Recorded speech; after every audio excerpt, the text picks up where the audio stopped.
streets, through which they disbanded, strewn with revolvers, daggers, and cane swords, gave clear evidence of the unarmed character of their pacific demonstration.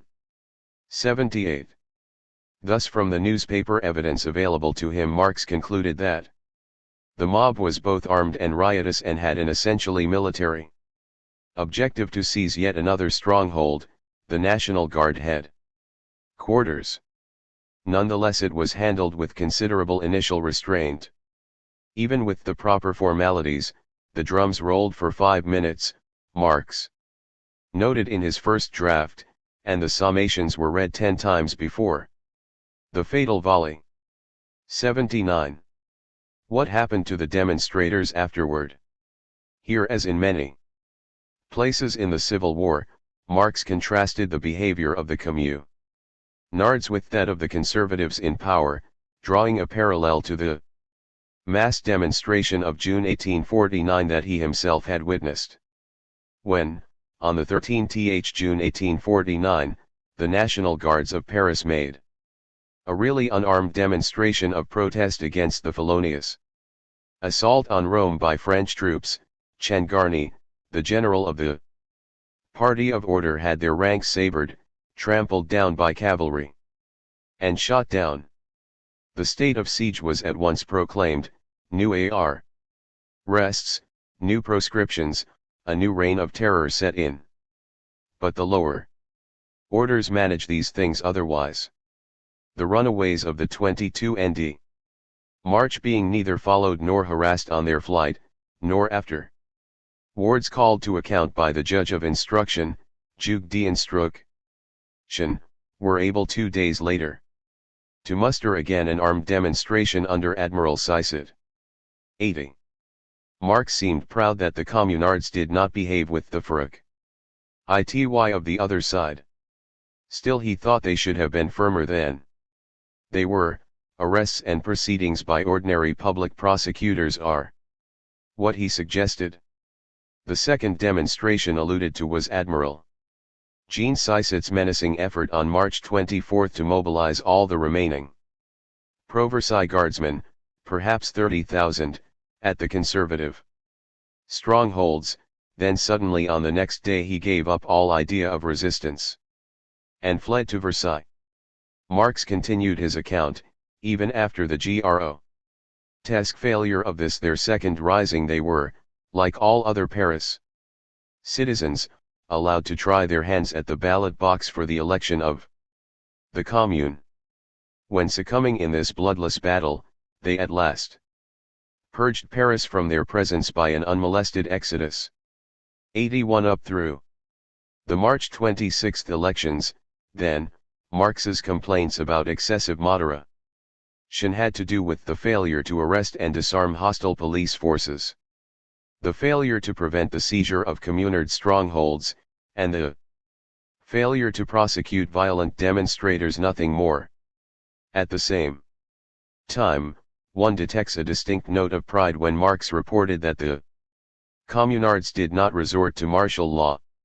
One sees that same pride in his report that, during its entire existence until the suppression began, the Commune remained so free from the acts of violence in which the revolutions, and still more the counter-revolutions, of the better classes abound that ordinary crime all but disappeared and the streets of Paris were, save for the first time, that the communards had brought forth the guillotine, primordial symbol of revolutionary terror, but long since become the bourgeois state's instrument for executing criminals only, in order to burn it in a public ceremony as a relic of barbarism. 82. In the March 26 elections the wealthier districts of the city returned 21 opposition deputies to the 92-man communalism. But most of these deputies rejected the role of peaceful opposition, joining the general exodus of the upper classes from the city to await THIRD military solution. By-elections were held to fill the empty seats, however, and there remained a legal and undisturbed bourgeois opposition group within the communal assembly, fluctuating in size from 5 to 15. On the other side, the large pro-commune majority was by no means a solid bloc, in spite of fluctuating numbers and very indistinct party lines. Modern scholars have identified three general ideological factions of roughly equal size: the non-socialist neo-Jacobins, the Blanquists, and the Proudhonists. 83 about 20 deputies were, or had been, members of the IWA, but the bulk of these were Proudhonist trade unionists. Among the communards generally, only 2, or perhaps 3, persons have ever been identified who could be called followers of Marx. In any narrower sense, Leo Frankel, Augusta Serra-Illier, and perhaps Elizabeth Dimitrieff. There was no organized Marxist party at all. 84. How then could Marx possibly describe the Commune in his Kugel-Man letter as the most glorious deed of our party since the June insurrection in Paris? 85. He could not have meant the IWA, which did not exist at the time of the June insurrection. How could Engels describe it as a dictatorship of the proletariat when the Commune was entirely in the hands of their ideological rivals? The two men were obviously aware of the political complexion of the communal assembly, even if Marx understandably glossed over internal factional divisions when composing his eulogy. In 1891 Engels spoke plainly enough of a Blanquist majority. He lumped the neo-Jacobins together with their Blanquist cousins, and a Proudhonist minority, and this in the very introduction, where he called the Commune a dictatorship of the proletariat. 86. So the answer to these questions must be as follows: Marx meant party in the broad sense he so often used to describe the entire workers' movement, actual or potential, regardless of present ideological affiliations. By dictatorship of the proletariat, Engels meant the revolutionary rule of the working class majority, regardless of present ideological affiliations. Why? Nowhere does it emerge so clearly that what Marx and Engels had in mind really was the rule of the masses themselves, whether or not they had the scientifically correct ideas, and not the rule of scientifically correct ideas whether or not the masses embraced them. From all this it would seem to follow convincingly that Marx and Engels' conception of proletarian dictatorship did not require all the workers to support a single party, much less a Marxist party, still less that all other parties be suppressed. And that is the main point here, for freedom of association involves in the first instance the right to form political parties, or to put it more directly, the right to organize peaceably in opposition to the existing government. No established communist regime in the 20th century has found the courage to allow this right, which the communards observed so scrupulously for their bourgeois opponents as well as for their own kind. If Marx and Engels disagreed with the communards on this matter, there is not a shred of positive evidence to show it. In fact, there is one major piece of positive evidence showing that Marx presupposed a legal bourgeois opposition, an exceedingly interesting passage from the first draft of the Civil War.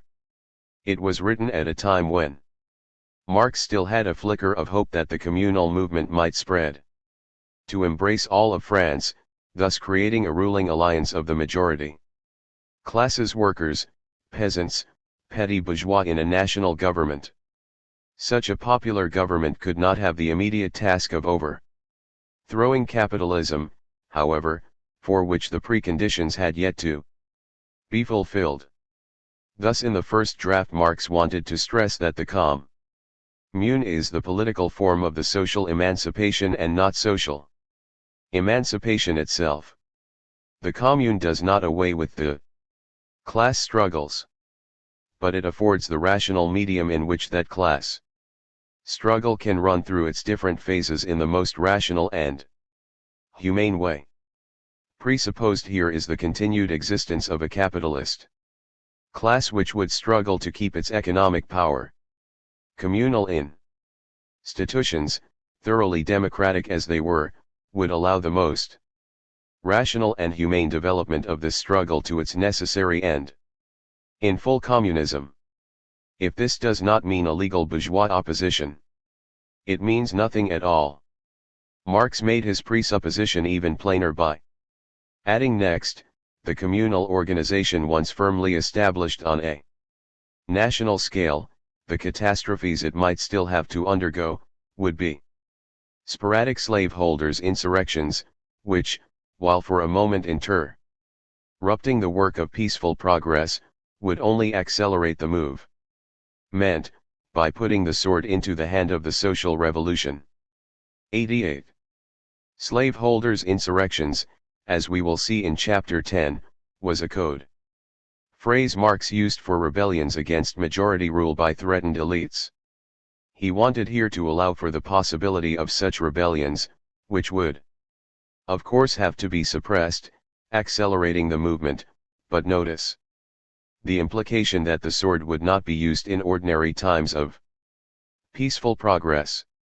The workers' sword must be ready to suppress insurrection, not peaceful opposition. The most rational and humane resolution of the class struggle was one that takes place peacefully within democratic forms. This must serve as Marx's best statement on the issue of rights under proletarian rule.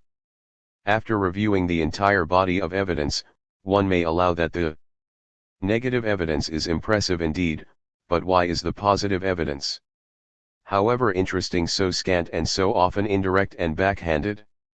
If Marx and Engels had essentially the same position on the rights issue as Rosa Luxemburg, why do we find no ringing declarations like hers? The two men were able to describe one-man dictatorship as nonsense, really just persecution as counterproductive, the high-handedness of party leaders as Prussianism, a communist regime with only one legal news paper, as ridiculous, and so forth. But it was almost impossible for them to come right out and say these things were wrong. Was this because their philosophical views committed them to an ethical relativism which excluded the idea of absolute rights? Yet at the deepest level they were really not relativists at all, and in any event Luxemburg presumably shared the same philosophical views. Was their moral constipation then perhaps more a matter of personality than of Weltanschauung? Let us keep this in mind as we put the last of our four questions. The rights of civilized class warfare. We opened the previous section with a barrage of familiar quotations drawn from Marx and Engels' anti-anarchist polemics, all of which stressed the repressive functions of the future workers' state. As we have now seen, this evidence may not legitimately be cited as proof that the two men wanted to deny the rights of peaceful opposition, but it can and should be cited as evidence that they anticipated a violent resistance, anticipated that the bourgeoisie would refuse to accept the role of peaceful opposition within democratic restraints. Such a pessimistic anticipation is not really surprising if one remembers how long the European propertied classes in the 19th century resisted the introduction of completely democratic institutions, and in particular, of course, how they acted to suppress such institutions in the revolutions of 1848. In the German case, one finds it difficult even to keep track of all the popularly elected assemblies that were dispersed at bayonet point, all of which seemed a text book example of what happens when democratic revolutionaries do not prepare for the possibility of violent counter-revolution by maintaining some kind of loyal armed force in readiness. This lesson could scarcely be lost on Marx and Engels, themselves so passionately involved in that revolution, and so it is understandable that Marx should praise the communards first and foremost for the new feature that distinguished their revolution, that the people, after the first rise, have not disarmed themselves and surrendered their power to their social betters. 89. The National Guard, the armed manhood of Paris, was the ultimate guarantee of the Commune's existence, not against peaceful opposition, which it allowed, but against violent opposition and as a deterrent to such violent opposition.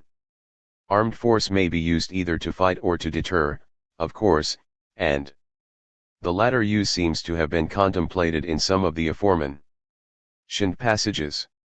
It is the obvious sense of Engels' remark that in any revolution the victorious party must rule by means of the terror which its arms inspire in the reactionaries.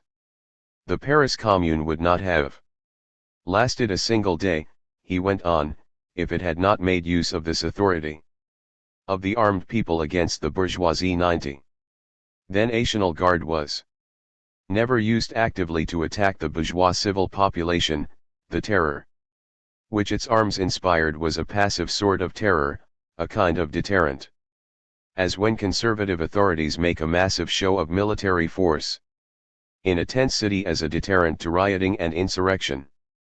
In the same deterrent vein Marx once spoke of a need for intimidating or throwing a scare into the mass of the bourgeoisie, insbaka jag n. 91 other passages countenance the actual use of force, and some even employ harsh verbs like crush and stamp out. In each of these cases, however, Marx and Engels specified that it was the resistance of the bourgeoisie that must be crushed or stamped out and not the bourgeoisie per se. 92. It is curious that the presumably more radical anarchists seemed unconcerned about such resistance, leading one to wonder if they did not tacitly assume that the class enemy would be physically exterminated at the outset. And perhaps not even tacitly. Bakunin published one slogan that called for peace for the workers, liberty for all the oppressed and death to rulers, exploiters and guardians of all kinds. Similar verbal excesses can be found scattered throughout his writings. 93. Of course one is never sure whether the flamboyant anarchist leader literally meant every extravagant thing he wrote. What should be emphasized is that blood-curdling proclamations such as this are nowhere to be found in Marx and Engels' public or private writings. If their anti-anarchist polemics stress the repressive tasks 202 of the proletarian state, that very emphasis also presupposes the continued physical existence of a bourgeoisie whose violent resistance needs to be suppressed. These polemics alone do not exhaust our sources, however, and it is quite misleading to quote them without qualification as universal Marxist principles. If Marx reproached the communards for excesses of moderation, for example, and Engels wanted them to use their authority more freely, it does not necessarily follow that the two men would have preferred unrestrained brutality. In fact, we have now examined all the specific ways in which Marx and Engels themselves suggested that communal authority ought to have been used more freely. The one they repeat most often concerned the seizure of the assets of the Bank of France, scarcely a matter requiring a Nuremberg tribunal. In fact, Engels linked this failure very interestingly in his 1891 introduction with the most serious inhumanity with which the communards can be charged. The hardest thing to understand is certainly the holy awe with which they remained standing respectfully outside the gates of the Bank of France. This was also a serious political mistake. The bank in the hands of the Commune, this would have been worth more than 10,000 hostages. It would have meant the pressure of the whole of the French bourgeoisie on the Versailles government in favor of peace with the Commune. 94. Did Engels mean to suggest that it was wrong to take the hostages, that the bank was a better hostage? How did he and Marx respond generally to this least humane action of the Paris Commune, the arrest of hundreds of hostages and the eventual shooting of some 60 to 70 of them? Did they argue that in open class warfare, no Need be given, nothing is forbidden, or did they see a need for restraints even here, for some mutually accepted rules of civilized class warfare? The bloodshed between Paris and Versailles began, of course, with the March 18 killing of 2 army generals by an enraged mob on the heights of Montmartre. Marx did not deny that this was an act of wild lynch justice, but he noted that the National Guard Central Committee had vainly tried to stop it and in any event was as much responsible for these spontaneous mob actions as the Princess of Wales was for the fate of the people crushed to death on the day of her entrance into London 95. Apart from the Place Vendôme affair which we have already examined, there was no further significant violence within Paris itself until the bloody May week. The Paris Workmen's Revolution, Marx wrote in the second draft, made it a point of honor to keep the proletarian clean of crimes. Not so the Versailles, however, who began immediately to mistreat the prisoners they took, shooting many of them. The first draft quoted the London Daily Telegraph for April 4 when 25 prisoners were mowed down in a single episode, every man wearing the uniform of the regular army who was captured in the ranks of communists was straight away shot without the slightest mercy. The governmental troops were perfectly ferocious. In outrage Marx exclaimed that Thiers was denying the communards all the rights and customs of civilized warfare 96. Presumably Marx wanted these rights applied to the class war as well.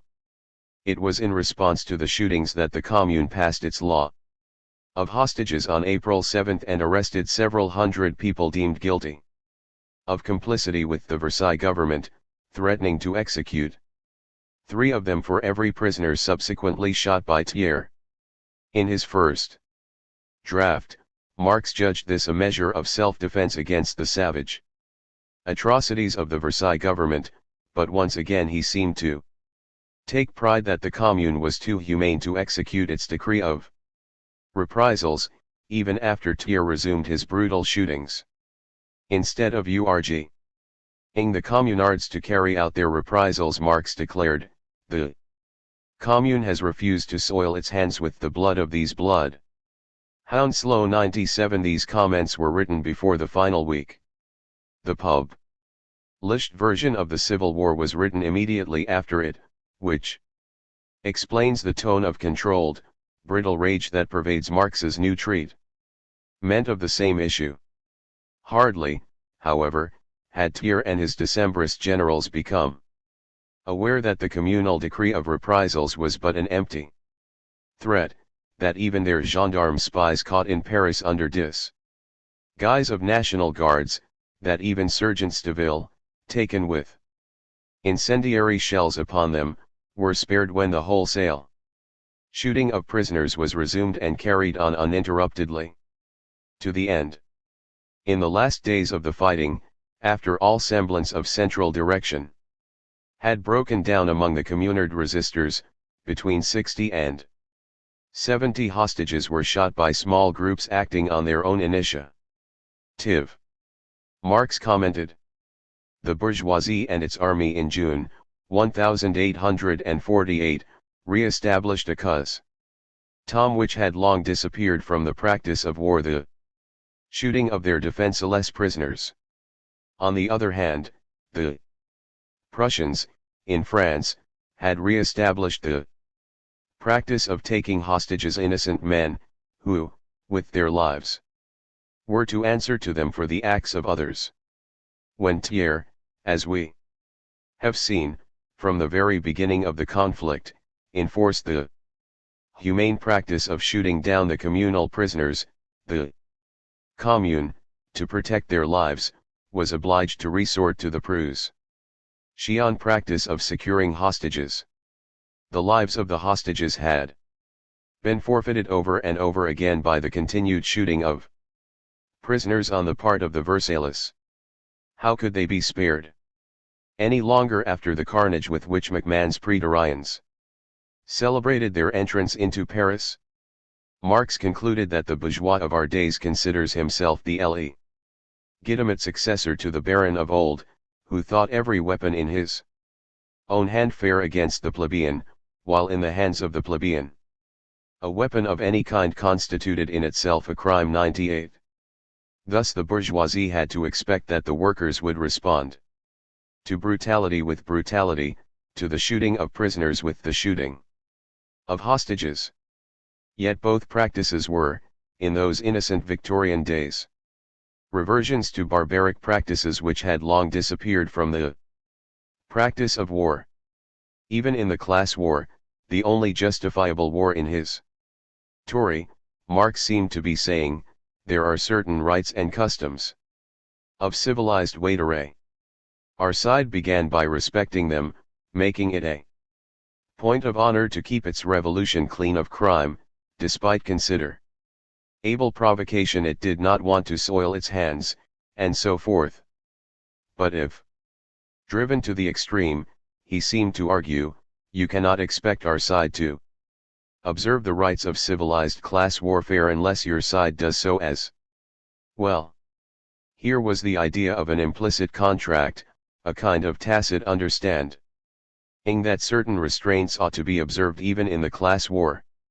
99.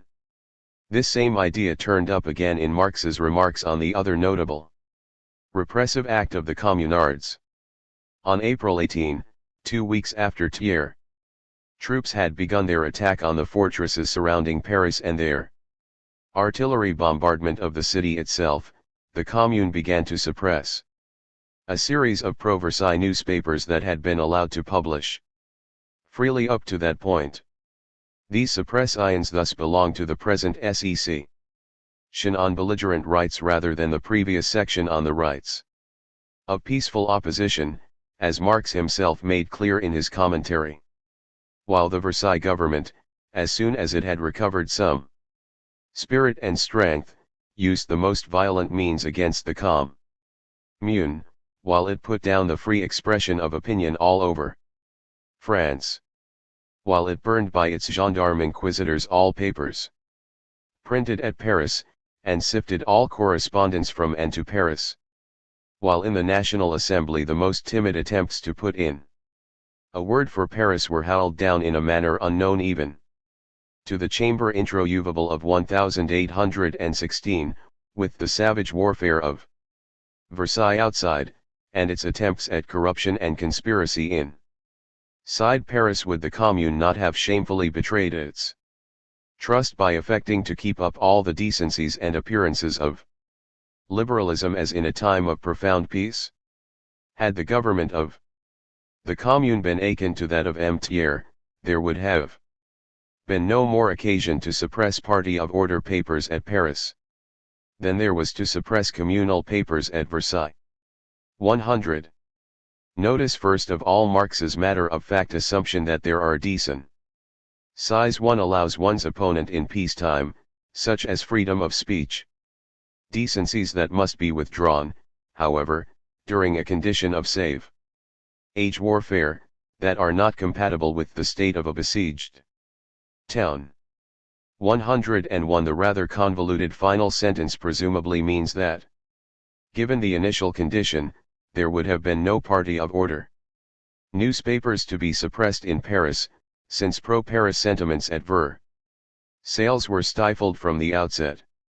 The converse is implied, if Versailles had allowed Paris to govern itself in peace, if Versailles had not suppressed pro-Commune sentiments all over the country, then there would have been no occasion for the Commune to suppress the party of order.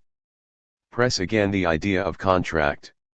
While Marx used these arguments to defend the repressive acts of the besieged Commune, he never gloried in the acts themselves as did, for example, some of the Blanquist survivors from their London refuge in 1874. Engels took these refugees to task for the callous eagerness with which they claimed responsibility for the shootings and incendiarism of the Commune's final days.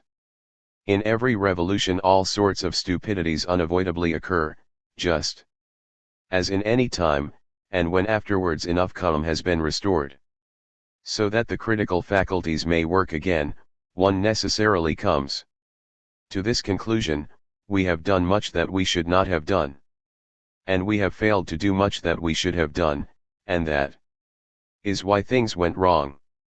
But what a lack of critical faculties to declare the commune to be sacred and infallible, to assert that every house burned and every hostage shot represented an exact justice down 206 to the dot over the I.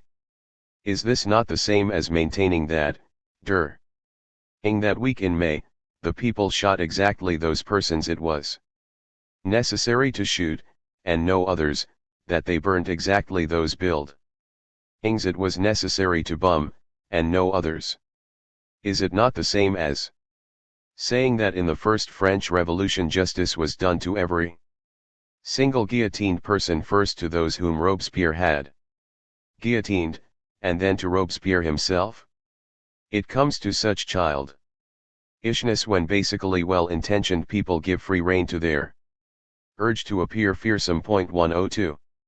To appear fearsome was an urge Marx and Engels had not always resisted themselves, but here at least Engels recognized it as something that ought to be resisted. More importantly, after 3 years of calm, what had seemed like justified reprisals in 1871 now began to look like stupidities, dummhitten. This rarely noticed article appeared just 6 months after the famous suggestion in On Authority that the communards should have used their authority more freely. The two texts ought always to be quoted together.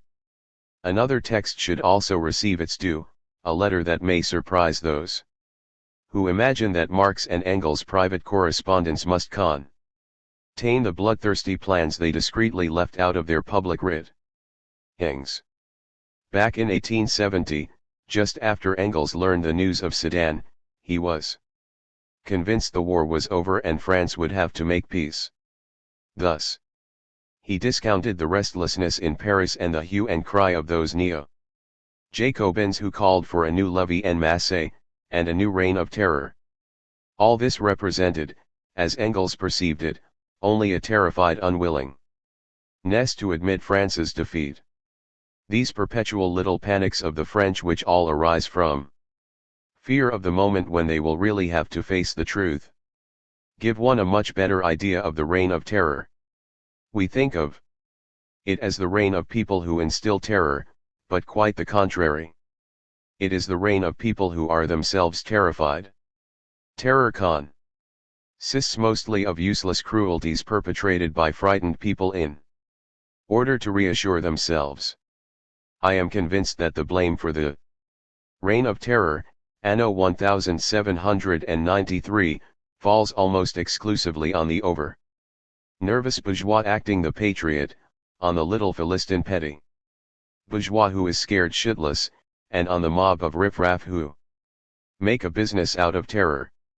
The present little terror comes from precisely the same classes. 103. How interesting to find Engels, when for once allowing himself a moral judgment, speaking of useless cruelties and apportioning not the credit, but the blame for the original reign of terror. The idea of a tacit understanding concerning the rules of civilized class warfare appears in Marx and Engels' writings in either of two logically complementary ways. On the one side, it was used to emphasize to the bourgeoisie that it must expect brutality as the response to brutality, as we have observed in the case of the communard hostages.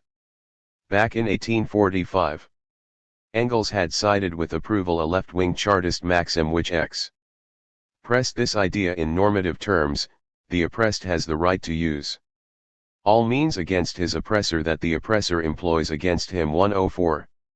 On the other side, there was at least a tacit promise that restraint would be matched by restraint, and the implication that such restraints on inhumanity would be in the interest of both parties, the more of them the better.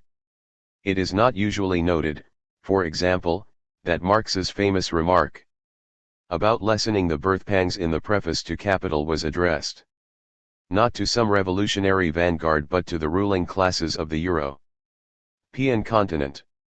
Their own interest, he suggested, should show them the value of English-style factory legislation, honest parliamentary investigating commissions, and so forth, for such things can reduce the brutality of the coming social transformation. It will take a form more brutal or more humane, according to the degree of development of the working class itself.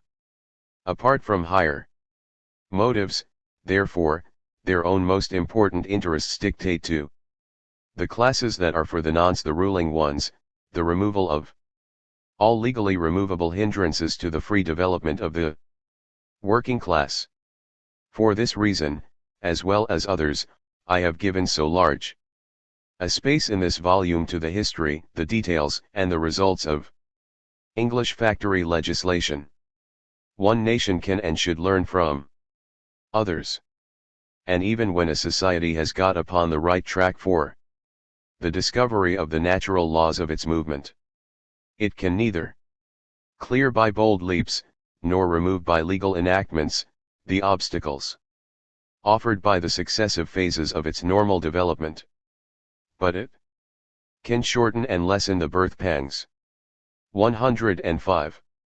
When Marx wrote these lines he was aware of two major new bills then pending before the House of Commons, one promising to limit child labor more seriously and the other to extend voting rights to the working class. 106. To recommend such measures to the ruling classes as being in their own 208 interest, as likely to make the coming transformation less brutal and more humane, was seemingly the only form in which Marx could allow himself to propose restraint for restraint, that is, he predicted it rather than proposing it outright. Nonetheless, if threatened with brutality as our response to brutality, the existing rulers were also told it lay within their power to lessen the birth pangs of the coming social transformation. Indeed, as we will see in detail in Chapter 10, they were told it lay within their power to keep it entirely peaceful and legal. All that was required were fully democratic institutions, the removal of legal hindrances, and a willingness to submit to the will of an eventual proletarian majority, especially on the issue of socialization of the means of production.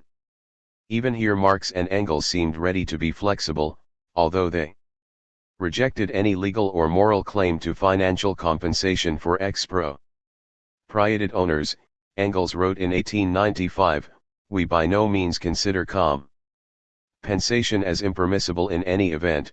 Marx told me, and how many times, that in his opinion we would get off cheapest if we could buy out the whole lot of them. It would depend, he added, upon the circumstances under which we obtain power, and particularly upon the attitude adopted by these gentry themselves. 107.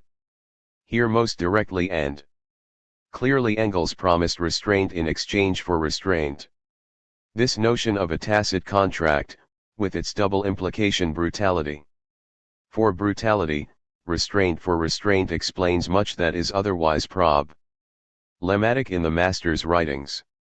There is no reason to quote an extreme pronouncement next to a moderate pronouncement and throw up one's hands at the ambiguous legacy, or to probe for deep psychological ambivalences, as has lately become the fashion, in order to explain what is a fairly commonsensical ethical standpoint. 108. What is necessary is to pay some attention to context. As we saw in Volume 1, the famous Terror passages of the Neue Renässzeitung were written in a context of massive and brutal counter-revolutionary repression and promised Red Terror as the retaliation for the White Terror just then being carried out. A half-century later, within a context offering some hope that the old rulers might submit peacefully to majority will, Engels could even hold out the prospect of financial compensation restraint as the reward for restraint. The same kind of thinking reveals itself in Engels' public response to an Irish terrorist bombing in 1885. Comparing the deed to the assassination of Tsar Alexander II 4 years earlier, he declared the tactics of the Russian revolutionaries are prescribed by necessity and by the actions of their enemies, emphasis added. He went on to repudiate sharply the gentlemen who produce pointless schoolboy parodies of this struggle in Western Europe 109. Thus the relative degree of extremism or of restraint in popular movements should depend on the behavior of the other side. In a parallel way, the relative degree of extremism and restraint in Marx and Engels' language reflected the fluctuating behavior of the other side.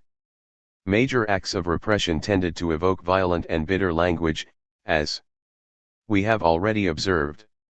On a few occasions, very few their bitterness might even lead Marx and Engels to say things they did not really mean, the most obvious and provable being Engels' revolting call in 1849 for the extermination of the South Slavic ethnic trash, which was then providing the brute force of the Habsburg counter-revolution, when in other writings both before and after 1849, he treated these peoples more respectfully and allowed some room in his future scheme of things for their independent national development. 110. Another example may be Engels' pessimistic conclusions regarding the backwardness of the French peasantry in November 1848, jotted down as he himself was in flight from the counter-revolution and tramping through the French countryside on his way to an uncertain Swiss exile.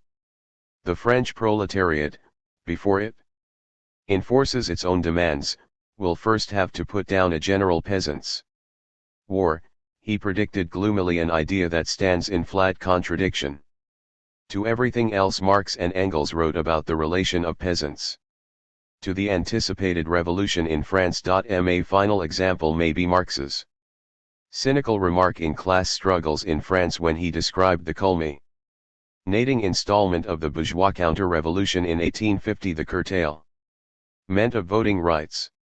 Universal suffrage had fulfilled its mission. It had to be set aside by a revolution or by the reaction. Just prior to this remark, in his running account, Marx made it clear that he would have preferred to see the French masses take up arms and fight in order to save universal suffrage, but something in his psychological makeup would not allow him to be outdone in cynicism by the other side. If the bourgeoisie hypocritically abolished universal suffrage, he felt compelled to suggest that the revolutionary side had thought of it first, was planning to do it all along, and so forth. 112. This psychological observation can be extended to include relations with various super-radicals like the Blanquists, Willich, and the Bakuninists.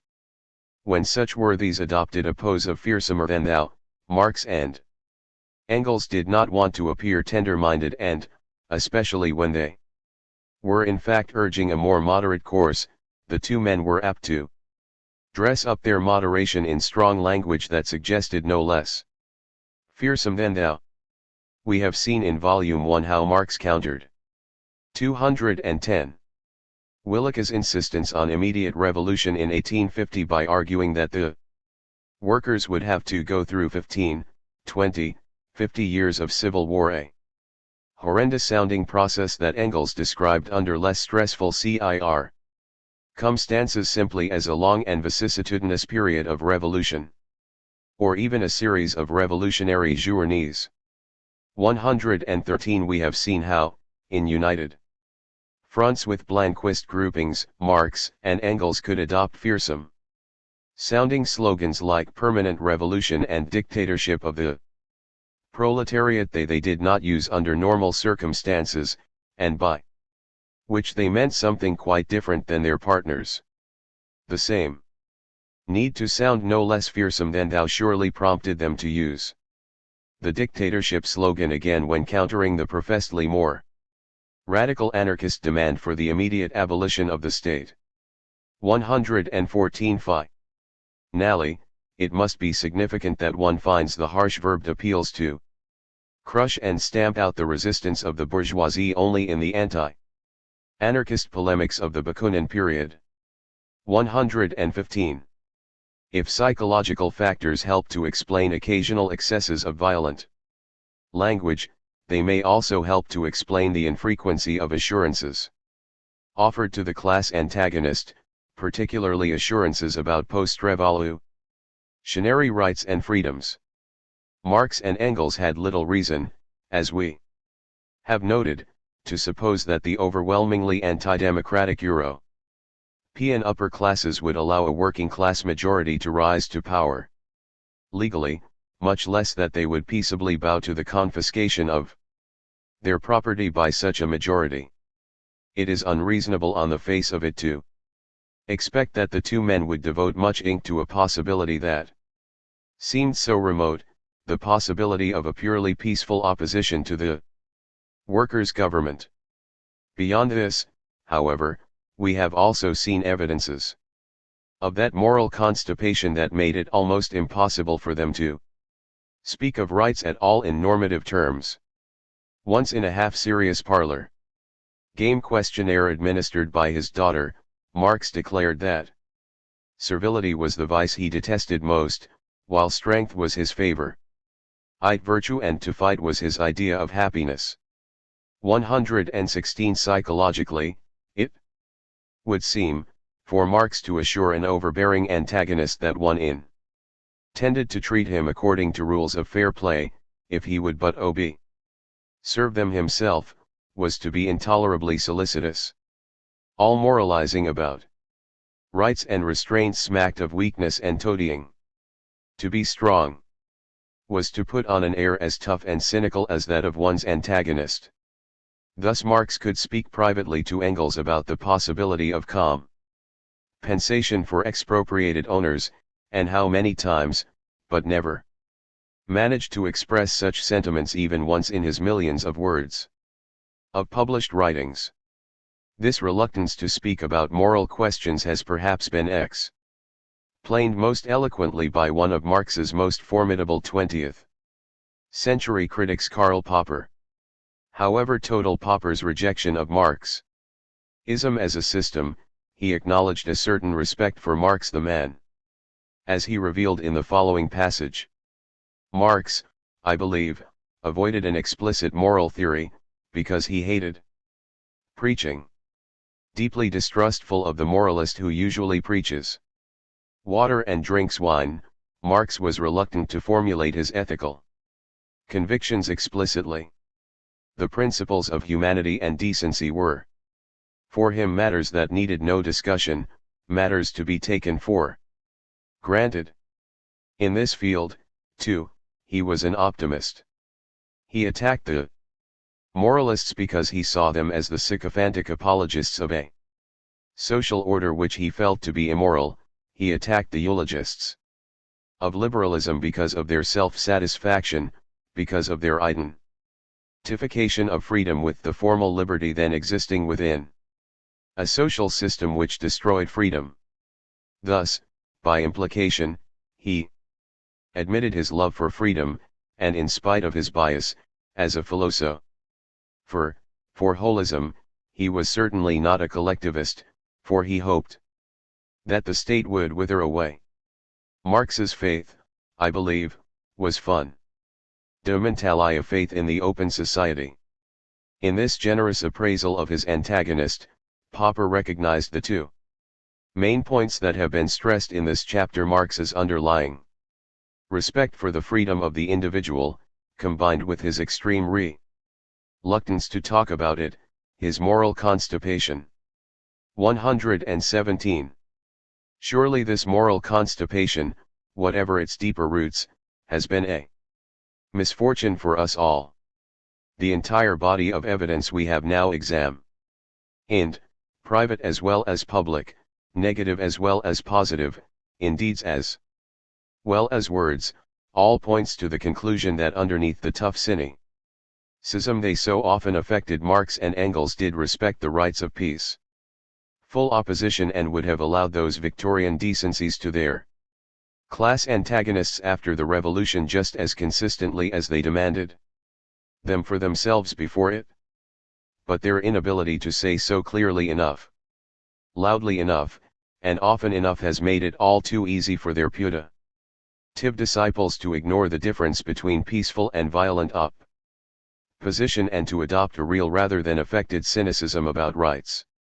In general, no picture of Marx and Engels' political ideas would be complete that did not treat the political features of the future classless society, of communism. It may seem paradoxical to talk about the political features of a society that was to have no state and no political institutions as Marx and Engels understood those words, yet the classless society was to be organized as a polity, to use a looser word than state, which they preferred to call a commonwealth, commune, or Gemeinwesen. And it was to have a structure for making and carrying out collective decisions, which they chose to call an administration, but which we may examine as a political structure in a broader, more conventional sense of the word. It may also seem paradoxical to spend time on a subject that Marx and Engels themselves persistently refused to speculate about in detail, since they held the drawing up of blueprints for an ideal society to be the very essence of utopianism. Yet, despite their reticence, they always allowed that science could predict the broad outlines of the future society.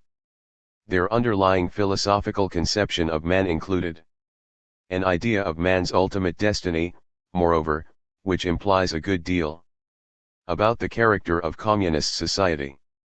And perhaps most importantly, in less guarded moments, both men dropped revealing hints about their personal anticipations for the future. From all these sources it is possible to reconstruct a reasonably complete picture of what Marx and Engels expected and desired the future society to be like. The main questions to be asked would appear to be, what socio-economic changes did they think would provide the foundation for a stateless society? In particular, what did they mean by their enigmatic talk about abolishing the division of labor? In what sense was the state supposed to wither away and what would remain thereafter? Were Marx and Engels merely playing with words, making the state disappear? 1. Semantically but not in reality? Why did they not foresee the probable emergence of a new ruling class under communism? 1. Transcending the division of labor. We must begin by stepping back temporarily from political questions. In order to look at mankind's evolution and destiny, as Marx and Engels conceived them, in more cosmic terms. One central characteristic of communist society, the central characteristic, it will be argued here, was to be what they termed die Aufhebung der Teilung der Arbeit, the abolition/transcendence of the division of labor. Perhaps the most misunderstood of all their ideas, the notion of abolishing the division of labor has been mostly forgotten, or ignored, or misrepresented, or trivialized, or dismissed by subsequent writers. Recently there have been a few notable exceptions. 2. As we will see, it explains most of what is problematic in Marx and Engels' conception of the classless society. When the two men first set down their materialist conception of his Tory in the German ideology, they devoted much attention, to be sure, to changing modes of production, class struggles for political power, and so forth, but underneath all this, at the deepest level, they presented human history as a progressive development of the combined talents of mankind made possible by the progressive division of labor. How far any given people had developed was shown most manifestly by the degree to which the division of labor has been carried. 3. From the simplest tribal organization in which there was scarcely any permanent division of labor, in which the whole tribe successively hunted as a group, fashioned tools as a group, regulated its internal affairs as a group, and so on, down to the most advanced 19th century capitalist country with its incredibly intricate division of labor, in which a man might spend his entire active life performing the same routine task over and over again. This progressive subdividing of tasks, this process of occupational specialization, underlies and explains the increasing productivity of man, not only in the material sense but also in the products of the mind, science, the arts, and so forth. It is through the unfolding division of labor that mankind develops the powers that slumber within it, that people as individuals develop their own talents and skills, but not without paying a price. Marx and Engels' view of human evolution was never a rose-colored tale of progress, pure and simple. Indeed, we saw in Chapter 1 how Engels could present Gentile society attractively as a kind of golden age of primitive communism. To describe its eventual dissolution he even used the word Sciendenjal, the fall of man, for by eating of the apple Adam gained knowledge but was condemned to a life of unrewarding toil. By the dividing of labor tasks, primitive men opened up a world of human potentialities but condemned themselves at the same time to alienated labor, labor in which man's own deed becomes an alien power opposed to him, which enslaves him instead of being controlled by him. For as soon as the division of labor comes into being, each man has a particular, exclusive sphere of activity, which is forced upon him and from which he cannot escape. He is a hunter, a fisherman, a shepherd, or a critical critic, and must remain so if he does not want to lose his means of livelihood.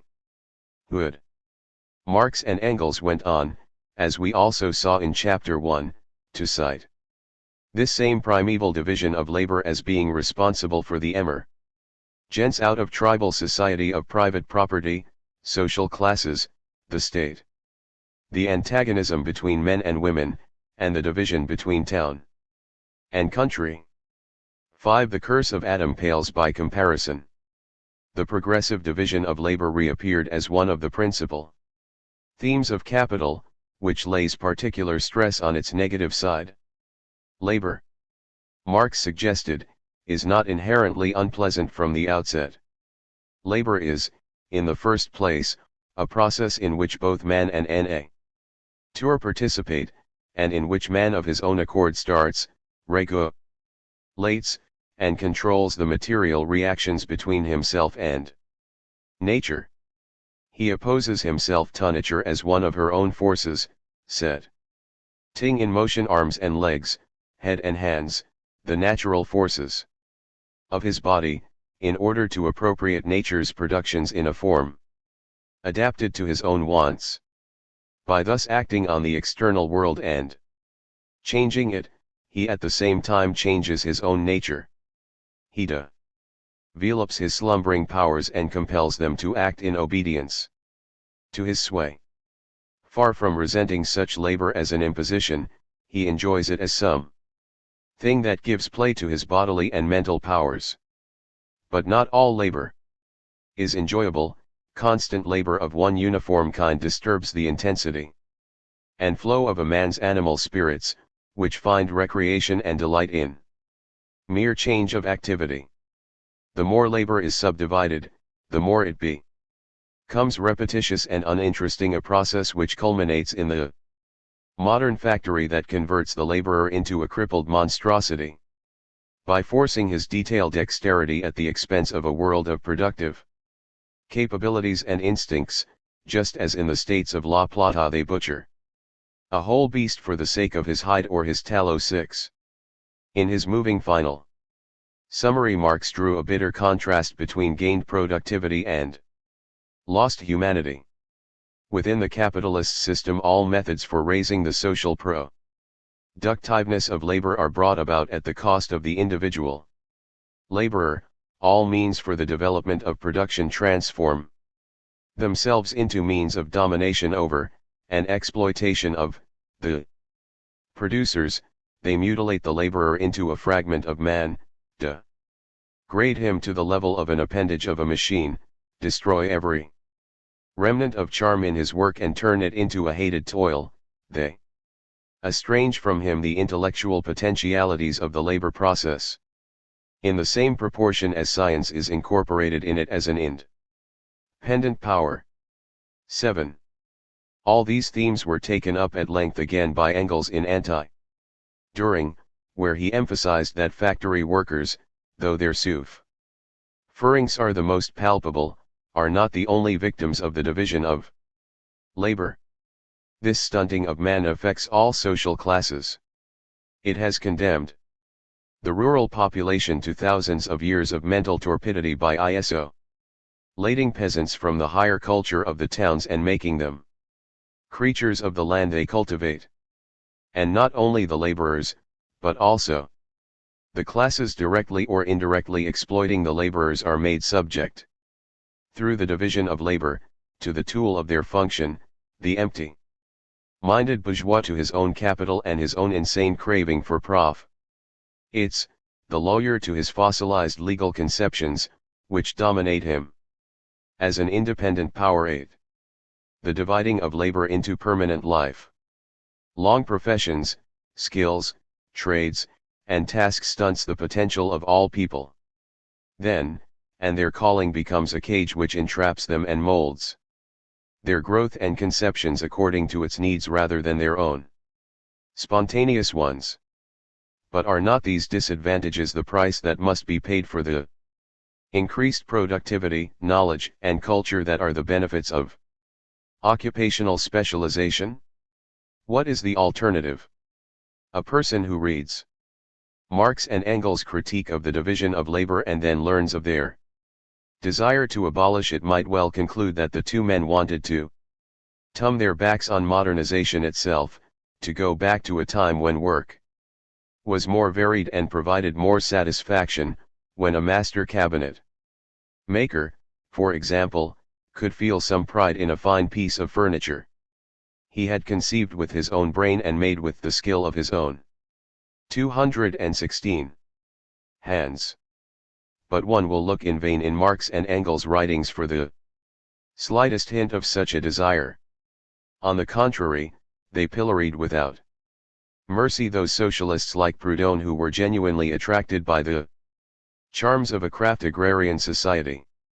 Such a system, Marx wrote, which excludes concentration of the means of production, cooperation, and the division of labor, the application of science and technology, is compatible only with a society moving within narrow and more or less primitive bounds. To perpetuate it would be to decree universal mediocrity. 9. Engels was even more vociferous in a direct attack on Proudhon. A reactionary streak runs through the whole of Proudhonism, an aversion to the Industrial Revolution and the desire, sometimes overtly, sometimes covertly expressed, to drive the whole of modern industry out of the temple steam engines, mechanical looms, and the rest of the business and to return to old, respectable hand labor. That we would then lose 999,000 cents of our productive power, that the whole of humanity would be condemned to the worst labor slavery. What does all that matter if only eternal justice is realized? On the one hand, Marx and Engels condemned the effects of the division of labor, but, on the other hand, they praised the modern industrial system that rests inevitably upon it. It seems they wanted to have their cake and eat it too. Just so. This is at once the most radical and most misunderstood ingredient in their vision of communist society. They did not call for the abolition of the division of labor in the sense of undoing or going back. They called rather for its Aufhebung, our familiar Hegelian term which means abolish only in the sense of supersede or transcend. The phrase transcendence of the division of labor, then, meant in essence that each individual would develop several skills, as many of his own latent talents as he possibly could, so that he could be active in many occupations and pastimes, in combination, or in sequence, without being entrapped or limited by any of them.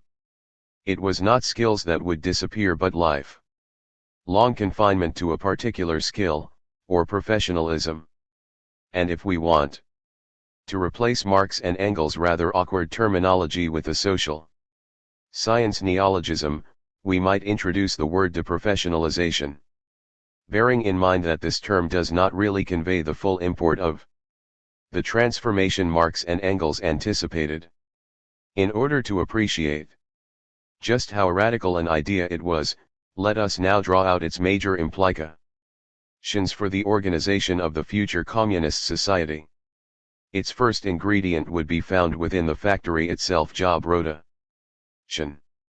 In anti-Dühring, Engels harked back to Fourier and Owen: labor should recover the attractiveness of which the division of labor has spoiled it, in the first place through this variation of occupation, and through the correspondingly short duration of the sitting, to use Fourier's expression, devoted to each particular kind of work. 11. The factory system itself invites such rotation, according to Capital, since the motion of the whole system does not proceed from the workman, but from the machinery. A change of persons can take place at any time without any interruption of the work. In addition to providing relief and variety, such job rotation would familiarize those involved with the various phases and aspects of the whole productive process, allowing them to grasp it conceptually and perhaps take a pride in their collective finished product, akin to the pride of the master craftsman noted above. Marx argued further that such rotation, far from reducing efficiency, would produce a versatility that is more and more needed as industrialization advances. Modern industry is continually causing changes not only in the technical basis of production, but also in the functions of the laborer, and in the social combinations of the labor process.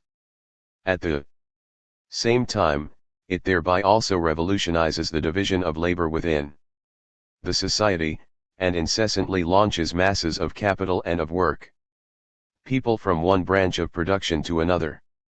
Modern industry imposes the necessity of recognizing, as a fundamental law of production, variation of work, consequently fitness of the laborer for varied work, consequently the greatest possible development of his varied aptitudes. Compels society, under penalty of death, to replace the detail worker of today, crippled by lifelong repetition of one and the same trivial operation, and thus reduced to a mere fragment of a man, by the fully developed individual, fit for a variety of labors, ready to face any change of production, and to whom the different social functions he performs are but so many modes of giving free scope to his own natural and acquired powers. I2. Job rotation, then, was a major and essential step in transcending the division of labor, but a step only, for it does not go beyond the factory. 218. Gates. In our own time, job rotation no longer seems even necessarily a socialist measure, since it has been undertaken by privately owned firms, notably automobile factories in Sweden, simply to improve worker productivity. The setting of job rotation is the factory, but the factory itself must be superseded as the exclusive workplace, transcending the division between town and country, between industry and agriculture, was the second ingredient, and a favorite theme of Engels. The German ideology had already deplored this subjection which makes one man into a restricted town animal, another into a restricted country animal, and daily creates anew the conflict between their interests, which produces especially the isolation and consequent crud ity of the peasants. 13.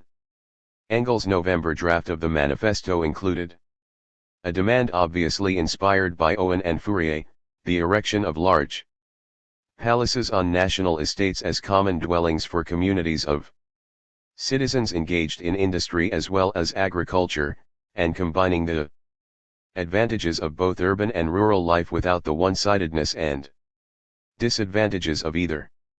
Overcoming the contrast between town and country, having agricultural and industrial work done by the same people, instead of by two distinct classes. All this Engels presented as an essential condition of Communist Association 14. It was not just a matter of erecting model communities, however, in an otherwise unchanged landscape, but of eliminating both cities and rural existence as we have known them.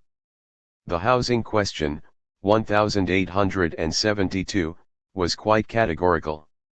Only as uniform a distribution as possible of the population over the whole country, only an intimate connection between industrial and agricultural production together with the extension of the means of communication made necessary thereby granted the abolition of the capitalist mode of production will be able to deliver the rural population from the isolation and stupor in which it has vegetated, almost unchanged for thousands of years. 15. Make no mistake about it, he added in Anti-Düring, with no apparent regret, the great cities will perish. Sounding astonishingly contemporary, he went on to argue that the present poisoning of the air, water, and land can be put an end to only by the fusion of town and country. And only such fusion will change the situation of the masses now languishing in the towns, and enable their excrement to be used for the production of plants instead of for the production of disease. 16. No cities, then, and no sparsely populated countryside, but rather a more or less uniform distribution of communities which combine agriculture and industry. The word community in this sense conjures up visions of brook farm or the religiously inspired communistic colonies with which Americans are familiar, so it is important to emphasize that Engels was not talking about handicraft industries but modern factory production, not traditional petite culture but collective farming with the latest scientific techniques, not communities isolated from the rest of society but intricately interlaced together, enjoying the higher culture and collectively constituting the whole of society. In place of the term community, in many ways the ancient term polis would be more adequate. As we will see shortly, there is more than an accidental resemblance between the communist society of Marx and Engels' conception and the culture of the ancient Greek city-states. The third ingredient had to do with transcending the traditional division of labor between the sexes. The German ideology spoke of the ultimate source of the division of labor as originally nothing but the division of labor in the sexual act, then the division of labor which develops spontaneously or naturally by virtue of natural predisposition, e.g., physical strength. It spoke further of the natural division of labor existing in the family and the slavery latent in the family. This latent slavery developed slowly in conjunction with private property. Indeed, the very first possessions of men were their wives and children, the first form of lies in the family, where wife and children are the slaves of the husband. This latent slavery in the family, though still very crude, is the first form of property, but even at this stage it corresponds perfectly to the definition of modern economists, who call it the power of disposing of the labor power of others. 17. By the time of the origin of the family in 1884, Engels had modified this picture substantially to allow for early forms of group marriage and most importantly for the high status of women in Gentile society. Among all savages and all barbarians, the position of women is not only free, but honorable. Since the family unit was defined in matrilineal terms and consisted of all the female descendants of a common ancestess, together with their husbands and children, except married male children, households were necessarily large and housekeeping was a public function. Such communistic households provided the material foundation for that supremacy of women which was general in primitive times. The origin of the family then went on to link the degradation of women with the emergence of private property and the transition to the monogamous family. It is based on the supremacy of the man, the express purpose being to produce children of undisputed paternity. Such paternity is demanded because these children are later to come into their father's property as his natural heirs. Household management lost its public character. It no longer concerned society. It became a private service. The wife became the head servant, excluded from all participation in social production. The modern individual family is founded on the open or concealed domestic slavery of the wife. From all this Engels drew the same conclusion he and Marx had drawn back in 1846, the first condition for the liberation of the wife is to bring the whole female sex back into public industry, and this in turn demands that the characteristic of the monogamous family as the economic unit of society be abolished. 18. The communist alternative here is already partly implicit in the reorganization of society into communities, as described above, with large palaces where housekeeping and child-rearing could once again become public functions, with the transfer of the means of production into common ownership.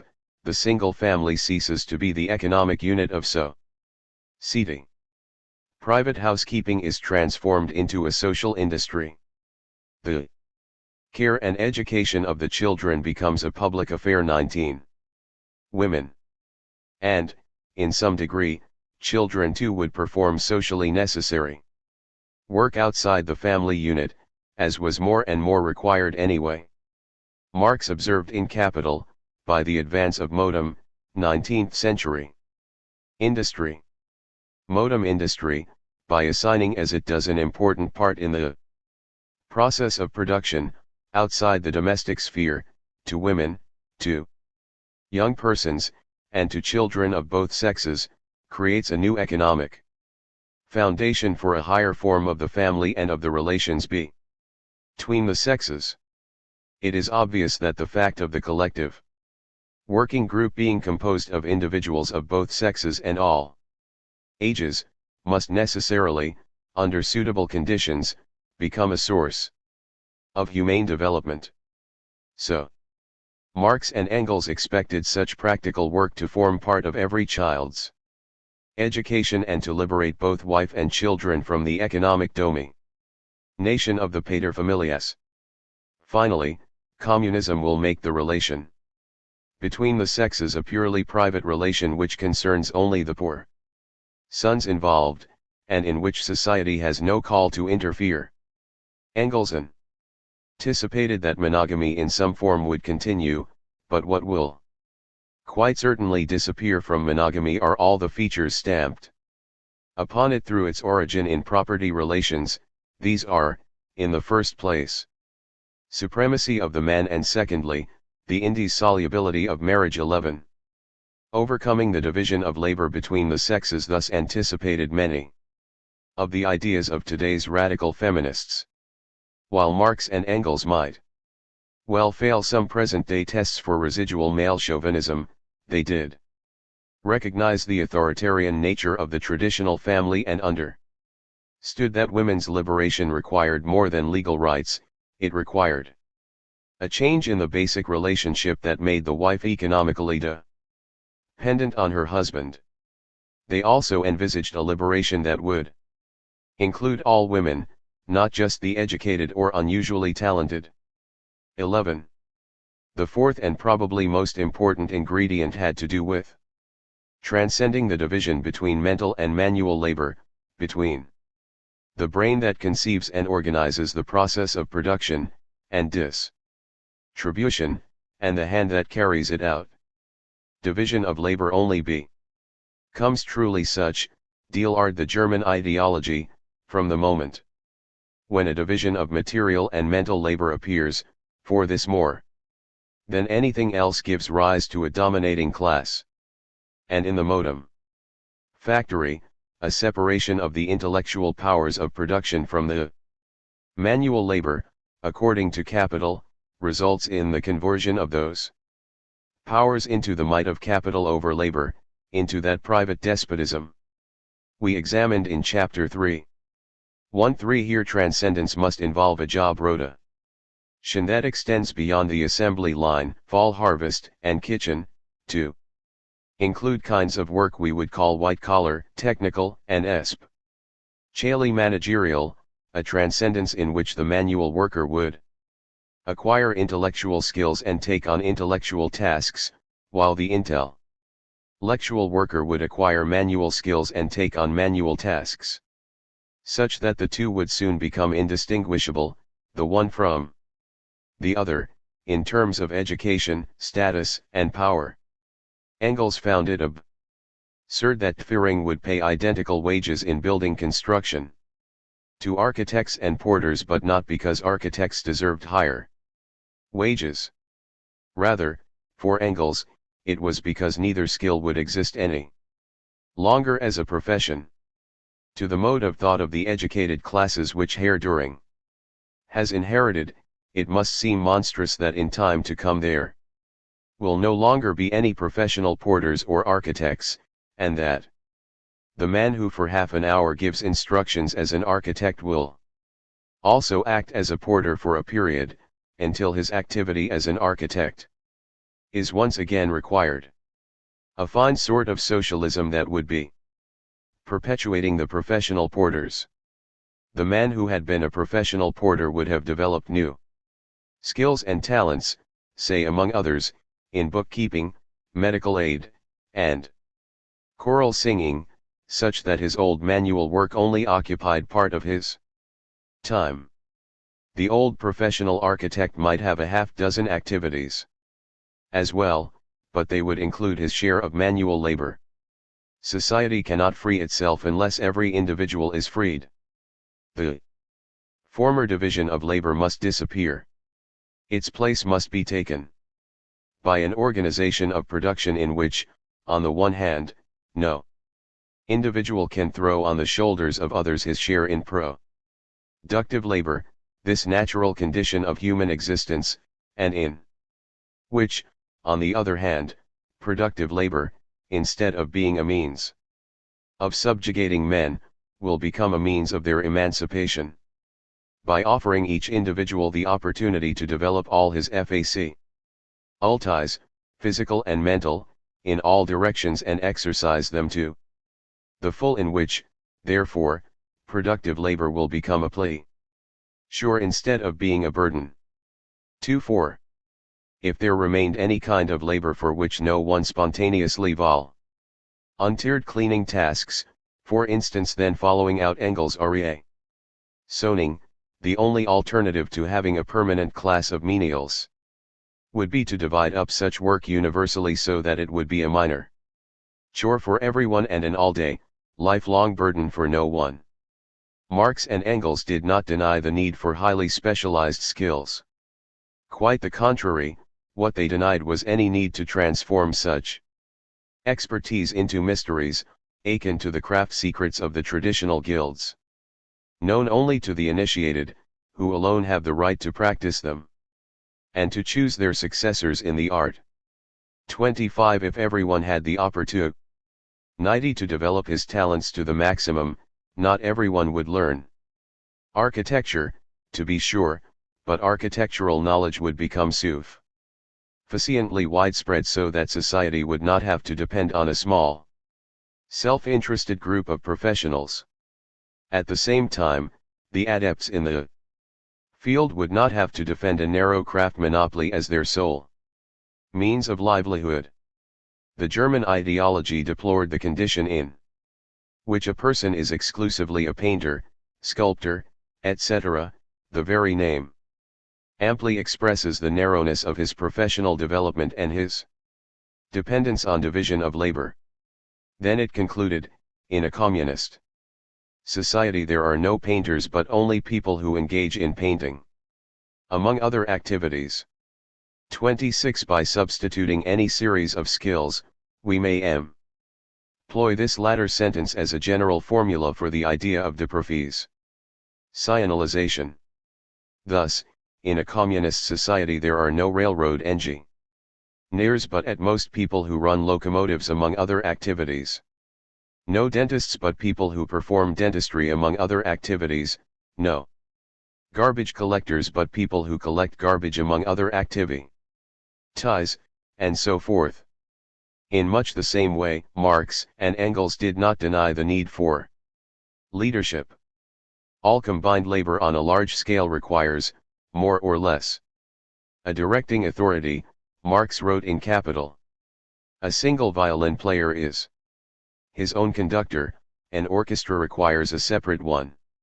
27. What they did deny is any need for a mystery of management, a monopoly of managerial power exercised by a cadre of career executives who co-opt their own successors. Multiple occupations and job rotation were to apply here. 2. For in a communist society there would be no factory managers but only people who manage a factory, for a term, among other activities. Not everyone in the community need be interested in, or capable of, managing a community factory, so long as the job changed hands often enough to prevent any individual from acquiring a vested interest. We will return later to the important question of how managers would be selected. But the foregoing will serve to illuminate the radical sense in which Marx and Engels anticipated the division between mental and physical labor. This prime source of antagonistic classes would be superseded. The fifth ingredient in this general Aufhebung will already have been anticipated by the reader, for it proceeds directly out of the foregoing, and has already been discussed at length in Chapter 5. The public service functions of the entire polity, its administration would similarly be performed on a part-time or short-term basis at every level and in all spheres: legislative, executive, judicial. Indeed, from all indications, Marx and Engels anticipated that literally everyone would be involved in such activity, but no doubt in varying degrees and in different periods of time. 4. While not everyone need be interested in architecture, or capable of making shoes, the residential publica was by definition the concern of all, as Marx had emphasized already back in 1843, in a rational state. To sit an examination should be demanded of a shoemaker rather than an executive civil servant. For shoemaking is a skill without which one can be a good citizen of the state and social human being, whereas the necessary political knowledge is a requirement without which a person. 224. In the state lives outside the state, cut off from himself, from the air. Hegel's universal class, or general estate, allgemeiner Stand, of public servants had to become really general, that is, to be the estate of every citizen. 28.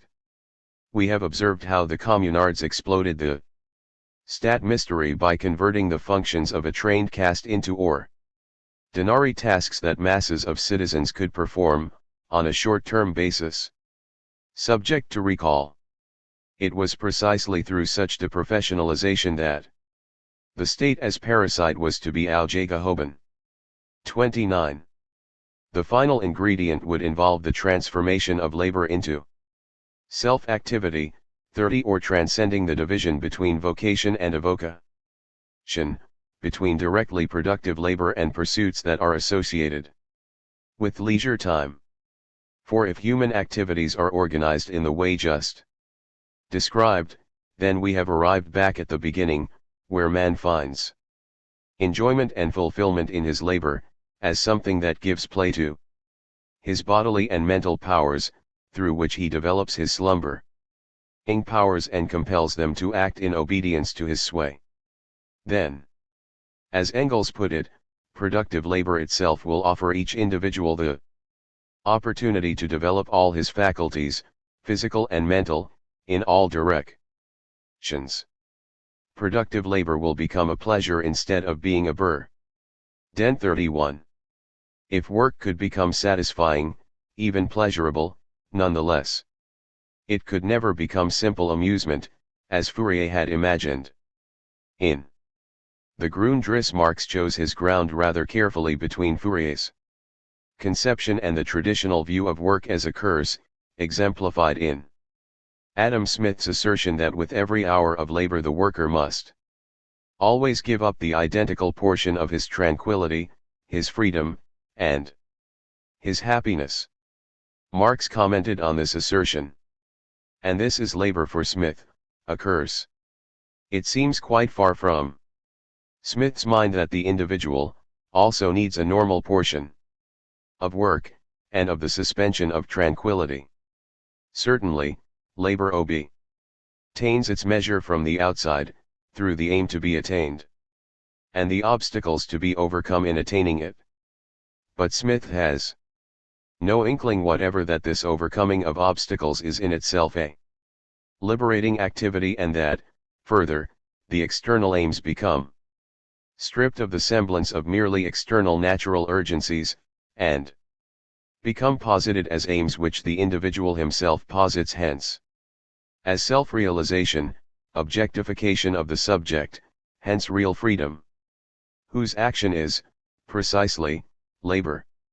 He is right, of course, that, in its historic forms as slave labor, serf labor, and wage labor, labor always appears as repulsive, always as external forced labor, and not labor.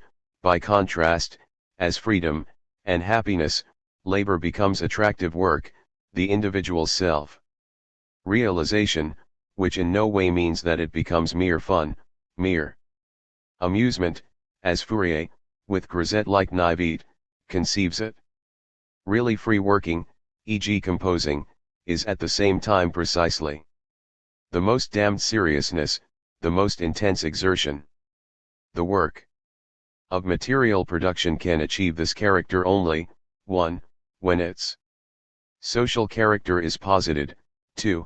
When it appears in the production process not in a merely natural, spontaneous form, but as an activity regulating all the forces of nature.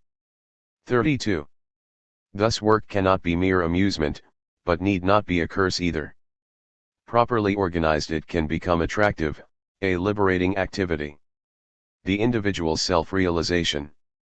However attractive such work might become, still it belongs to the realm of necessity in the sense that it must be done to satisfy the physical needs of the community. Beyond it lies another realm of activity which is not under any compulsion at all. Marx made the distinction eloquently at the end of the third volume of Capital. The realm of freedom actually begins only where labor which is determined by necessity and mundane consideration ceases, thus, in the very nature of things it lies beyond the sphere of actual material production.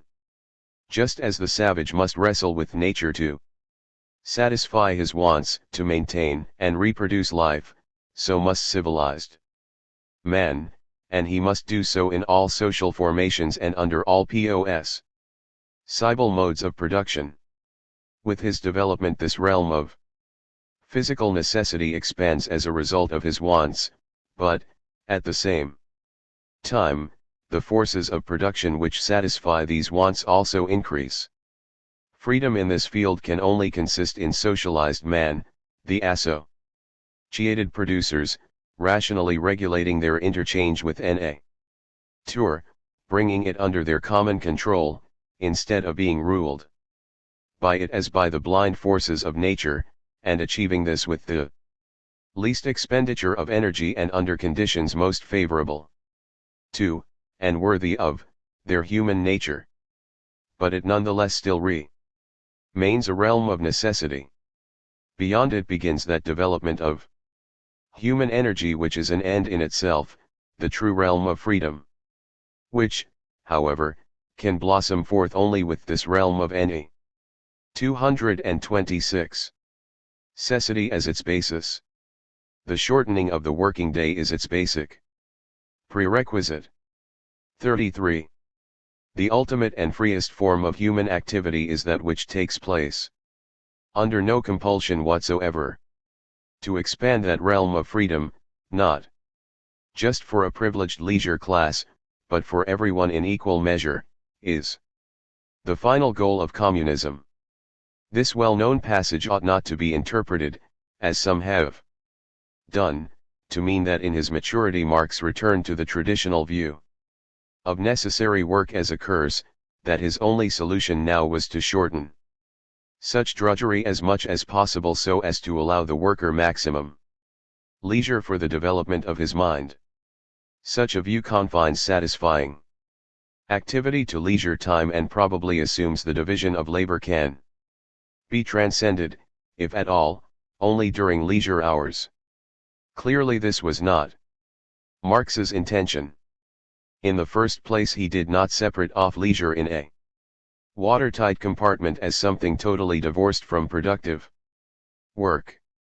In the Grundriss, which also stressed the need to maximize leisure time, Marx made it clear that such leisure included at least the following: 1. Time to be idle, rest, etc., 2. Time for artistic endeavor, and 3. Time for scientific pursuits. Most science was done in leisure time during Marx's day, including the social science he did himself.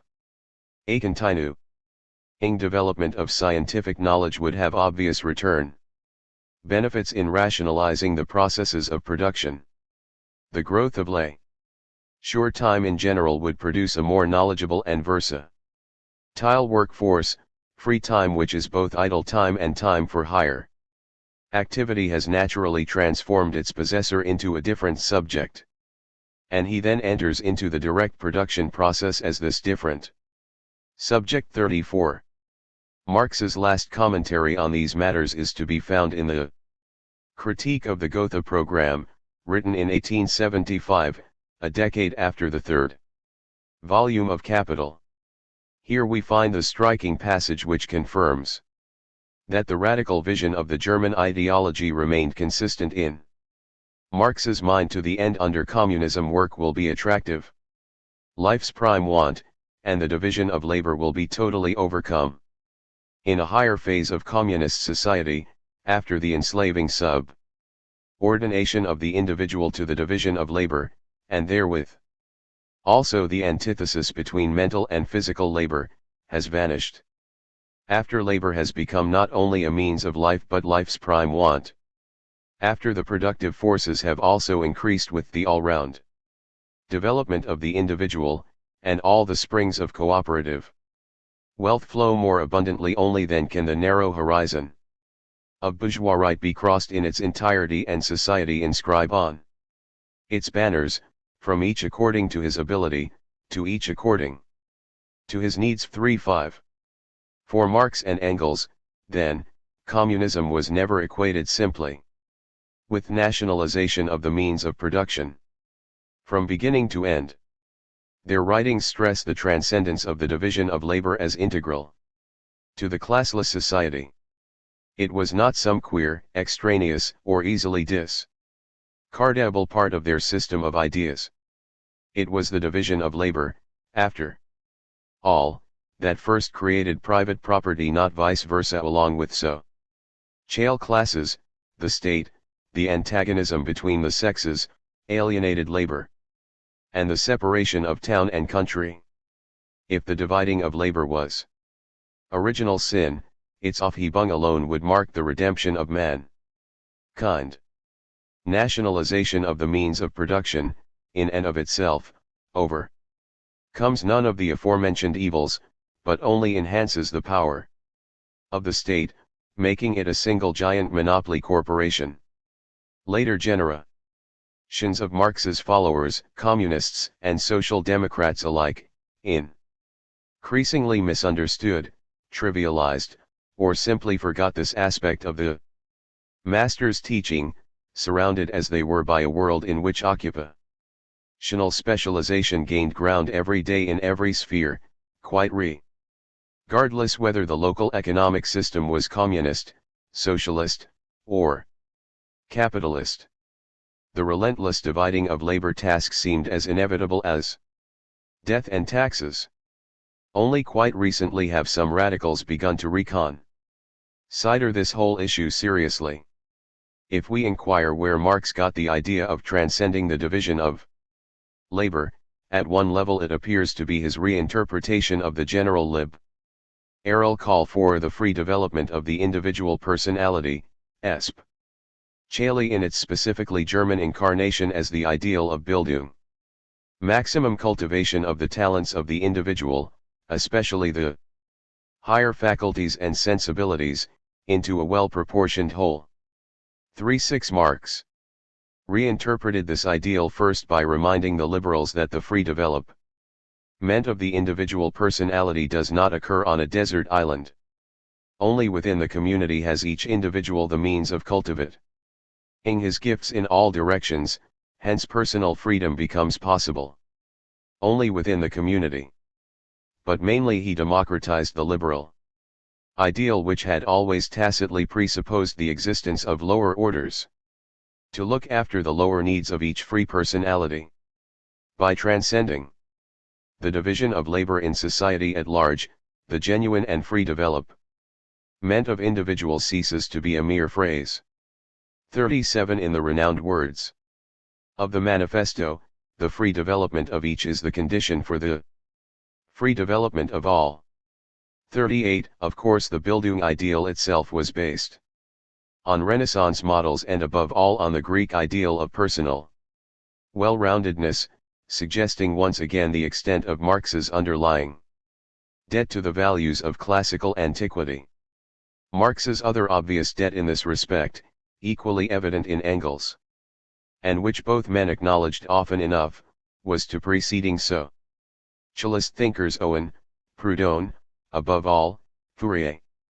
It was the eccentric genius, Fourier, after all, whose supreme message was that work should be attractive, that it must be varied, and that the diverse talents and inclinations of individuals could be fitted together without coercion to meet all the labor needs of the community, a doctrine the young Engels had labeled unassailable, and the great axiom of social philosophy.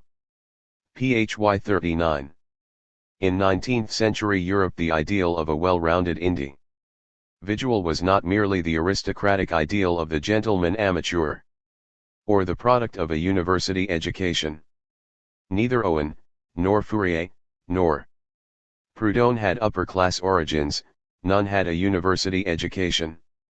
In broader social terms the latter two especially spoke for a pre-industrial handicraft and peasant mode of life in which work was more varied and more under the control of the individual.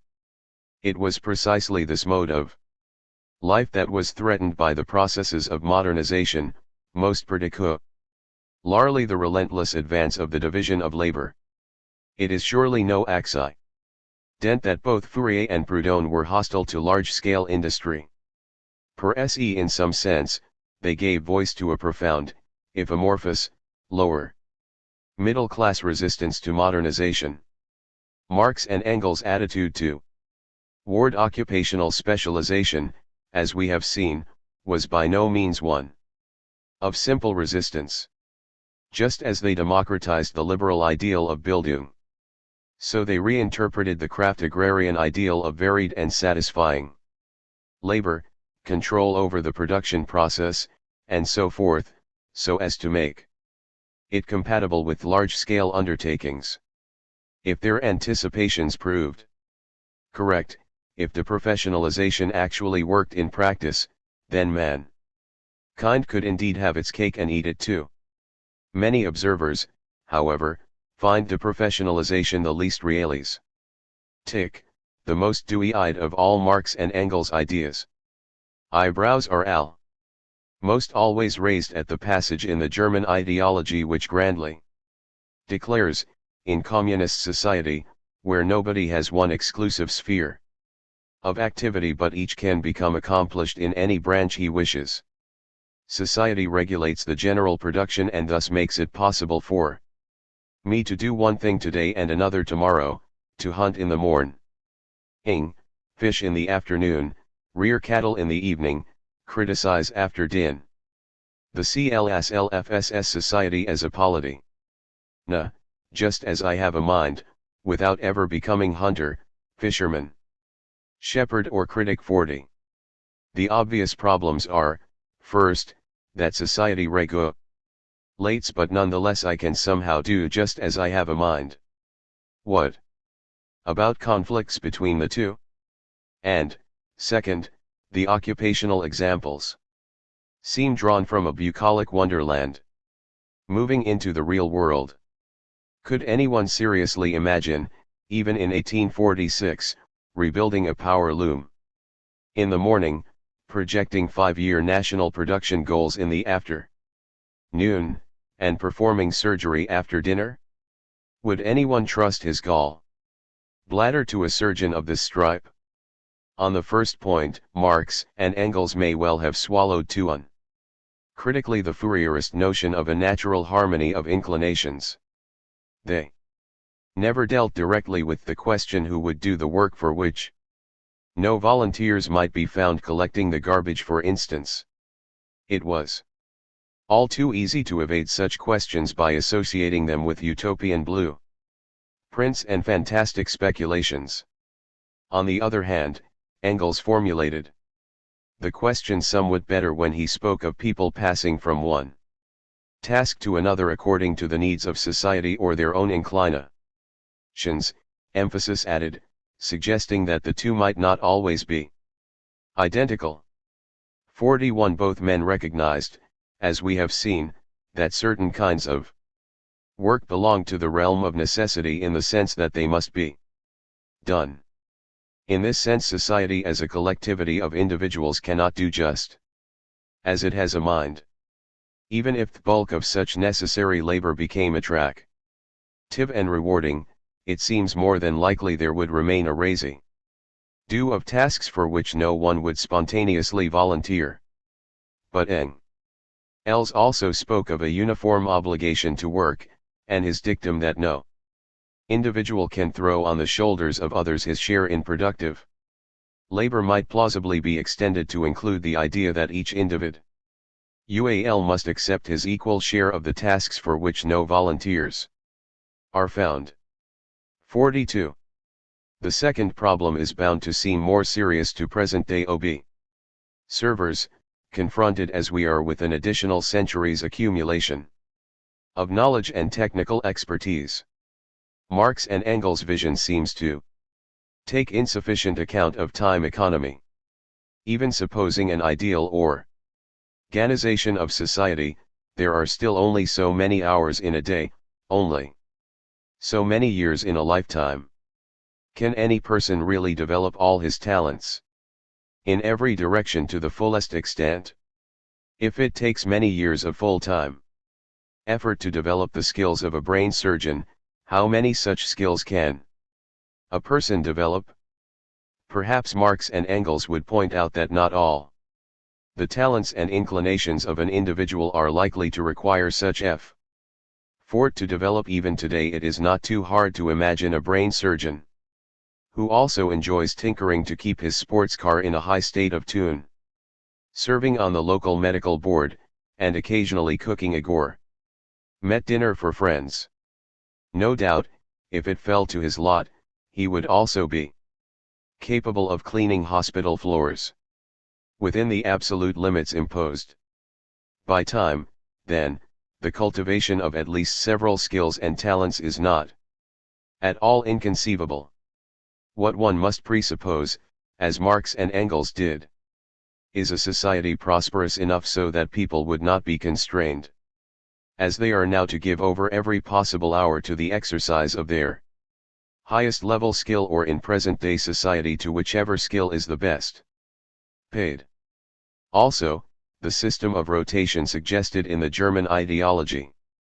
Morning, afternoon, evening, need not be taken as a rigid formula, a coup.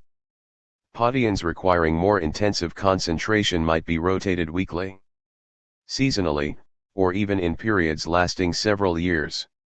Certainly the two men conceived the process of education to be a lifelong process that would develop fresh talents in later life, just as they themselves undertook to study the language and culture of Russia when in their 50s and educate themselves in anthropology when in their 60s. Indeed, one could scarcely find better examples of what Marx and Engels had in mind then.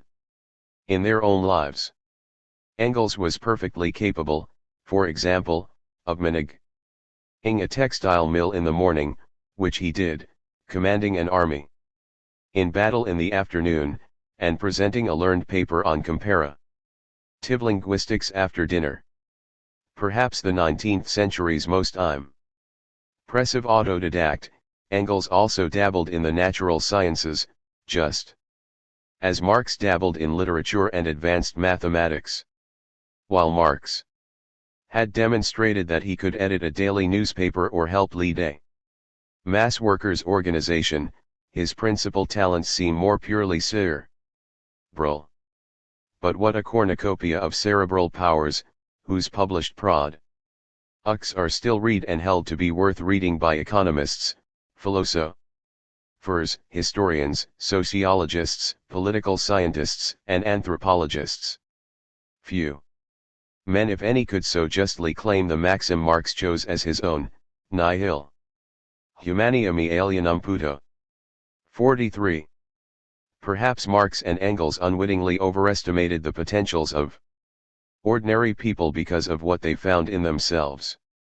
They did see knowledge unequal individual endowment, that one man is superior to another physically or mentally. Marx added, they would not be different individuals if they were not unequal.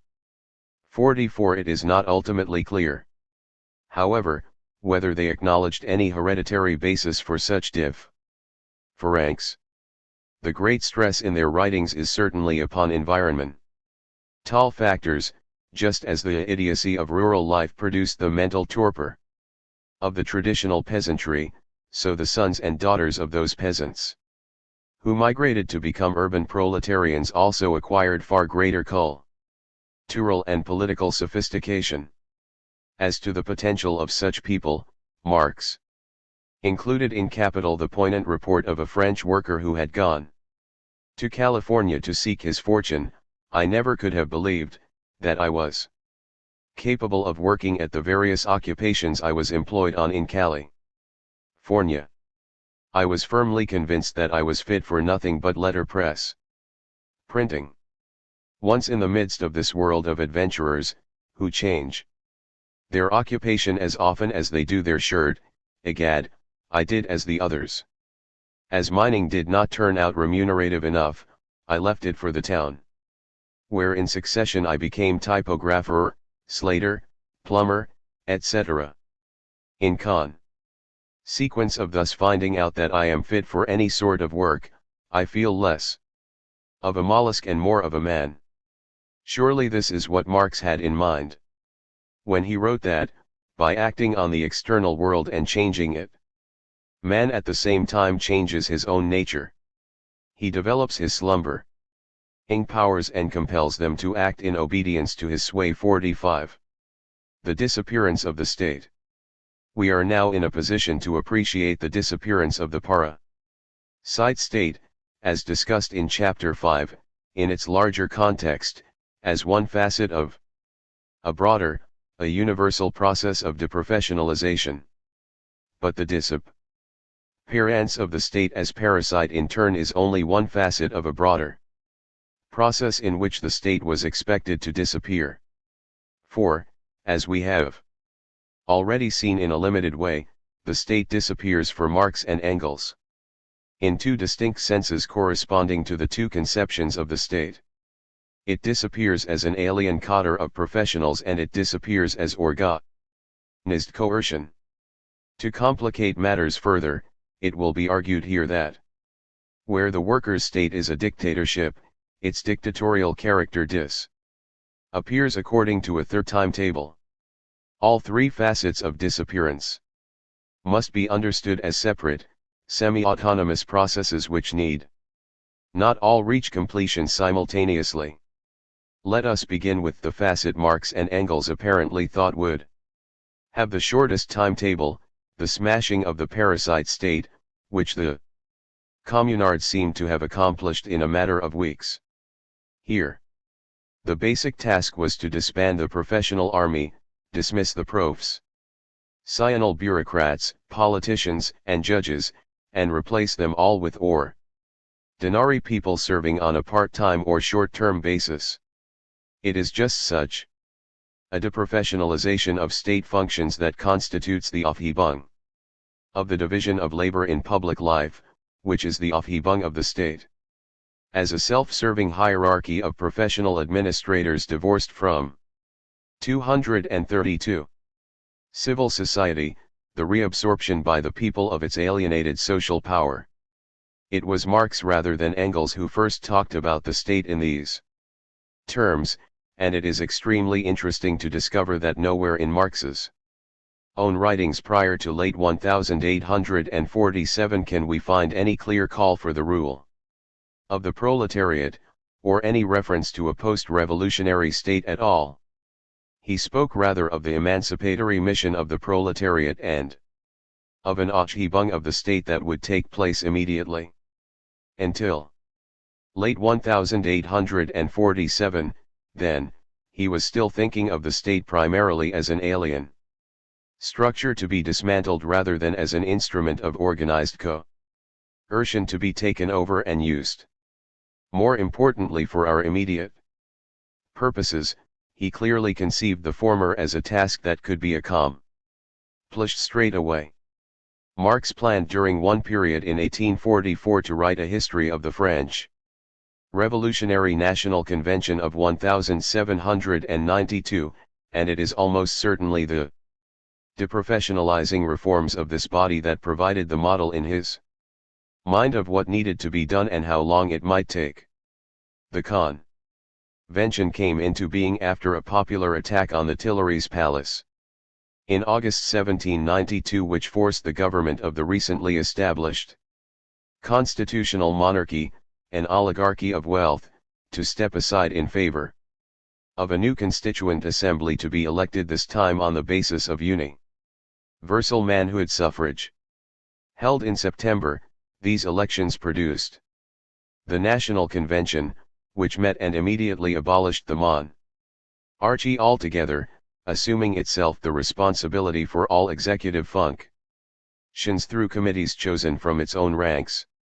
Meanwhile, the Parisian sans-culottes, organized in the various sections of the city, had taken over the municipal government as well, dismissing the old bureaucrats and reorganizing the entire administration as a community self-help operation, all with a monumental effervescence of civic-mindedness and popular participation.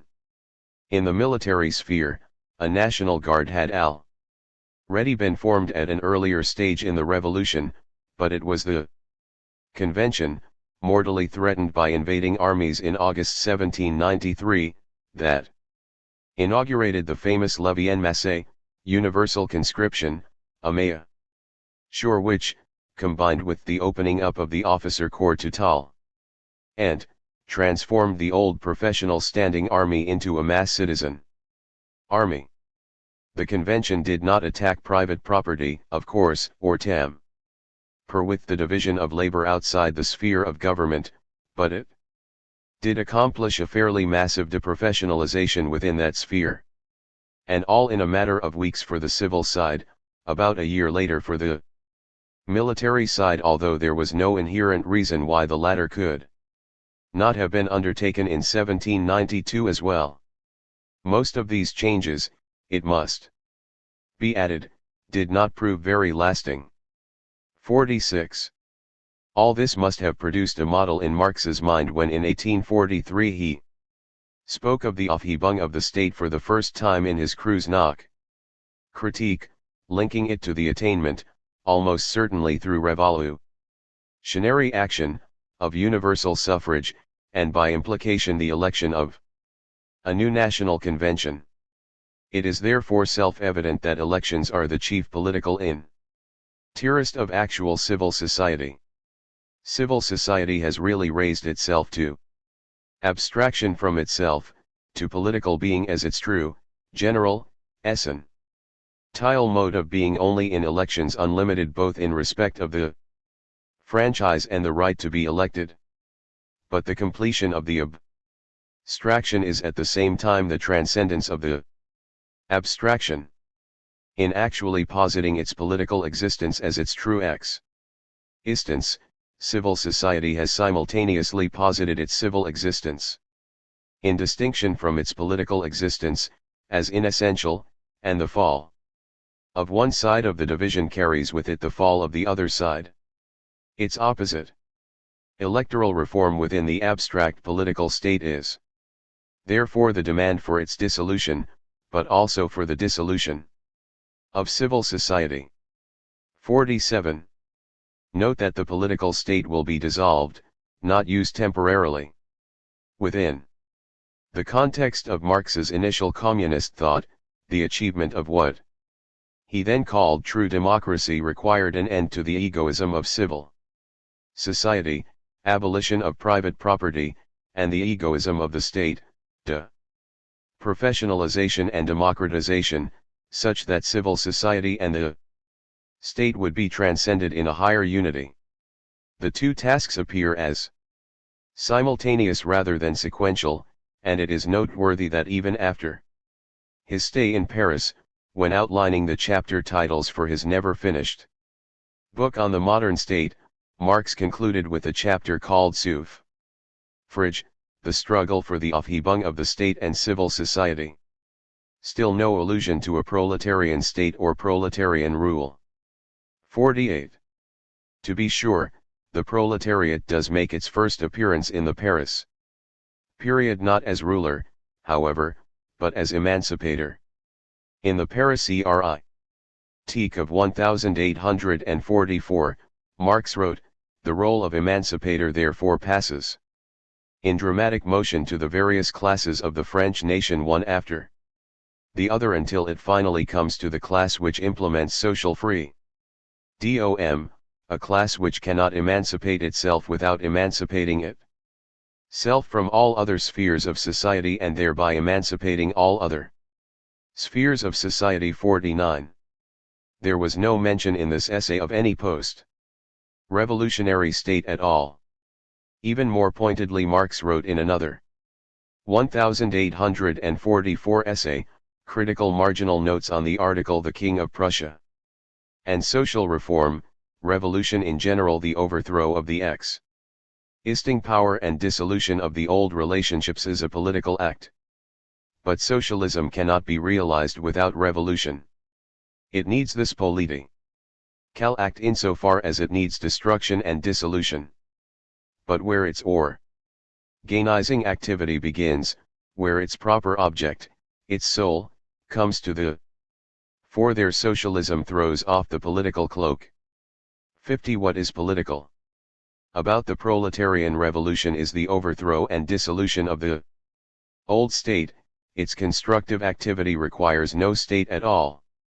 In the German ideology, as we have seen, Marx and Engels merged their two theories of the state, but the only reference to its ultimate disappearance is almost surely a reference to the parasite state. Previous revolutions within the framework of division of labor were bound to lead to new political institutions. The communist revolution, which transcends the division of labor, gets rid of political institutions at last. 51. Getting rid of the state here still means deprofessionalization and is linked to the general Aufhebung of the division of labor which previous revolutions, i.e., the French, did not carry out.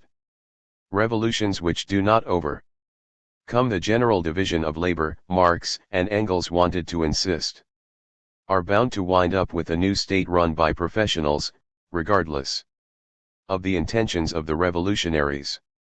As late as The Poverty of Philosophy in 184-7, Marx summarized the development of the class struggle up to the anticipated revolutionary CLI.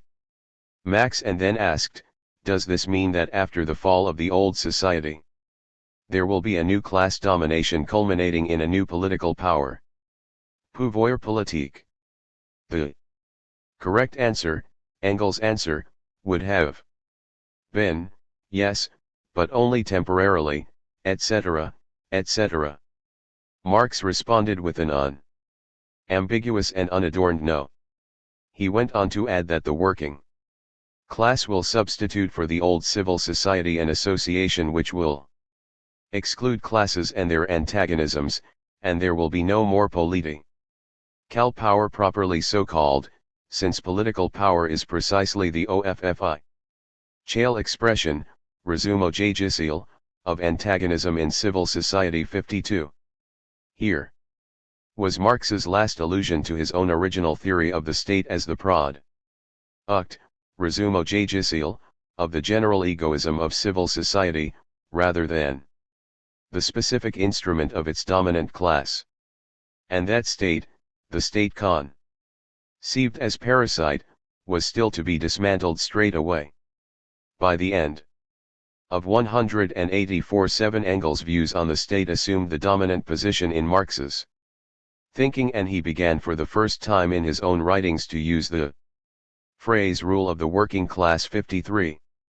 The Communist Manifesto employed the same concept, of course, and defined political power in neat contrast to the definition just quoted as the organized power of one class for oppressing another 54.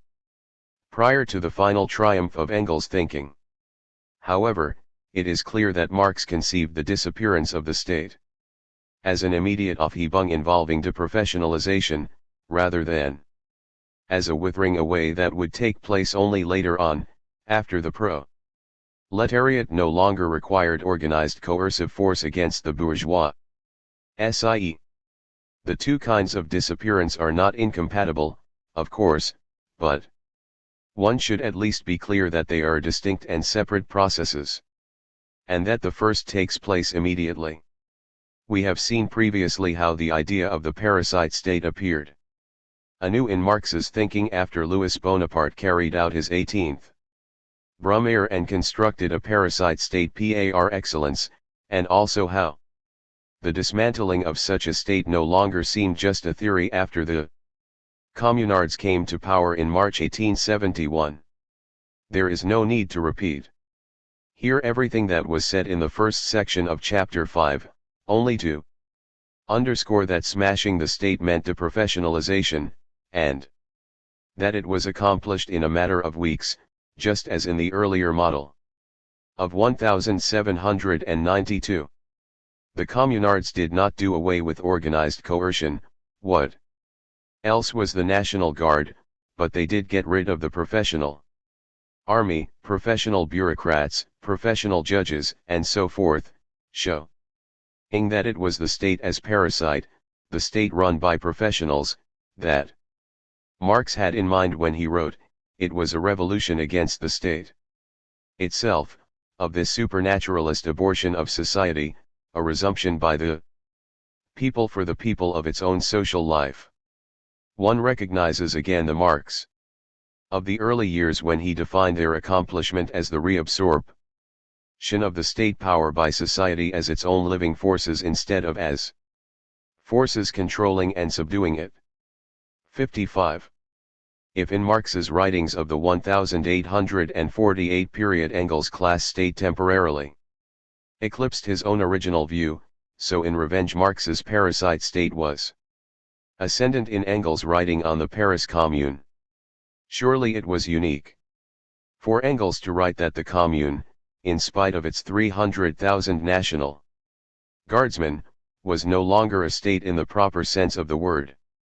But now he was thinking of the state as an alien cotter of professionals, not in his more habitual manner as organized coercive force, and the same conception underlies his famous 1891 remark that the state is at best an evil inherited by the proletariat after its victorious struggle for class supremacy, whose worst sides the victorious proletariat, just like the economic one, do away with capital, the appropriation of the whole means of production in the hands of the few, and the state will fall away of itself. 59.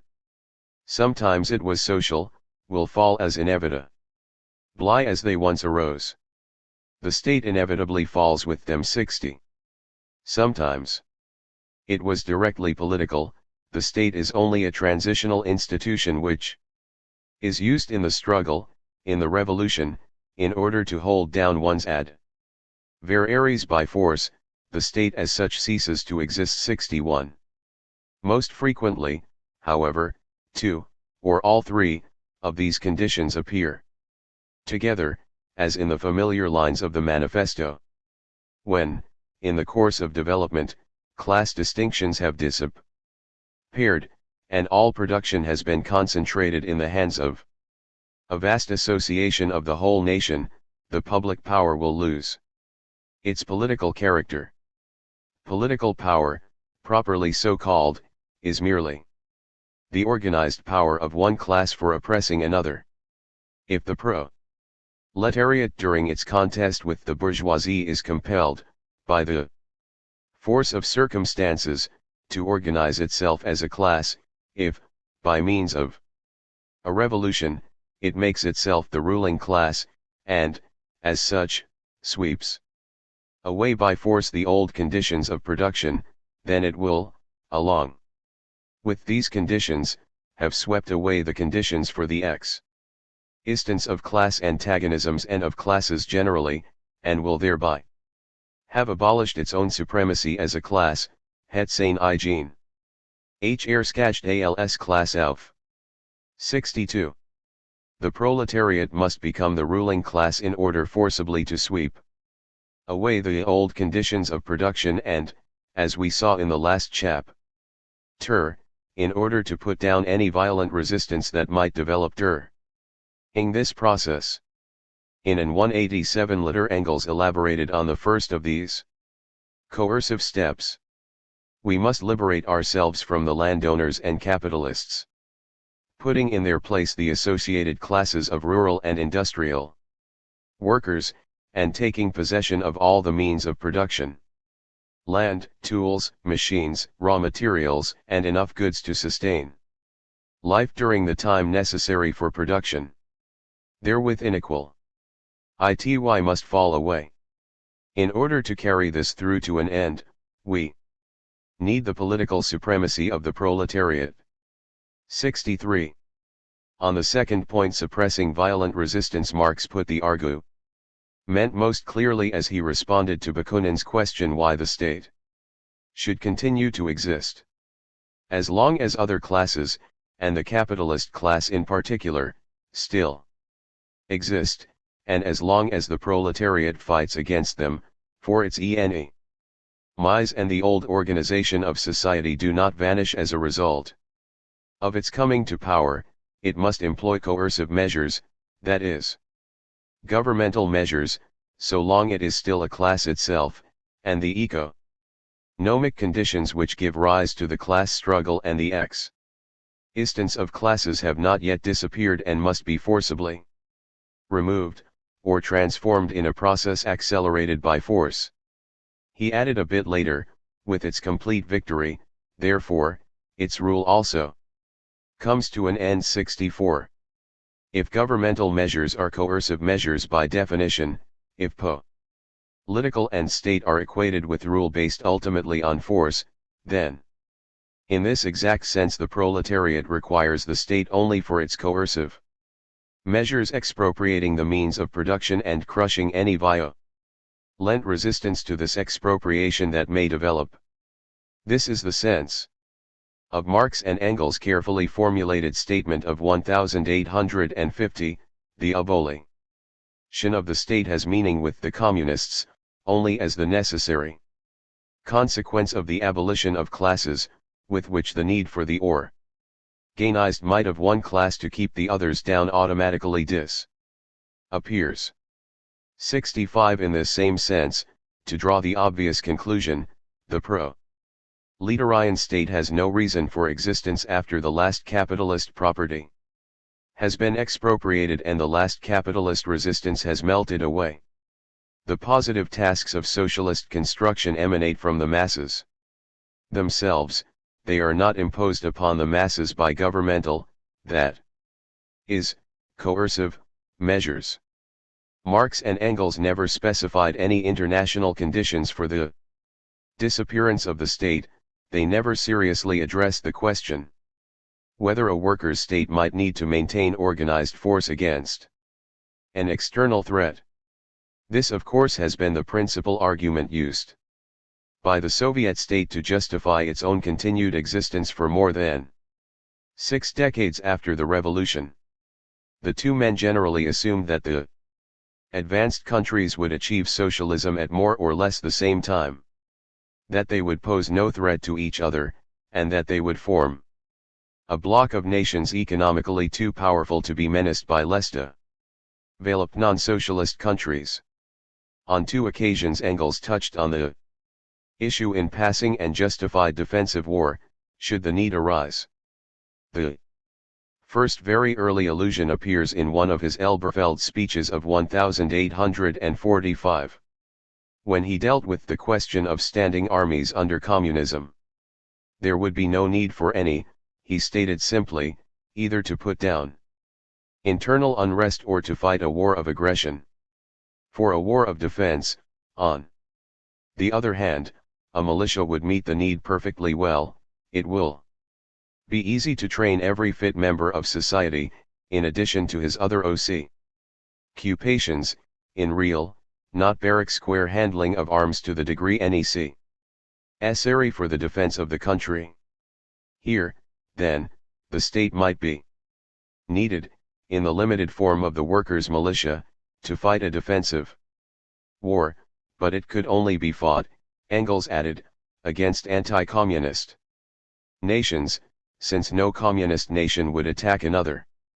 66 His other allusion, in an 1882 letter to Koskai, formally took the same position, as he speculated about the fate of European colonies after the revolution. In my opinion, the colonies proper, i.e., the countries occupied by a European population, Canada, the Cape, Australia, will all become independent. On the other hand, the countries inhabited by a native population, which are simply subjugated, India, Algiers, the Dutch, Portuguese, and Spanish possessions, must be taken over for the time being by the proletariat and led as rapidly as possible towards independence. How this process will develop is difficult to say. India will perhaps, indeed very probably, produce a revolution, and as the proletariat emancipating itself cannot conduct any colonial wars, this would have to be given full scope. We shall have enough to do at home. Once Europe is reorganized, and North America, that will furnish such colossal power and such an example that the semi-civilized countries will follow in their wake. Of their own accord. Economic needs alone will be responsible for this. One thing alone is certain, the victorious proletariat can force no blessings of any kind upon any foreign nation without undermining its own victory by so doing. Which of course by no means excludes defensive wars of various kinds. 6-7. Thus Engels categorically excluded the idea of spreading socialism by the sword, while he again acknowledged the possibility of defensive wars. The obvious question arises against whom? With Europe and North America reorganized as socialist societies, what backward country would dare attack this colossal power?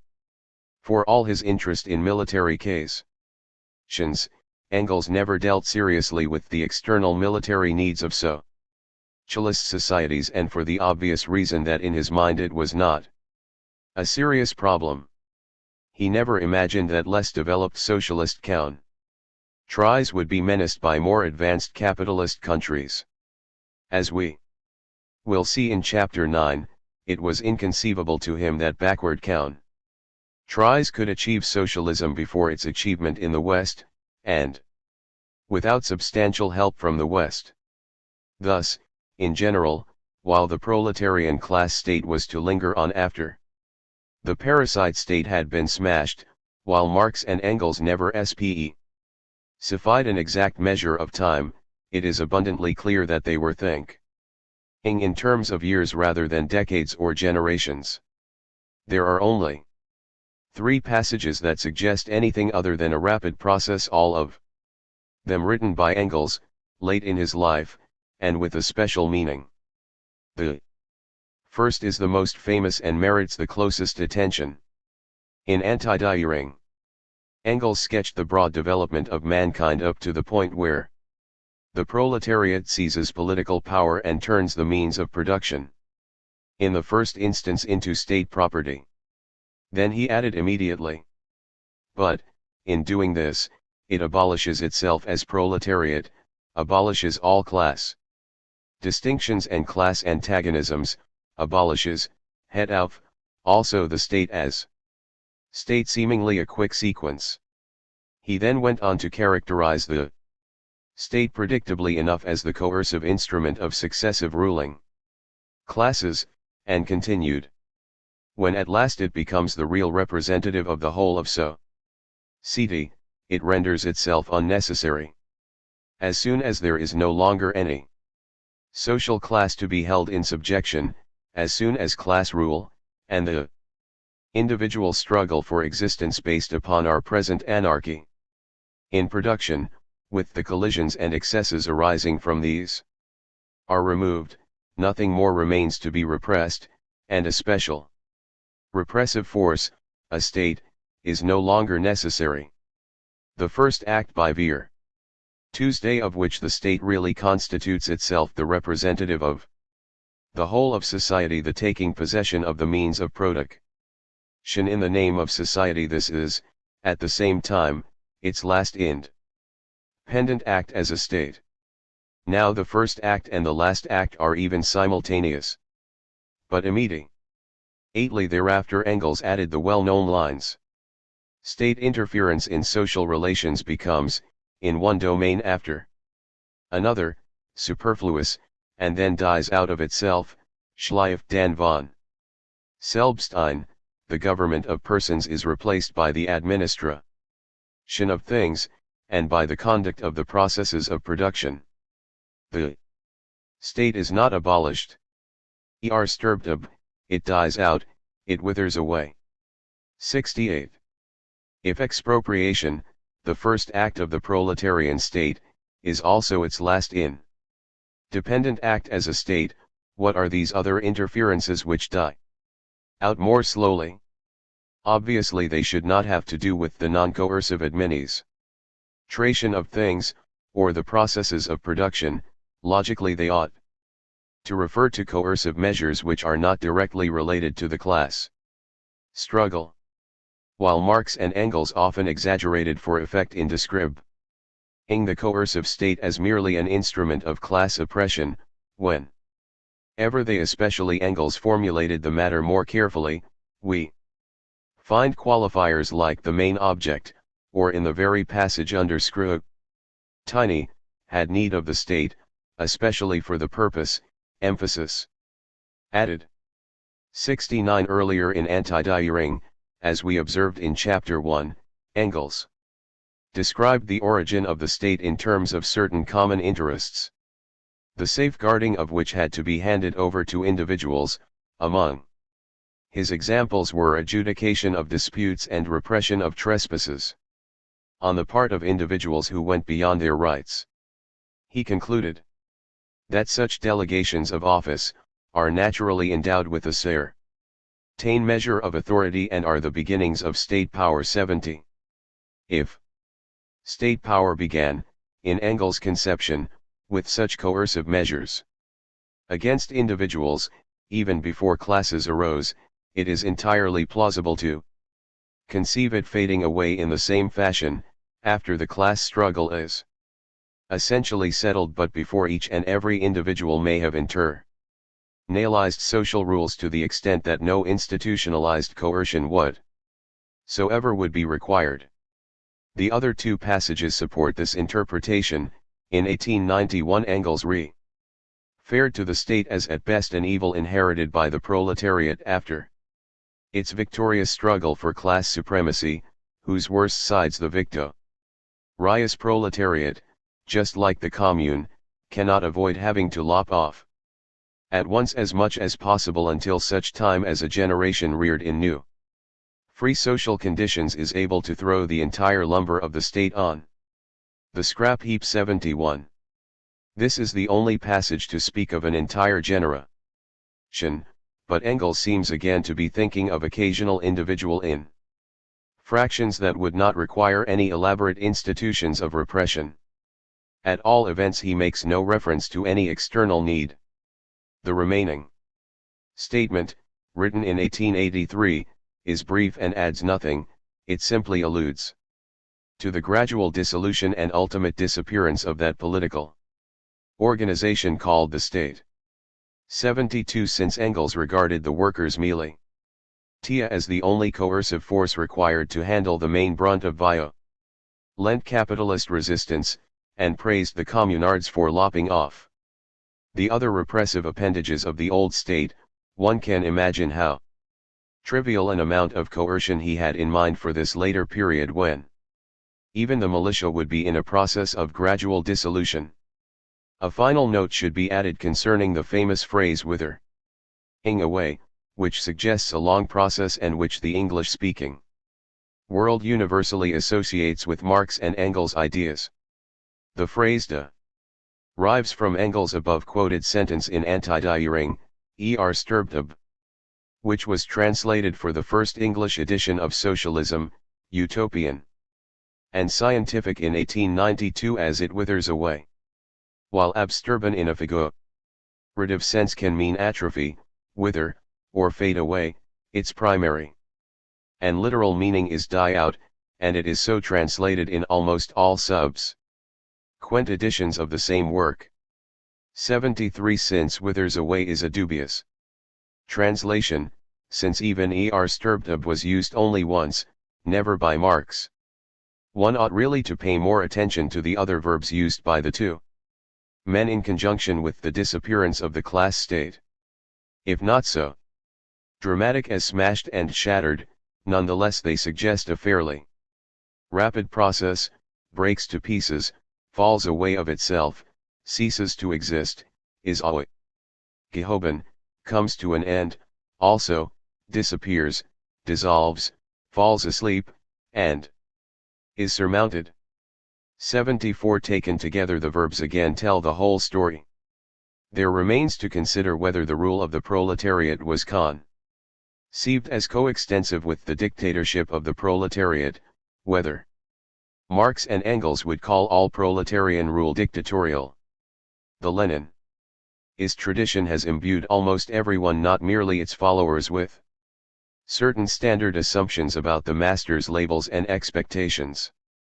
Thus Lenin presumed that Marx and Engels regarded all class government as inherently dictatorial. He also declared that proletarian rule, ergo dictatorship, lasts until the achievement of full communism, which is to say, throughout the long initial period of socialism. 75. The distinction between a lower phase of socialism and a higher phase of communism is based on Marx's critique of the Gotha program, but even the most cursory inspection of this document will show that it does not say at all what Lenin wanted it to say. In the economic section of the critique, Marx rather distinguished between two phases within communist society, according to the standard by which individuals would derive their income. What we have to deal with here is a communist society, not as it has developed on its own foundations, but, on the contrary, just as it emerges from capitalist society, which is thus in every respect economically, morally, and intellectually, still stamped with the birthmarks of the old society from whose womb it emerges. Accordingly, the individual producer receives back from society after the deductions have been made exactly what he gives to it. Marx went on to explain that, under this standard, one worker might still receive more than another, and that further inequities would remain, because the standard makes no allowance for the worker with a large family, and so forth. Then he continued. But these defects are inevitable in the first phase of communist society as it is when it has just emerged after prolonged birth pangs from capitalist society. Right can never be higher than the economic structure of society and its cultural development conditioned thereby. In a higher phase of communist society, society inscribe on its banners, from each according to his ability, to each according to his needs F6. In three separate uses here, Marx consistently referred to different phases of communist society, and nowhere used the word socialist. The issue becomes more than a quibble over labels if we now turn to the political section of the critique, a few pages later, where Marx made his most famous reference to the dictatorship of the proletariat. Between capitalist and communist society lies a period of the revolutionary transformation of the one into the other. There corresponds to this also a political transition period in which the state can be nothing but the revolutionary dictatorship of the proletariat. 77. Thus, in the writing that most carefully and thoughtfully distinguishes future stages of development, Marx said very plainly that the dictatorship of the proletariat lies between capitalist and communist society. Generally, he did not say it lasts until the end of its lower phase. Lenin's motives in restricting the label communist to the higher phase are fully transparent. What is harder to understand is the uncritical acceptance of this obfuscation by virtually everyone else. If the dictatorship of the proletariat was not to last until the higher phase of communism, how long was it to last? Is it possible that it might end before the coercive institutions of the workers' state had been thrown entirely on a scrap heap of history, perhaps even before capitalist resistance had completely faded away? The existing evidence indeed points this way, although it is not conclusive enough for a categorical answer. We have seen in Volume 1 how Marx and Engels employed the phrase 244 dictatorship of the proletariat very infrequently and principally to make certain factional distinctions in their minor polemical writings. 78. It was surely not the essence of their teaching. They did seem to have a fairly clear idea of what they meant by dictatorship, proletarian, or otherwise. When they spoke of something apart from individual dictators, they meant extra-legal government, government outside or beyond the frame work of normal law, thus most obviously revolutionary government and government under martial law. Lenin, to the contrary, they did not regard all government as inherently dictatorial. They never referred to ancient or feudal governments in these terms, or even to the bourgeois governments of Britain and the United States. In fact, they used the word most frequently to describe the post-June government of the Second French Republic that had labeled itself a dictatorship, that is, a government of martial law, a government which, as Marx put it, declared the workers or la loi.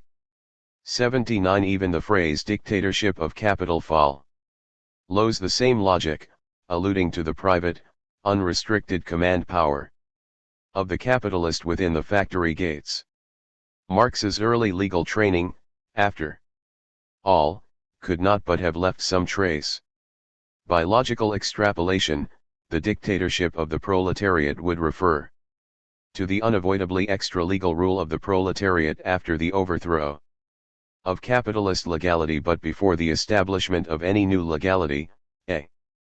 New constitution drawn up and put into effect by the workers' representatives? Except for one ambiguous reference, Marx and Engels never spoke of such a constitution. 80. And yet, while it is conceivable that in the distant future they imagined mankind could do without written law, surely the emergent workers' state would have to set down, as soon as it could, some general rules of government that could be called a constitution, a new legality.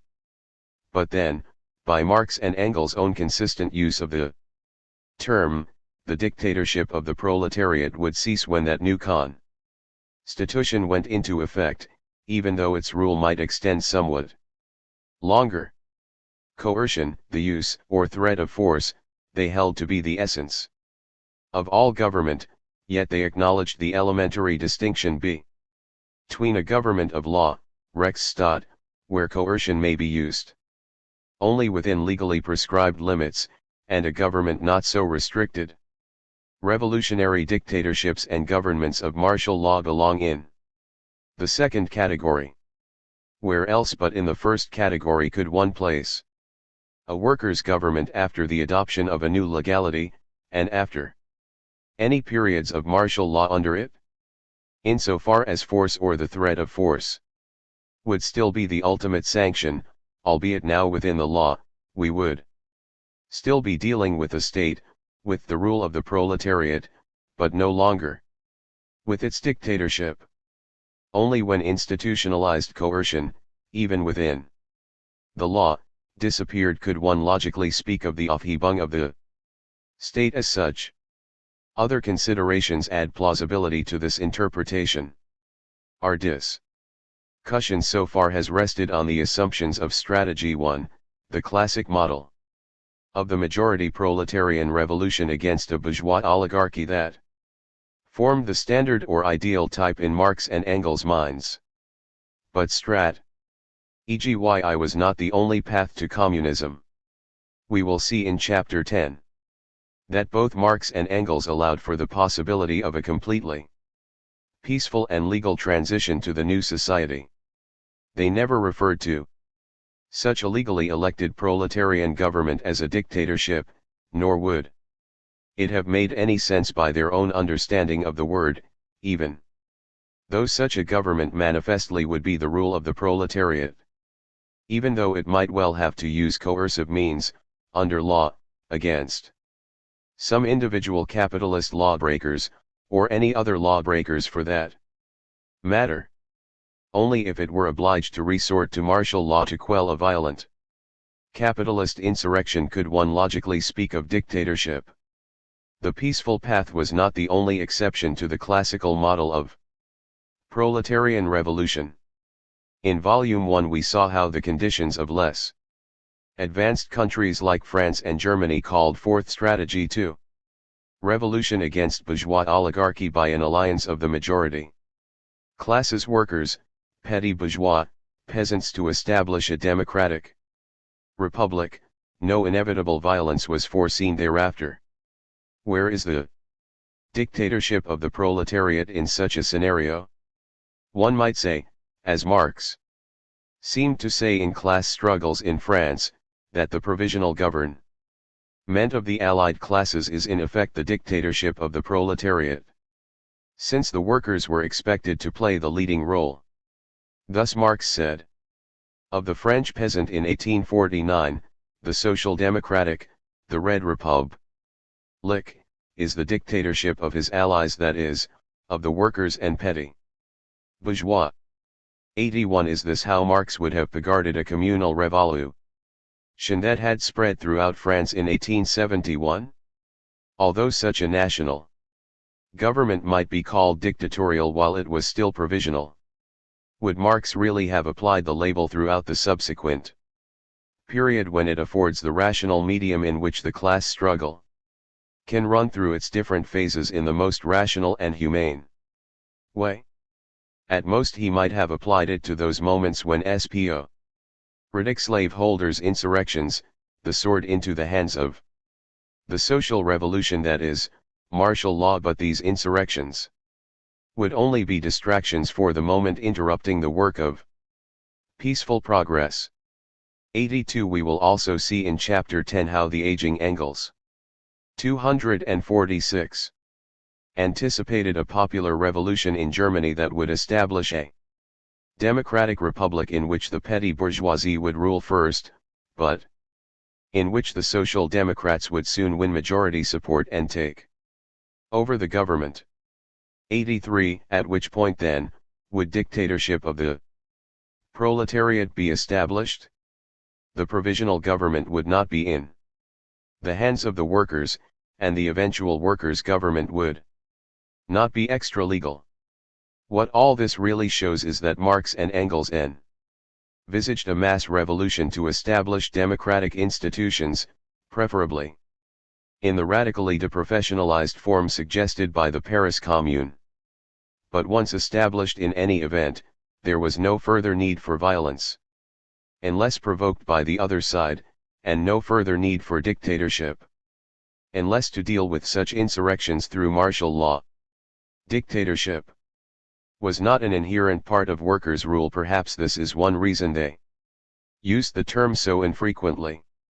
To sum up, then, Marx and Engels expected the state as parasite to disappear immediately through deprofessionalization, the state as dictatorship, if required initially, to disappear by definition with the establishment of a new legality, and the state as coercive power to disappear substantially with the end of expropriations and bourgeois resistance, but only completely and absolutely after a new generation had so internalized the rules of social intercourse that no external coercion whatsoever would be required.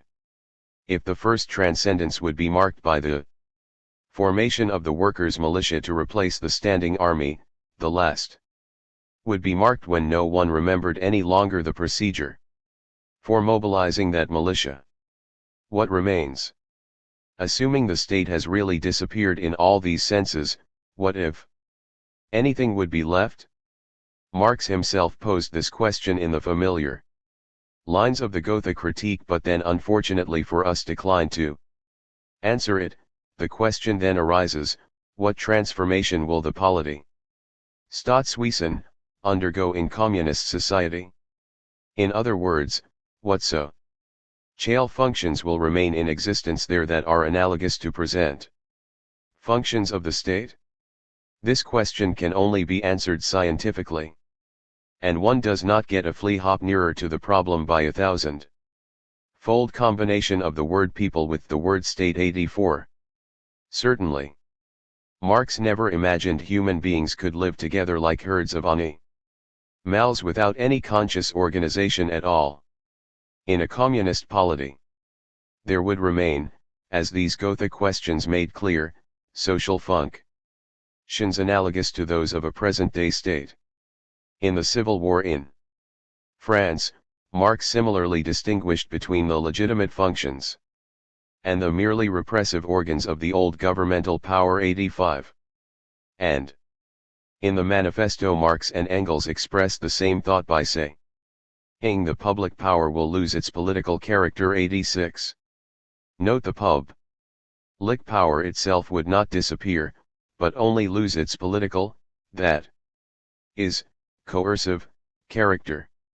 Just as primitive people organized themselves in a polity before the emergence of classes, before their social organization could be called a state, so communist society would retain a public power performing legitimate functions that would be analogous in some respects to those of the state.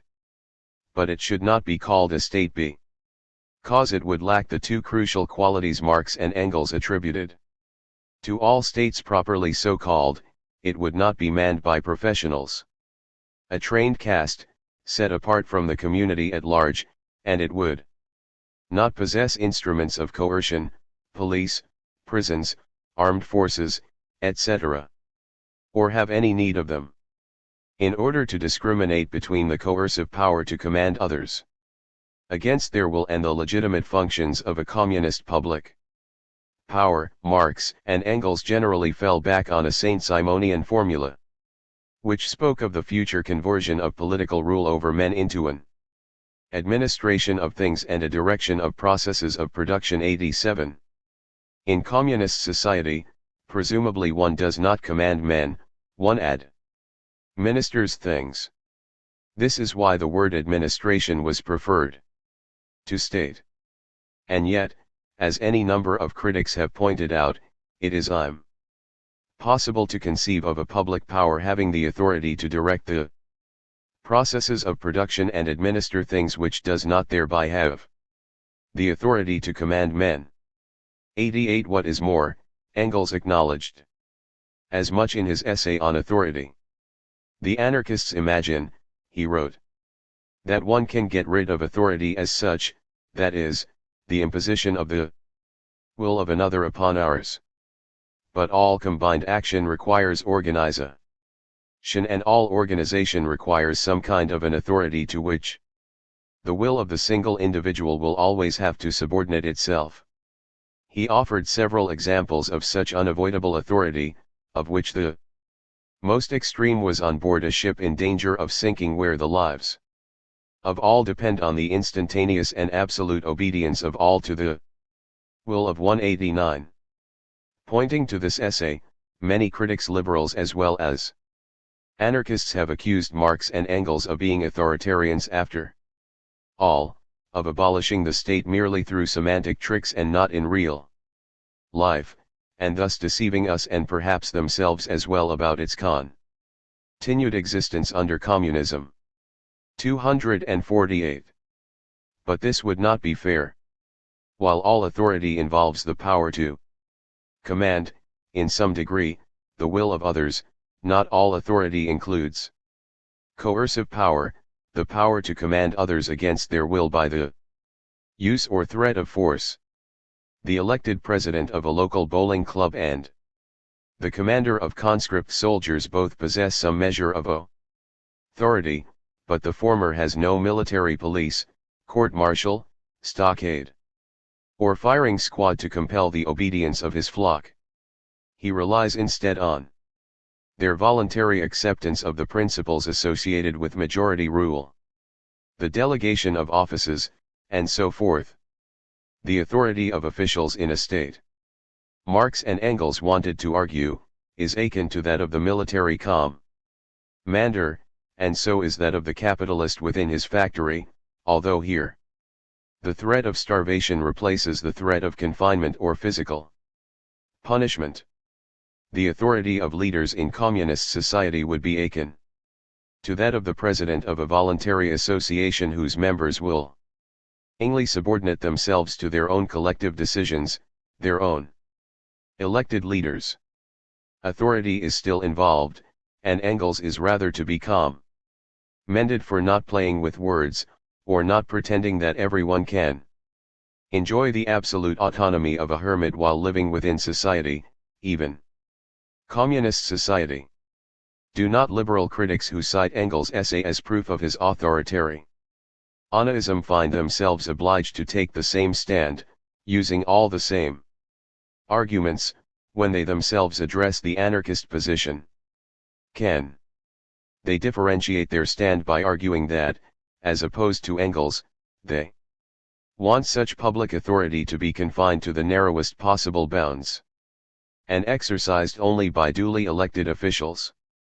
But Engels says the same thing on the issue of restriction. For example, if the autonomists find themselves to saying that the social organization of the future would restrict authority solely to the limits within which the conditions of production render it inevitable, we could understand each other, but they are blind to all facts that make the thing necessary, and they passionately fight the word. On the issue of election, all of Engels' examples presuppose a democratic process of decision-making. In a cotton factory, for example, he pointed out that all the machinery powered by the same steam engine must be worked during the same hours. Thus, the workers must, therefore, first come to an understanding on the hours of work, and these hours, once they are fixed, must be obeyed. served by all, without any exception. Thereafter particular case tions arise in each room and at every moment concerning the mode of production, distribution of materials, etc., which must be settled. The classless society as a polity. At once on pain of seeing all production immediately stopped. Whether they are settled by decision of a delegate placed at the head of each branch of labor or, if possible, by a majority vote, the will of the single individual will always have to subordinate itself. Thus majority vote where time permits, decision by a delegate where it does not. That such delegates were to be democratically elected is evident from Engels' next example, a railway, where the need to prevent accidents requires primordially a dominant will that settles all subordinate questions, whether this will is represented by a single delegate or a committee charged with the execution of the resolutions of the major ity of persons interested. For the anarchists, as Engels observed in a contemporaneous letter, the authority of the majority over the minority also ceases. Every individual and every community is autonomous, but as to how a society of even only two people is possible unless each gives up some of his autonomy, Bakunin again maintains silence 90. Thus the reputation of on authority is quite undeserved. Engels envisaged a radical extension of democratic principles into the workplace which few liberals think possible, and a totally non-coercive organization of public life, such as no liberal philosophy countenances. Liberals may label the essay unrealistic and utopian, but only the strictest anarchists have the right to call it authoritarian. Marx's views on these matters appear to be identical to those of his partner. We have already noticed how he likened all cooperative labor to an orchestra, which cannot do without a conductor, but necessary. Managerial functions need not be organized as despotic power, and Marx repeatedly pointed to workers' cooperative factories as an alternative model in which the members organize their own work discipline, choose their own manager, hold him accountable, and so forth. While Marx never believed in producers' cooperatives as a strategy for supplanting capitalism, he praised them lavishly as organizational models. In his inaugural address to the IWA, 1864, he asserted that they have shown that production on a large scale, and in accord with the behests of modern science, may be carried on without the existence of a class of masters, employing a class of hands. 91. 2 years later he formulated the resolution on the subject that was accepted by the Geneva Congress of the IWA, declaring the producers' cooperative movement to be an attack on the very groundwork of the capitalist system because it substituted republican principles of organization within the factory for the despotism of the capitalist. Its great merit is to practically show that the present 250 pairizing and despotic system of the subordination of labor to capital can be superseded by the republican and beneficent system of the association of free and equal producers. 92. In the third volume of Capital, where he could have had no need to please IWA cooperative enthusiasts, Marx still asserted that producers' cooperatives represent within the old form the first sprouts of the new, cooperative factories furnish proof that the capitalist has become no less redundant as a functionary in production as he himself, looking down from his high perch, finds the big landowner redundant. In a cooperative factory the antagonistic nature of the labor of supervision disappears, because the manager is paid by the laborers instead of representing capital counterposed to them. 93. Such a manager, chosen and paid by the workers themselves, exercises a quite different sort of authority than that of the capitalist despot. In the Civil War in France, where Marx spoke of the legitimate function of public power, he praised the communards for having restored them to the responsible agents of society. Universal suffrage was to serve the people, constituted in communes, as individual suffrage serves every other employer in the search for workmen and managers in his busyness. And it is well known that companies, like individuals, in matters of real business generally know how to put the right man in the right place, and, if they for once make a mistake, to redress it promptly. On the other hand, nothing could be more foreign to the spirit of the commune than to supersede universal suffrage by hierarchic investiture. 94. Leadership functions, then, whether in a factory or for society at large, were to be performed by public servants, in the real sense of the word, chosen by the public to perform necessary tasks, but held accountable by them as well, and dismissed by them whenever necessary. Perhaps the most candid thoughts of all on the organization of the class less society come from Marx's 1874 Conspectus on Bakunin's statism and anarchy, which was quoted at length in Volume 1. Bakunin had expressed doubt whether the Marxists would allow mass participation in future decision-making. Bakunin, there are about 40 million Germans. Will all 40 million be members of the government? Marx, certainly, for the thing begins with the self-government of the communities. Bakunin, the whole people will govern and there will be no one to be governed. Marx, when a man rules himself, then, according to this principle, he does not rule himself, for he is only himself and nobody else. Bakunin, it means that there will be no government, no state. But if there is a state in existence, there will be people who are governed, and there will be slaves.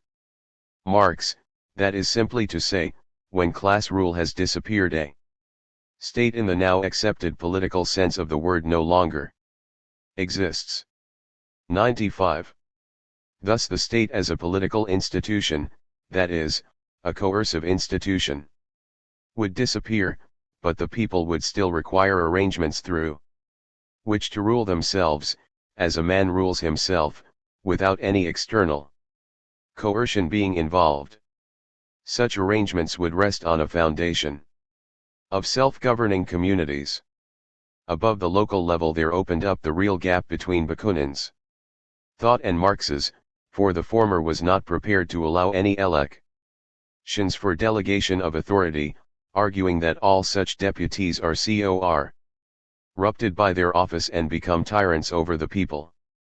But not all elections are political, Marx insisted, they do not always have to do with coercive institutions. Elections are a political form which exists in the smallest Russian commune and artel. The nature of the elections is determined not by the name, but by the economic basis, the economic interrelations of the voters, and from the moment when the functions have ceased to be political ones, 1. Governmental functions no longer exist, 2. The distribution of general functions becomes a routine matter and does not entail any domination, 3. Elections completely lose their present political character. A Russian village commune or an artel provide examples of a delegation of authority through elections where no coercive power is involved, where leadership does not entail domination. To renounce all such delegation of authority would be to require continuous decision-making by the whole collectivity. Bakunin, will the proletariat as a whole be at the head of the government? Post of officials of the central administration, factory managers, party leaders, intellectuals generally, or some combination of these groups. The new class question is entirely legitimate, it is essentially the same case Bakunin was trying to raise about the corruptibility of leaders. Most people who raise the question today of course have in mind the experiment Ints of the Soviet Union and the other communist countries. This time, however, an answer can be found in the master's writings, or at least the better part of an answer, one almost universally overlooked by those who pose the question.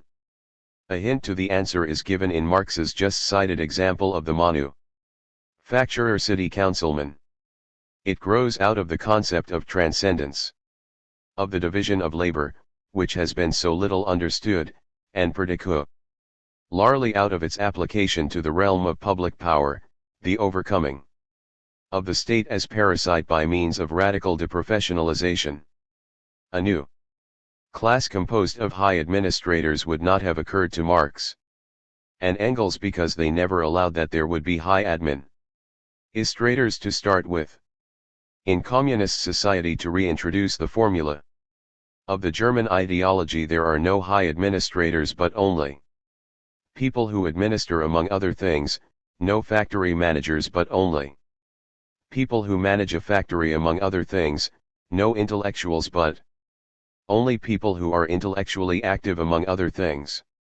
A fine sort of socialism that would be, to paraphrase Engels, perpetuating professional administrators, managers, intellectuals, and so on. Can a factory be managed on a part-time basis? From his personal experience, Engels would doubtless have answered in the affirmative. And the manufacturer, pointed to by Marx, who also served as city councilman, surely divided his time between at least these two activities. If one expands the idea to include essentially full-time work done for a short term, one can begin to imagine how Marx and Engels thought leadership could be provided without creating a professional class of leaders. No person would serve long enough in one capacity to develop a vested interest in his job. No special group of people could be identified as an administrative class because it would have become the class of all citizens. In a word, communist society would be a democracy without professionals. The 20th century observer is likely to throw up his hands immediately at the impossibility of such a thing, so accustomed have we become to professional leadership and to bureaucratic principles of selection and advancement, where even our elected political leaders are professionals in every sense of the word. To give Marx and Engels a fair hearing, we must consider that they did have a real-life model in their minds.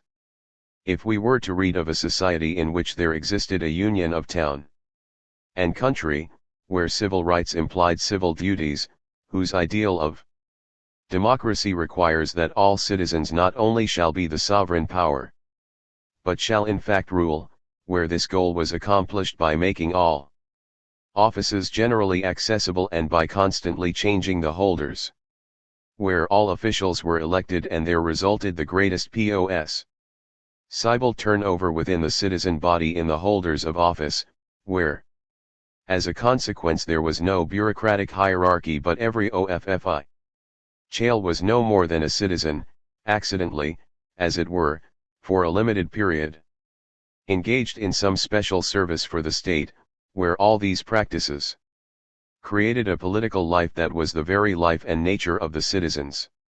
An identity of citizens with the state, an identity of state and society. If we were to read these things, we might be sure it was Marx describing the classless society. But in fact it is a description of Periclean Athens writ 10 by the German-educated classicist, Victor Ehrenberg.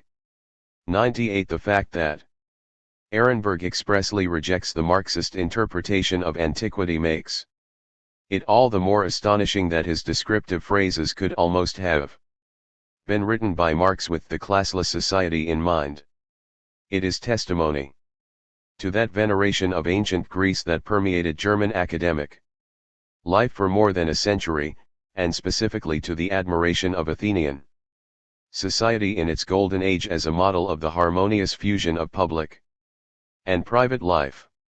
It has been argued in Volume 1 that Marx shared this veneration of classical antiquity and used Periclean Athens as a model for the political functioning, if he would forgive us the word, of a classless society. He never quite acknowledged the model, though we saw how he ridiculed the Prussian civil service examination by commenting, "One does not hear that the Greek or Roman statesman passed examinations 99. In the Grund Riss he came closer to an acknowledgement as he praised the humanistic values of antiquity. They struck him as loftier than the Mamonism of modern bourgeois society. Do we never find in antiquity an inquiry into which form of landed property etc. is the most productive, creates the greatest wealth? Wealth does not appear as the aim of production. The case is always which mode of property creates the best citizens. Thus the old view, in which the human being appears as the aim of production, regardless of his limited national, religious, political character, seems to be very lofty when contrasted to the modern world, where production appears as the aim of mankind and wealth as the aim of production.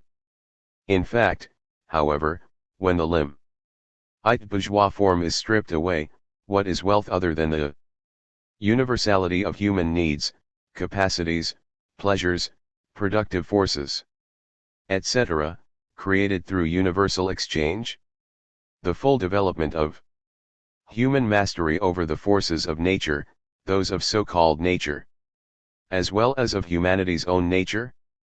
The absolute working out of his creative potentialities, with no presupposition other than the previous historic development, which makes this totality of development, i.e. the development of all human powers as such the end in itself, not as measured on a predetermined yardstick, where he does not reproduce himself in one specificity, but produces his totality, strives not to remain something he has become, but is in the absolute movement of becoming?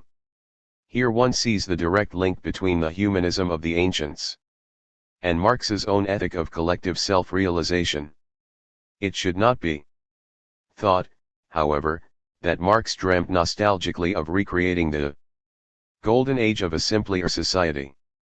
He defined his attitude on this point in an earlier passage of the Grundrisse, as he posed the question why Greek art should continue to exercise such a fascination on the modern mind. A man cannot become a child again, or he becomes childish. But does he not find joy in the child's naivete, and must he himself not strive to reproduce its truth at a higher stage? Does not the true actor of each epoch come alive in the nature of its children? Why should not the historic childhood of humanity, its most beautiful unfolding, as a stage never to return, exercise an eternal charm? 100. Modern man, then, should not and cannot expect Greek art to return again, but should reproduce its truth at a higher stage. In just the same sense the classless society would reproduce Athenian political forms at a higher stage. Engels did not have a university education and seems to have been less influenced by the veneration of Greece, yet even he acknowledged Hellenism to be the flowering of the ancient world. And he had some kind words for Athenian democracy in particular, as we have already seen. In the origin of the family, it shows a very highly developed form of state, the democratic republic, arising directly out of Gentile society, he noted, and its various self-governing townships, or demes, were the prototype of the self-governing American township. The modern state in its highest development ends in the same unit with which the rising state in Athens began 101. The American town meeting was closer to hand. But Engels admired it for the same reasons both he and his partner admired Athenian democracy.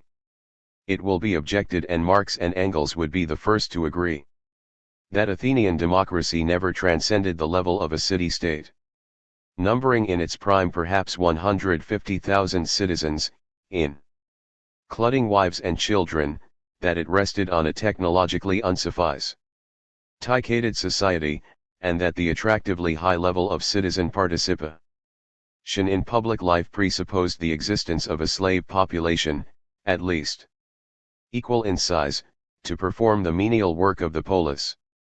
Marx and Engels perceived a critical linkage, however, between a low productivity economy and the existence of an exploited class. Engels stated it best in Anti-Dieting. All historical antagonisms between exploiting and exploited, ruling and oppressed classes to this very day find their explanation in this same relatively undeveloped productivity of human labor.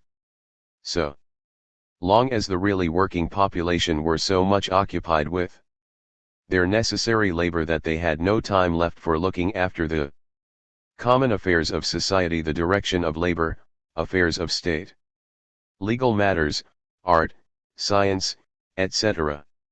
So long was it necessary that there should constantly exist a special class, freed from actual labor, to manage these affairs, and this class never failed, for its own advantage, to impose a greater and greater burden of labor on the working masses.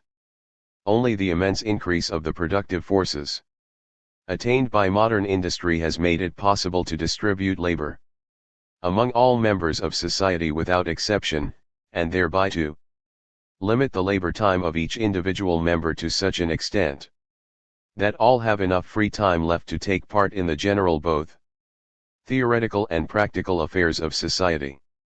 Thus leisure and knowledge would be socialized along with the means of production. What is really worth preserving in historically inherited culture, Engels observed in 1872, would be converted from a monopoly of the ruling class into the common property of the whole of society. And the decisive point, he concluded, was this: as soon as the productive power of human labor has risen to this height, every excuse disappears for the existence of a ruling class. 102.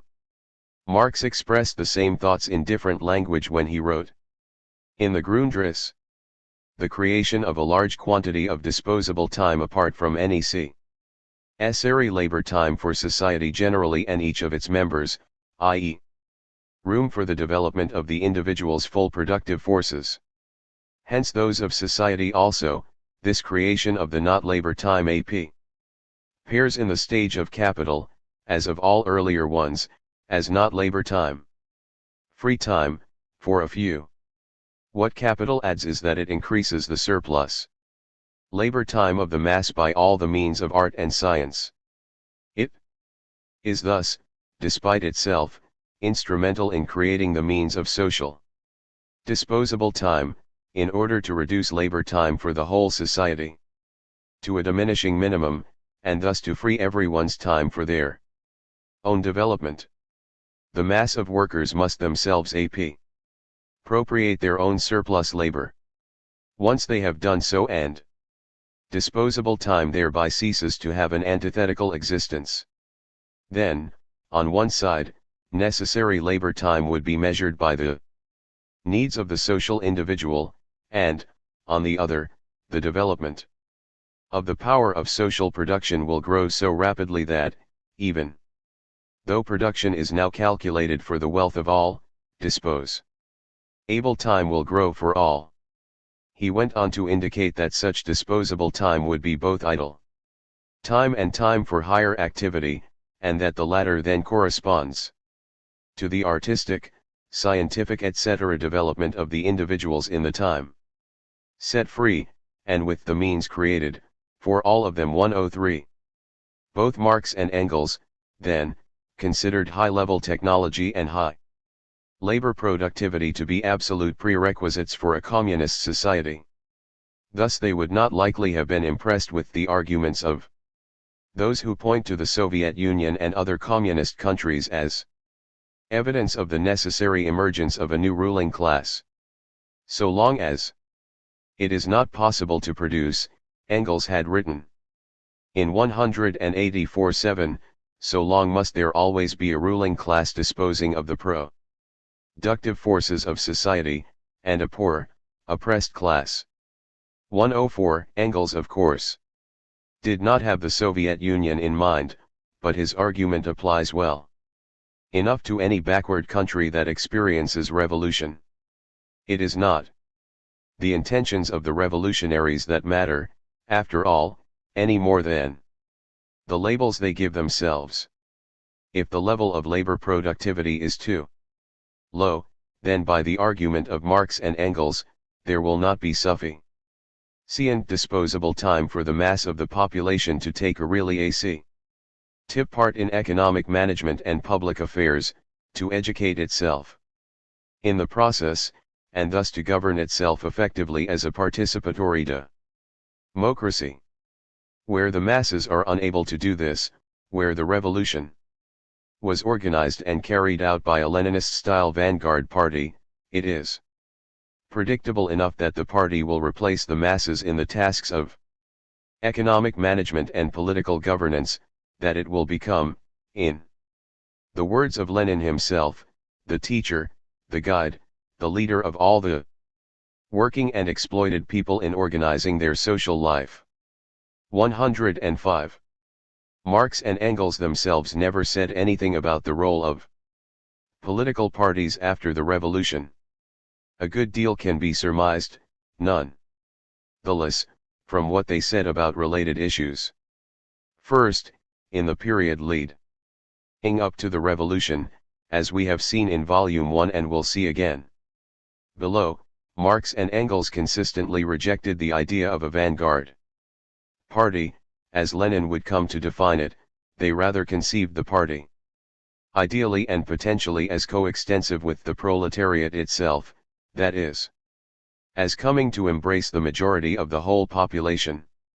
Second, while a single party would obviously serve the proletariat as a stronger weapon than several parties in the struggle against the bourgeoisie, Marx and Engels never insisted that a single party alone was acceptable. On the contrary, the fact that the Paris Commune contained three distinct factions, none of them Marxist, did not prevent it from being a glorious deed of our party or from being, on Engels' authority, a dictatorship of the proletariat.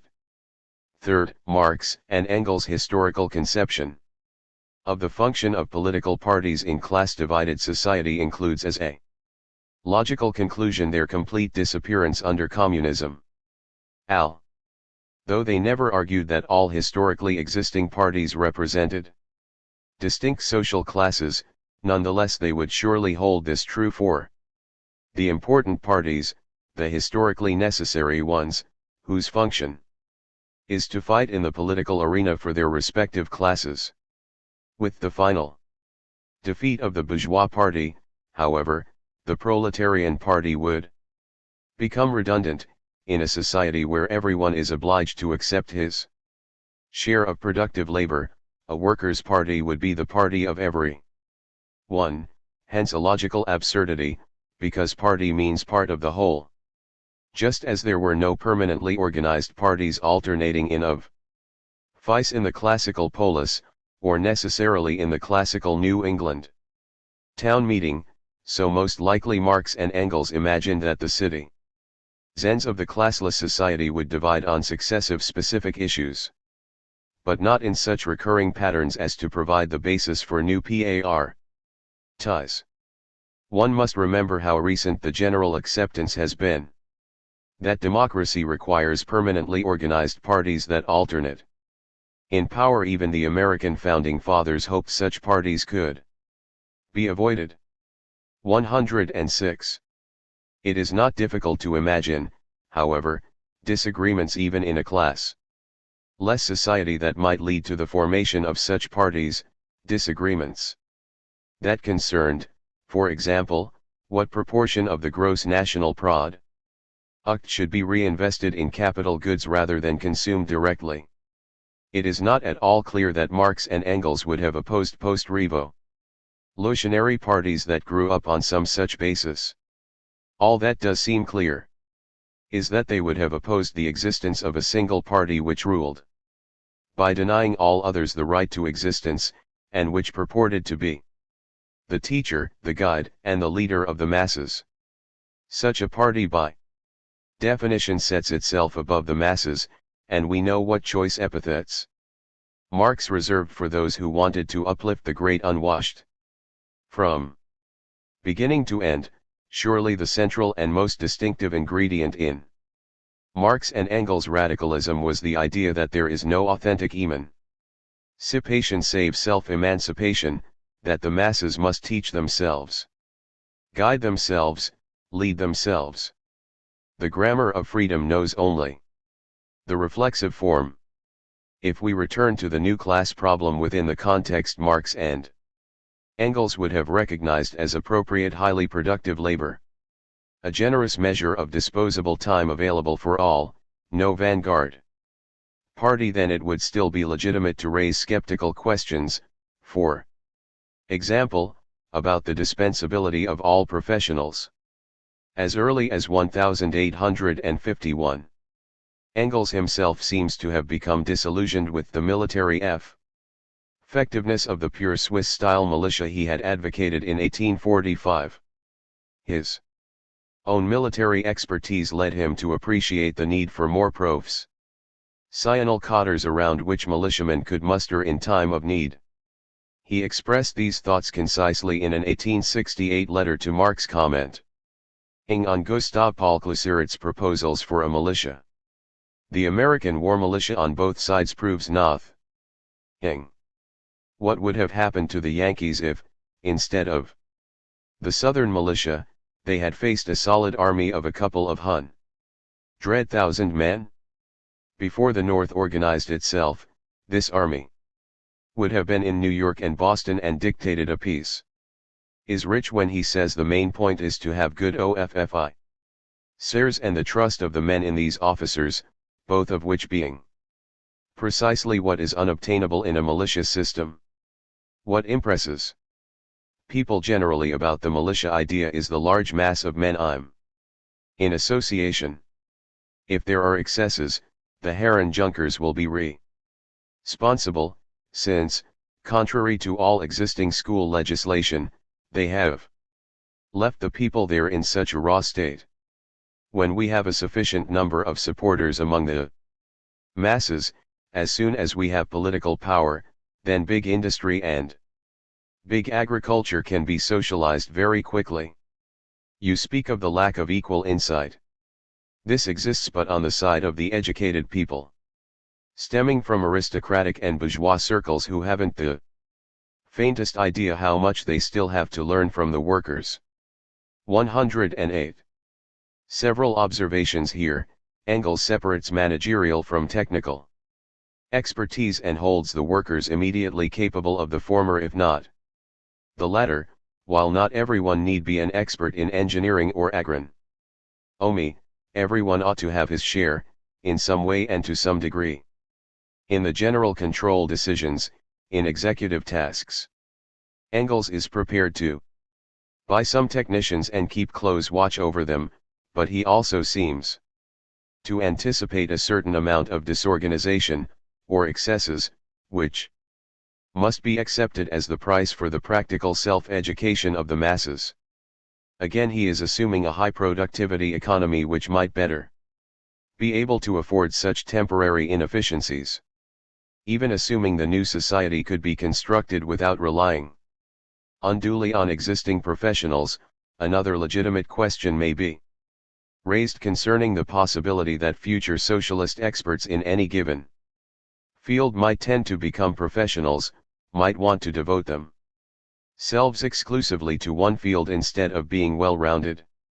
Engels might deplore those unfortunates who had sunk so low that they rejoice in their own subjection and one-sidedness, yet the person who devotes himself single-mindedly to one pursuit possesses all the advantages that a professional athlete has over an amateur athlete, a professional manager over administrative amateurs, and so forth.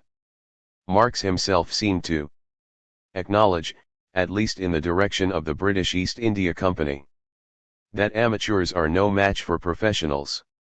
Thus he noted in 1853 that the 24 nominal directors, really merchants, bankers, etc., voted only a small portion of their time to the management of the East India Company. Further, they divided themselves into 3 functional committees.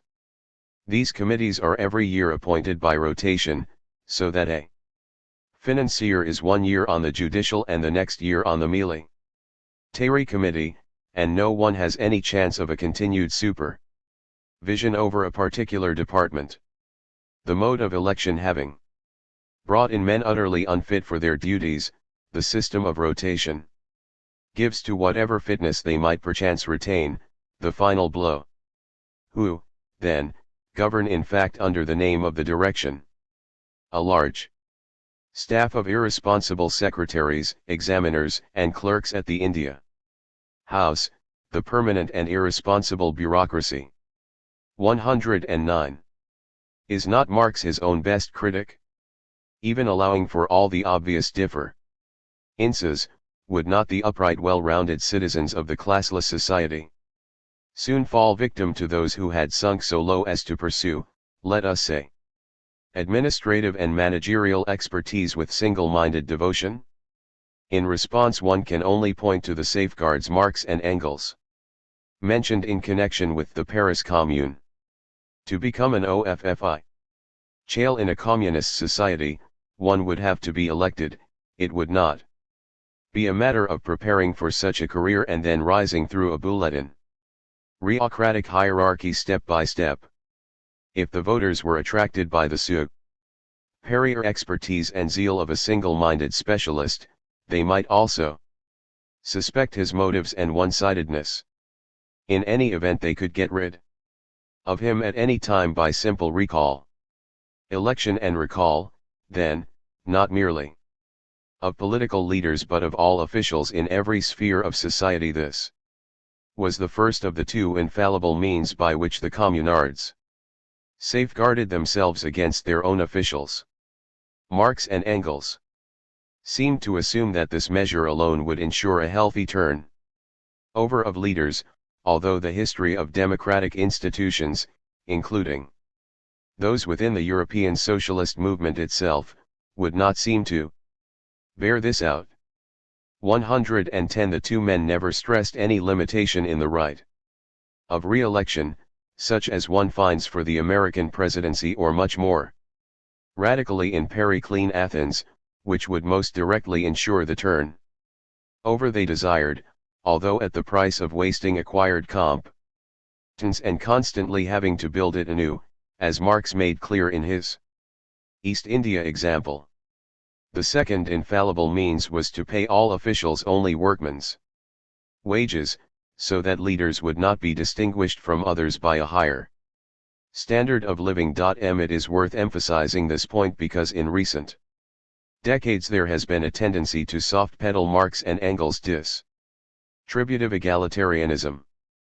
First it was Stalin and his defenders who needed to justify growing inequalities of income in the Soviet Union, but more recently it has been non-communist Western scholars who want to stress that Marx was more concerned with how people produce, with their self-realization through productive labor, than with how they consume, or whether they consume in exactly equal shares.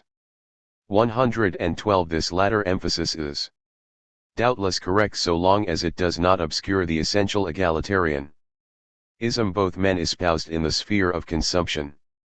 It is certainly true that they opposed any ascetic egalitarianism that aspires to level down everyone's consumption to the minimum conceived as necessary for a simple life. Marx reacted to such ideas in his Paris manuscripts of 1844. Crude communism is only the culmination of this envy and of this leveling down proceeding from the preconceived minimum. It is a negation of the entire world of culture and civilization, the regression to the unnatural simplicity of the poor and crude man who has few needs.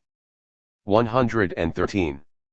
When dealing with socialists of this sort, Engels was apt to stress that the idea of equality is itself a historical product and ought not to be represented as the highest principle and ultimate truth. Marx also insisted that between one country and another, one province and another, and even one locality and another, there will always exist a certain inequality in the conditions of life, which it will be possible to reduce to a minimum but never entirely remove. 114.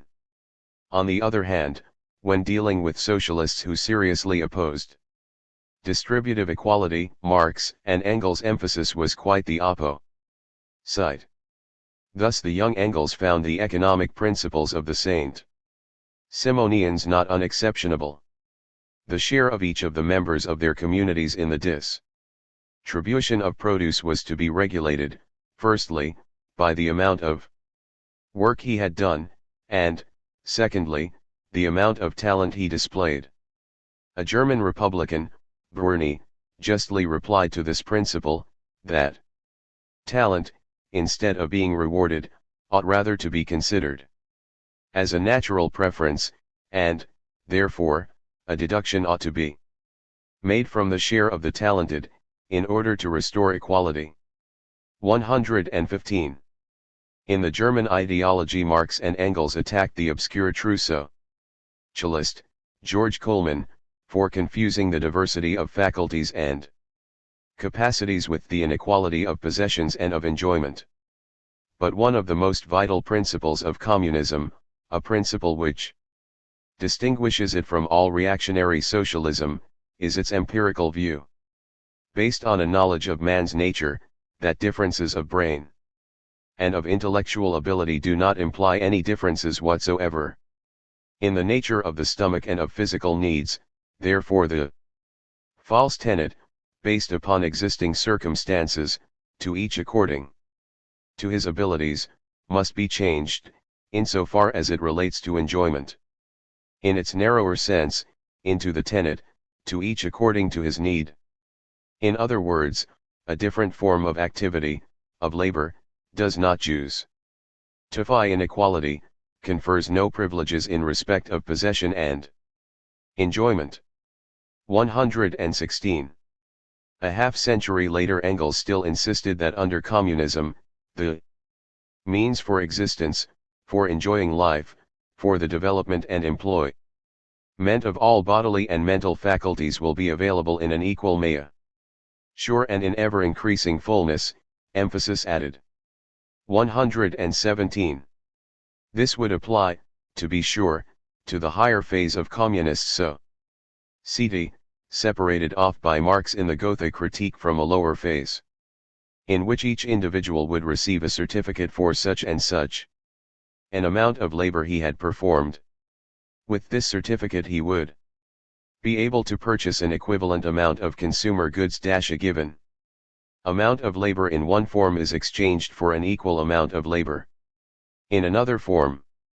Marx went on to explain that one man is superior to another physically or mentally, and so supplies more labor in the same time, or can labor for a longer time, and labor, to serve as a measure, must be defined by its duration or intensity, otherwise it ceases to be a standard of measure. 118.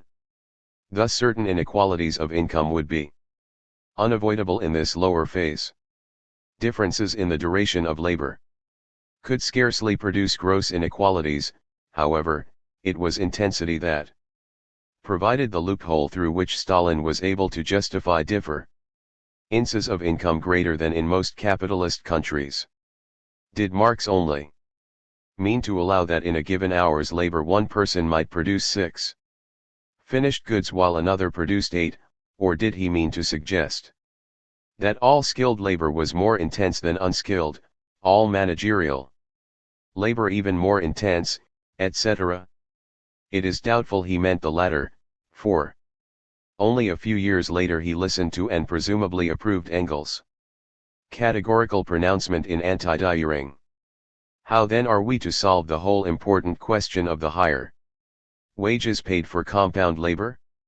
In a society of PRI VAT producers, private individuals or their families pay the costs of training the qualified worker, hence the higher price paid for qualified labor power accrues first of all to private individuals.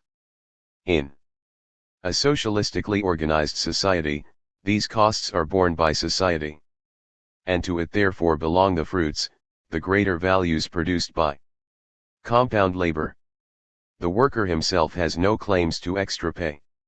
119. This also accords very neatly with Marx's praise of the communards for paying their own officials only workmen's wages for what they hoped was skilled labor. In the higher phase of communism, of course, wages would disappear altogether, and, as Engels put it, anyone who pedantically insists on being given his equal and just share of the products is laughed to scorn by being given twice as much. 120. S. Marx and Engels' reactions to the Paris Commune have helped pin down their ideas on revolutionary strategy, the workers' state, individual rights, and the classless society, but we have been obliged temporarily to bypass their participation in the organization whose history, 1864 to 1872, bridges over the period of the Commune. The International Working Men's Association, called simply the International or the IWA. This is not the place to attempt a general history of the International, of course, but it will be appropriate to analyze Marx and Engels' activity within it, especially since it was the only political organization they ever chose to join during their later years. 1. We may pose the same kinds of questions as were posed in Volume 1 concerning the Communist League and the other organizations of that period. 2. The first set of questions concerns internal matters, how the organization was structured, how Marx especially, Engels was much less involved, conceived his personal role in the organization, what patterns can be discerned in his actual behavior as a leader, and so on. The second set of questions looks outward from the organization itself, to what Marx and Engels conceived to be the tasks of the IWA, its relationship to the unorganized masses, to other organizations, and so forth. A large portion of our attention will be given over to the conflict with Mikhail Bakunin and his anarchist followers, which dominated the later history of the IWA and eventually caused its demise. In this protracted struggle we will find some of the best answers to both sets of questions. Marx's role in the International. So widespread is the post-commune tabloid image of Marx as the grand chef of the International, the man who could raise forth revolutions or put whole cities to the torch with a nod of his head, that it is necessary to emphasize how small a role he actually played in the early years of the IWA, particularly in its founding in 1864. By coincidence, his former disciple, Ferdinand Lassalle, was involved at almost the same time in founding the organization that later became the German Social Democratic Party. Lassalle's behavior may serve as a convenient foil by which to measure Marx's leadership role, particularly since the conventions of the Cold War have served to make the former into a hero of democratic socialism as opposed to the alleged authoritarianism of Marx. Early in 1863 the leaders of the German Workers' Educational Associations invited Lassalle to express his views on the idea of creating a working-class political association. He answered with his famous open reply letter outlining his personal views on how to achieve socialism, and inviting them to accept these ideas and his leadership on a take-it or leave-it basis. They accepted. At the founding convention of the General German Workers' Association in May 1863, Lassalle became president, for a 5-year term, of an organization in which he named his own vice president, disposed of the party funds, controlled the party press, and appointed a deputy for each branch to preside over the meetings of the local comrades and acquaint them with the leader's wishes. 3. In a letter to his acquaintance, the Prussian Prime Minister, Otto von Bismarck, Lassalle revealed with embarrassing exactness how he interpreted the statutes of the new organization. Enclosed you will find, he wrote, the constitution of my empire. From this miniature picture, you will be able to see clearly how true it is that the working classes are instinctively inclined to dictatorship, if they can be justly convinced that this dictatorship is exercised in their interests, for that he hoped even to ally to expand this personal sway over Germany at large is revealed in another letter the following year to his prospective fiancée.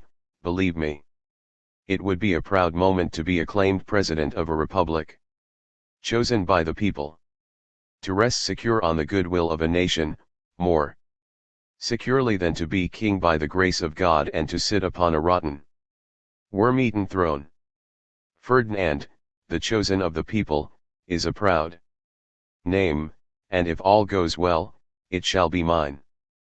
5. Lassalle's fantasies were cut short when he was killed in a duel in 1864.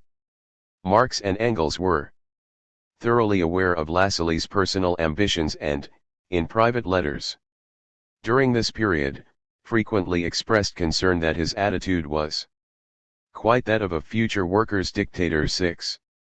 Like Lassalle, Marx could have seized an opportunity to impose himself on some workers' organization on a take-it-or-leave-it basis, but until 1864 he chose to maintain a lonely independence through the long years of exile that followed the collapse of the Communist League. He had had his fill of parties, as he wrote his friend, Ferdinand Freiligrath, and he turned down all invitations to become involved.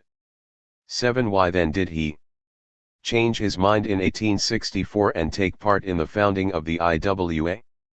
Do the sources give any evidence of the kind of personal ambitions that drove Lassalle? The IWA grew most directly out of contacts that were established when a group of French labor delegates, mostly Proudhonists and led by the engraver, Henry Tolaine, met with British trade unionists while visiting the London International Exhibition in 1862. On the British side, the prime movers were George Odger, a shoemaker by trade and secretary of the London Trades Council, and William Cremer, also on the Trades Council and a leader of the Carpenters' Union. Odger and Cremer not only were active unionists but had been prominent in mobilizing working class support for political causes, such as Italian unification and the anti-slavery campaign in the American Civil War. Thus when a major Polish insurrection broke out in 1863, it seemed only appropriate for them to invite back Tolaine and his comrades for a joint Anglo-French meeting, to express moral support for the Polish cause. At this 1863 meeting a Caesarean was also taken to establish a permanent international organization. Apart from broader questions of international solidarity, the British workers were particularly concerned to combat the common entrepreneurial practice of importing scabs from the continent in order to break strikes. So it was that a year later, on September 28, 1864, the interested parties, including also a few Italian and German émigrés, met at St. Martin's Hall in London to found the IWA. Marx was not involved in any of the preliminaries to this meeting. And Engels of course still lived in Manchester. In a long letter on November 4, Marx summed up the events and indicated his own role in them.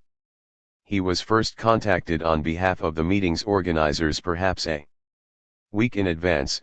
A certain Elie Lubez was sent to ask me if I would take part on behalf of the German workers, and especially if I would supply a German worker to speak at the meeting, etc. I provided them with E.C. Carius, who came off splendidly, and ditto was present myself as a mute figure in the platform. I knew that this time real powers were involved, both on the London and Paris sides, and therefore decided to waive my usual standing rule to decline any such invitations. 9. George Ecarius, it may be remembered, was a German tailor exiled in London who had played a prominent role in the Communist League during the second phase of its existence. He remained close to Marx thereafter until 1871. Engels' reply to Marx's letter was unenthusiastic, but he agreed that the organization represented the mainstream of the French and English work in class. It is good that we are coming again into contact with people who at least represent their class, which is the main thing in the end. 10. Even though Marx did not speak at the meeting, he was well known enough to be elected, along with Ecarius, as the two German representatives on the 34-man Provisional Committee, charged with drawing up provisional statutes and a program for the organization, as well as chartering affiliates in various countries and preparing for a general Congress to be held the next year. At the first meeting of this committee, Marx was further elected to a 9-man subcommittee assigned to produce a draft for the statutes and program. He was ill during the first sub-committee session, where an old Owenite, John Weston, came forth with an extremely wordy and sentimental draft program, while Mazzini's friend, Major Luigi Wolf, produced as a model statute the 40 rules of the Italian Working Men's Associations. Marx also missed the next meeting of the full committee on October 12, where there was general dissatisfaction with these proposals. Ecarius reported back to Marx in a letter written the same evening. After the meeting, Cremer said privately that Weston ought to have nothing to do with the matter, that the editing of the draft must be turned over to a commission of 3 at most, which could make use of the available material or could not as they saw fit. Auger and the others agreed. The right man in the right place will undoubtedly be Dr. Marx. 11. Further subcommittee work, still in the absence of Marx, improved the draft sufficiently so that the full committee on October 18 approved the sentiments contained therein but sent it back again for further sub-committee editing. It was at this point that Marx managed to have the documents left with him. As he reported to Engels, I saw that it was impossible to make anything out of the stuff. In order to justify the extremely strange way in which I intended to present the sentiments already voted for, I wrote an address to the working classes, which was not in the original plan, a sort of review of the adventures of the working classes since 1845, on the pretext that everything material was included in this address, and that we ought not to repeat the same things 3 times over. I altered the whole preamble, throughout the declaration of principles, and finally replaced the 40 rules by 10. My proposals were all accepted by the subcommittee. 270. Marx went on to explain how he was obliged to insert the phrases about truth, morality, and justice, which we examined in chapter 6, but then, at the meeting of the General Committee, my address, etc., was agreed to with great enthusiasm, unanimously. The minutes of the November 1 meeting confirmed Marx's report, except that one word, profitman shares, was excised from the address by an amendment carried 11 to 10. 12. That the subcommittee had twice been sent back to improve its work shows that the full committee was not ready to approve just any thing, while the immediate and unanimous endorsement of Marx's work shows how cautiously he had drafted the documents so they would be acceptable both to the English trade unionists and to the French pro-donists. Far from imposing himself on the group, Marx drastically soft-pedaled his own personal views, offered his work for subcommittee and then committee approval, accepted amendments, and so forth, all within a perfectly normal democratic organizational process. The provisional statutes themselves offer further testimony of Marx's democratic values and modest personal ambitions within the IWA. Interestingly and ironically, in light of the later conflict with Bakunin, he found the 40 rules of Mazzina's group too centralized. They aim at something which is in fact utterly impossible, he wrote Engels, a sort of central government of the European working classes. 13.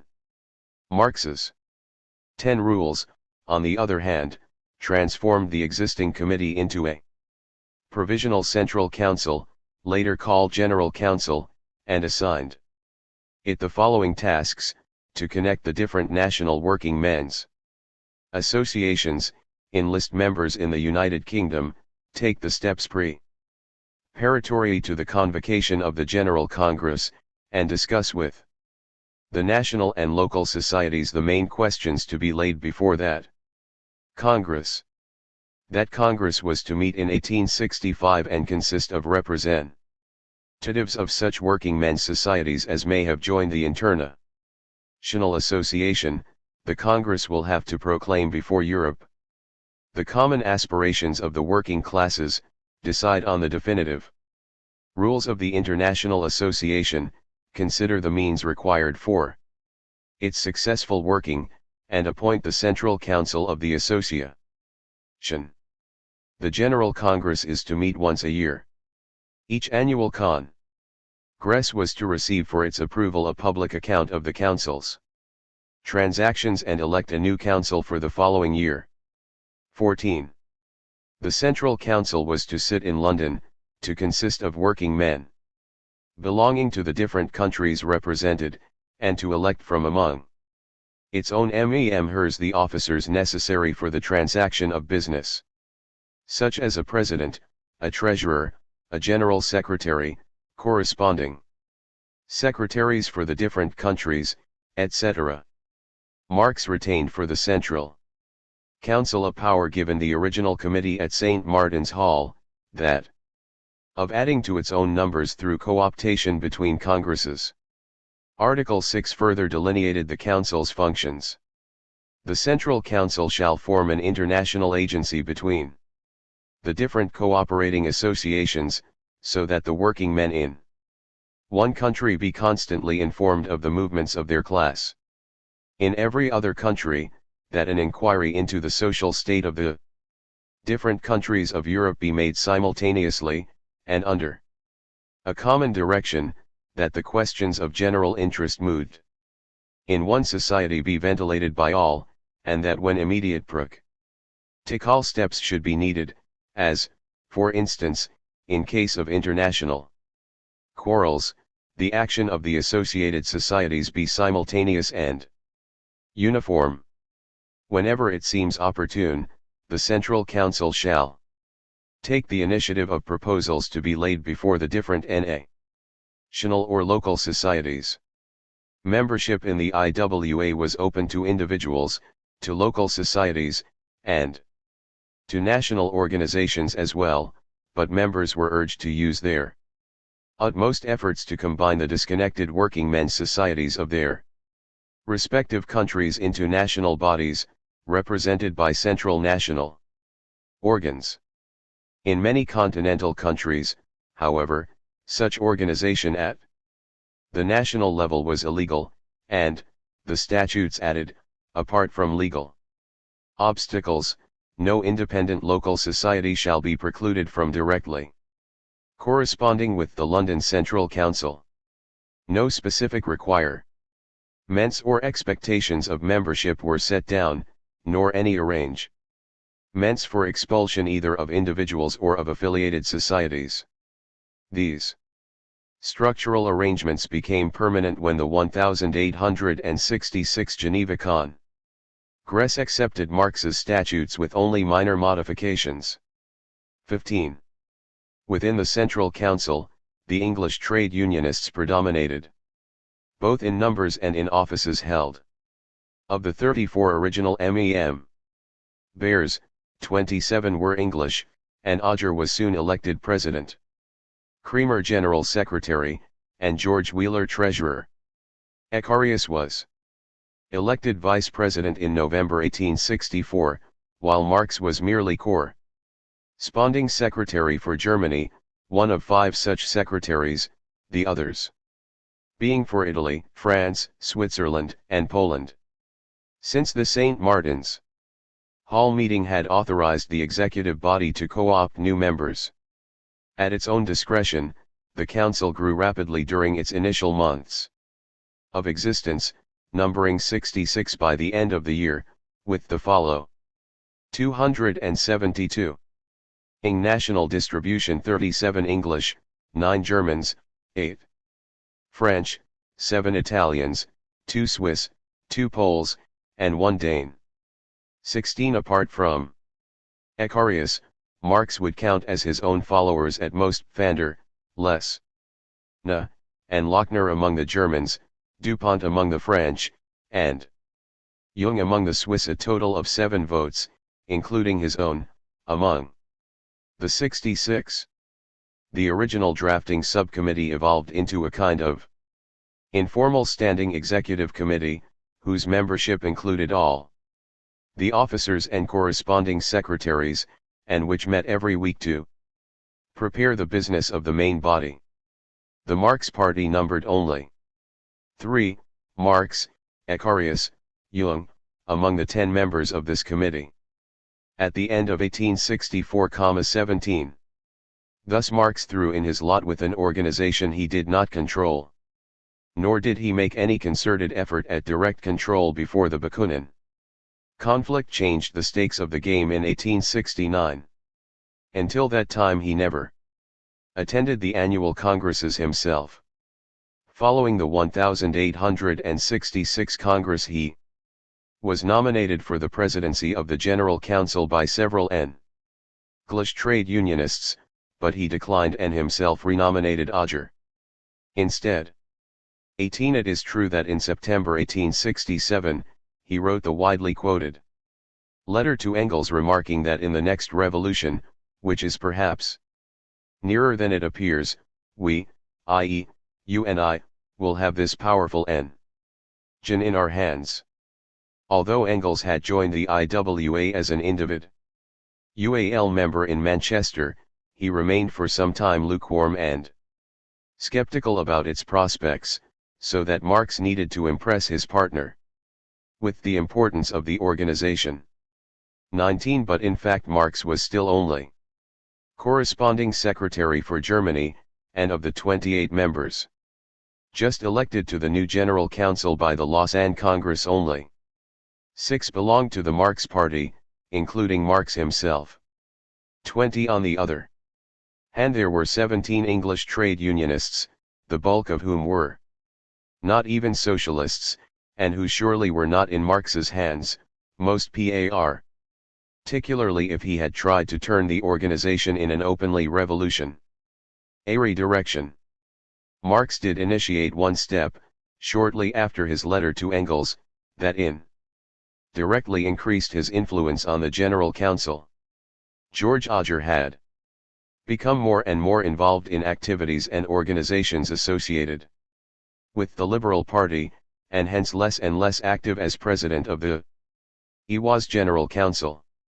Since the beginning of 1867 he had shown up to chair the weekly meetings only 5 times, he had not appeared at all since June and did not attend the Lausanne Congress. Meanwhile, in July, the vice president, Ecarius, had been moved over by unanimous vote to fill the vacant post of General Secretary, leaving the chair entirely vacant and making it necessary for each weekly meeting to elect its own chairman. 21 Such was the situation when the newly elected General Council met on September 24 to choose its officers. Marx proposed at this point that the office of president be abolished in favor of the rotating chairmanship, which was already the de facto practice. Dissatisfaction with Odger was such that this proposal carried unanimously. 22 The move clearly had its tactical side, since the jealous Auger was more and more objectionable to Marx, and by abolishing the presidency, as he explains to Engels, President Auger is also abolished 23.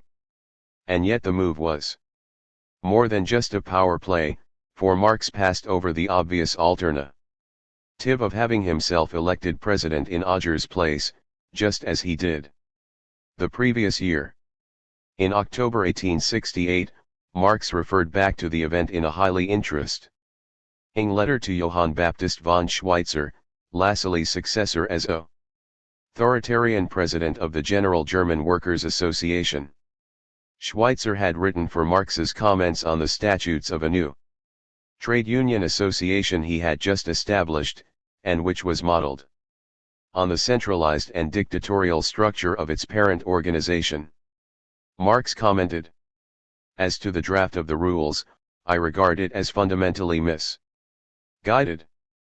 The centralist organization, no matter how valuable it may be for secret societies and sectarian movements, contradicts the essence of trade unions, where the worker is subject to bureaucratic discipline from his infancy and believes in officialdom and higher authority.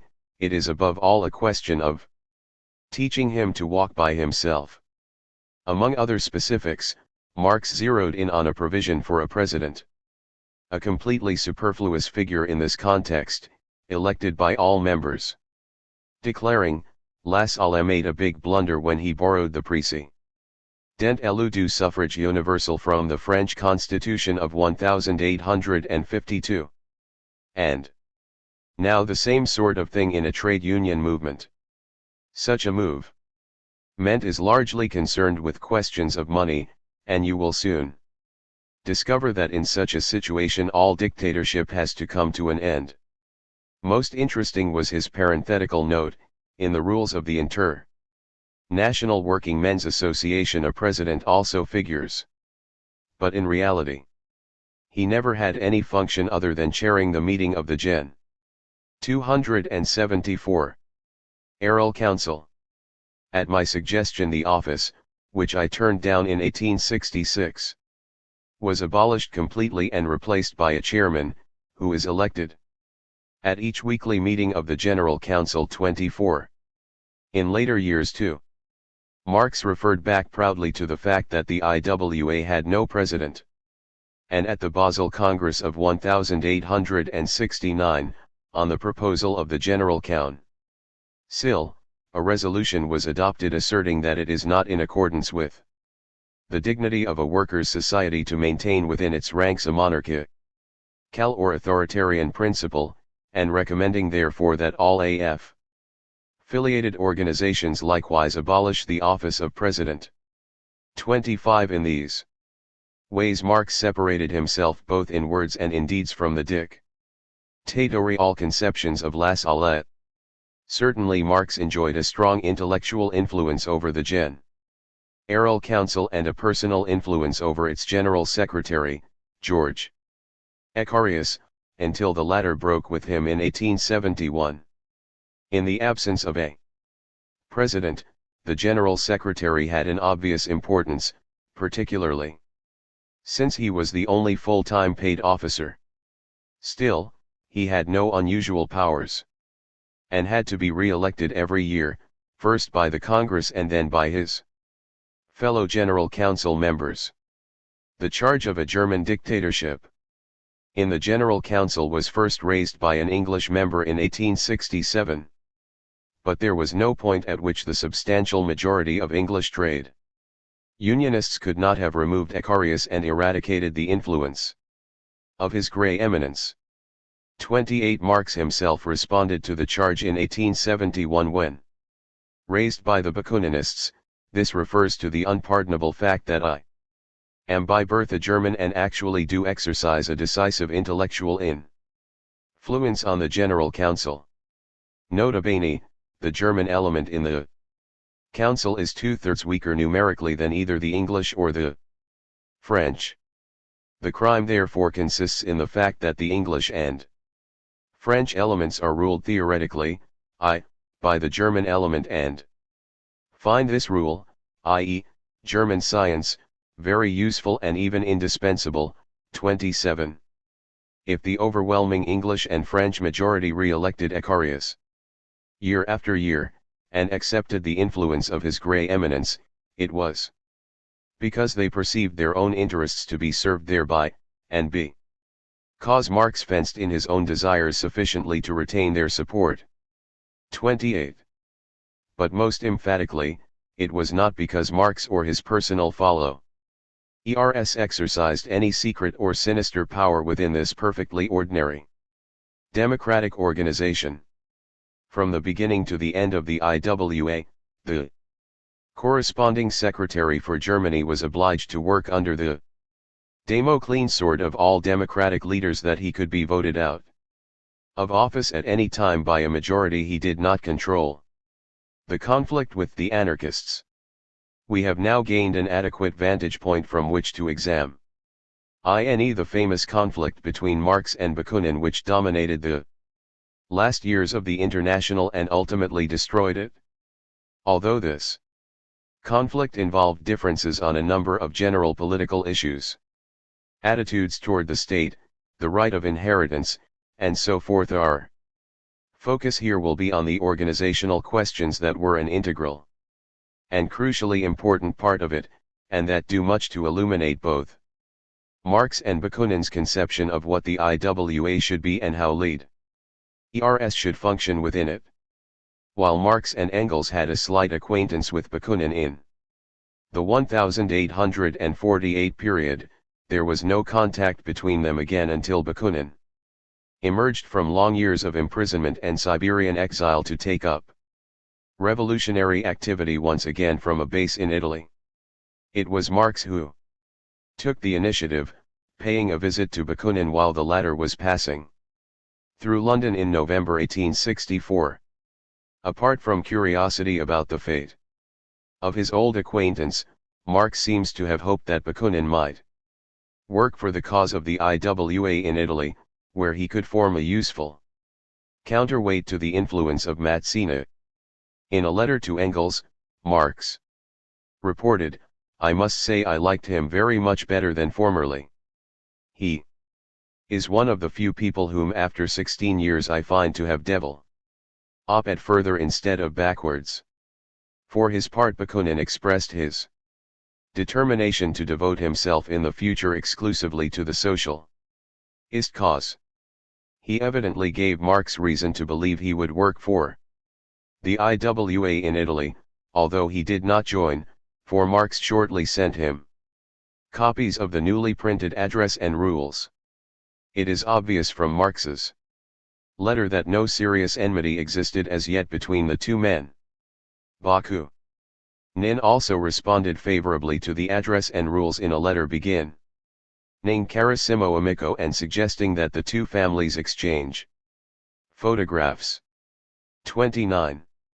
It was not in Bakunin's nature, however, to work patiently in an open mass organization, or in one he did not personally control. Ever since his revolutionary experiences of 1848, Bakunin had been convinced of the need for a secret cadre organization through which the prospective leaders of the revolution, under his own benign guidance, could invisibly coordinate the work of the masses. Wherever he went in subsequent years, he repeatedly created such organizations, most of which had only a handful of members and a shadowy existence, but all of which were formed. 276. From the same conspiratorial mold of his first such secret society, aided to mastermind a Czech revolution in 1848, Bakunin himself had written. The society was to consist of 3 separate independent societies, under different names and unacquainted with one another, one for the bourgeois, one for the students, and one for the villages. Each was subject to a strict hierarchy and to unconditional obedience. These societies were to be limited to a small number of people and were to include as far as possible only able, experienced, energetic and influential men who, in strict obedience to a central control, would in their turn work invisibly on the masses. All three societies were coordinated by a central committee, which would have consisted of 3, or at most 5 members, myself, Arnold, and others whom we should have had to select. If my plan had been carried out, all the chief threads of the movement would have been concentrated in my hands, and I could have been sure that the intended revolution in Bohemia would not stray from the lines I had laid down for it. 30. Thus the champion of decentralization, of organization from below, of full local autonomy, saw no contradiction in the fact that his own secret societies all required strict hierarchy, total centralization, and unconditional obedience to his own dictates.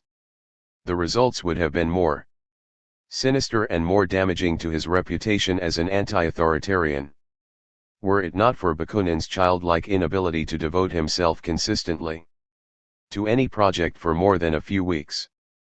Thus his secret societies tended to fade away as quickly as they had been created. It is not surprising, then, that when Bakunin returned to Italy in 1864, following his interview with Marx, he ignored the IWA and proceeded to establish, first in Florence and then in Naples, the most long-lived of his secret societies, the International Brotherhood. The provisional rules, drawn up by Bakunin personally, divided the group into national familles, within which each member owed unquestioning obedience to a nation junta, while the latter in turn took its directions from a central international directorate. Members swore an elaborate oath of fidelity, taken on a dagger, and were threatened with unsparing vengeance if they ever violated it. Bakunin wrote into the statutes a promise that, when the membership reached 70, a congress would be held to make these provisional rules permanent, but needless to say this never took place. He did find occasional new recruits, however, among whom perhaps the most impressive was the Swiss schoolmaster, James Guillaume. In 1867, Bakunin moved to Switzerland himself, where he began looking about for a larger organization which the Brotherhood could enter and capture. 31. Such an opportunity to capture a larger organization seemed to present itself in September 1867 when some 6,000 people attended the founding Congress in Geneva of the League of Peace and Freedom, whose initiators had included such notables as John Stuart Mill, Victor Hugo, Alexander Herzen, and Giuseppe Garibaldi. While the organization was bourgeois democratic and pacifist in its substantial majority, Bakunin nonetheless managed to have himself elected as a Russian delegate to the Permanent Central Committee headquartered in Bern. His friends and international brothers made up the rest of the Russian and Polish delegations, giving him a base from which subsequently to influence the more conservative majority of the Central Committee. Remark. Ably enough, by sheer force of his indomitable personality, he seems to have won over sufficient members so as to steer the committee in the direction he wanted during the spring and summer of 1868, only to come to grief when the next Congress, meeting in September, restored a more moderate leadership. During these few months, however, Bakunin entered round one of his fateful struggle with Marx. 32. At some point Bakunin had become convinced that the International, rather than the League, was destined to play the leading role in any general European revolution, and he hastened to make good his earlier neglect by joining the Geneva section of the IWA in June or July of 1868. But he had no intention of remaining a humble individual member of an organization that, as he imagined, belonged to Marx. Instead, as his biographer, E. H. Carr, put it, his entry into the International must be a dramatic and significant event. He conceived the bold plan of concluding an alliance between the League and the International, which would make him the prime mover in the League, co-equal with Marx, the directing spirit of the International.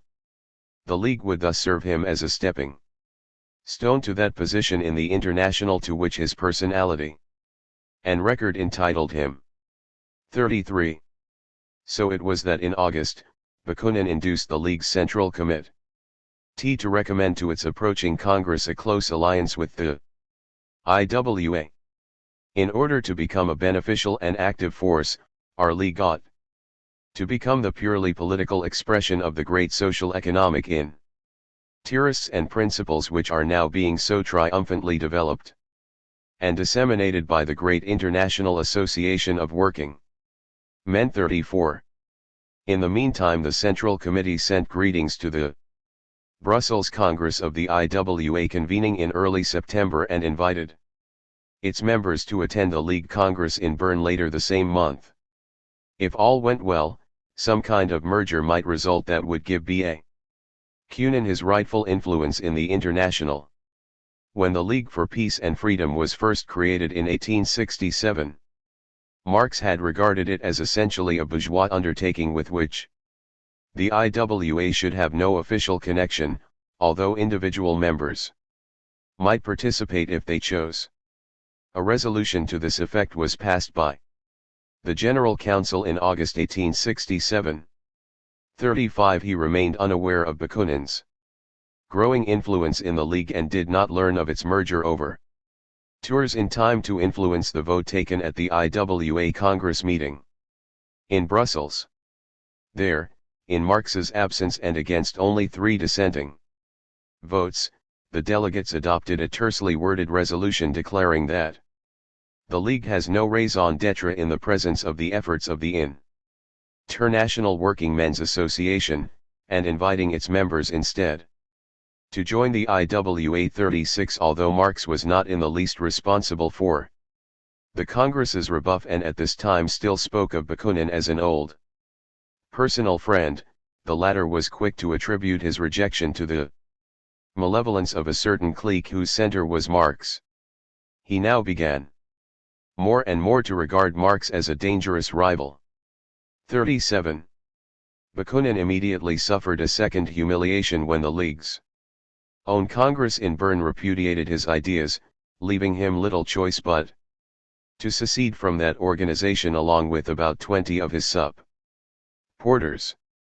One might have supposed he would now urge these supporters to join the International, but he still had no intention of entering except as a general at the head of his own officer corps. Consequently, on the very day he resigned from the League, he and his fellow secessionists formed a brand new organization, the International Alliance of Socialist Democracy. The new group unilaterally declared itself to be a branch of the IWA, accepting all its general rules, but with the idea of serving as a special cadre, having a special mission to study political and philosophical questions. The alliance was to have its own central bulletin. In Geneva, the founders graciously appointed themselves to this body, as well as national bureaus and local branches in each country, and annual congresses that would meet simultaneously with but in a separate building from the IWA congresses. In December 1868 the Alliance wrote officially requesting recognition of this status by the IWA General Council. 38. Something of Bakunin's motives may be divined from a curious conversation he had at this time with Charles Péron, one of the 3 IWA delegates to vote for Bakunin's cause at the Brussels Congress, and a Swiss craftsman whom the anarchist leader now brought into his circle of supporters by the following remarkable steps. According to Péron, Bakunin declared the IWA to be an excellent institution in itself, but there was something better: he should also join the alliance. Péron agreed. Then Bakunin added that even the alliance was not as purely revolutionary as it might be, and in back of it stood a more dedicated secret cadre, which he should likewise join the International Brotherhood. Perón again agreed. A few days later Bakunin explained further that the Brotherhood was in turn operated by a directorate of 3 men, of which he, Perón, should be one. Perón once more agreed, but said Bakunin never mentioned the Brotherhood again. 39. How much of this was serious conspiracy, how much a figment of Bakunin's fecund imagination, is difficult to say. But at least in his private fantasy, the anarchist leader seems to have imagined that through the directorate he would control the Brotherhood, through the Brotherhood the alliance, and through the alliance the international at large. Marx followed the creation of the alliance in the press, at first hoping it would prove stillborn. Only when the official request for recognition arrived in December was he moved to take action. The other members of the General Council agreed that the alliance must be repudiated. They were particularly incensed at the claim that the new organization was necessary to make up for the inadequate idealism of the IWA. 40. Marx was appointed to draft the reply. He sent the pertinent documents off for Engels' inspection and for the first time expressed suspicion of Bakunin's motives. Herr Bakunin in the background of this business is condescending enough to be ready to take the workers' movement under Russian direction. What the alliance proposes, replied Engels with considerable justice, c'est l'état dans l'état, and from the first moment conflict would burst out between the practical council in London and the theoretical, idealistic council in Geneva. These gentlemen, having no constituents except for themselves, want the International to transform itself into their rank and file. 41. Thus the first serious ill will on Marx and Engels' side came from their understandable objection to Bakunin's desire to work for the IWA only under conditions that would make his alliance a state within a state, and his self-appointed Central Bureau a kind of co-equal power alongside the General Council. From this point on Marx's suspicions grew geometrically. In another letter to Engels, he referred sarcastically to the anarchist collectivism Bakunin claimed to stand for, anarchy at all events in his head, where there is room for only one clear idea that B must play first fiddle. 42. Thus Marx remained unimpressed when Bakunin tried to win his support in a letter that has often been quoted and was possibly sincere. I have come to understand better than ever how right you were when you followed, and invited us all to follow, the great high road of economic revolution, and abused those of us who were losing themselves in the byroads of national, or purely political, adventures. I am doing now what you began to do 20 years ago. My country is now the International, of which you are one of the principal founders. You see then, dear friend, that I am your disciple, and proud to be 1.43. On the very day this letter was being written, December 22, 1868, the General Council unanimously adopted Marx's draft reply.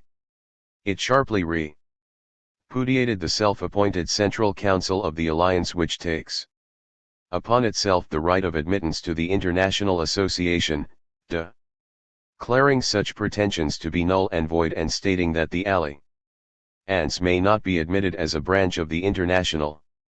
In justifying this decision, the reply asserted that IWA rules did not allow for the admission of other international organizations, that the presence of such a body within the IWA would be the most infallible means of its disorganization, and would make it a plaything for intriguers of every type and nationality.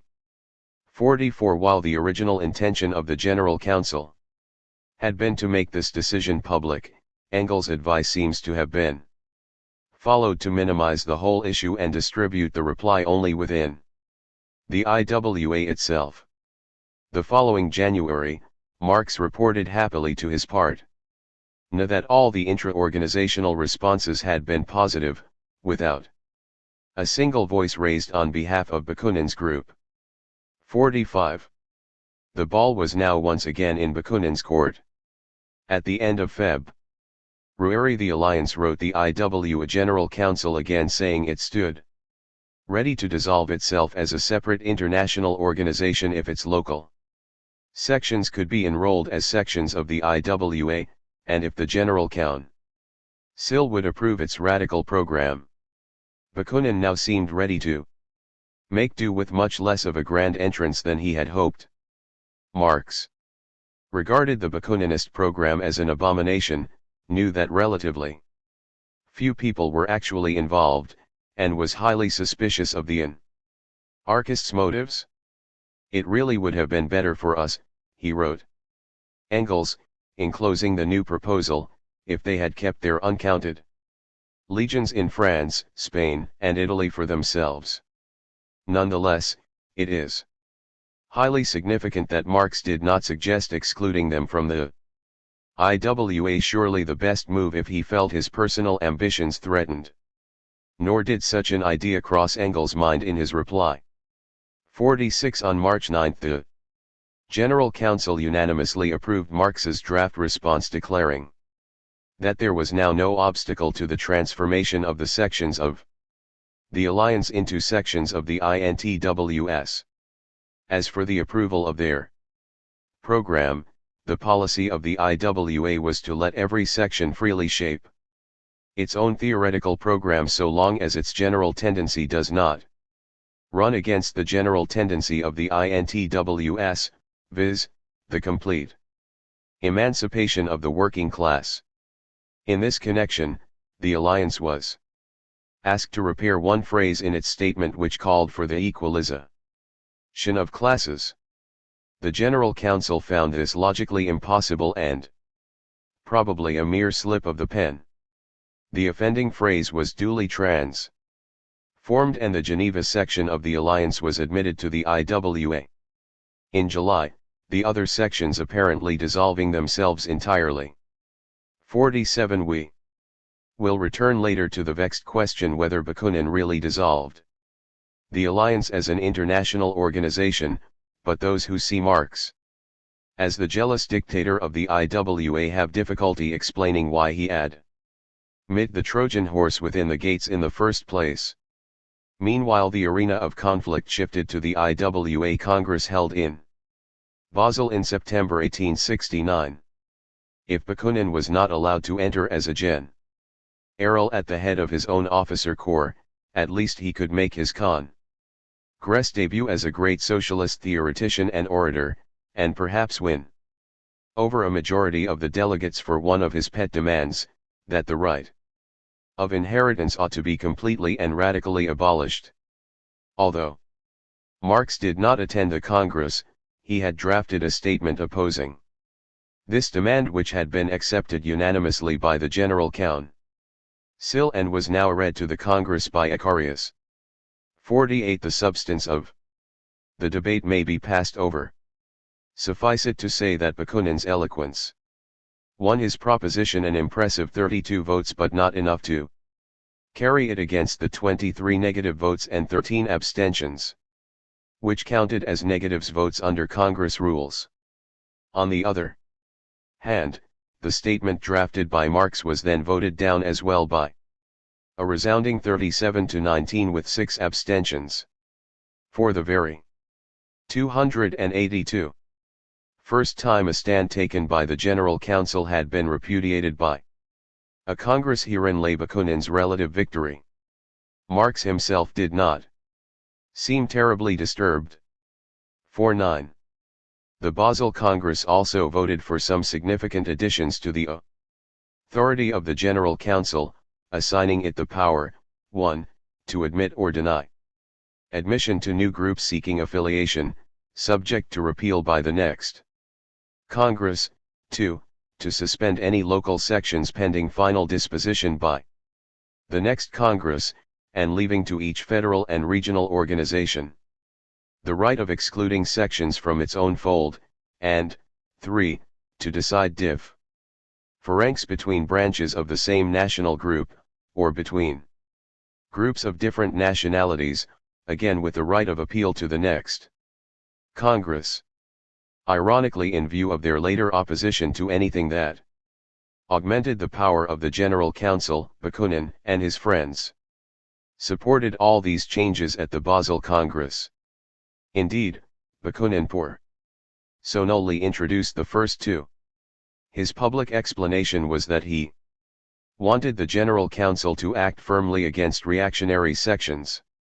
It seems equally likely, as Carr suggests, that at this stage he still hoped to capture the General Council rather than destroy it. There seems to be no substance, however, to the charge later made by Marx that Bakunin connived at the Basel Congress to have the seat of the General Council moved to Geneva.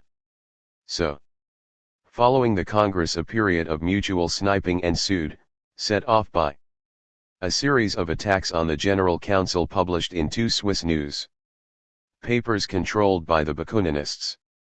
Marx wrote a circular letter on behalf of the General Council responding to these complaints and suggesting that they should have been communicated through the organization, instead of being exposed to the outside world. 51 Marx's reply was restrained in tone and did not mention names.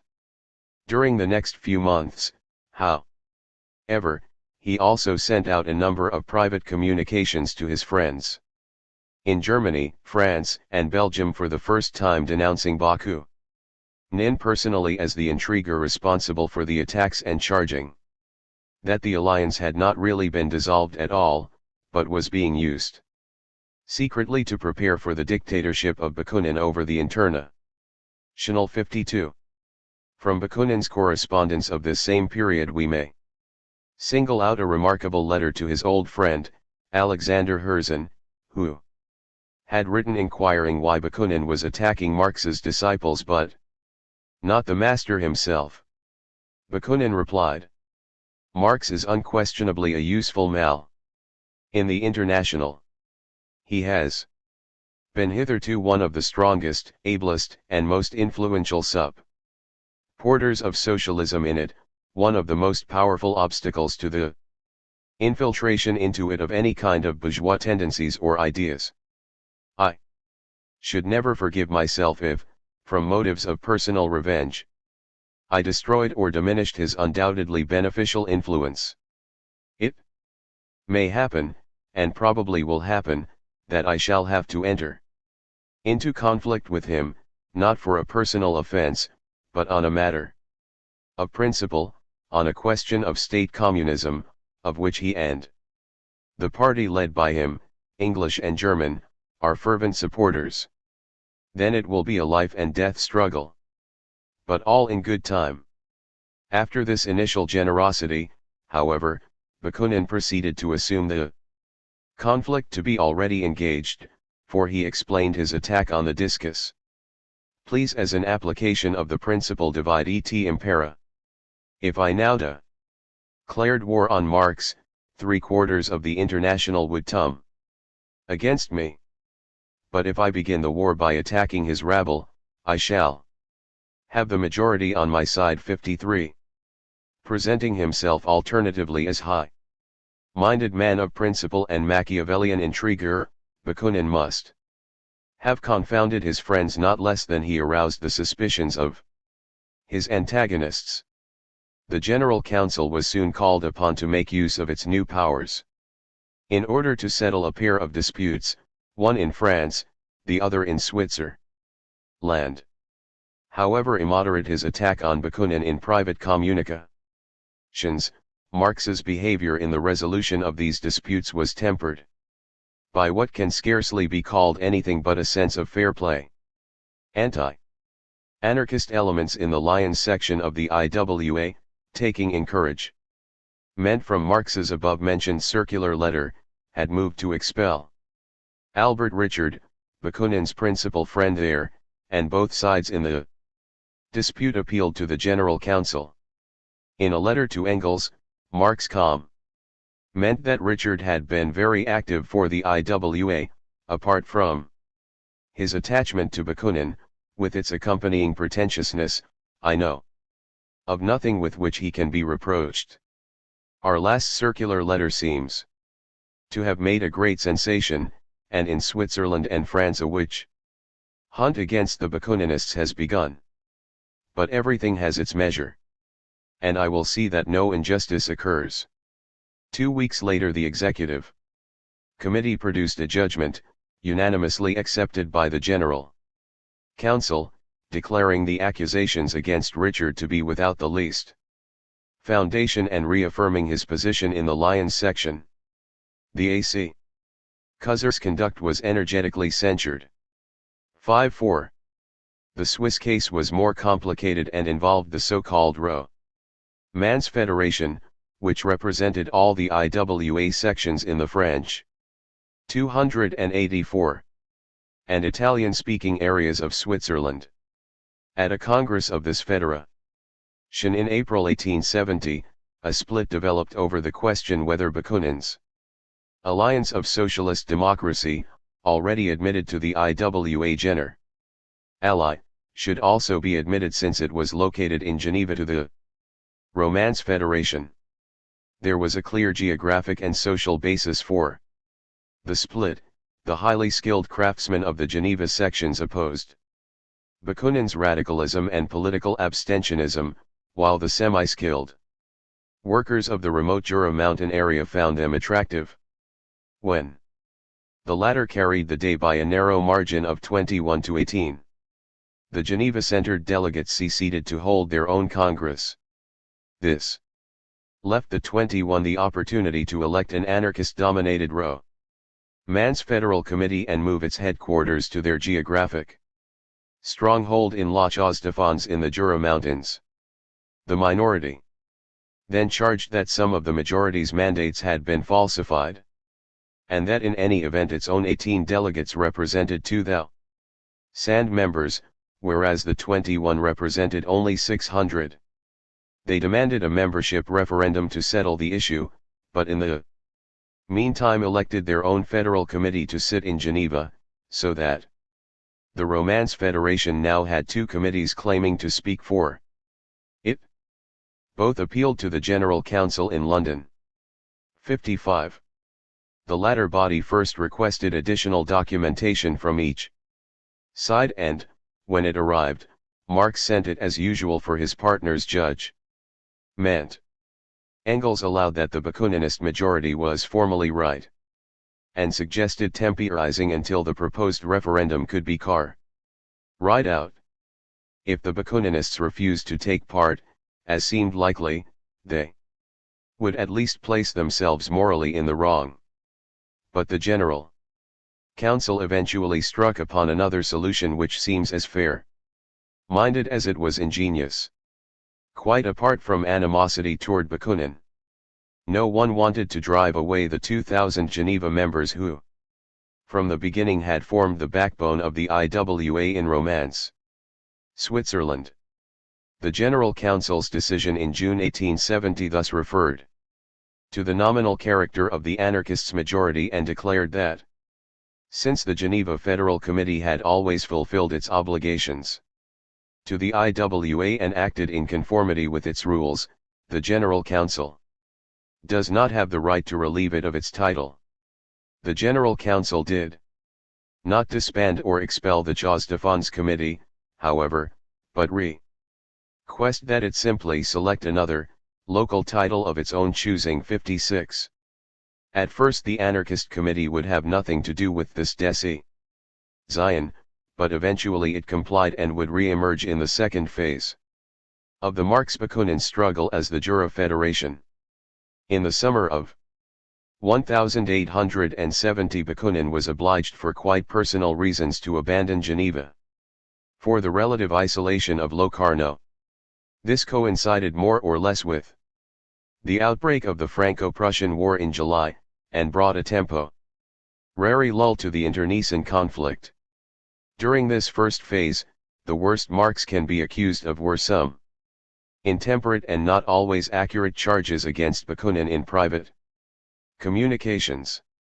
On the other hand, his behavior on the General Council would appear to have been as restrained and fair-minded as one could ask. At the same General Council meeting which pronounced on the Swiss quarrel, Marx even took the extraordinary initiative of seeking, in effect, a vote of confidence or no confidence in the London leadership. He proposed that the next Congress, scheduled to meet in Mainz in September 1870, move the seat of the General Council to Brussels, where Marx himself obviously would not be a member. We must not let it crop up as a privilege, he said, that the Council sits in London. A confidential communication was sent out to all sections asking them to instruct their delegates specifically on this issue. The outbreak of the Franco-Prussian War made it impossible to hold the Mainz Congress, but various responses received by mail expressed confidence in the London General Council. There was not a single suggestion that it be moved. 57. The final struggles. Following the suppression of the Paris Commune in May 1871, the supporters of Marx and of Bakunin within the IWA found time once again for the factional battles that marked the second phase of this internecine struggle. The war of words reached a new crescendo in the wake of the London Conference of September 1871, when the Bakuninists published a formidable indictment, usually called the Sunvilliers Circular, denouncing the General Council for various sins of authoritarianism since the time of the Basel Congress in 1869. To this the General Council responded with a lengthy defense brief in the form of a pamphlet, written by Marx and Engels, called Fictitious Splits in the International, 1872. 58. The AC 12 minutes of the weekly General Council meetings, combined with those of the London Conference, can help us judge the merits of the accusations and of Marx and Engels' defense brief, all of which will give us still further insight into the structure and functioning of the IWA and the lead airship roles of Marx and Engels within it. The Sunvilliers Circular first charged that the right enjoyed by the IWA Congress to elect the General Council was purely perfunctory. One voted by an act of faith for lists that were presented to the Congress and which bore names the majority of which were absolutely unknown to the delegates. The result was a General Council composed of the same men, always re-elected, for 5 years in a row. 59. While it is not too startling that the Swiss mountaineers making this complaint, most of them relatively recent recruits, would not have recognized all the names of the predominantly English list of nominees, still there is some justice to the charge of perfunctoriness. General Council elections do not appear to have been contested, and the names which appeared on the lists were probably placed there by the outgoing General Council, perhaps after informal consultation with the various national delegations represented, a practice that was common in the European labor movement. The result was not really an unchanging oligarchy, however, for only 8 of the 66 persons on the 1864 General Council reappeared on the one elected by the Basel Congress in 1869.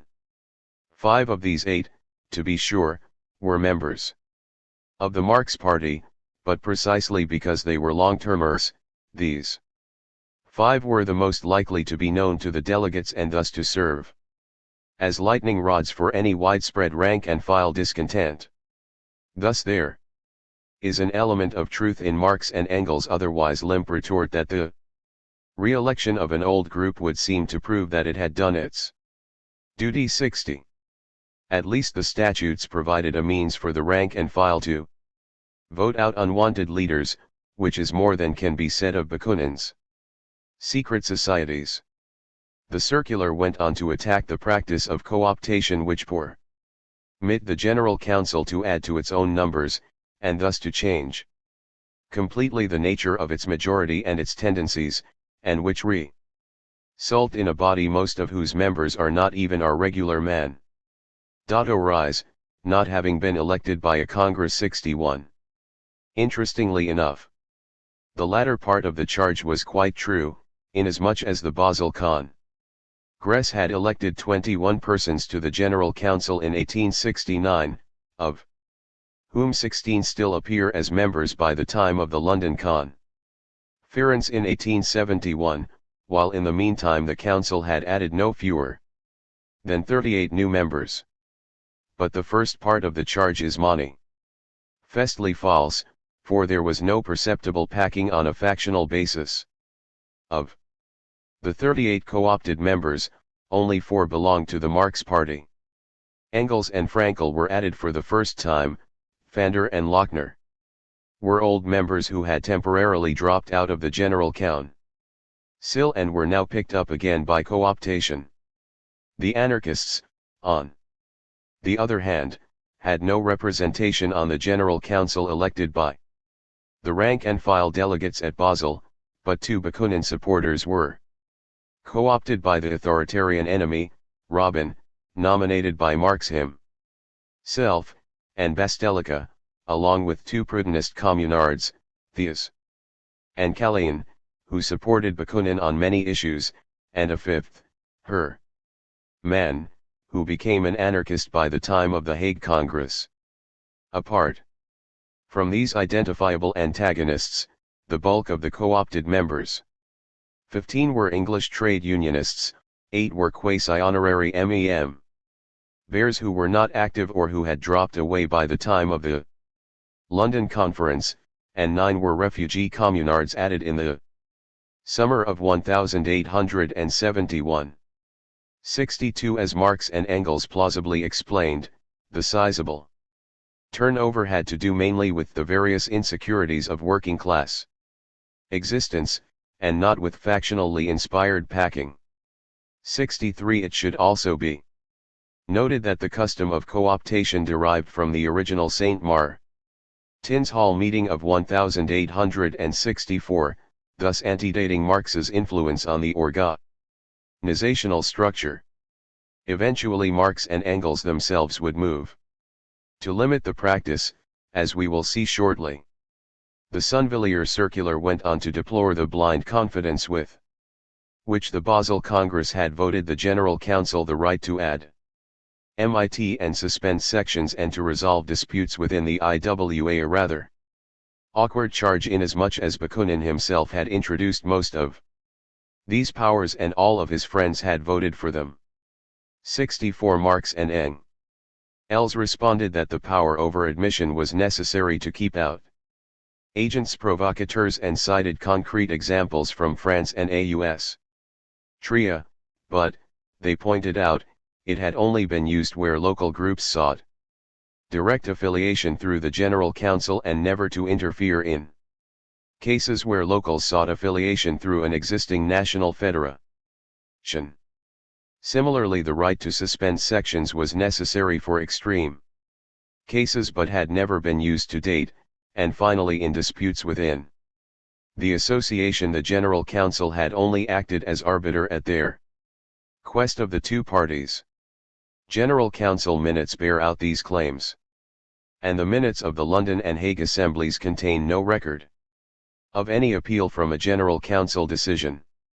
65. The circular next charged the General Council with perpetuating its own authoritarian rule by failing to convene a Congress in 1870, using the war as a pretext, and by convening a secret conference in 1871 instead of a full and open Congress. Such a conference was not provided for in the statutes and certainly did not offer a complete representation of the international, since numerous sections, our own in particular, had not been invited. 66. The statutes did manifestly provide for congresses every year, allowing the General Council in case of need to change the Place but not the time of these gatherings. But the Franco-Prussian War. 288. Which broke out 7 weeks before the scheduled Mainz Congress, CRE. Aided a quite unforeseen situation, and one may follow the sometimes pained discussions within the General Council as its members tried to decide what to do. At first there was some consideration of changing the place from belligerent Germany to some neutral country, but even then, the German and French delegates would not likely be permitted to leave their countries.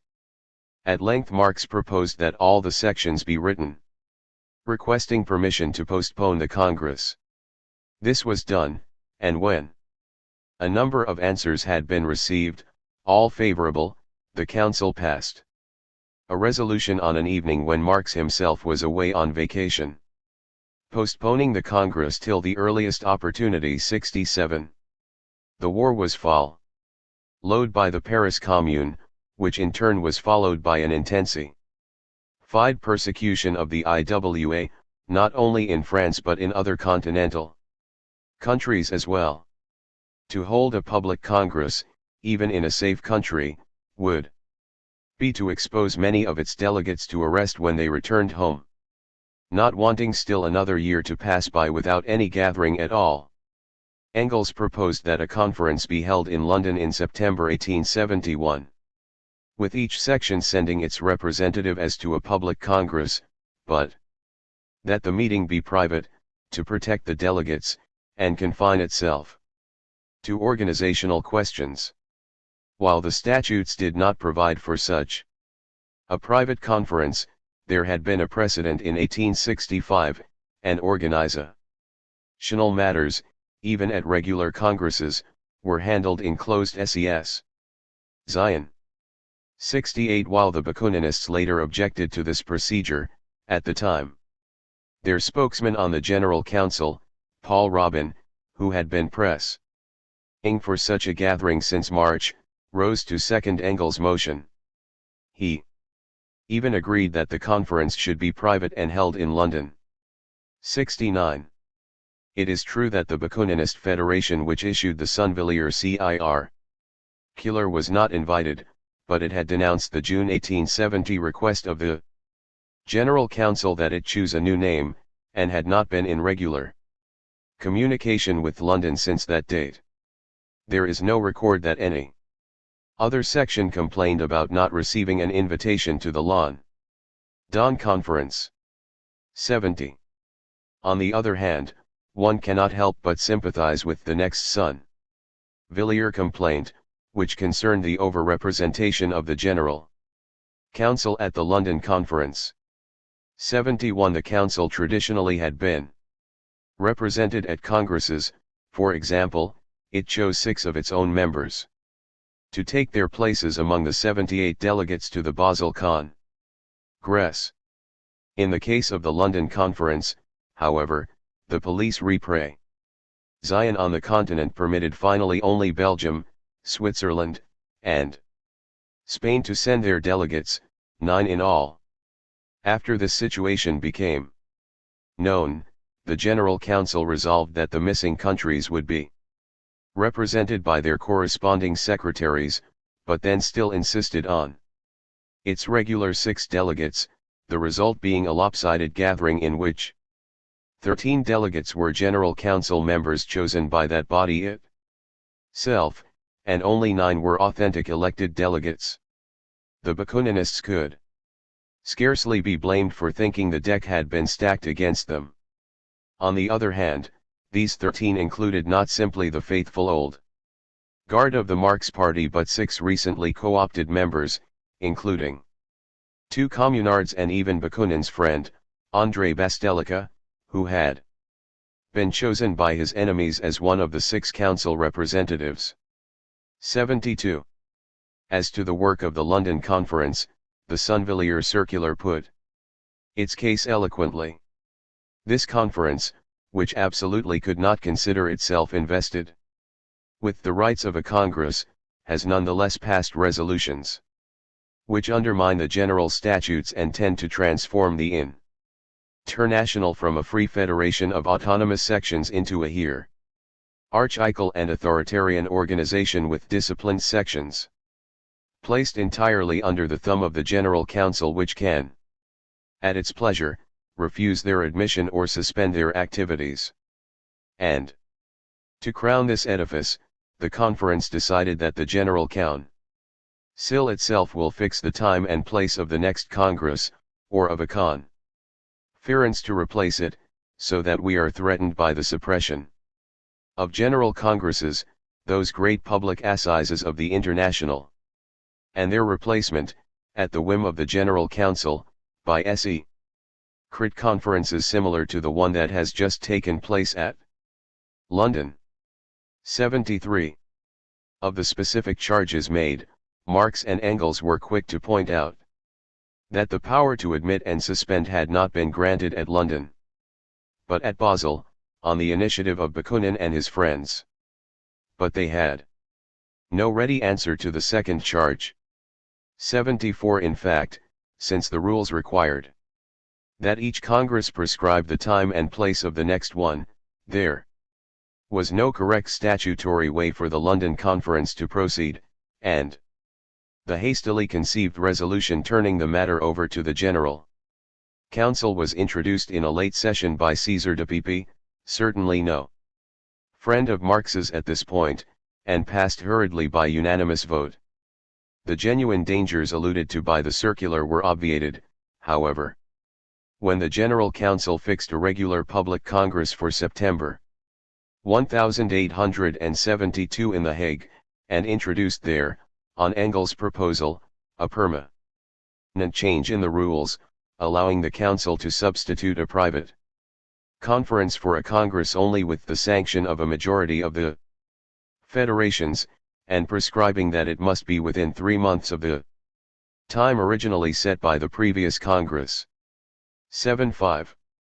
Of the other organizational changes made at London, the only ones that could conceivably be called hierarchical and authoritarian were the efforts undertaken to regularize contributions to the chronically insolvent General Council, and the permission given it to publicly denounce and disavow any IWA publication which, like the two B.A.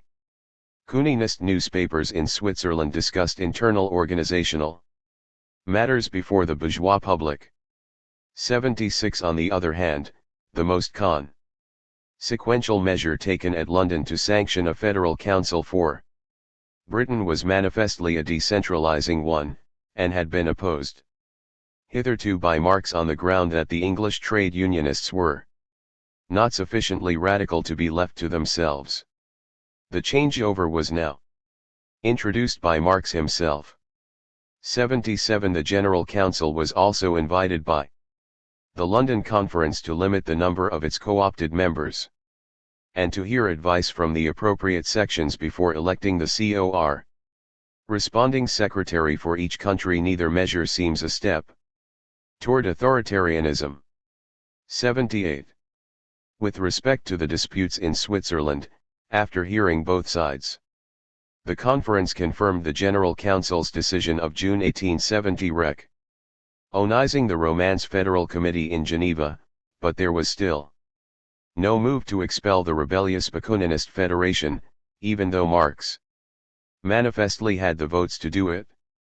Instead, it appealed to their feelings of fraternity and union and invited the brave working men of the mountain sections to rejoin their Geneva comrades, but, if that should not be practicable, to take the name Jura Federation for themselves. 79. The other perennial conflict, concerning Bakunin's alliance of socialist democracy, whose Geneva center had been admitted by the General Council, but never by the Romance Federation, now seemed to solve itself, as the handful of surviving members, probably disheartened by their founder's long absence in Locarno, announced the dissolution of the group in August 1871. The London Conference happily declared the problem settled, but with an eye toward the future also declared that no branches, section, or groups will henceforth be allowed to designate them. selves by sectarian names such as positivists, mutualists, collectivists, communists, etc., or to form separatist bodies under the name of SEC. Tions of propaganda, etc., pretending to accomplish special missions, distinct from the common purposes of the Association 80. It was in reaction to the London Conference that the uninvited jura sections called their own Federal Congress at Sunvilliers in November 1871. And there issued the circular we have been examining. Its conclusion included the sharp demand that the next IWA Congress divest the General Council of its dictatorial powers and restore it to its normal role, which is that of a simple Bureau for Correspondence and Statistics. 81. It became the Bakuninist objective for the next Congress to emasculate the General Council completely. Marx and Engels responded with the confidential pamphlet, fictitious splits, but still made no move to expel the jura group.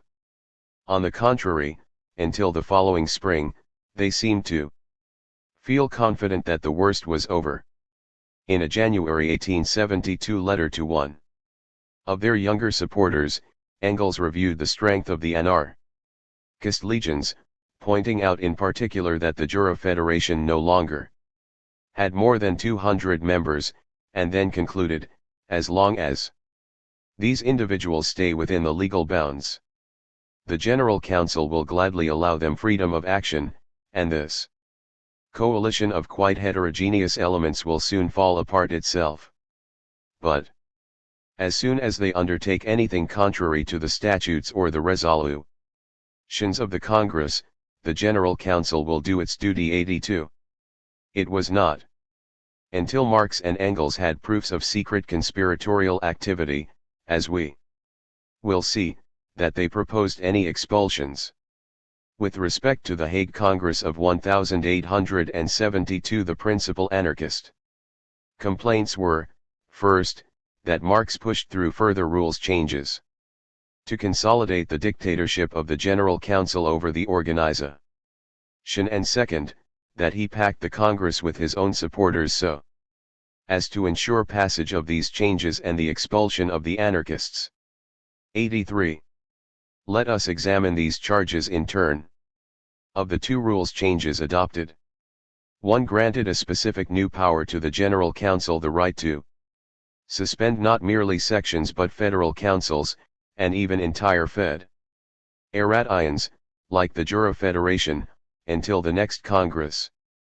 The idea was first broached by Marx within the General Council in June 1872, although the Jura Federation was not his immediate concern. He pointed to a farcical situation that had developed in the United States, where the millionaire sisters and eccentric reformers, Victoria Woodhull and Tenny Claflin, had recently managed to take over the New York Federal Council by creating enough local sections on paper to swing the majority their way. 84. Engels then produced a draft which surrounded the proposed new power with safeguards. In case of the dissolution of a federal council, the General Council shall, at the same time, call upon the branches composing such federation to elect a new federal council within 30 days. In case of the suspension of a whole federation, the General Council is bound to inform thereof immediately all the remaining federations. If the majority of the federations should demand it, the General Council shall convoke an extraordinary conference composed of one delegate for each federation, which conference shall meet within a month and decide finally on the matter. Some members of the General Council thought these safeguards too cumbersome and parliamentary, but Engels insisted that for every increase of power, there should be a safeguard provided. His wording was finally adopted, both here and then at The Hague. 85. The other rules change was fuzzier, but perhaps for that reason more ominous for the anarchists. It stated that the General Council is bound to execute the Congress resolutions and to see to it that in every country The principles, rules, and general regulations of the IWA are strictly observed. 86. In the eyes of Marx and his friends, this article was probably conceived in the first instance as a defensive move, to reaffirm the powers of the General Council against the express anarchist desire to transform it into a simple bureau of correspondence and statistics. The statutes had always required the General Council to carry Congress resolutions to effect, and why else did it have the power to admit and suspend if not to ensure some degree of conformity to the principles and rules of the organization? The past record of the General Council showed that it had behaved responsibly and never used its suspension power in any narrowly sectarian way. Even so, the words strictly observed were new and suggest a greater degree of discipline than heretofore. Moreover, the Hague Congress was also asked to reaffirm the anti-anarchist political action resolution adopted by the London Conference, declaring that to conquer political power has become the great duty of the working classes, and that to accomplish this the workers should everywhere form their own political party. 87. If the General Council now intended to require strict observance of principles such as these, then the anarchist sections obviously could no longer remain within the International. Still, at the Congress itself, the critics of centralization made scarcely any attack on these new powers specifically. One could scarcely think they perceived them as marking any radical change in the organizational structure. In their view, the General Council already exercised overweening power. The Belgian printer, Desire Brismy, expressed their common sentiment that it is futile to discuss the powers of the General Council. We, the Belgians, do not wish the General Council to have any power. This is a question of principle about which we in Belgium all agree. The delegates of the Viestra Valley even demand complete abolition of the General Council. What the critics objected to, then, was not excessive power versus delegated and circumscribed authority, but any authority whatsoever. This prompted Marx to rejoin, "We would rather abolish the General Council than follow Brismy's wish and transform it into a letter box. The General Council has no army, no budget, but only a moral force, and always will be impotent unless it has the consent of the entire association." 88. Most anarchist writers also omit to mention that Marx and Engels chose the very moment of their triumph, the alleged consolidation of their dictatorship, to announce their resignations. In May 1872 they had spread word of their intention to withdraw from the General Council at the close of its term. "It will be the end of my slavery," Marx wrote. To De Pepe, he found the IWA consuming more and more of the energies he wanted to devote to the completion of capital. 89. As they made clear their own intention to step down, Marx and Engels also supported a reform in the composition of the council to meet complaints about co-optation and the over-representation of certain nationalities. The creation of the British Federal Council removed all justification for the traditional preponderance of Britishers, although Bakunin's friends imagined a German preponderance. So Marx and Engels proposed that each nationality be given an equal representation on the council, with the practice of co-optation limited strictly to the filling of vacancies. 90. As for the charge of packing the Congress, most older accounts have relied on the factually detailed but highly partisan memoir history of the Swiss anarchist, James Guillaume, whose chief allegations were, 1. That Friedrich Zarga arrived from America with a dozen blank mandates that were then passed out to loyal Marx followers. 2. That Sarah Hillier also arrived with his pockets full of similar French mandates from sections whose very existence could not be checked by the other delegates.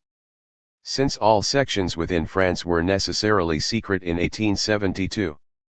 3. That 9 delegates purported to represent IWA sections in Germany, AL. Though it was well known that the law there allowed no formal sections, and that the Basel Congress of 1869 had ruled that informal representatives from Germany would have no voting rights at IWA congresses, and 4. That various other delegates had obscure and improbable mandates. Like Frederick Cornet, the Blanquist exiled in London who represented Denmark. All in all, Guillaume calculated that 31 of Marx's 40 supporters had phony mandates. Only 9 were indisputably entitled 294 to vote. As against these 9, the anti-Marx forces had a real majority of 25 authentic delegates. 91.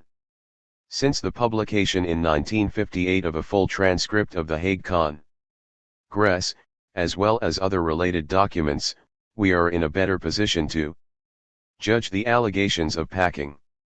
Scarcely any of Guillaume's charges were raised at the Congress itself.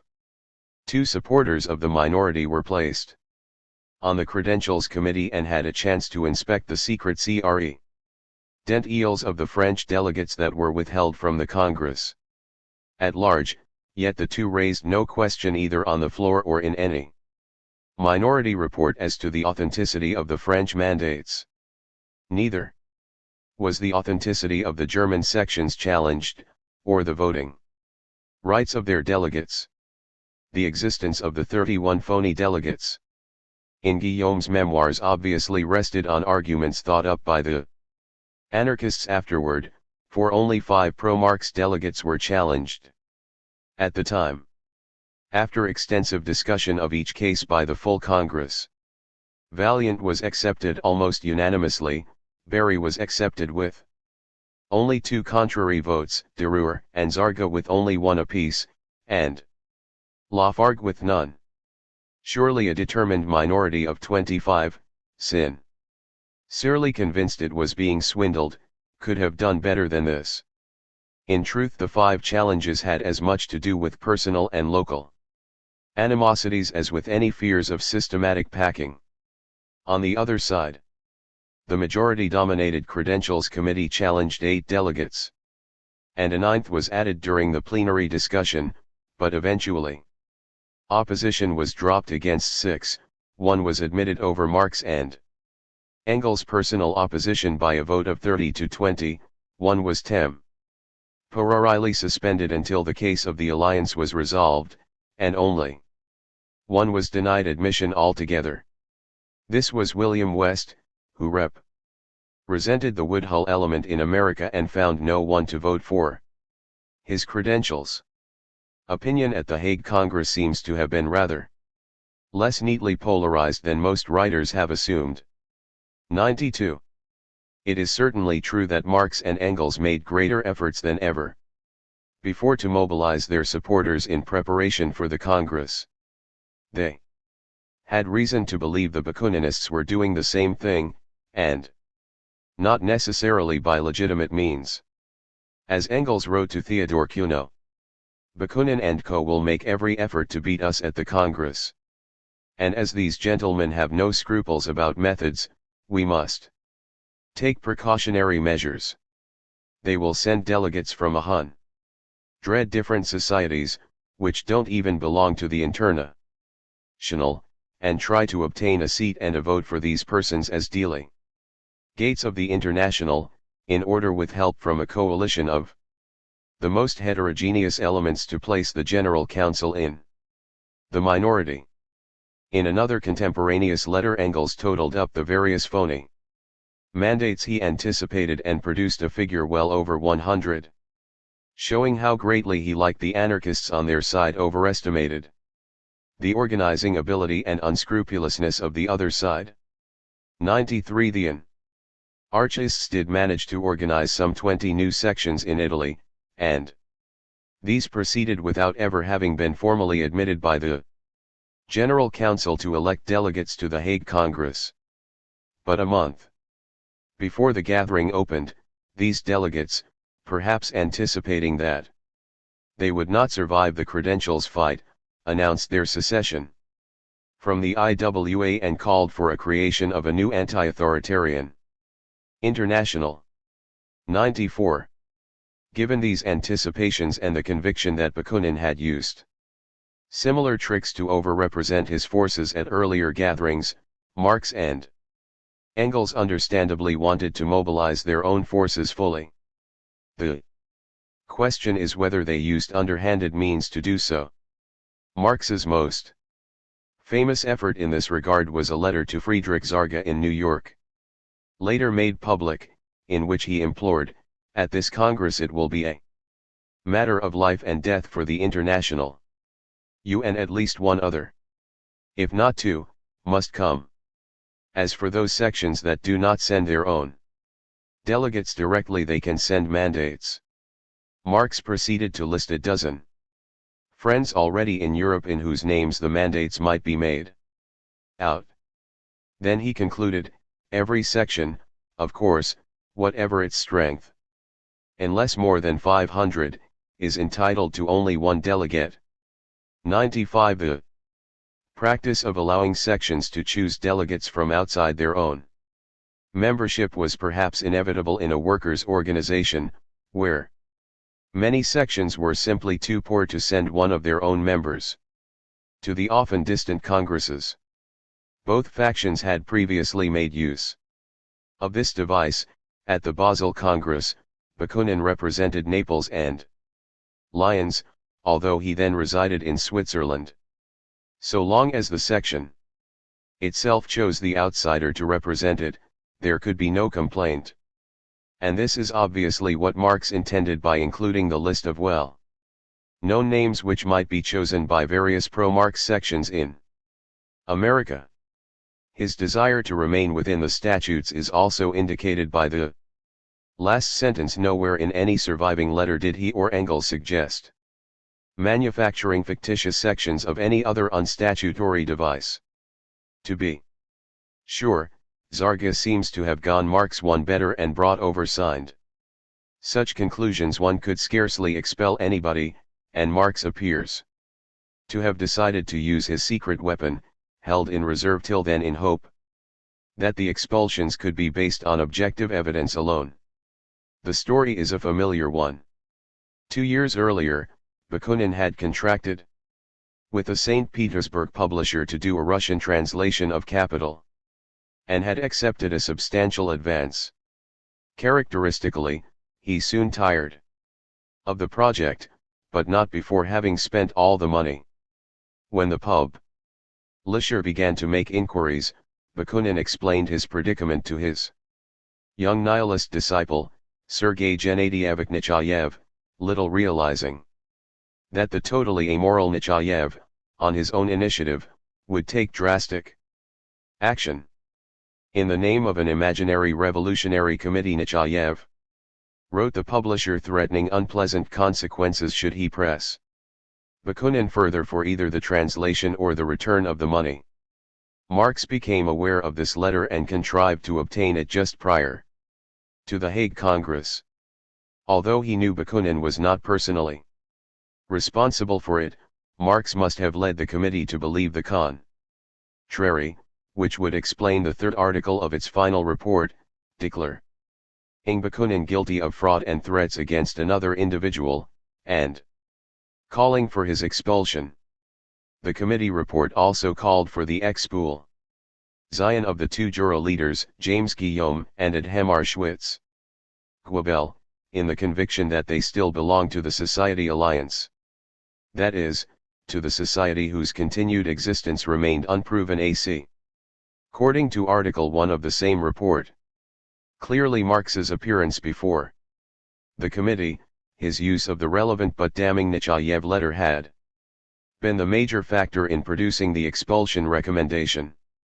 The full Congress then voted to expel Bakunin and Guillaume but drew the line at Schwytz-Guebel. 100 Marx and Engels had to content themselves with only 2 actual expulsions. They had never sought to expel all opponents of the General Council, however, or even all anarchists, but only those who belong to a secret cadre organization within the IWA, and only after written proofs of its existence had been discovered. Marx and Engels have also been accused of killing the International by transferring the seat of the General Council to New York rather than seeing it fall into the hands of their enemies. We have already taken note of their own decision the previous spring to withdraw from the Council at the end of its term. What would happen to it thereafter? Given the crucial votes at the Hague Congress, it is unlikely Marx and Engels were concerned about an anarchist takeover. The anarchists now seemed certain to follow the example of their Italian confreres and split from the old International to form a new one of their own. There were scarcely any anarchist leaders in London anyway. More to the point was the existence of a new anti-Marx faction in the British Federation under the leadership of John Hales, and the large number of Blanquists among the French exiles in London. If the General Council remained in that city without Marx and Engels' participation, a Blanquist preponderance seemed the most likely consequence. Hence their fateful action. But an IWA controlled by the Blanquists would not likely have lasted any longer than the one directed from New York. The short and melancholy history of Bakunin's secessionist international similarly points to the conclusion, embraced by most recent authorities, that the 1870s were singularly unpropitious for any international working-class organization. 101 If this is true, then Marx and Engels' contribution to the demise of the IWA was only a modest one. The responsibility must also be shared by the major ITY of the Hague Congress delegates, who were independent enough to reject Marx and Engels' leadership on at least 2 votes, the accreditation of Sava and the refusal to expel Schwitzgebel, but who nonetheless voted for the suicidal transfer to New York. Judged as a whole, there is no doubt that the IWA became in the course of its history a more centralized organization, but not necessarily a less democratic one for that reason. Even after the Hague revisions, the powers of the General Council could scarcely be called dictatorial. Its most obvious able power, the right to refuse admission and the right to suspend, had rarely been used in fact and were both subject to appeal to the next Congress. The absence of such appeals over the years seems to indicate that the General Council made use of these powers in ways the great bulk of the membership approved. As for Marx and Engels personally, neither one exercised any formal powers that could possibly be called dictatorial, in contrast to those enjoyed by Lassalle and Bakunin in their organizations. The worst provable offense of Marx and Engels was their use of the Nechayev letter. Otherwise, the charges made against them tend on close inspection to have little real substance. Their behavior overall remained well within the limits of the democratic tradition. Strategy ill. Skipping stages. It is now time to turn back to a subject that occupied much of our attention in Volume 1, Marx and Engels' Strategies for Attaining Communism. In the years before 1850 we saw how they elaborated 2 distinct revolutionary strategies for 2 different kinds of situations.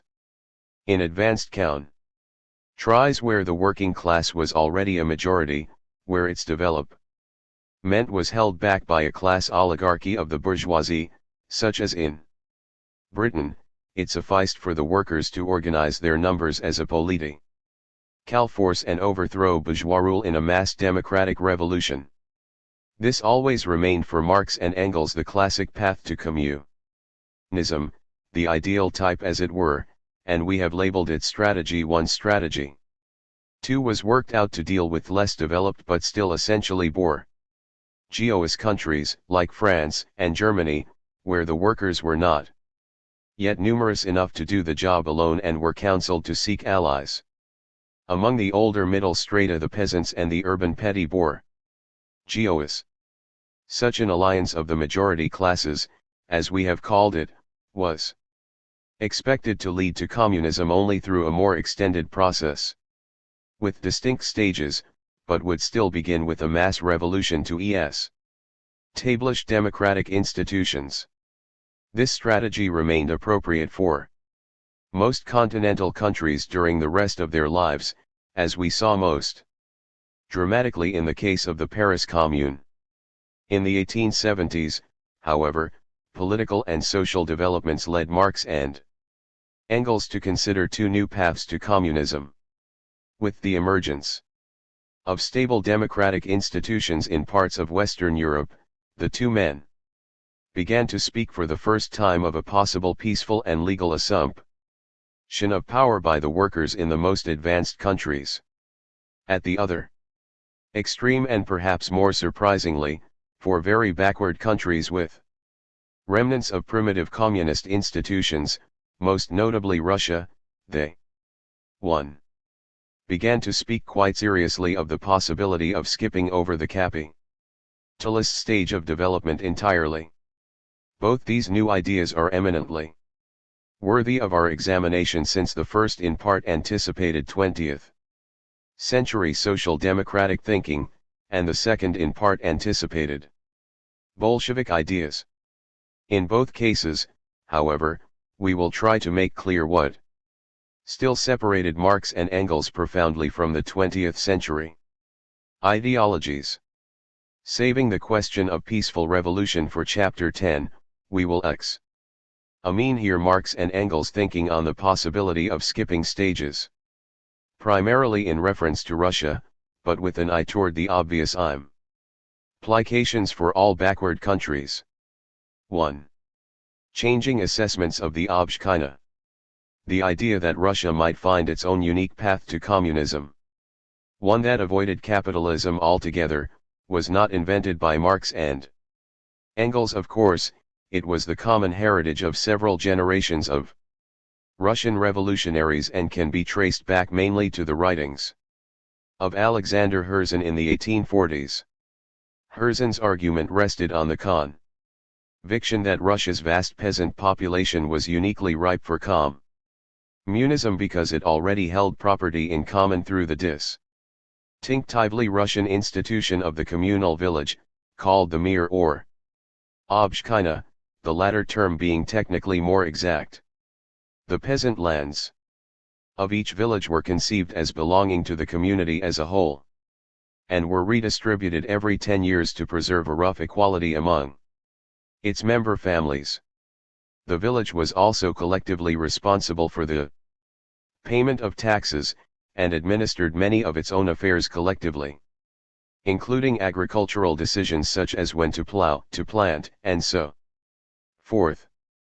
Those who advocated an agrarian communism in Russia based on the Obshchina came to be called populists, and Herzen along with Mikhail Bakunin became the mentors from whom succeeding generations of rebellious Russian students and intellectuals imbibed these ideas.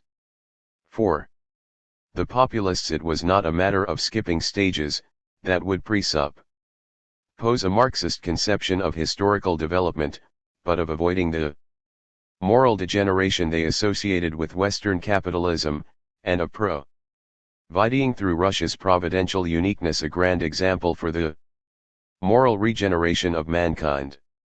2. One can imagine the reaction of those arch-Russophobes, Marx and Engels, to this holier-than-thou belief in Russia's uniqueness and special mission to redeem mankind. Up to the 1870s they had nothing but scorn for populist fantasy-mongers who imagined that communism could be established in a backward country without the necessary material and human preparation. In the 1848 period as well, it will be recalled, Marx and Engels had repeatedly spoken out against those impatient radicals in Germany who thought it possible to skip over the necessary period of bourgeois-sponsored economic development. 3. In 1859 Marx summed up these thoughts classically in his Critique of Political Economy, no so chale order is ever destroyed before all the productive forces for which it is sufficient have been developed, and new superior relations of production never replace older ones before the material conditions for their existence have matured within the framework of the old society. Mankind thus inevitably sets itself only such tasks as it is able to solve for.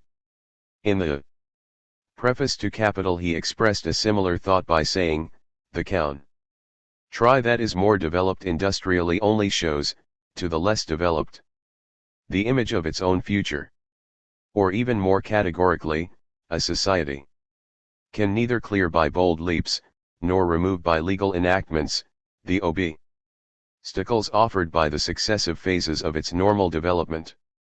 5. Thus, at least as of 1867, Marx would appear to have allowed no possibility for skipping stages in Russia or any other country. The Russian nation and people meant little to Marx and Engels in their early years.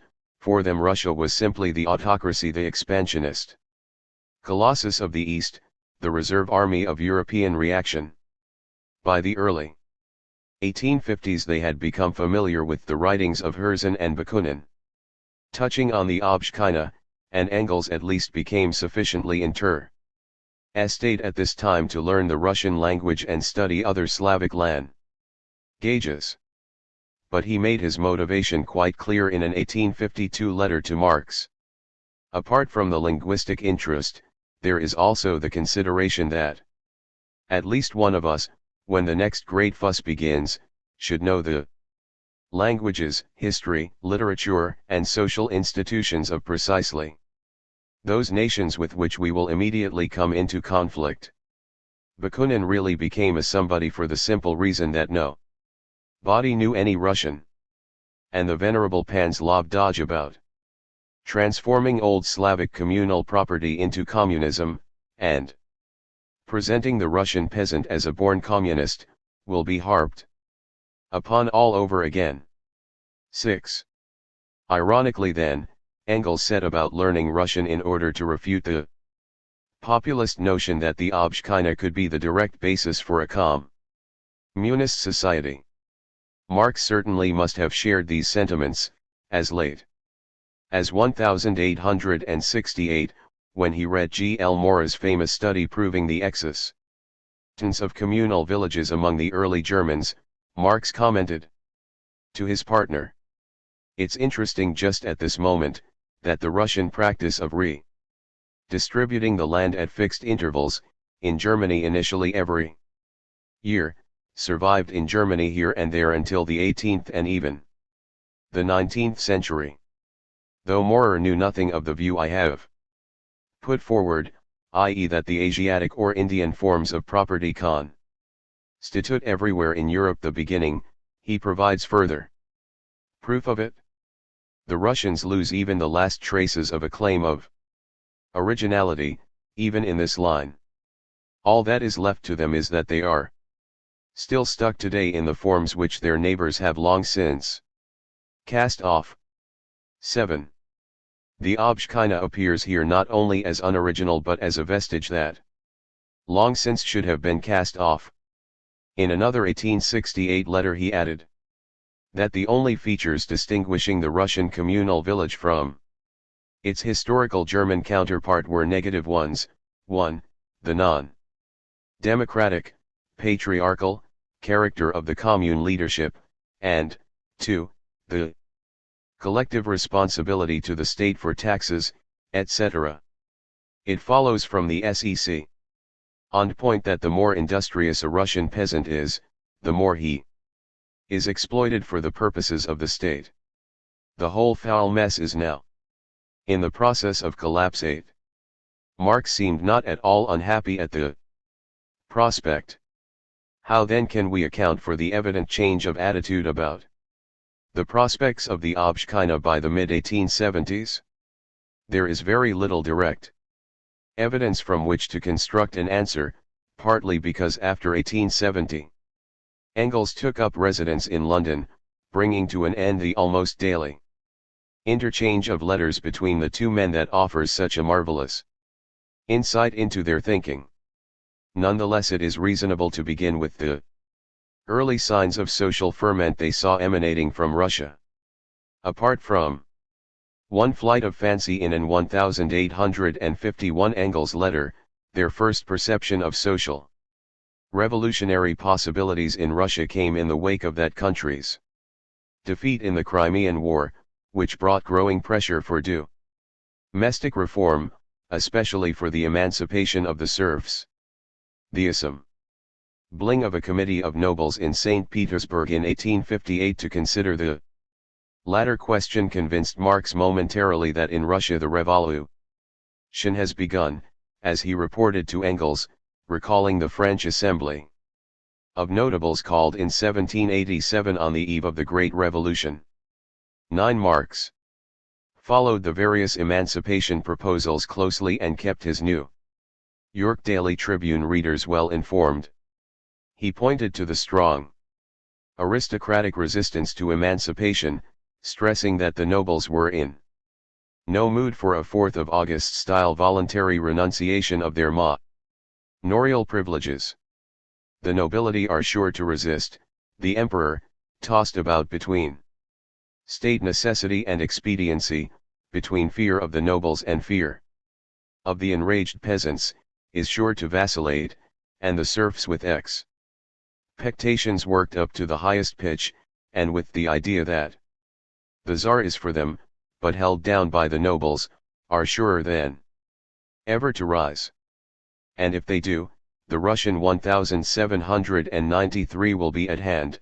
The reign of terror of these half-Asiatic serfs will be something unequaled in history, and finally place real and general civilization in place of that sham and show introduced by Peter the Great. 10. It is important to note that neither here nor elsewhere did Marx speak of this as a bourgeois revolution. His parallels to the French Revolution concern its agrarian side exclusively.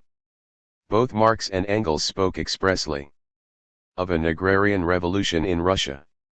11. While Marx seemed confident that it would ultimately advance the cause of civilization in that country, he offered no further speculations on its character or on what role the Obshchina might play in it. The emancipation of Russia's serfs was actually accomplished in 1861 without producing any sort of revolution. The final form of emancipation, Marx judged at the time, actually strengthened the Tsarist autocracy, and during most of the next decade, he again lost interest in Russia's domestic situation. That interest revived dramatically at the end of the 1860s with the appearance of a single book and Flerovsky's The Situation of the Working Class in Russia. So intrigued was Marx by reports of this massive first-hand empirical study by a populist writer mainly of Russian peasant conditions that he now learned the Russian language in order to read it. I read the first 150 pages of Flerovsky's book, he reported to Engels in February 1870, this is the first work to tell the truth about Russian economic conditions. One can see that the man has traveled around everywhere and seen everything for himself. No socialist doctrine. No mysticism about the land, although in favor of the communal form of ownership, no nihilistic extravagance. This is the most important book which has appeared since Your Condition of the Working Class. 12. One of Flerovsky's main themes was the deterioration of Ps. 304 and conditions since emancipation, in particular the undermining of communal property in the villages. In a second letter to Engels, Marx drew his own conclusions. From his book it follows irrefutably that the press and conditions in Russia can no longer be maintained, that the emancipation of the serfs only, of course, hastened the process of disintegration, and that a fearful social revolution is approaching. 13. In another letter to his daughter and son-in-law, Marx noted Flerovsky's predictable belief in the infinite perfectibility of the Russian nation and the providential principle of communal property in its Russian form, and then went on. But never mind that. After studying his work, one is firmly convinced that an extremely frightful social revolution naturally in the lower forms that correspond to the present Muscovite stage of development is inevitable and imminent in Russia. That is good news. Russia and England are the two great corner pillars of the present-day European system. 14. Here again we find the expectation of a revolution neither bourgeois nor proletarian but in the form of an elemental peasant outburst, to be well commed first and foremost because it would destroy the Tsarist state. But without support from any urban class, could such an extremely frightful revolution produce anything positive for Russia? Would it not be doomed to failure like the historic risings of Stenka-Razin and Pugachev? Marx never had much confidence, after all, in peasant Jacques rise. On these questions Marx, and to a somewhat lesser extent Engels, appear to have been significantly influenced by the newer generation of Russian populists. The doctrine they hitherto identified with the ethno-centricism and aristocratic dilettantism of Herzen and Bakunin now became intellectually more imposing and politically less objectionable in the writing of Flerovsky. Marx was almost equally impressed with an other empirically inclined younger populist writer Nikolai Gavrilovich Chernyshevsky. These two men, Marx commented, really do the Russians honor and prove that their country is also beginning to participate in the general movement of our century. 15. During this same period of time in 1870 a group of Russian revolutionary émigrés in Switzerland broke away from Bakunin's tutelage, renounced his panslavism, and declared themselves in favor of Polish independence. Under the leadership of Nikolai Issakovich Yudin they formed a Russian branch of the IWA in Geneva and invited Marx to represent them in the General Council.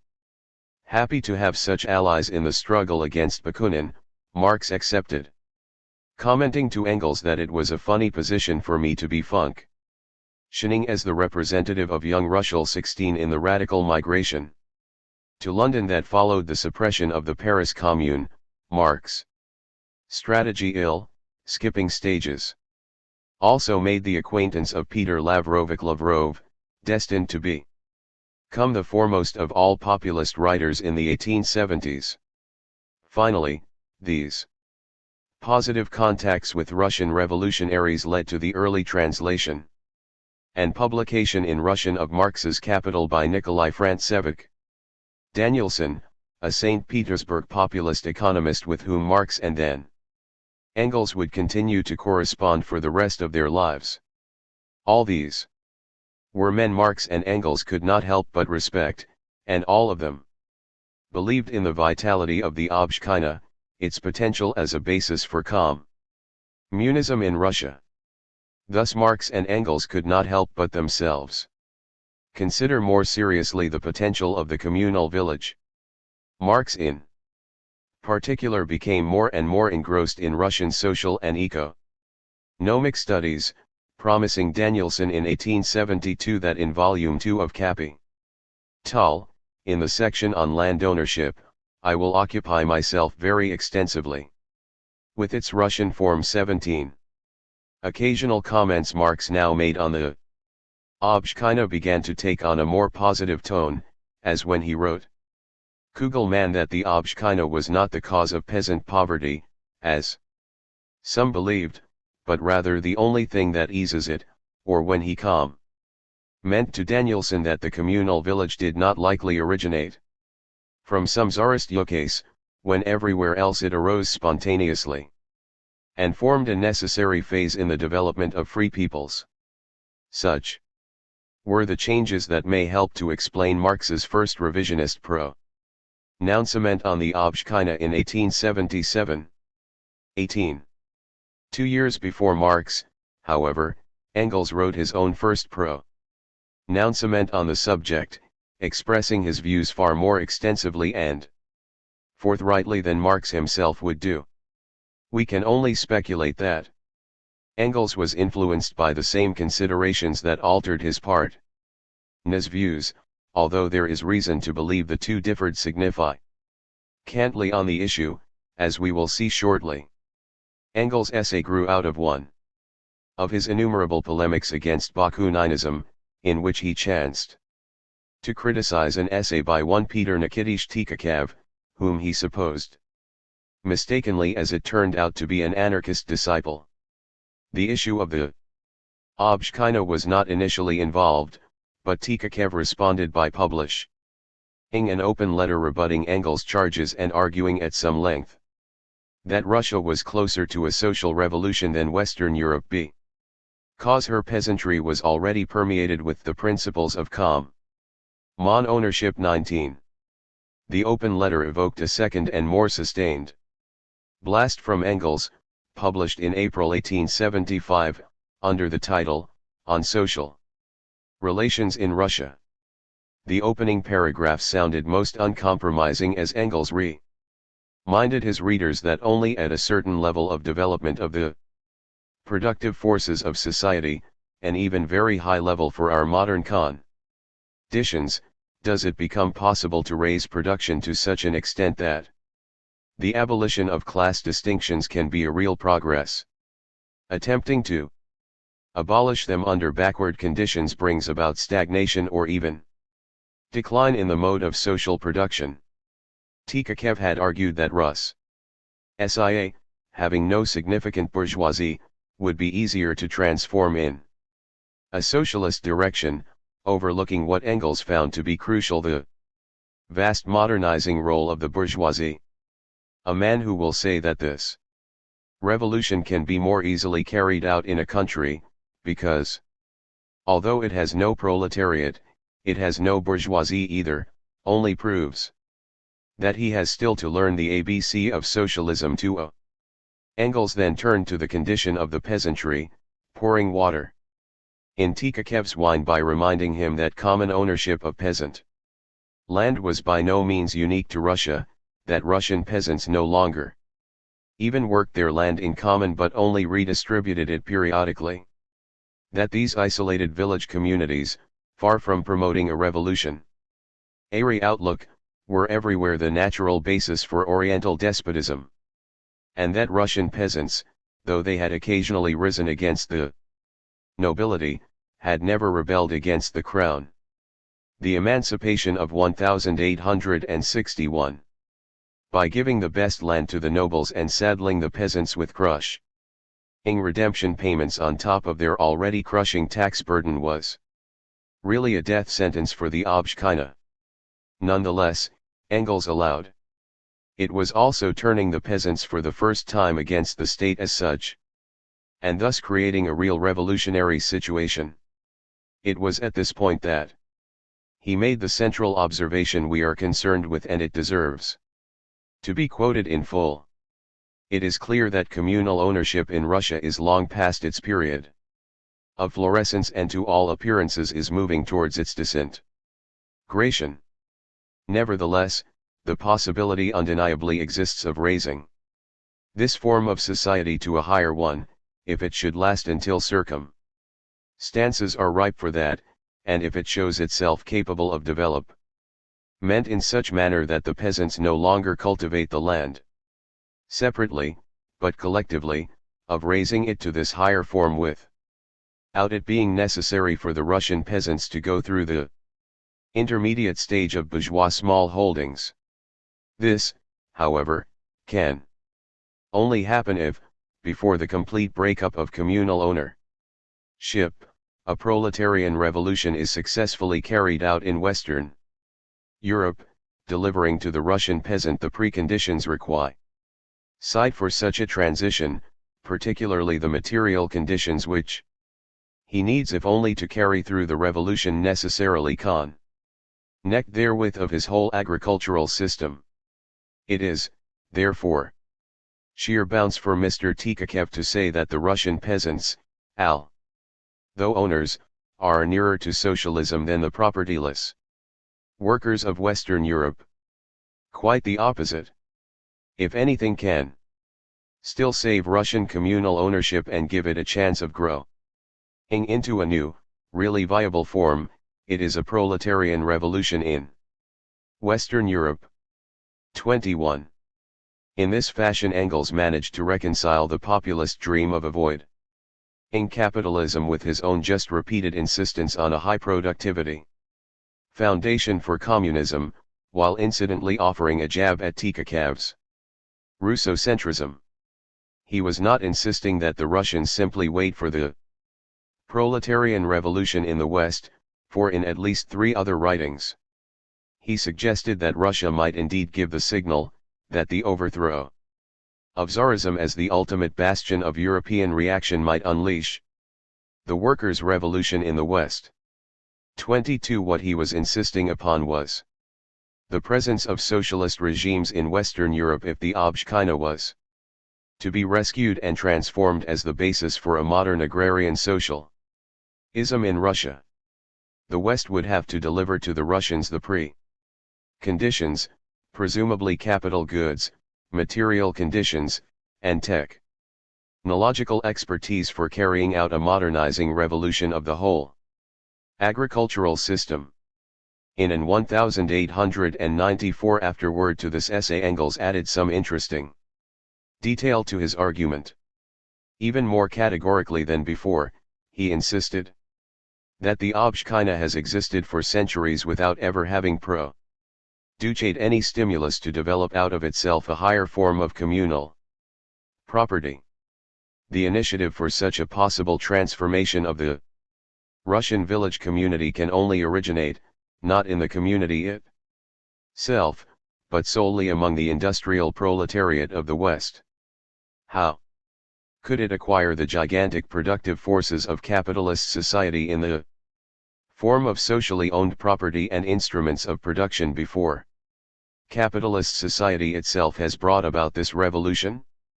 How could the Russian communities show the world how to operate heavy industry collectively when they have already forgotten how to cultivate their lands for their common good? By 1894 capitalist institutions were already firmly implanted in Russia and it was no longer possible to think of avoiding capitalism altogether, but Engels was still willing to consider a drastic shortening of the capitalist period, given help from a socialist Western Europe. After the victory of the proletariat and the transfer of the means of production to common ownership among Western European peoples, the countries which have just entered the stage of capitalistic production and have still preserved institutions of Gentile society or remnants of them will derive from the remnants of common ownership and the corresponding folkways a powerful means of appreciably shortening their process of development to a socialist society, and of escaping most of the sufferings and struggles through which we in Western Europe have had to labor. But in this process the example and the active support of the formerly capitalistic West is an unavoidable prerequisite. Only when the capitalistic economy has been overcome in its homeland and the countries of its flowering, only when the backward countries see by this example how the job is done, how modern industrial productive forces can be made to serve the collectivity as socially owned property, only then can they tackle this shortened process of development. But then they will also be certain of success. And this goes for all countries in a pre-capitalistic stage of development, not merely for Russia. 23. In the last sentence Engels made it clear he was not granting a specific concession to Russian populism but putting forth a general possibility for all societies with remnants of Gentile institutions. He specifically mentioned the South Slav household community, or Tzadruga, which he elsewhere described enthusiastically as a splendid starting place for development into communism, exactly like the Russian Mir. 24. To skip over or foreshorten the stage of bourgeois domination did not under such circumstances violate Engels' deeper assumptions about societal development. would not a proletarian government in Britain have to carry along? For example, the more remote regions of the Scottish Highlands, and a similar government in France, the backward peasants of Gascony. West. Europe as a whole would be able to carry along backward Russia. Not against its will of course, but because surviving Gentile traditions would dispose the vast Russian peasantry in the same direction. Russia thus could achieve socialism by hanging on to the coattails of the proletarian revolution in the West. Any other backward country could do the same if its Gentile institutions and traditions were still sufficiently vital. Marx's differences from Engels. Marx approached the problem more abstractly than his partner, and much more hesitantly, but in a way that suggests some rather different underlying assumptions. His earliest surviving writing on the subject dates from 1877, thus 2 years after Engels' article, and takes the form of a letter he intended to send to the editors of the St. Petersburg Journal. Ateshestvenie Zapiski, National Review. An article had appeared in this journal by the populist writer Nikolai Konstantinovich Mikhailov. Sky, which cited capital and asserted it to be Marx's view that Russia must undergo capitalism and the consequent dissolution of the Obshchina before it could attain socialism. Marx wanted to protest this was not necessarily his view, that his ideas on historical development were not so rigid. In the chapter on primitive accumulation I claim only to trace the path by which the capitalist order in Western Europe developed out of the feudal economic order, a process which did indeed involve the separation of most peasants from their land, transforming them into proletarians. If Russia becomes a capitalist country, as seems to be happening, then it will have to submit to the implacable laws of such a system. But must Russia inevitably become a capitalist country in the first place? As Mikhailovsky asserts, for him it is absolutely necessary to change my sketch of the origin of capitalism in Western Europe into an historical, philosophical theory of a universal progress, fatally imposed on all peoples, regardless of the historical circumstances in which they find themselves. But I must beg his pardon. This is to do me both too much honor and too much discredit.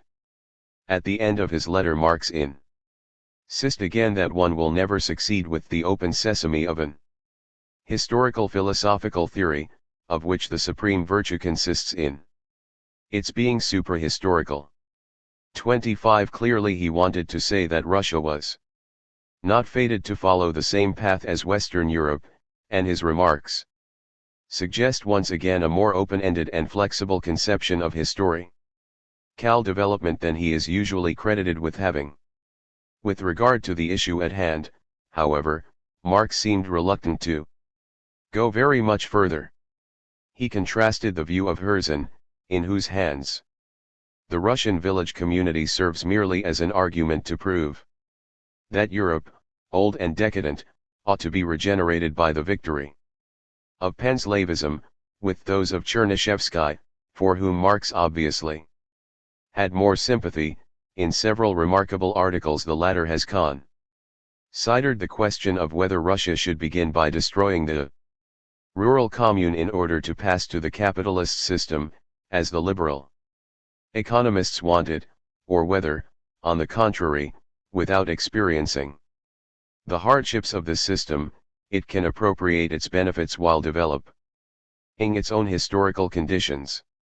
He takes his stand in favor of the last solution. Marx then noted his own developing interest in the question, and his own conclusion.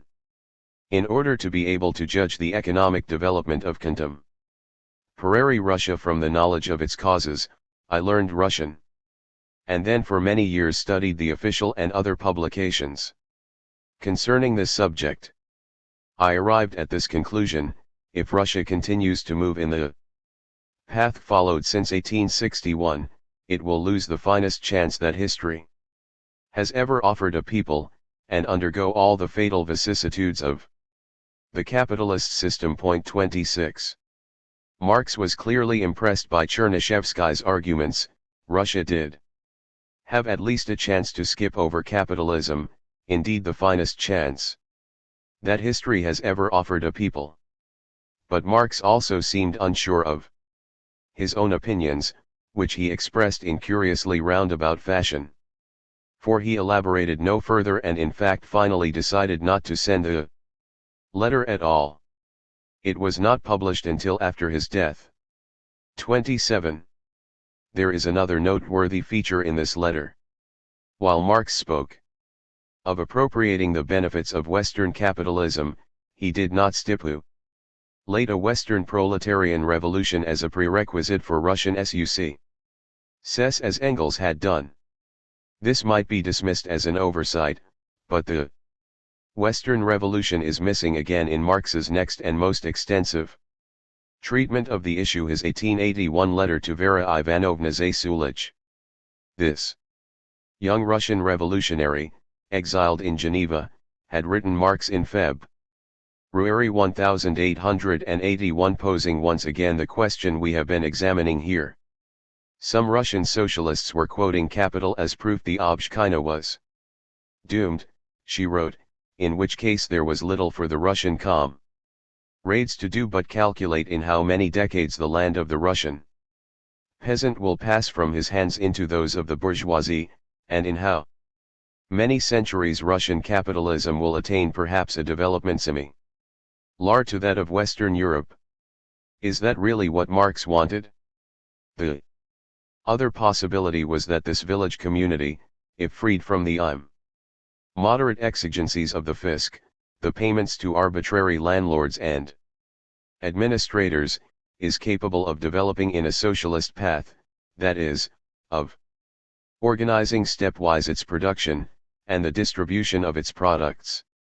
On a socialist basis, in this case the revolutionary socialist must sacrifice all his powers to the freeing and further developing of the community. 28. Here was an appeal Marx could scarcely ignore, and he dropped every thing to write a lengthy response, revising it through 3 drafts, all of which have fortunately survived. On the main issue at hand there are only small differences of nuance among the drafts, moving if anywhere in the direction of greater confidence in the socialist potential of the village community. 29. Strategy ill, skipping stages.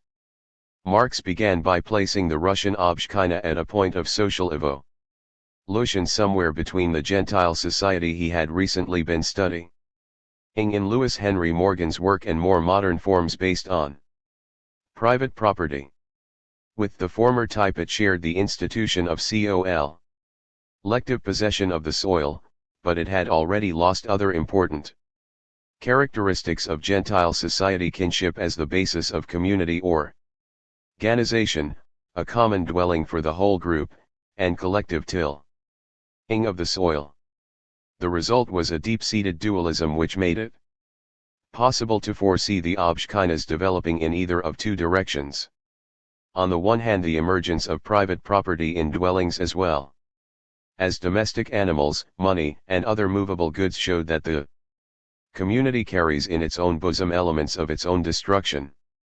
Moreover, the Obshchina was externally threatened, particularly since emancipation, by a conspiracy of powerful interests, it is stamped underfoot by the exact ions of the state, pillaged by commerce, exploited by large landowners, internally sapped by usury. 30. As in his previous letter, then, Marx stressed that Russia seemed to be headed toward capitalism and the consequent dissolution of the village community. On the other hand, its innate dualism permits an alternative development, for communal ownership of the land and the social relations deriving from it offered the Obshchina a natural basis for collective appropriation, and most importantly, it occupied a unique situation without precedent in history. 31. Marx proceeded to explain why the situation was so unique. If Russia were isolated in the world, then it would have to work out by its own forces the economic advances which Western Europe has achieved only by passing through a long series of evolutions from its primitive communities to its present state. There would be, at least in my opinion, no doubt that its communities would be condemned to inevitable disappearance with the development of Russian society. But the situation of the Russian community is fundamentally different from that of the communities of the West. Russia is the only European country in which communal property has been preserved on a vast nationwide scale. But, at the same time, Russia finds itself in a modern historical environment. It is contemporaneous with a superior civilization. It is tied to a world market in which capitalist production predominates. By appropriating the positive results of this mode of production, it is in a position to develop and transform the yet archaic form of its village community, instead of destroying it. If the patrons of the capitalist system in Russia deny the possibility of such a combination, let them prove that in order to use machinery, Russia was forced to pass through the early stages of production by mechanical means. Let them explain how they succeeded in introducing in Russia in a few days, so to speak, the mechanism of exchange, banks, credit institutions, etc., the elaboration of which has taken centuries in the West. J32. Marx offered but a few more comments. The Obshchina could borrow from the capitalist model all the ready-made material conditions of cooperative labor, organized on a vast scale. It can gradually supplant the tilling of the soil by lots, he added, by collective agriculture, with the aid of machines, the use of which the physical configuration of the Russian soil invites. In such fashion the Obshchina might modernize itself in socialist form, and cast off its old skin without first committing suicide. 33. We find Marx here no less willing than Engels to allow Russia the possibility of skipping over capitalism. While both men tied this possibility expressly to the existence of more developed countries in the West, Marx nowhere mentioned any proletarian revolution as a prerequisite. The Russian peasants need only appropriate the positive results of capitalism in order to transform their own mode of production. He made his meaning even clearer in a later passage, starting from the premise that only a Russian revolution can save the Russian village community. If such a revolution takes place in time, if it concentrates all its forces to assure the free development of the rural community, this latter will soon become the regenerating element of Russian society, and the factor giving its superiority over the countries enslaved by the capitalist system. 34. 2. Imagine socialism being constructed in Russia while the West remained enslaved by capitalism was to venture far beyond what Engels had envisaged, and attribute to the backward Russian peasants an initiative and capacity at which Engels surely would have frowned, if not gasped. While the latter stressed that the Russian village community has existed for centuries without ever having produced any stimulus to develop out of itself a higher form of communal property, its isolated units serving only as the passive basis for despotism, Marx offered his impression that this isolation, which originally was foisted on the Russian communities by the vast extension of the territory, can easily be eliminated, once the governmental fetters have been cast off. External fetters are stressed again and again in the Zasulich drafts as the barrier to the Obshchina's development. After having been put temporarily in a normal state of functioning without fetters in its present form, it can become the direct point of origin of the economic system towards which modern society develops. Or again, in the final version of the letter, to build socialism out of the Obshchina, it is necessary to eliminate first the pernicious influences which attack it from all sides, and then to assure it of normal conditions. For a spontaneous development, emphasis added. 35. Although he did not say so, the logic of Marx's argument would seem Engels extend the same possibility to the South Slavs, at least if he judged the THIRD-WORLDISM to be preserved on a sufficiently wide basis, and perhaps to any other peoples around the world whose Gentile institutions and traditions were still strong enough. All of this opens up a remarkable vista for different paths of development. When combined with the theory of Oriental despotism and the Grundriss's flexibility concerning variant roads out of the primitive tribal community, it seems to leave in ruins the picture of Marxism as a rigid unilinear schema obliging all peoples to tread the same stepping stones. It also suggests that Marx himself was more flexible in these matters than was Engels, although the latter was clearly more flexible than his present-day detractors allow. Indeed, both men are themselves partly to blame for the caricatures of vulgar Marxism.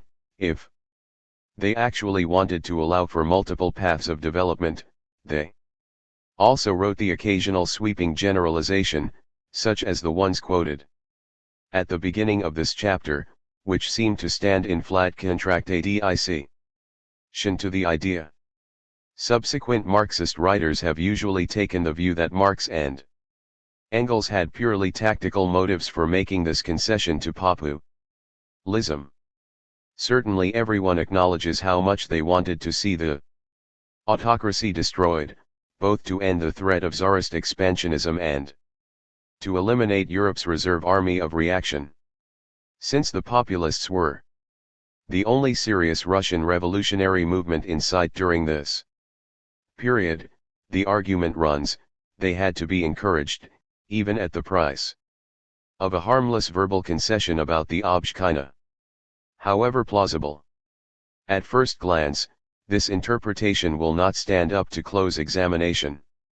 There was no need for Marx to spend months and years learning the Russian language and digesting mountains of documents and studies if the object were simply to make a harmless verbal concession. Moreover, the concession appears in too many different contexts to have been insane. Including one private letter to a non-Russian, Edward Bernstein. 36. What can fairly be observed is that Marx seemed unusually hesitant and uncertain about the issue, and that Engels eventually changed his mind. As in the case of his 1877 epistle, Marx finally decided not to send this letter to Zasulich, at least not in the form he had developed so laboriously through the 3 successive drafts. Inexplicably, Marx abandoned his labors in the middle of a sentence, and then sent off an entirely new, extremely brief, and quite vague response. It stated simply that the historical laws described in Capital applied only to Western Europe, and then continued, the analysis presented in Capital thus gives reasons neither for nor against the vitality of the village community, but the SPE Chale study which I have made of it, has convinced me that this community is the strategic point of social regeneration in Russia. But before it can function as such, it is necessary to eliminate first the pernicious influences which attack it from all sides, and then assure it of normal conditions for a spontaneous development. 37. That was all. So little was Zasulich impressed by this response that she later could not remember having received it. Moreover, within a year Marx seemed to have been won over to, or to have acquiesced in Engels' position on the Obshchina, for in a preface they wrote jointly for the new Russian edition of the Communist Manifesto in January 1882, they addressed the question as follows: today, only one answer is possible to this question. If the Russian Revolution sounds the signal for a proletarian revolution in the West, so that each complements the other, the prevailing form of communal ownership of land in Russia may form the starting point for a communist NIST Course of Development 38. Had Marx been convinced by Engels' argument about the need for socialist help from the West? Did he find Engels' formulation intellectually safer, in any event, than his own hesitant and surprising speculations? Did he simply accept Engels' formulation without reflecting how much it differed from his own? We can never know, for this was Marx's last word on the Obstkina before his death the following year. Engels maintained ever after that Marx agreed with him on the need for a socialist model in the West. He seemed to overlook the fact that Marx never mentioned such a model in his own individual comments on the subject. In his later years, Engels became progressively more pessimistic about Russia's chances of avoiding capitalism, until by the end of his life he spoke of her now inevitable transition through the capitalist system. 39. In his letters to Danielson one can follow the progress of his thought, as he watched the Obstkina wither away more and more under the cumulative impact of the 1861 settlement and the mushrooming growth of a state-subsidized capitalist economy. If we in the West had been quicker in our own economic development, he wrote in 1893, if we had been able to upset the capitalistic regime some 10 or 20 years ago, there might have been time yet for Russia to cut short the tendency of her own evolution towards capitalism. Unfortunately we are too slow, he concluded. And with you the commune fades away. 40. Shortly before his death in 1895, Engels summed up the evolution of his and Marx's views on Russia in a postscript written for the Republica of his 1875 essay, Social Relations in Russia. He did not repudiate the views expressed there or in the writings of 1877 and 1882 concerning the possibility of building socialism directly on the basis of the village community, although he did reiterate strongly his insistence that the initiative could only originate, not in the community itself, but solely among the industrial proletariat of the West. But then he turned to the developments of the intervening years. In a short time all foundations of the capitalist mode of production were laid in Russia. However, the axe had also been taken to the roots of the Russian village community. Any regrets about this are now useless. Russia's transition to capitalism is now held inevitable. All Engels would allow to the old populist dream was the idea of shortening the period of capitalism's existence, as described earlier. 41. So the matter rested at the time of Engels' death. A Russian popular revolution that stimulates Western workers to action but then turns to them for help, a revolution in which the peasantry plays a crucial part, a revolution which begins more or less immediately. The building of socialism. All these ideas expressed by Marx and Engels were to become standard Bolshevik assumptions by 1917. On the other hand, and ironically, the Russian Marxists under Georgy Plekhanov came into existence as a distinct political current with the decisive repudiation of the populist scheme for Russia.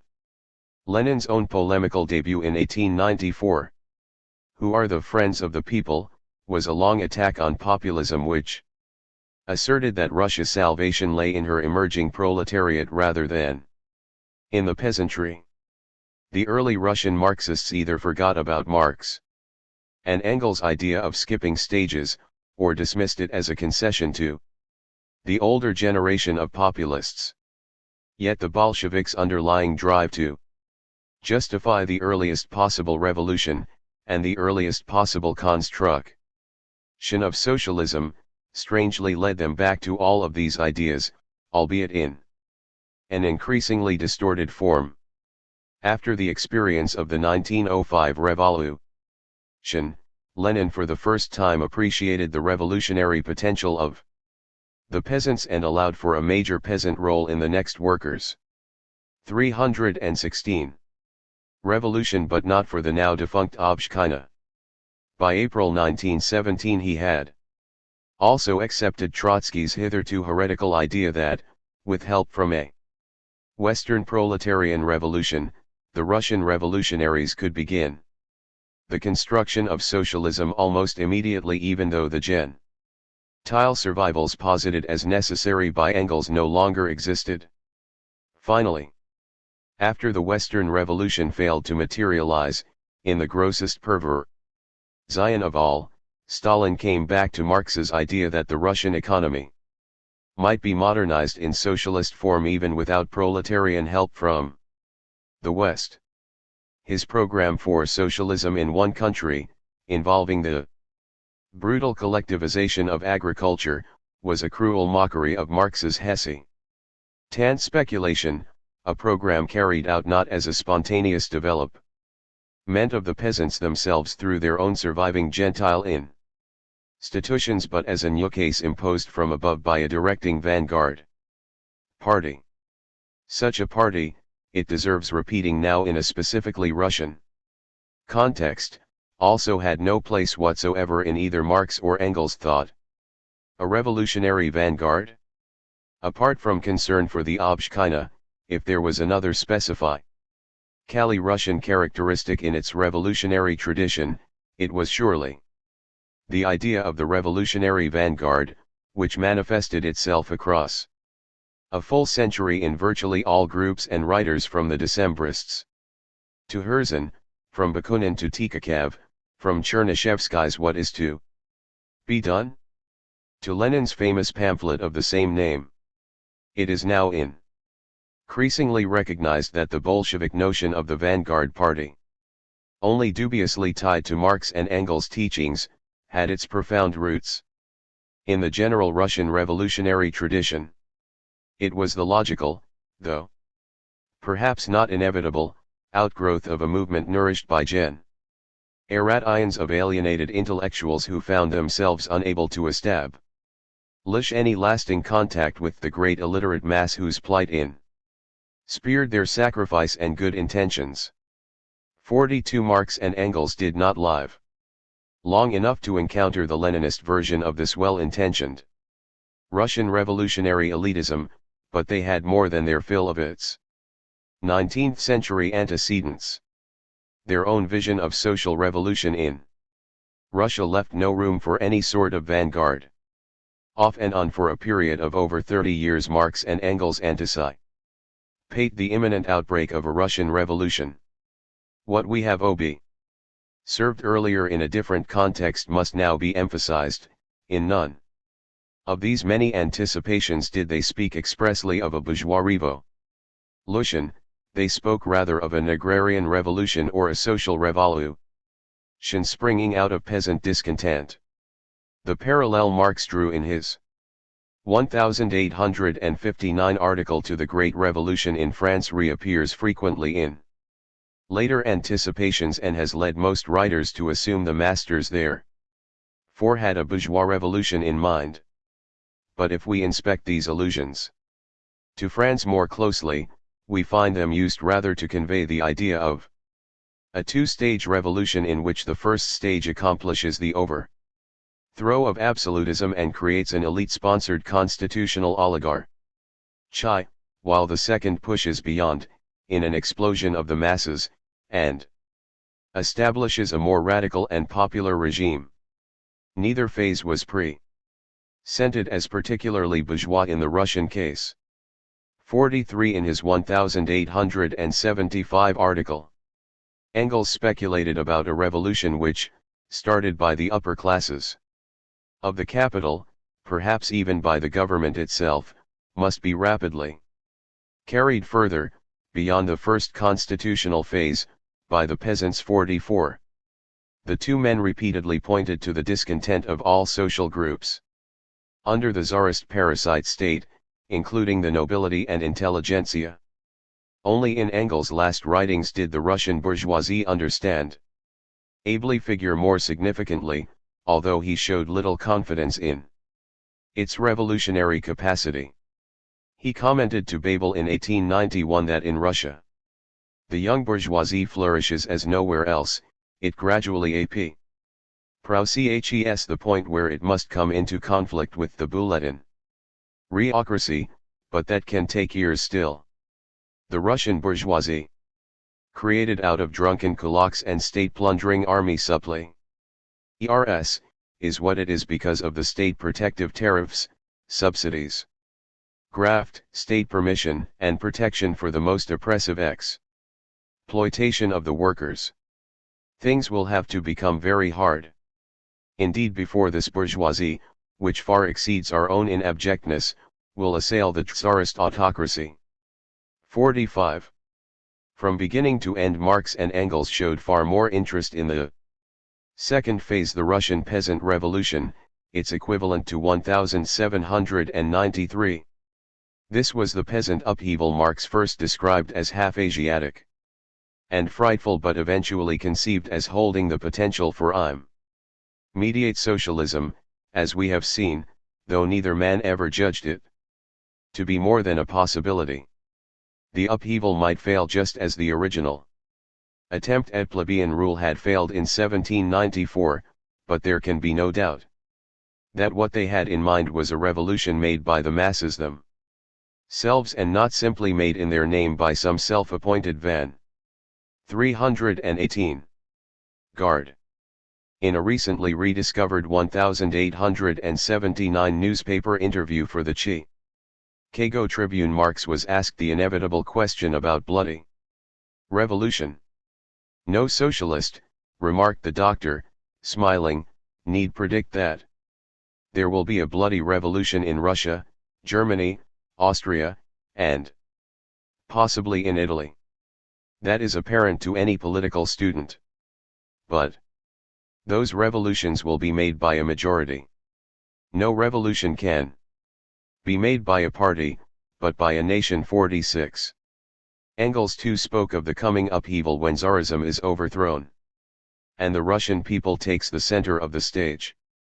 Both men referred frequently to the calling of a national assembly as the crucial act in the development of such a revolution and the principal instrument through which the peasant masses could exercise their power.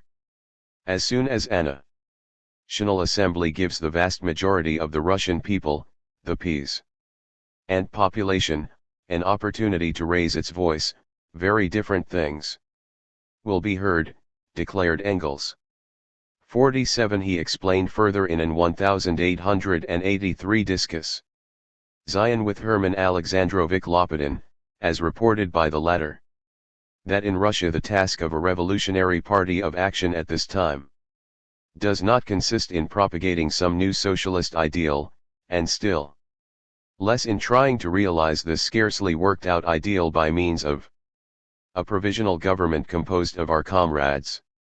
Rather it consists of gathering all forces in order, 1.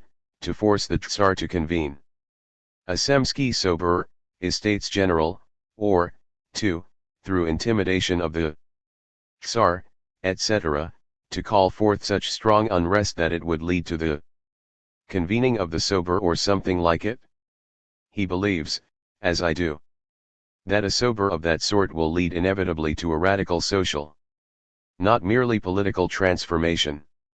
He is convinced of the extraordinary importance of the campaign period, which will make possible an incomparably more successful propaganda than all our books and verbal efforts.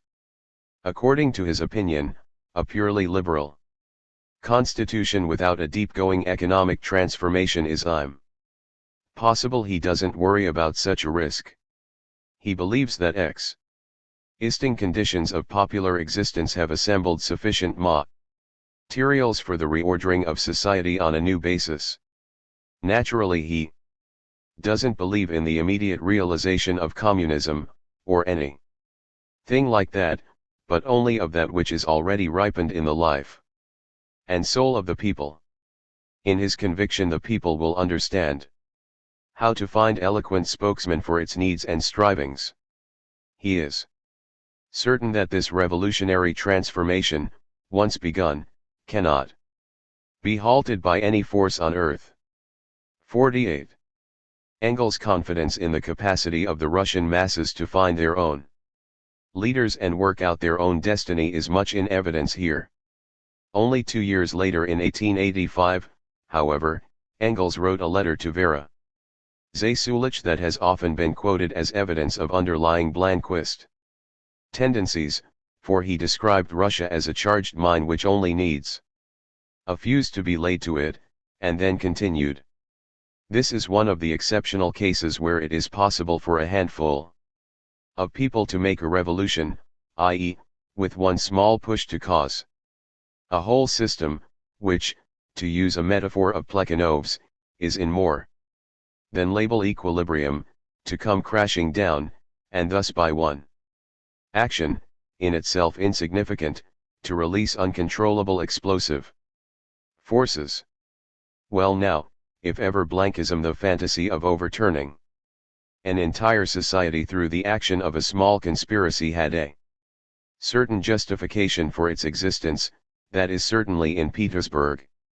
If this passage is quoted, however, the rest of the letter should be examined as well, for Engels went on to make clear that vanguard rule and educational dictatorship were not what he had in mind at all. The small conspiratorial groups which existed in Russia quite independent of Engels' will, needless to say, might indeed provide the spark, but there after the people who laid the spark to the mine will be swept away by the explosion, which will be 1,000 times as strong as themselves. Even if they imagine they will create an educational dictatorship, subjective intentions, Engels mused, matter little in social conflagrations. Supposing these people imagine they can seize power, what does it matter? Provided they make the hole which will shatter the dike. The flood itself will soon rob them of their illusions. But if by chance these illusions resulted in giving them a superior force of will, why complain of that? People who boasted that they had made a revolution have always seen the next day that they had no idea what they were doing, that the revolution made did not in the least resemble the one they would have liked to make. That is what Hegel calls the irony of history. To me the most important thing is that the impulse should be given in Russia, that the revolution should break out. Whether this fraction or that fraction gives the signal, whether it happens under this flag or that flag matters little to me. If it were a palace conspiracy it would be swept away tomorrow. When 1789 has once been launched, 1793 will not be long in following. 49. Engels allowed that revolutionary groups might provide the spark, but a palace conspiracy would do the job just as well. Their role was quite incidental. 1789 draws near even without the nihilists, he remarked. In another letter, 50, in general, Engels made it clear that the social revolution would go its own way according to the great social forces that impelled it, sweeping aside those who might have set the spark with special schemes in mind. Blanquism was still only a fantasy, a self-deception.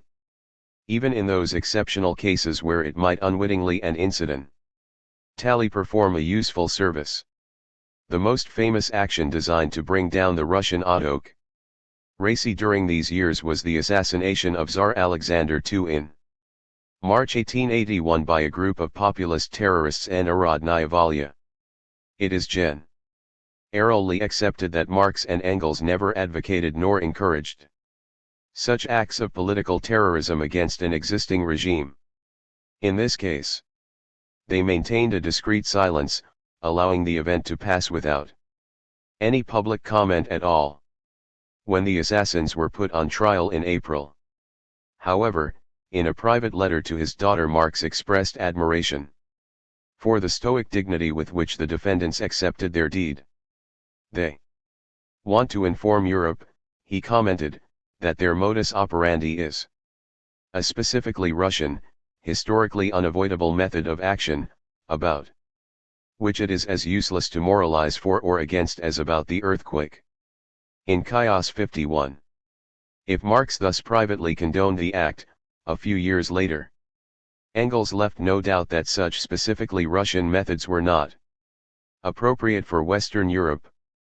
When Irish extremists exploded 3 bombs in London in 1885, injuring more than a dozen people indiscriminately, Engels responded immediately with an article comparing the event to Russian terrorism. The tactics of the Russian revolutionaries are prescribed by necessity by the actions of their enemies. They are responsible to their people and to history for the means they employ. But the gentle men who produce pointless schoolboy parodies of this struggle in Western Europe direct their weapons not even against the real enemy but against the general public. These gentlemen are in no way followers or comrades of the Russian revolutionaries, but their worst enemies. 52. Thus Engels seemed to agree that the uniquely oppressive character of the autocracy made extremist methods inevitable in Russia, but none the less wanted to keep them out of Western Europe, where the class struggle could be conducted on more humane terms. He seemed to be saying it should be where the government closed all legal avenues of protest, it had to expect extremism in return. Among the Russian revolutionaries who espoused the vanguard idea, none aroused Marx and Engels' ire more than Mikhail Bakunin, in part, no doubt because of the threat he posed within the IWA, but also because of the evident hypocrisy, the gap between Bakunin's sanctimony, public anti-authoritarianism, and his private schemes and dreams of manipulating the social revolution himself. Nothing would be more appropriate than to conclude this section with some extracts from a long neglected text, the culminating document in the protracted Bakunin Marx feud, the Alliance of Socialist Democracy and the International Working Men's Association, published in 1873 under instruction from the Hague Congress as a report on the expulsions carried out there. 53. Marx and Engels wrote this long and in large part tedious indictment, which laboriously reiterated the entire history of the conflict, but which also reproduced the secret statutes of Bakunin's alliance as well as extensive extracts from his writings published in Russian, both sources being used adroitly to unmask the anarchist leader's profoundly elitist and authoritarian assumptions. It will be recalled from the previous chapter how Bakunin had established within his public alliance a secret international brotherhood which was supposed invisibly to control the alliance, and through the alliance the IWA, and through the IWA, he hoped, the social revolution at large. In one of his Russian-language writings he referred darkly to this secret international brotherhood as an already existent, already active organization, which is made strong by its discipline, the passionate dedication and self-sacrifice of its members, and by the blind obedience they give to a single committee which knows all and is known by none. Like the Jesuits, he continued in his enthusiasm. Each of them has renounced his own will, but for the sake of emancipating rather than subjugating the people. 54. This inauspicious allusion to the Jesuits provided Marx and Engels with the leitmotif for their own critique. First, the two men analyzed the secret statutes, arguing not without 100 people, the privileged representatives of the revolution. Idea, the general staff in the background, self-appointed and commanded by the permanent citizen. Unity of thought and action means nothing but orthodoxy and blind obedience. Perinda. AC Cadaver. We are indeed confronted with a veritable society of Jesus. To say that the 100 international brothers must serve as intermediaries between the revolutionary idea and the popular instincts, is to create an unbridgeable gulf between the alliance's Revolutionary idea and the proletarian masses, it means proclaiming that these 100 guardsmen cannot be recruited anywhere but from among the privileged classes. 56. Here Marx and Engels struck at the essence of the vanguard idea, which implicitly or explicitly denies the capacity of the masses to emancipate themselves and therefore assigns the responsibility for thinking and leading to a self-appointed general staff drawn inevitably from the educated classes. Note the image of the vanguard as the general staff of the revolution, made famous by Lenin, was expressed clearly here by Bakunin several decades earlier, and was just as clearly repudiated by Marx and Engels.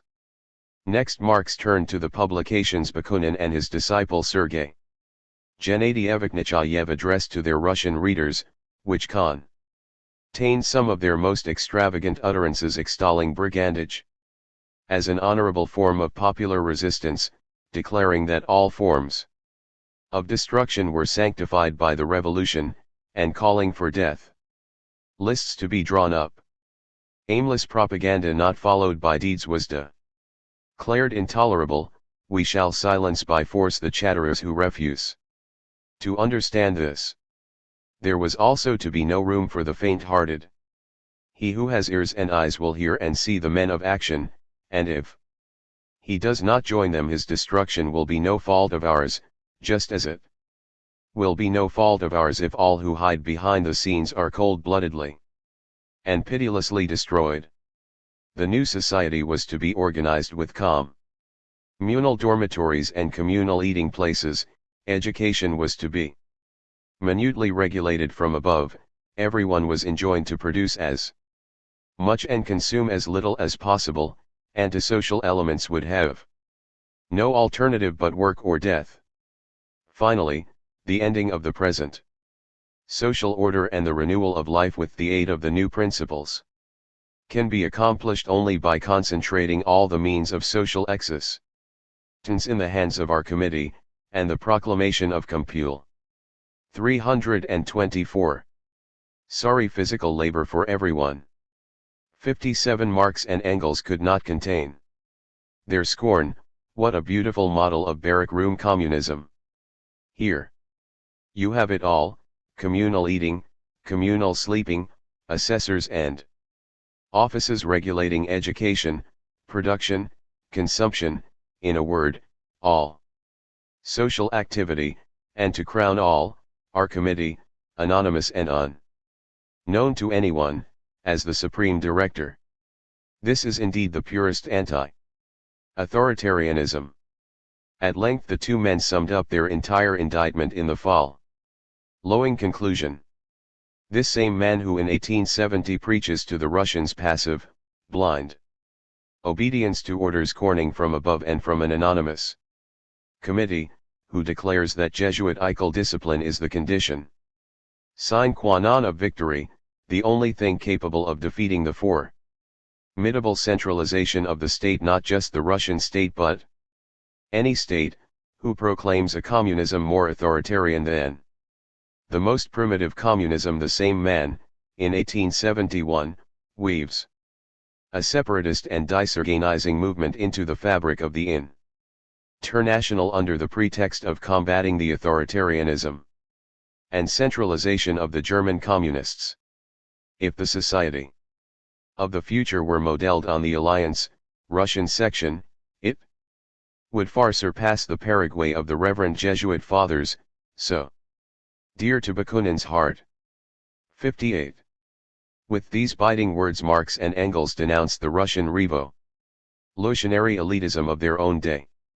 We can only imagine how they would have reacted to its 20th century counterpart. In backward countries no less than advanced ones, under despotism no less than democracy, they held to their oft-repeated idea that popular emancipation must be the work of the masses themselves. It cannot come as the gift of some revolutionary vanguard, however well-intentioned that vanguard might be. Whatever the possibilities for skipping stages in backward countries, Where Gentile institutions survive, whatever the possibilities for popular revolution in backward countries generally, Marx and Engels appear to have made no special exceptions for situations where vanguards might be appropriate. A strategy for legal revolution. Of the two strategies developed by Marx and Engels in their later lives, the one we have just examined was applicable to very backward countries, the one we must address now pertained to the most advanced. If the Bolsheviks later adopted in distorted form most of the ideas contained in the strategy of skipping stages, European Social Democratic parties later adopted also in distorted form most of the ideas contained in Marx and Engels' thoughts about a possible legal and peaceful revolution. 1. Right at the outset it will be useful to discriminate among four pairs of terms that are often used synonymously and too casually to contrast the social democratic vision of change with what is assumed to be the opposite alternative: legal versus illegal, peaceful versus violent, democratic versus undemocratic, gradual versus abrupt. While these neatly paired opposites may all fit together well enough in certain cases, it is by no means logically necessary that all the modifiers be clustered, thus it presupposes too much. One of the principal arguments of this book has been that Marx and Engels, throughout most of their lives, advocated a violent, illegal, fairly swift, but nonetheless democratic revolution against the then existing authoritarian governments. Where the masses could not vote, the rule of the majority democracy could only be imposed violently and illegally. Even the existence of legal structures for carrying out the majority will gives no absolute guarantee of peaceful development. As the American Civil War reminds us, it required a great deal of violence to enforce legality as well as the majority will upon the secessionists of 1861. Conversely, not all illegal actions need be violent, as the civil disobedience campaigns of the 20th century bear witness. Finally, it should be just as obvious that there is no necessary relation between gradual and legal peaceful democratic change. Consider 326. The rise of early modern absolutism, any more than between swift and illegal violent undemocratic change, example the British Labour government of 1945 to 1951. In the discussion which follows, each set of opposites, democratic versus undemocratic, legal versus illegal, peaceful versus violent, gradual versus abrupt, will be treated as separate and distinct, for only in this way can Marx and Engels' real views be understood and discriminated from those of later generations.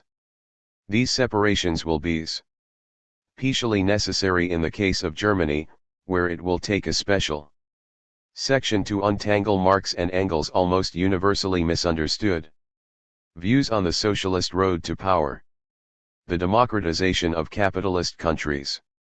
Some of the best known phrases in the Marxist tradition are ones as "Societing communism with violent revolution, revolutions are the locomotives of history," declared the Civil War in France. "Force is the mid-wife of every old society pregnant with a new one, according to Capital." 2. The Communist Manifesto made perhaps the most famous declaration of all. The Communists disdain to conceal their views and aims. They openly declare that their ends can be attained only by the forcible overthrow of all existing social conditions. Let the ruling classes tremble at a communistic revolution. This stirring call for violent revolution occurs in the same document which proclaims that the proletarian movement is the self-conscious, independent movement of the immense majority, in the interest of the immense majority. 3. Even if Marx and Engels were immodestly anticipating here the mass support their movement did not yet actually have, still there is no contradiction, For at the beginning of 1848 there was not a single country in Europe where the immense majority could have voted itself into power legally. The masses could scarcely have asserted their will against the entrenched oligarchies except by forcible overthrow. While Marx and Engels never systematically addressed the ethical side of their advocacy of revolution, the latter at least managed to leave us a paragraph touching on the issue. In his own draft of the manifesto, Engels had posed the question, will it be possible to bring about the abolition of private property by peaceful methods? His answer: it is to be desired that this could happen, and communists certainly would be the last to resist it. The communists know only too well that all conspiracies are not only futile but even harmful. They know only too well that revolutions are not made deliberately and arbitrarily, but that everywhere and at all times they have been the necessary outcome of circumstances entirely independent of the will and the leadership of particular parties and entire classes. But they also see that the development of the proletariat is in nearly every civilized country forcibly suppressed, and that thus the opponents of the communists are working with all their might towards a revolution. Should the oppressed proletariat in the end be goaded into a revolution, we communists will then defend the cause of the proletarians by deed just as well as we do now by word. 4. The proletarian majority forced into revolution by the oppression of the other side. This was the image Engels presented. Can his declared preference for peaceful methods be taken seriously? The point was academic in Europe, but Engels' phrase nearly every country seems to have been designed to allow room for the United States. There he recognized that a democratic constitution has been introduced, and there, most significantly, he did not speak of revolution but rather urged that the communists must make common cause with the party that will turn this constitution against the bourgeoisie and use it in the interest of the proletariat, that is, with the national agrarian reformers. 5. In these words, we find the first implicit allowance for the possibility of a legal road to power and the first elements of a strategy for achieving power through democratic institutions. Alas, the thought was destined to remain an undeveloped embryo for the next 20 years. The United States produced no mass labor movement during that period, and, in any event, the Civil War that broke out there in 1861 did not offer much reassurance that democratic institutions could guarantee the peaceful resolution of vital conflicts. The question of a peaceful and legal achievement of communism therefore remained academic and rather theoretical until the most advanced capitalist countries of Western Europe began to permit the introduction of genuinely democratic institutions, a process of democratization that reached its apex in the decade 1867-1877, as we have already seen in a different context in Chapter 3. In Great Britain, parliamentary government had long ensured the control of the propertied electorate over the monarch, but only the Reform Act of 1867 gave the majority of male industrial workers the right to vote. Universal suffrage did not arrive until after World War I. In France, after the momentary flowering of the Second Republic, universal manhood suffrage served only as a manipulative device designed to cloak the repressive dictatorship of Louis Napoleon, and it was well into the 1870s, following the bloody suppression of the Paris Commune, before the democratic institutions of the Third Republic became at all firmly rooted. In Germany, Bismarck's version of Bonapartism involved a unique and perplexing mixture. From 1867 on, there was a Reichstag elected by universal manhood suffrage, and under somewhat freer conditions than Napoleon generally allowed, but The Reichstag did not control the executive through any system of ministerial responsibility and could at most harass the bureaucratic and military machine that actually governed the country. Germany, then, was only partially and superficially carried along in this decade of capitalist democratization. How did Marx and Engels react to these changes? If they really held liberal democratic values, as has been argued throughout this book, one would expect them to drop any insistence on violent revolution in those countries where a legal road to power was opened up for a movement that expected to achieve majority support. Let us now examine and analyze their various statements on the issue, which, interestingly, begin to appear in swelling numbers after 1867. Marx himself contributed in a very modest way to start the ball of democratization rolling. In 1865 the IWA helped to found the Reform League, which spearheaded renewed agitation for universal suffrage in Great Britain. Marx actively supported this agitation and took pride in the leadership given by the IWA. In a letter to his friend Ludwig Kugelmann he explained why he chose not to return to live in Prussia. "I prefer 100 times over my agitation here through the International Association. Its influence on the English proletariat is direct and of the greatest importance. We are making a stir here now on the general suffrage question, which of course has a significance here quite different from what it has in Prussia. That significance, of course, lay in the sovereign power of the British Parliament, as Marx had declared in 1852, Universal suffrage is the equivalent of political power for the working class of England. 6. Although the actual extension won in the Reform Act of 1867 fell far short of universal suffrage and left Marx and Engels disappointed, still a path was now open to develop the power of the working class in Parliament. Very possibly this is what Marx had in mind when he remarked in an 1867 public speech, "It is possible that the struggle between the workers and capitalists will be less fierce and bloody than the struggle between the feudal lords and the capitalists in England and France. Let us hope so." 7. This was also the year Marx completed Volume 1 of Capital, and in his preface, as we saw in Chapter 6, he held up British factory legislation to the continental ruling classes as a model.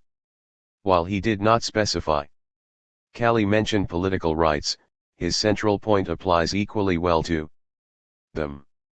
The coming social transformation, he declared, will take a form more brutal or more humane, according to the degree of development of the working class itself. Apart from higher motives, therefore, their own most important interests dictate to the classes that are for the nonce the ruling ones, the removal of all legally removable hindrances to the free development of the working class. For this reason, as well as others, I have given so large a space in this volume to the history, the details, and the results of English factory legislation. One nation can and should learn from others. And even when a society has got upon the right track for the discovery of the natural laws of its movement, it can neither clear by bold leaps, nor remove by legal enactments, the obstacles offered by the successive phases of its normal development. But it can shorten and lessen the birth pangs. 8. In addition to factory legislation, continental rulers could scarcely find a better means of lessening the birth pangs than by granting full and meaningful rights of citizenship to their toiling masses. This would remove the hindrances to the free political development of the working class and thus help to ensure, Marx now ventured to predict, a less brutal, more humane, social transition. 4 years later Marx found himself obliged to deal with these questions much more directly. his role as public champion of the Paris Commune, not to mention the image created of him as its mastermind and grey eminence, made him a serious object of attention for the bourgeois press. When interviewed by reporters, he was inevitably asked about his stand on bloody revolution. His reply to the New York World interviewer included the following crucial differentiation: in England, for instance, the way to show political power lies open to the working class. Insurrection would be madness where peaceful agitation would more swiftly and surely do the work. In France 100 laws of repression and a mortal antagonism between classes seem to necessitate the violent solution of social war. 9. Here is the basic distinction we will find used from this point on: where the way to power lies open, insurrection would be madness; where it is closed, violence will be inevitable. Marx even 330 proposed to make this a matter of IWA policy. In September 1871 he suggested the following formulation to the delegates at the London Conference: we must declare to the governments, we know that you are the armed power directed against the proletariat, we will agitate against you in peaceful ways where that is possible for us, and with arms where it is necessary. 10. The following year, 1872, saw Marx's most famous pronouncement on peaceful means. Following the Hague Congress of the IWA, he made a public speech in Amsterdam to review and explain its major resolutions. One of those resolutions had repudiated the anarchist appeal for political abstention, and called for the workers, as Marx summarized it, 1 day to take over political supremacy in order to establish the new organization of work. He continued: of course we do not pretend that the means to this end will be everywhere the same. We know the special attention that must be paid to the institutions, customs, and traditions of the various countries, and we do not deny that there are certain countries, such as America and England, and if I knew your institutions better I might add Holland, where the workers can achieve their ends by peaceful means. If that is true, we must also recognize that in most continental countries force must be the lever of our revolutions. It will be necessary to turn to force eventually in order to establish the reign of labor. There are a number of noteworthy features in this statement. For one thing, the United States was mentioned expressly along with Great Britain, and, harking back to Engels' 1847 remarks, it would continue to be mentioned, as we shall see, in every subsequent listing. On the other hand, France did not appear, even though the democratic Third Republic had been formally established for 2 years. Furthermore, Marx did not specify what it was about the institutions, customs, and traditions of the two Anglo-Saxon countries, and perhaps Holland, that made peaceful means possible there while being impossible in most continental countries. These circumstances made it easy in later years for Lenin to insert his own principle of distinction and to place an interpretation on these remarks that has become accepted even by a great many non-Leninists. It was the absence in the 1870s of a powerful executive state apparatus, the military bureaucratic machine, in the two Anglo-Saxon countries. Lenin declared, that separated them from most of the continent, including France, and thus made it possible for Marx to contemplate peaceful means. After the 1870s, he went on to argue, both the Anglo-Saxon countries developed such a military bureaucratic machine, thus putting an end to any dream of peaceful change even there. 12 Very neat. Without denying the authenticity of Marx's 1872 statement, Lenin adroitly nullified its significance for his own time. Too neat, however.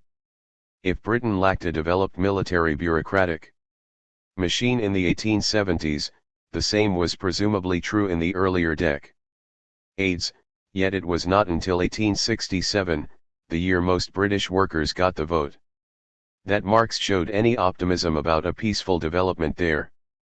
And he specified it was because the way to show political power lies open to the working class. He made the point even more sharply in an 1878 fragment, to be introduced later in its full context, when he wrote, if, for example, in England or the United States, the working class were to win a majority in Parliament or Congress, if could legally put an end to laws and institutions standing in the way of its development. 13. In fact, nowhere in their writings that touch on the issue did either Marx or Engels draw any link between the peaceful possibility and the absence of a military bureaucratic apparatus.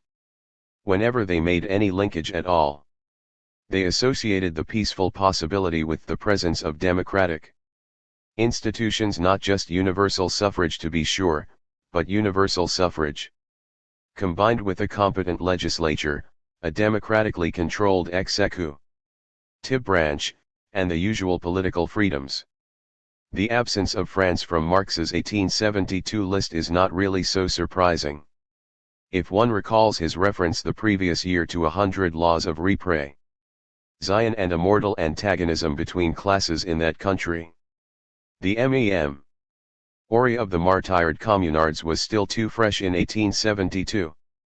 The same uncompromising National Assembly still sat as France's legislature, its majority still regarded the Republic as a bridge to monarchist restoration. It would not have been too surprising to find this nationalism finally creating a phony parliament like the one with which Napoleon ornamented his dictatorship during the previous 20 years, a parliament in which, if universal suffrage survived at all, it would again be merely an instrument of dupery, giving the workers only the right of deciding once in 3 or 6 years which member of the ruling class was to misrepresent the people in Parliament. Too often it is forgotten that Marx directed this famous sarcasm at Napoleon's sham legislature, not at real parliaments. 14 in succeeding years, however, the Third Republic consolidated itself as a parliamentary democracy, and Marx and Engels gradually became more optimistic about its future. Engels greeted the election of a pro-republican legislature in 1876 with real enthusiasm. 15. By 1878, in an aforementioned interview with the Chicago Tribune, Marx conspicuously left France off his list of continental countries where bloody revolution could be predicted. 16. By 1880, in his capacity as ghost writer of the preamble for the draft program of the new Workers' Party in France, Marx coaxed the French proletariat to overcome its long suspicion of universal suffrage.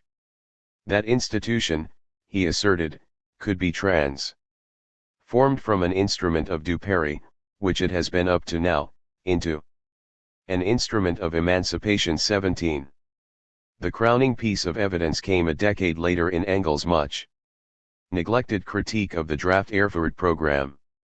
Engels was concerned to repudiate as sharply as he could the notion that Germany could achieve socialism peacefully, a subject we will address later, and so drew the following sharp distinction. It is conceivable that the old society can grow peacefully into the new in those countries where all power is concentrated in the popular representative body, where, as soon as a majority of the people stands behind you, you can do what you want constitutionally. This is the case in democratic republics such as France and America, and in monarchies such as England, where the imminent buying off of the dynasty is discussed every day in the press, and where this dynasty is powerless against the popular will. But to proclaim such a thing in Germany, where the government is practically all-powerful and the Reichstag and other representative Bodies are without real power. 18. Here Engels left no room for doubt. What separates Germany from countries where the peaceful possibility exists is not a military bureaucratic apparatus, which according to Lenin all these countries possessed by 1891. But the lack of a sovereign parliament, of a democratically controlled executive. In countries where such institutions do exist, where parliaments are not impotent and voting rights not a fraud, a peaceful road to socialism may be found. And those countries now explicitly include France, whose republican institutions Engels even declared 3 years later to be the ready-made political form for the future rule of the proletariat. 19. How should the workers organize themselves in democratic countries? And, as they strive to develop mass support, what policies should they pursue in bourgeois-dominated legislatures, or in the streets? The former question was answered most concisely in Engels' reaction to the first appearance in 1886 of a mass workers' movement in the United States.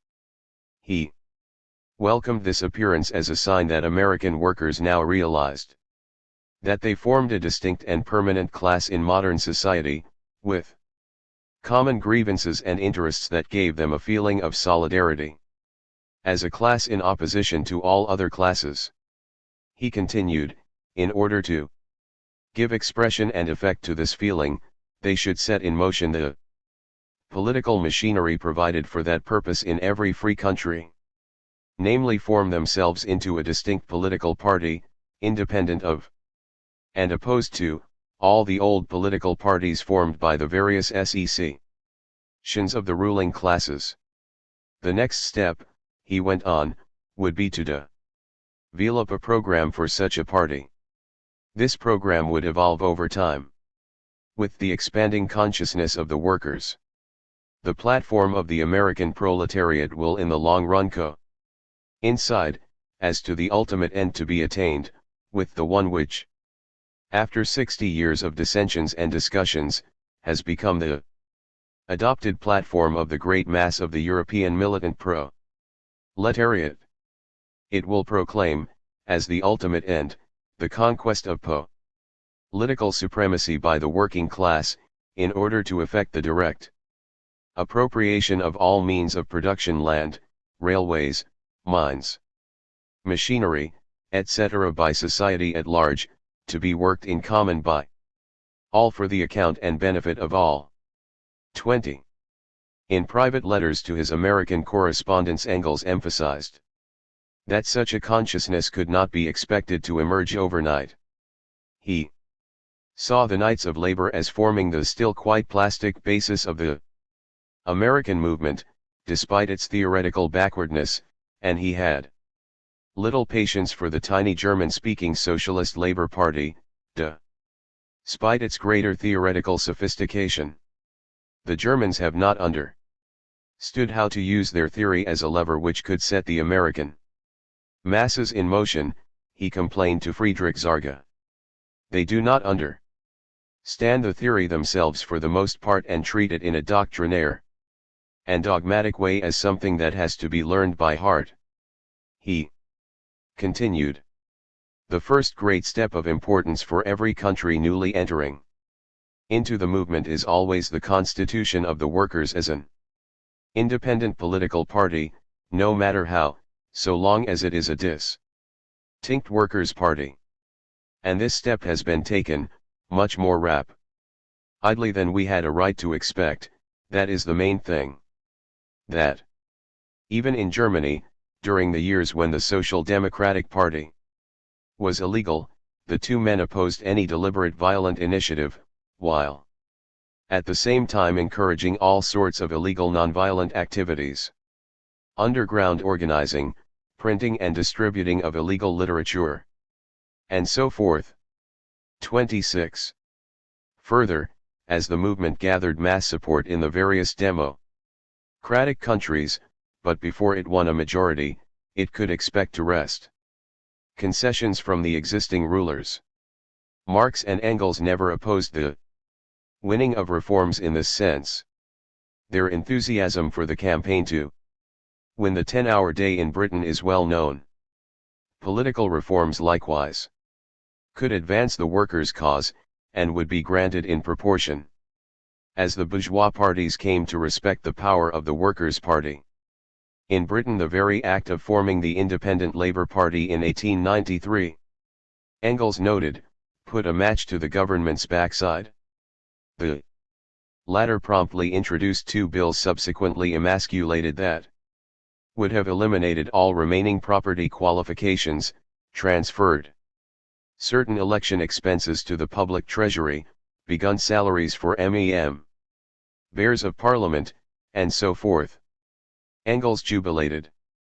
In short, the liberals recognized that, to make sure of governing at the present time, there is nothing for it but to increase the political power of the working class, who will naturally kick them out afterwards. The Tories will realize that there is nothing for it but to enter the lists to gain power, and to that end there remains but one means, to win the working class vote by political or economic concessions. Thus, liberals and conservatives cannot help extending the power of the working class. 27. To accept such concessions, to mobilize pressure inside and outside Parliament in order to win more of them, these activities Marx and Engels found eminently legitimate. On the other hand, they cautioned against any illusion that socialism would come into being simply as the cumulative result of such piecemeal reforms within the capitalist system. Engels wrote in 1894 that as long as the French Republic remains controlled by the bourgeoisie, we can wring concessions from it, but never look to it to carry out our job. 28. Was there a difference between wringing concessions and following a reformist path to socialism? Thus far the evidence presented in this section might all be judged as demonstrating that Marx and Engels, by the end of their lives, had stepped over into such a reformist path, at least for democratic countries. But this would be a premature conclusion. Certainly the two men never perceived any such change in themselves. Repeatedly and consistently over a period of 30 years they deplored whatever signs of reformism and opportunism they perceived in the German Social Democratic Party.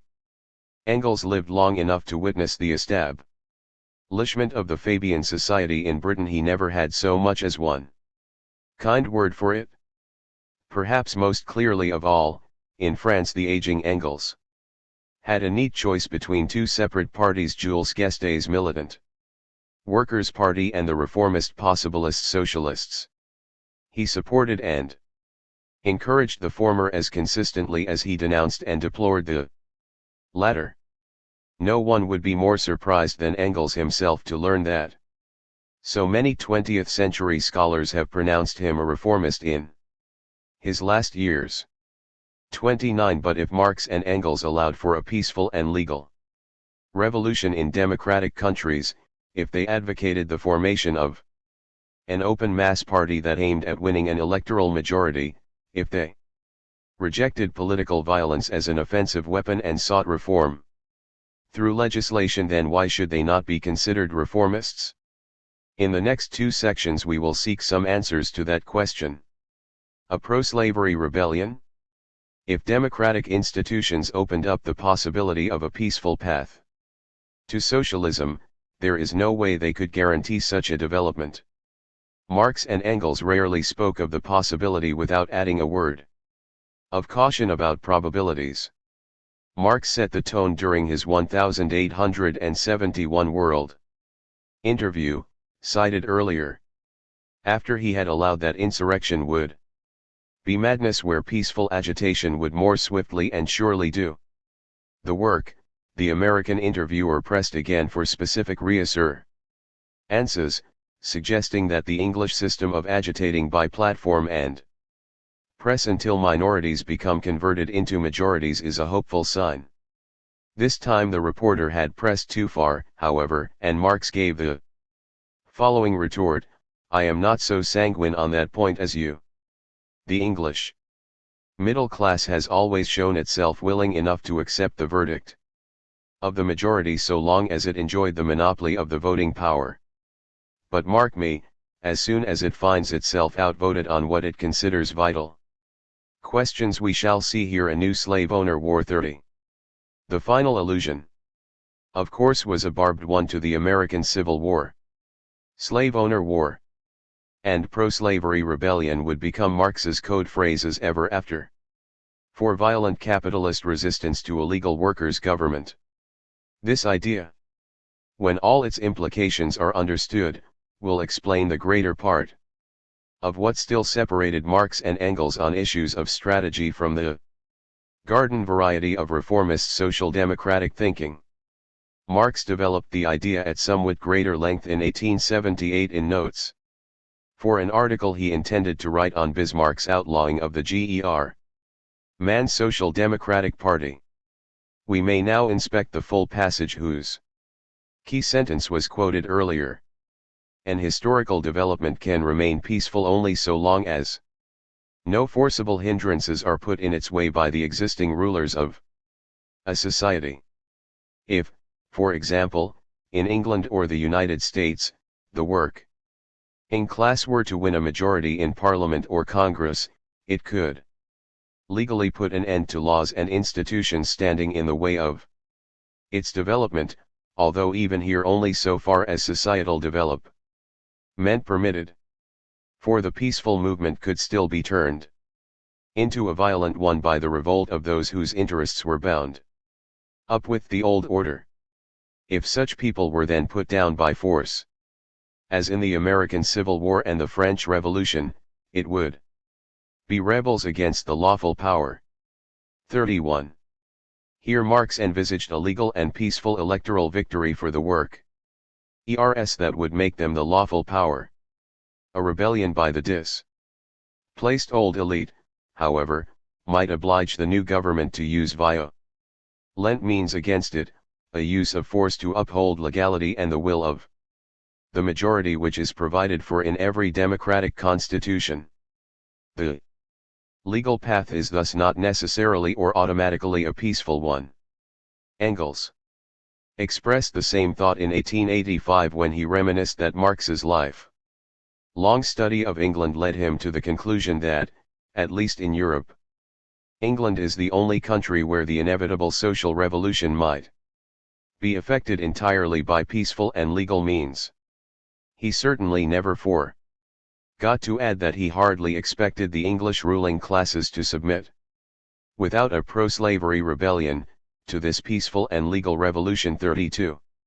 Like his partner, Engels needed to use the adjectives peaceful and legal separately in order to characterize a development that would begin both legally and peacefully with the workers' electoral victory, but which might very well end in the forcible suppression of a pro-slavery rebellion. As in the case of the three revolutionary strategies discussed previously, violence would be exercised by a majority in order to carry out its will against a minority unwilling to submit, but in the present case legality as well as the majority principle would be on the side of the workers, for they would constitute the lawful government. 338. Why did Marx and Engels have so little faith in the willingness of the bourgeoisie to bow to majority will? We have already addressed this case in a different context in Chapter 6, but we may call attention here to the two specific examples cited by Marx. His French revolutionary allusion is almost surely to the violent rebellion of reactionary elements, the so-called Vendée against the authority of the National Convention, elected by universal suffrage in September 1792. It would seem safe to speculate that the overwhelmingly royalist Vendée rebels never acknowledged the right of the majority to rule in the first place. But even where democratic principles were generally acknowledged and institutionalized, if really vital interests were at stake, defeated minorities have not always bowed to majority will, as in Marx's other example, the American sex Zionists' refusal to accept the election of Abraham Lincoln in 1860. Marx returned again and again to this insurrection of 300,000 slave owners, concerned to defend their peculiar institution whatever the cost. Would the American bourgeoisie in general behave any differently when confronted by a workers' majority threatening to socialize their property? Would the British bourgeoisie, however much accustomed to parliamentary government and majority decisions within the propertied elite, accept such decisions now that it had lost its monopoly of the voting power? Throughout the lifetimes of Marx and Engels, the bulk of the propertied classes in Britain and even more on the continent still identified democracy as mob rule and general spoliation, rather than as universal principles of fair play binding upon themselves. The two men were doubtless pessimistic but not grossly unreasonable in anticipating the likelihood of a pro-slavery rebellion. Engels seems to have been in a particularly pessimistic mood at the end of The Origin of the Family when he explained how the bourgeoisie managed to rule even under democratic conditions. After discussing corruption and indirect financial influences, he proceeded. And lastly, the possessing class rules directly by means of universal suffrage. As long as the oppressed class, in our case, therefore, the proletariat, is not yet ripe for its self-liberation, so long will it in its majority recognize the existing order of society and the only possible one, and remain politically the tail of the capitalist class, its extreme left wing. But in the measure in which it matures toward its self-emancipation, in the same measure it constitutes itself as its own party and votes for its own representatives, not those of the capitalists. Universal suffrage is thus the gauge of the maturity of the working class.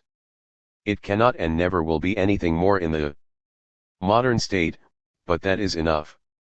On the day when the thermometer of universal suffrage shows boiling point among the workers, they as well as the capitalists will know where they stand. 33.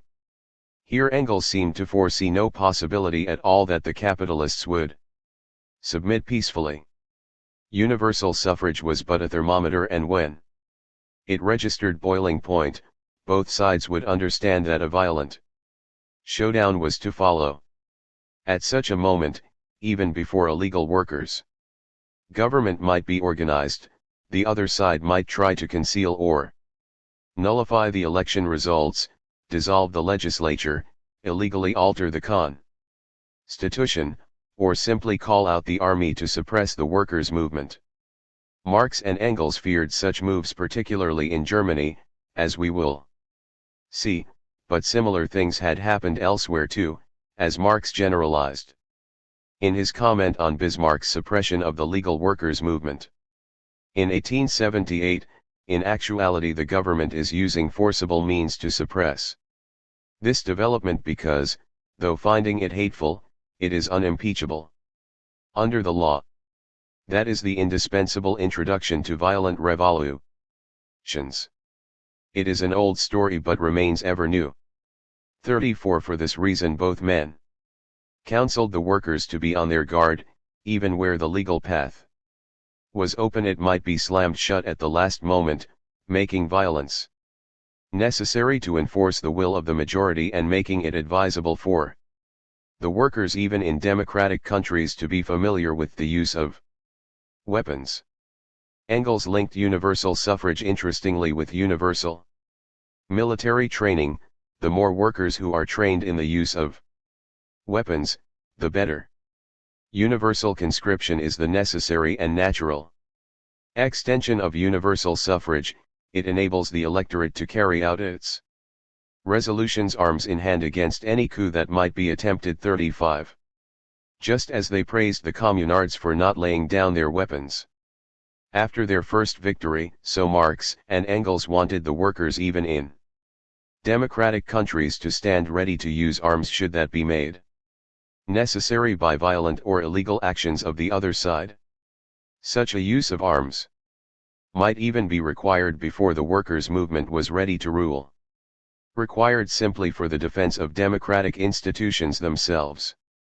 During the Boulanger crisis in France in the late 1880s, when a Bonapartist-style military coup seemed imminent, the Pale Democrats raised the cry, "The Republic is in danger." Engels' response was characteristic: "Give each worker a gun and 50 cartridges and the Republic will never be in danger again." L36. Engels did not suggest, however, even in the pessimism of the origin 340 of the family, that the workers in stable democratic countries should boycott universal suffrage because it was only a thermometer, or that they should organize paramilitary forces and launch violent assaults before they became a majority. Indeed, all the passages quoted so far as assume the workers' agitation would remain peaceful and legal so long as a legal road to power remained open. Though they were usually reluctant to say so expressly, Marx and Engels seemed quite willing to play by democratic rules of the game so long as the other side did so as well.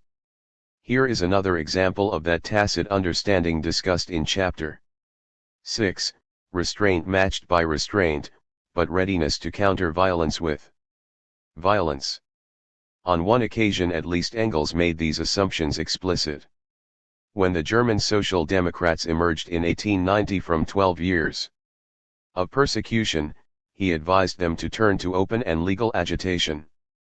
He generalized: "We are not the only ones, all the workers' parties do this in countries where they have a certain measure of legal freedom of movement, and for the simple reason that they find it most effective. All this has as a precondition, however, that the opposing party likewise proceeds legally. Even in the most law-abiding nation of all, England, the first condition for lawfulness on the side of the people is that the other side likewise remain within the bounds of the law. If that does not occur, then according to the English legal tradition rebellion becomes the first duty of the citizen." 37. The German case was complicated by other factors, as we will see later. But for democratic countries there was no reason, as far as the workers were concerned, why the whole changeover to communism could not proceed legally and peacefully. There was, after all, nothing in the workers' program as conceived by Marx and Engels that required violence against persons. The object was rather to expropriate the property of the bourgeoisie. And democratic institutions, as Marx said of the Paris Commune, provided the rational medium in which that class struggle can run through its different phases in the most rational and humane way. It may be recalled that his vision of a French nation organized in communes had included the prospect of sporadic slaveholders' insurrections, but, more pertinently for us now, mainly the prospect of peaceful progress.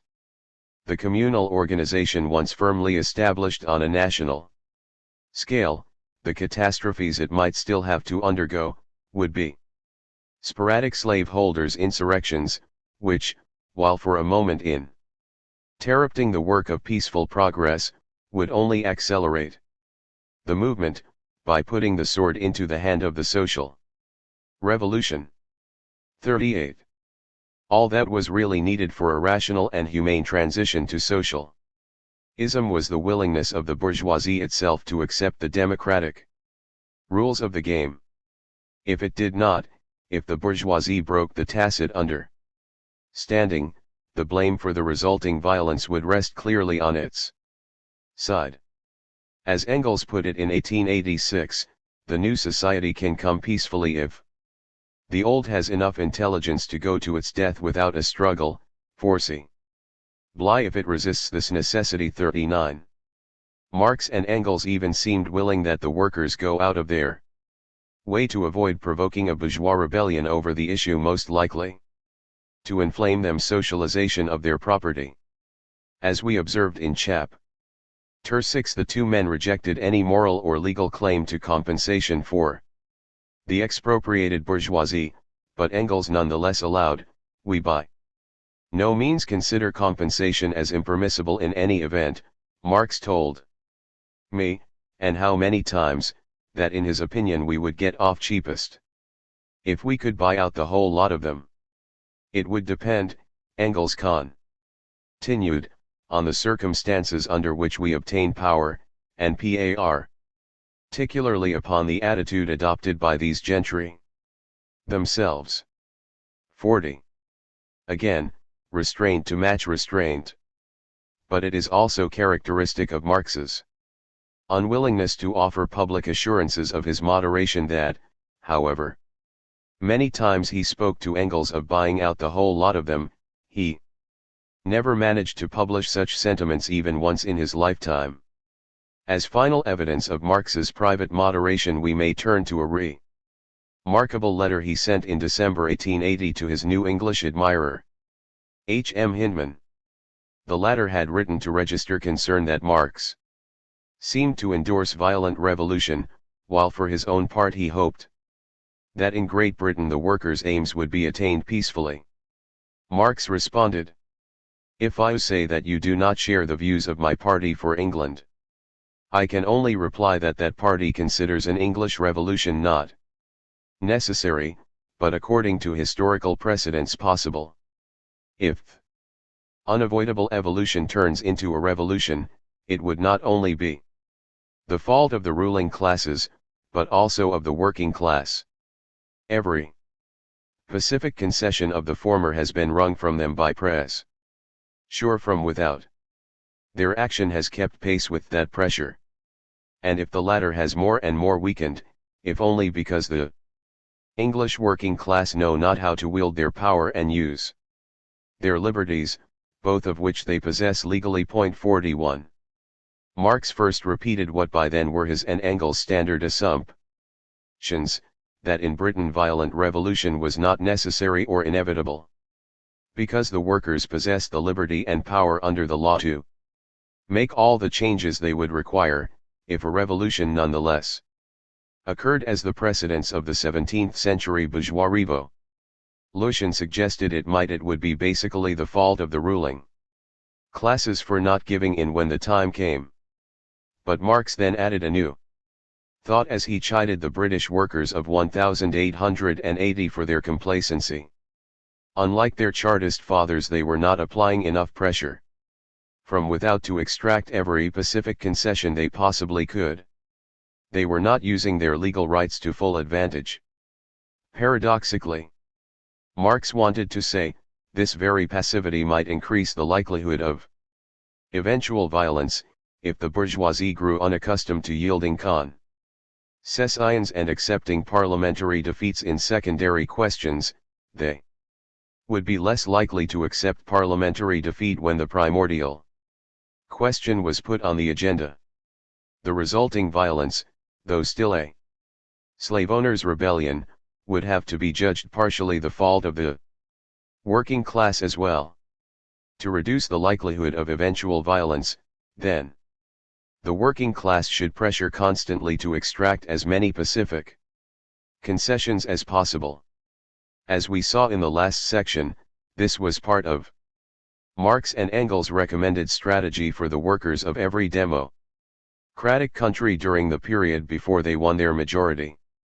All this suggests strongly that Marx and Engels were not looking for violence, were ready to go out of their way to avoid it, and certainly saw no need for the workers to initiate it in democratic countries.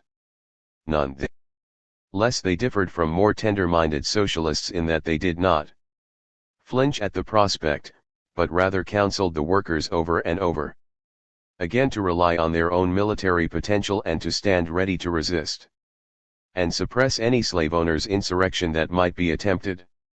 As tough-minded Democrats, they faced up squarely to the central issue of force as the ultima ratio of state power. 20th century social democrats characteristically came to trust the willingness of the rich to accept reform legislation even where it injured their interests, and to trust established army and police forces to enforce the authority of left-wing governments even where it was obnoxious to them. The melancholy history of the Weimar Republic provides a number of classic examples of what happened to well-intentioned social democrats who ignored the warnings of their old mentors. The special case of Germany. If we now turn at last to Germany, we find a superabundance of source material, particularly in Engels' late essays and in his correspondence with German party leaders. Too often subsequent writers with the most diverse intentions have cited this material as evidence of the master's views on tactics in all democratic countries, or in all capitalist-ruled countries. When in fact Germany was neither of these things, if we remember what the two men had to say about Bonapartism. That country's political structure was indeed so unique, it would be far better not to generalize beyond Germany at all from these tactical writings. 4.2. From Chapter 2 it may be recalled how Engels found strong similarities between Napoleon's Second Empire and the Reich that Bismarck aided to unite Germany in 1871. Germany had moved directly from absolutism to Bonapartism, he declared, and real governmental authority lies in the hands of a special caste of army officers and state officials. The form of state devised to serve the needs of this caste was pseudo-constitutionalism, a form which is at once the present-day form of the dissolution of the old absolute monarchy and the form of existence of the Bonapartist monarchy. While the military and civil administration remained quite independent of any direct parliamentary control, the members of the Reichstag could console themselves for this by the uplifting thought that they had been elected by universal suffrage. The Reichstag was designed essentially to embellish the parasite state with modern-looking decorations. 43. When the German Social Democratic Party, SPD, began to show some strength even in this relatively harmless parliament, Bismarck contrived in 1878 to have it outlawed under an exceptional law. In terms of modern political repression, this anti-socialist law was relatively mild. It proscribed the party as an organization, banned its publications, and sanctioned the exile of professional agitators, but it nonetheless permitted social democratic candidates to stand for election and to speak and vote freely in the Reichstag. The party thrived on this kind of persecution, continuing to grow through 12 years of underground activity until the law was allowed to expire in 1890. In that year the SPD captured 20% of the vote, making it now the most popular of the 6 major German parties. A new party program seemed appropriate, and a first draft of what was to become the Erfurt program was circulated among party leaders for discussion in the summer of 1891. The political section of this draft contained demands for the most sophisticated democratic techniques in the legislative branch of government: popular initiative, 344, referendum, proportional representation, but remained like the Gotha program before it strangely silent about the grossly undemocratic tours of German executive power. To be sure, it was still illegal to demand a republic, but there was not even a call for ministerial responsibility to parliament. The only expansion demanded in the competence of the Reichstag was the right to decide matters of war and peace, an important issue to be sure. Yet one can scarcely escape the impression that the social democratic leaders did not want to antagonize the authorities who had just restored them to full legality. A few of them were now speaking openly of their hope that Germany would grow gradually and peacefully into socialism. 4.4. All this must have rankled Engels a great deal, judging by the fact that he interrupted his vacation to write a long and cogently argued response to the draft that had been sent for his criticism. As has been argued throughout this book, his never translated Zuerkritik des Sozial Demokratischen Programmentwurfs 1891 constitutes one of the major documents of his political thought and will be used here at the outset to establish his views on the structure of the Bismarckian Reich. Toward the political demands he launched the following opening salvo. The political demands of the draft contained one great fault. What really should be said is left out. If all these 10 demands were granted, we would have various new means for carrying through our principal demand but not the principal demand itself. The Reich Constitution, in the measure of rights assigned to people and their representatives, is plagiarized entirely from the Prussian Constitution of 1850, a constitution which embodies the most extreme reaction. In its paragraphs, in which the government possesses all real power, and the chambers do not even have the right to withhold taxes, a constitution that the government could interpret in whatever way it chose, as was revealed in the period of the constitutional conflict.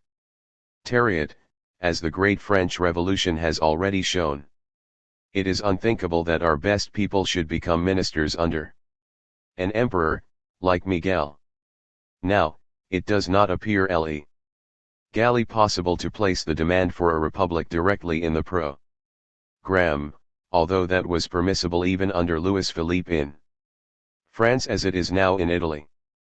But the fact that one is not even permitted to put out an openly republican program in Germany shows how colossal the illusion is that a republic could be established there in a comfortable, peaceful manner, and not only a republic but even the communist society.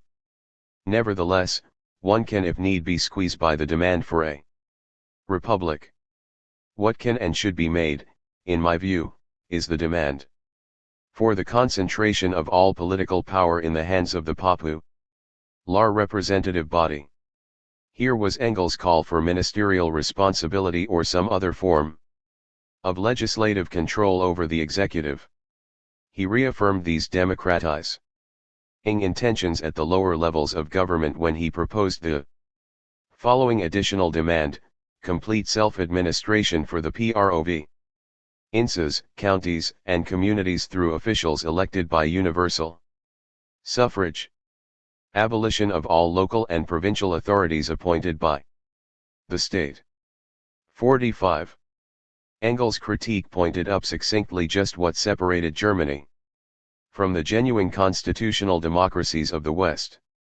Social Democrats might indeed elect a majority to the Reichstag, but that would not give them the constitutional authority even to pass legislation, which required the concurrence of the undemocratically chosen upper chamber. Much less would it give them the right to appoint their own chancellor, or tamper with the army, or impinge on any of the other prerogatives of the Kaiser. Engels' critique expanded on such thoughts as he wrote the lines quoted earlier in this chapter about the possibility of a peaceful revolution in democratic countries like Britain, France, and America. Then he concluded, but to proclaim such a thing in Germany, where the government is practically all-powerful and the Reichstag and other representative bodies are without real power, to proclaim such a thing, moreover when there is no need to do so, is to remove the fig leaf of absolutism and become oneself the screen for its nakedness. Not many of these things may be placed in the program, he summed up. I mention them principally to identify the self-deception that wants to lead from such conditions to the communist society in a legal way. 46. For Engels then it was the sheerest self-deception to imagine, as some social democratic parliamentarians now did, that, because the party could agitate freely, more or less, and elect its spokesman to the Reichstag through universal suffrage, therefore a peaceful road to socialism existed. Germany was simply not like the countries to the west. Engels observed, mischievously in 1895 that during the previous 18 months the 50 socialist deputies in the French chamber had helped bring down 3 ministries and a president. That shows what a socialist minority can do. In a parliament which, like the French or English, is the really supreme power in the country. A similar power our men in Germany can get by a revolution only 47. To be sure, if a social democrat majority in the Reichstag could not govern, it could at least obstruct. It could reject legislative proposals or refuse to pass the budget. Back in the 1860s the liberals had tried the latter tactic, as Engels noted, during the Prussian constitutional conflict. Bismarck's response had been simply to continue collecting taxes and spending the money unconstitutionally, backing up his illegal actions with the threat of force. A social democratic majority in the Reichstag could only produce a similar constitutional stalemate, for no legal recourse would be available to either side. Surely it was the situation Engels had foremost in mind when he wrote his famous epigram about universal suffrage being no more than the thermometer of social antagonism. When it registered boiling point in Bismarck's Reich, both sides assuredly would have to look to their extra-parliamentary resources. With this crucial legal context in mind we may turn to the most famous and most misunderstood tactical writings of the late Engels, his 1895 preface to the Republication in German of the class struggles in France. Those who want to argue that Engels died a reformist point to his dismissal here of barricade fighting as out of date, along with his lavish praise of legality and the ballot box as the proper road to socialism. Those who want to insist on Engels' revolutionary constancy argue that legality was for him but a tactic, a preliminary to revolution rather than a substitute for it. Both interpretations contain elements of truth, their mutual contradiction is only apparent, and it dissolves as soon as the specific German context of the argument is brought into focus. Engels began with his well-known panegyric to universal suffrage, declaring that it had indeed been transformed from a means of deception into an instrument of emancipation. If universal suffrage had offered no other advantage than that it allowed us to count our numbers every 3 years, that by the regularly established, unexpectedly rapid rise in the number of our votes, it increased in equal measure the workers' certainty of victory and the dismay of their opponents, and so became our best means of propaganda, that it accurately informed us concerning our own strength and that of all hostile parties, and thereby provided us with a measure of proportion for our actions second to none, safeguarding us from untimely timidity as much as from untimely foolhardiness. If this had been the only advantage we gained from the suffrage, it would still have been much more than enough. But it did more than this by far. In election agitation it provided us with a means, second to none, of getting in touch with the mass of the people where they still stand aloof from us, of forcing all parties to defend their views and actions against our attacks before all the people, and, further, it provided our representatives in the Reichstag with a platform from which they could speak to their opponents in Parliament, and to the masses without, with quite other authority and freedom than in the press or at meetings. And so it happened that the bourgeoisie and the government came to be much more afraid of the legal than of the illegal action of the Workers' Party, of the results of elections than those of rebellion. Next came the famous critique of barricade fighting, to which we will return with its conclusion that popular insurrections no longer have any real chance against disciplined troops armed with modern weapons. The Social Democrats must not allow themselves to be provoked into hopeless battles, Engels warned. The movement no longer required such violent confrontations anyway. Its growth proceeds as spontaneously, as steadily, as irresistibly, and at the same time as tranquilly as a natural process. All government intervention has proved powerless against it. We can count, even today, on 2.25 million voters. If it continues in this fashion, by the end of the century we shall conquer the greater part of the middle strata of society, petty bourgeois and small peasants, and grow into the decisive power in the land, before which all other powers will have to bow, whether they like it or not. 2. Keep this growth going without interruption until it of itself gets beyond the control of the prevailing governmental system, not to fritter away this daily increasing shock force in vanguard skirmishes, but to keep it intact until the decisive day. That is our main task. 48. 348. So far Engels' remarks seemed indeed to make him out a convert to reformism. Abruptly, however, he changed pace as he looked forward to the ultimate electoral victory. The irony of world history turns everything upside down. We, the revolutionists, the overthrowers, we are thriving far better on legal methods than on illegal methods and overthrow. The parties of order, as they call themselves, are perishing under the legal conditions created by themselves. They cry despairingly, legality is the death of us, whereas we, under this legality, get firm muscles and rosy cheeks and look like life eternal. And if we are not so crazy as to let ourselves be driven to street fighting in order to please them, then in the end there is nothing left for them to do but themselves break through this fatal legality. 49. The ultimate electoral victory would lead, as Engels saw it, not to the triumphant formation of a legal social democratic government, but to the abandonment of the now stalemated and unworkable constitution by the old regime. A similar abandonment of legality might also happen in democratic countries, of course, if there were a pro-slavery rebellion. But what was a possibility in these countries was a virtual certainty in Germany, given its unique constitutional arrangements.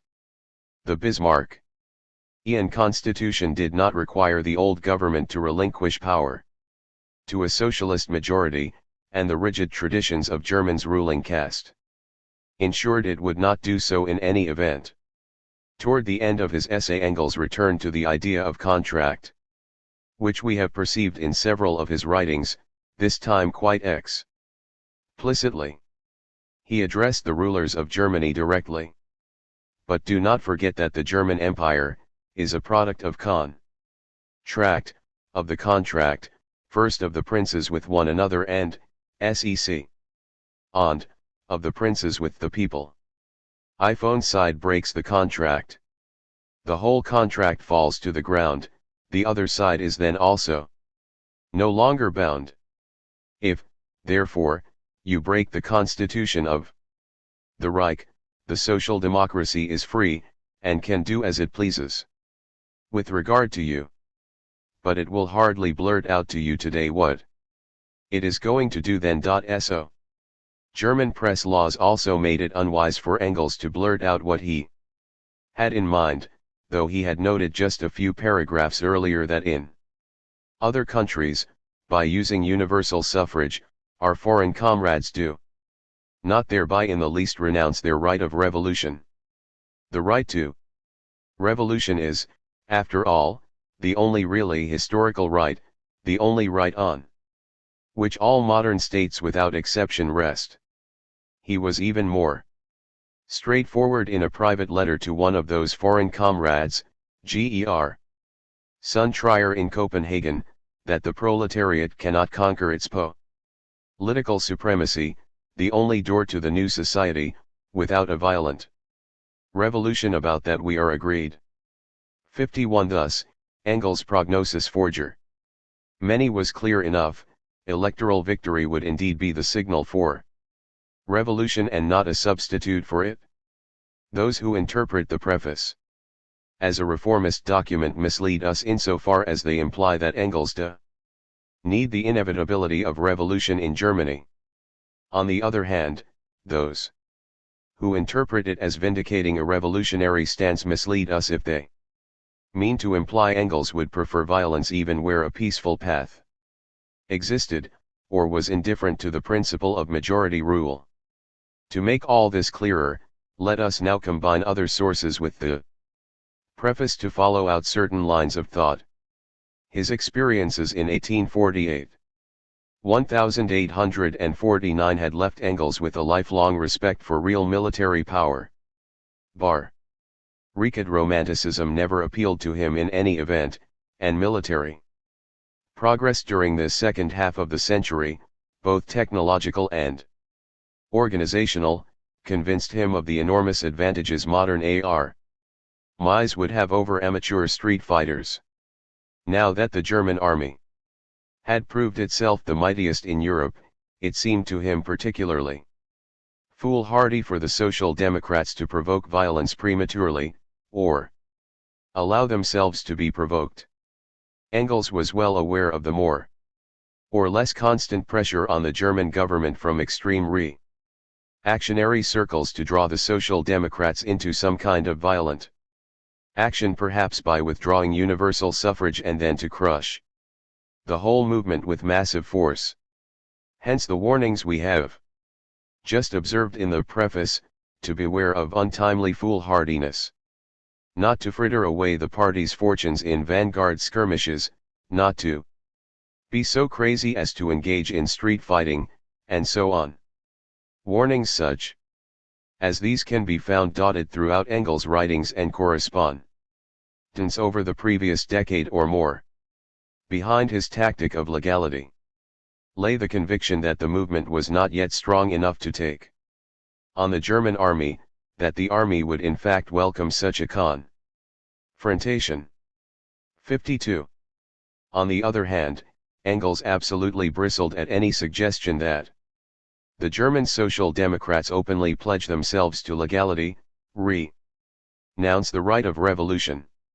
As we have seen, even in democratic countries, Engels was reluctant to offer such pledges when the other side never offered any in return, but in Germany, where the legal structure was so grossly skewed against the masses, where reactionaries talked openly of resorting to force themselves there, it would be a despicable sign of weakness and toadying to undertake any such pledge. When the Man party leaders received the draft of Engels' 1895 preface, they thought it rather too inflammatory. Our enemies will say, Richard Fisher wrote back, that we refrain from making a revolution today merely because we are not yet strong enough. 53.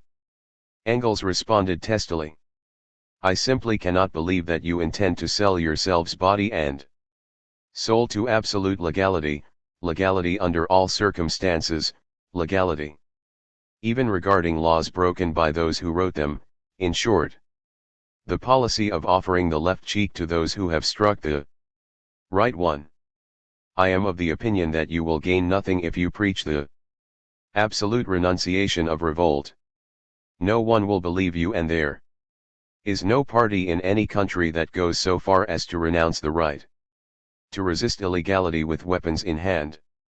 You would do better to maintain the standpoint that the obligation of legality is a juristic one, not a moral one, and that it ceases utterly if those in power break the laws. Consider your own illegal activities under the anti-socialist law, which they might stick on you again. Legality as long as it suits us, and not legality at any price, not even as rhetorical. 54. Engels once again revealed here his inner conviction that the old regime in Germany would eventually abandon legality itself, abrogating the constitution in some kind of royal coup d'état, or Staatstreich, to use the German expression. Although the tone of this passage suggests the same defensive rather than offensive resort to violence that Marx and Engels justified in fully democratic countries, one may legitimately question whether Engels in His own mind excluded a first strike. Or more exactly, was he willing to wait for the ultimate electoral victory in Germany, using violence only, to impose the majority will, or would he have seized the first favorable opportunity for revolution that came along? The available evidence strongly points to the former alternative.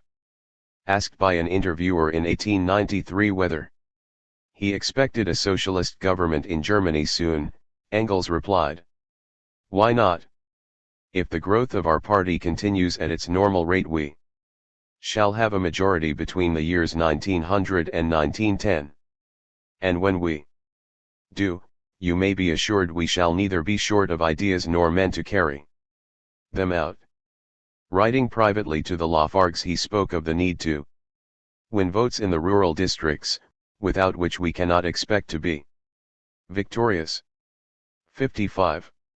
Most interesting of all was his 1892 article entitled Socialism in GER. Many. Reviewing the continuing electoral successes of the party, Engels once again predicted violence initiated by the other side. One fine morning the German bourgeoisie and their government will grow tired of standing with their arms crossed, watching the spring flood of socialism overflow everything. They will seek refuge in illegality, in acts of violence. Engels' response to this seemed downright chivalrous: "We shall await it. Meanwhile, shoot first, Messieurs les bourgeois." 56. His historical allusion was to a perhaps apocryphal incident at the Battle of Fontenoy in 1745, where, according to the standard French recollection, their commander shouted over to the English, "Tirez les premiers, mess. Sieurs les Anglais." The standard English recollection has it just the other way around. No matter. In either event, gallantry was mixed with a certain amount of guile, for in 18th century line encounters the military advantage lay with the side firing the return volley.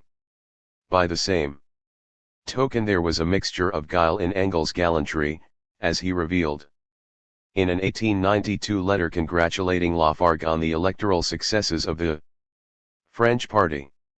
"Do you realize now what a splendid weapon you in France have had in your hands for 40 years in universal suffrage, if only people had known how to use it? It's slower and more boring than the call to revolution, but it's 10 times more sure, and what is even better, it indicates with the most perfect accuracy the day when a call to armed revolution has to be made. It's even 10 to 1 that universal suffrage, intelligently used by the workers, will drive the rulers to overthrow legality, that is, put us in the most favorable position to make the revolution." 57. Looking back over 40 years, Engels was including the Bonapartist period, during which, as in Bismarckian Germany, universal suffrage could have been no more than a signal for revolution, but it is noteworthy that even under the Republic he reckoned the odds at 10 to 1 against the rulers yielding to a socialist majority.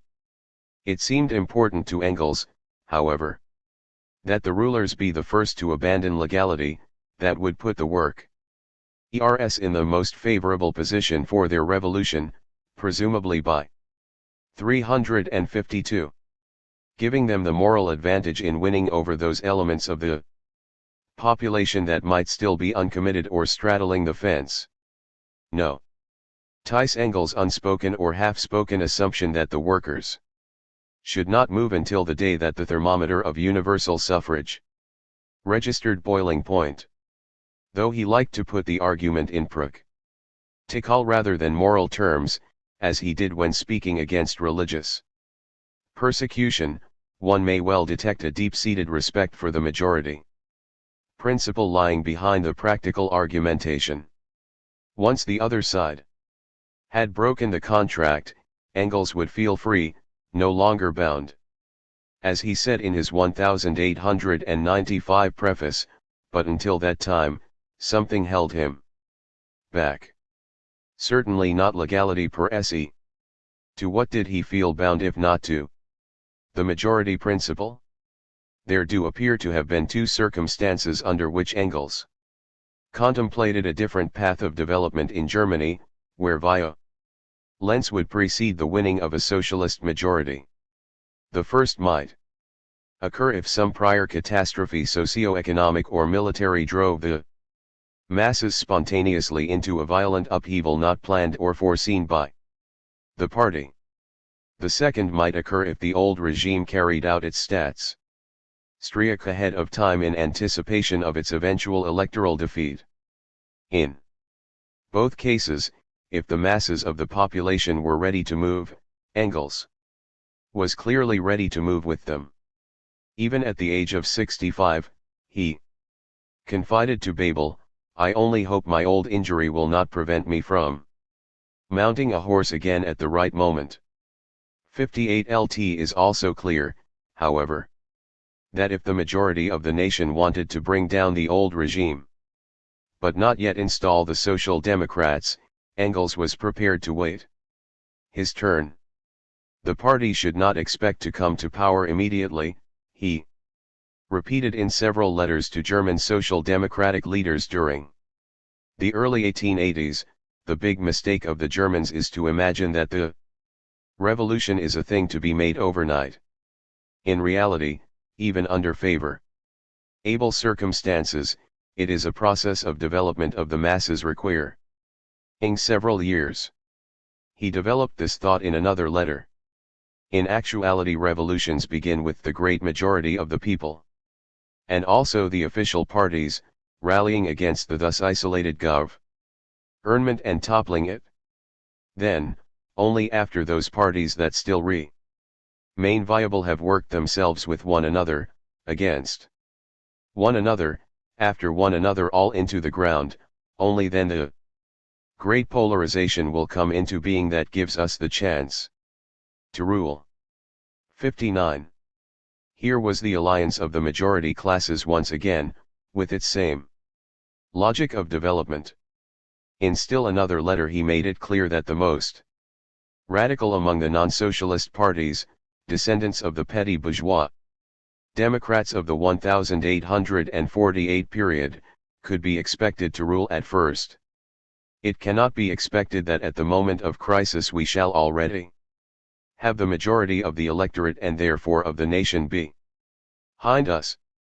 The whole bourgeois class and the remnants of the feudal landowning class, a large section of the petty bourgeoisie and also of the rural population, will then mass themselves around the most radical bourgeois party. 60.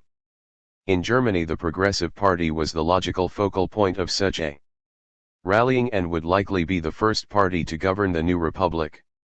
The first immediate result of the revolution can and must be in its form nothing but the bourgeois republic.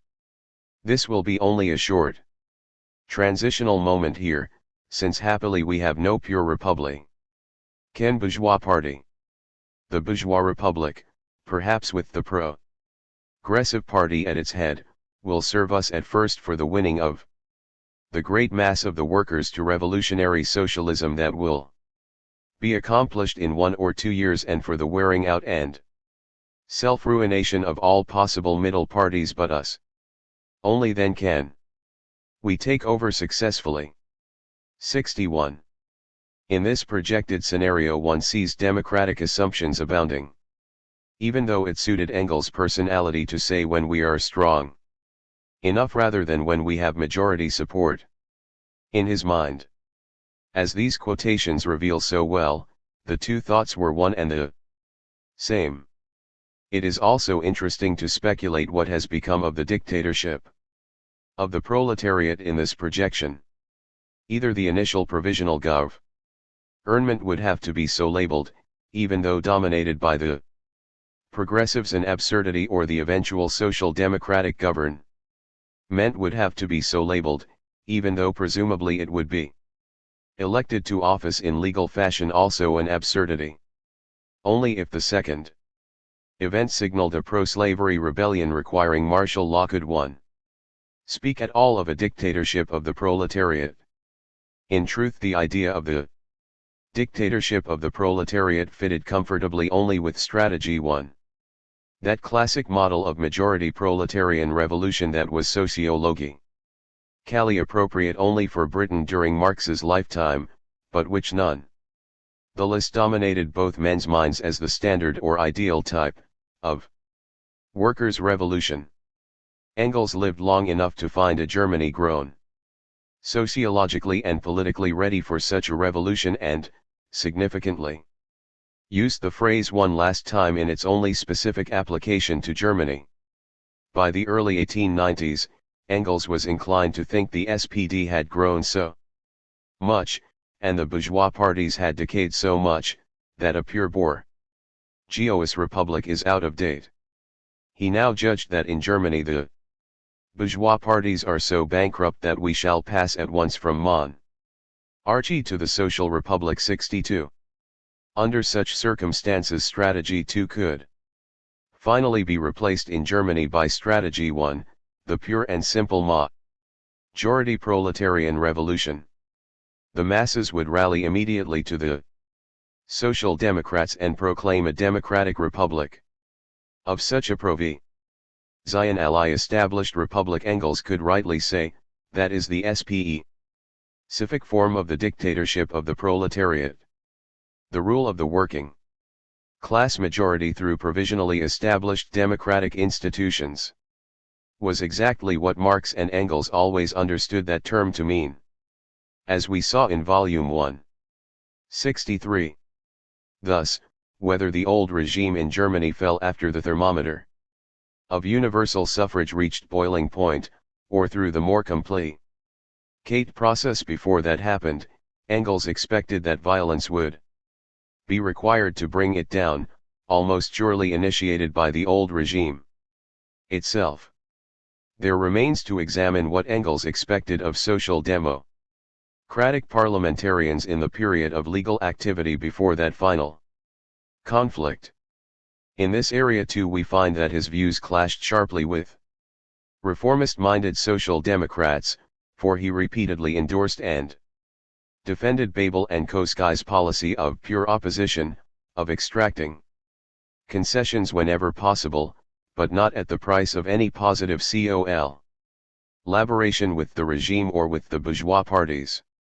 As he explained to a British newspaperman in 1893, we accept anything which any government may give us, but only as a payment on account, and for which we offer no thanks. We always vote against the budget, and against any vote for money or men for the army. 64. This was an allusion to the classic slogan of pre-World War I social democracy, diesem System. Keinen Mann und keinen Groschen / to this system not one man and not one penny. In an earlier letter to Bebel, Engels reviewed the implications of pure opposition in greater detail. The issues on which social democratic deputies can step out of pure opposition are very narrowly circumscribed.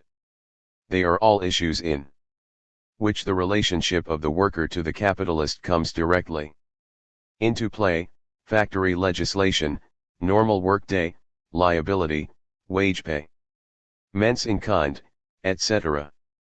Then, to be sure, improvements in the purely bourgeois sense, that constitute a positive step forward: uniformity of coinage and weights, freedom of movement, extension of personal freedoms, etc.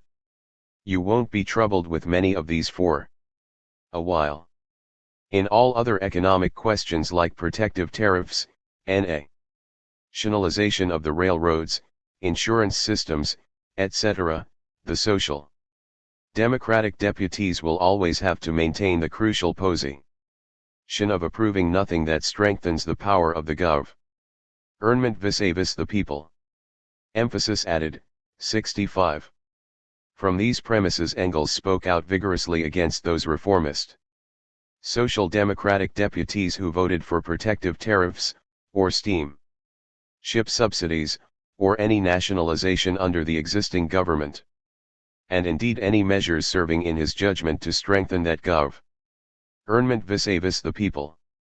He likewise opposed those South German reformists who wanted to win rural votes by defending the interests of peasants as proprietors.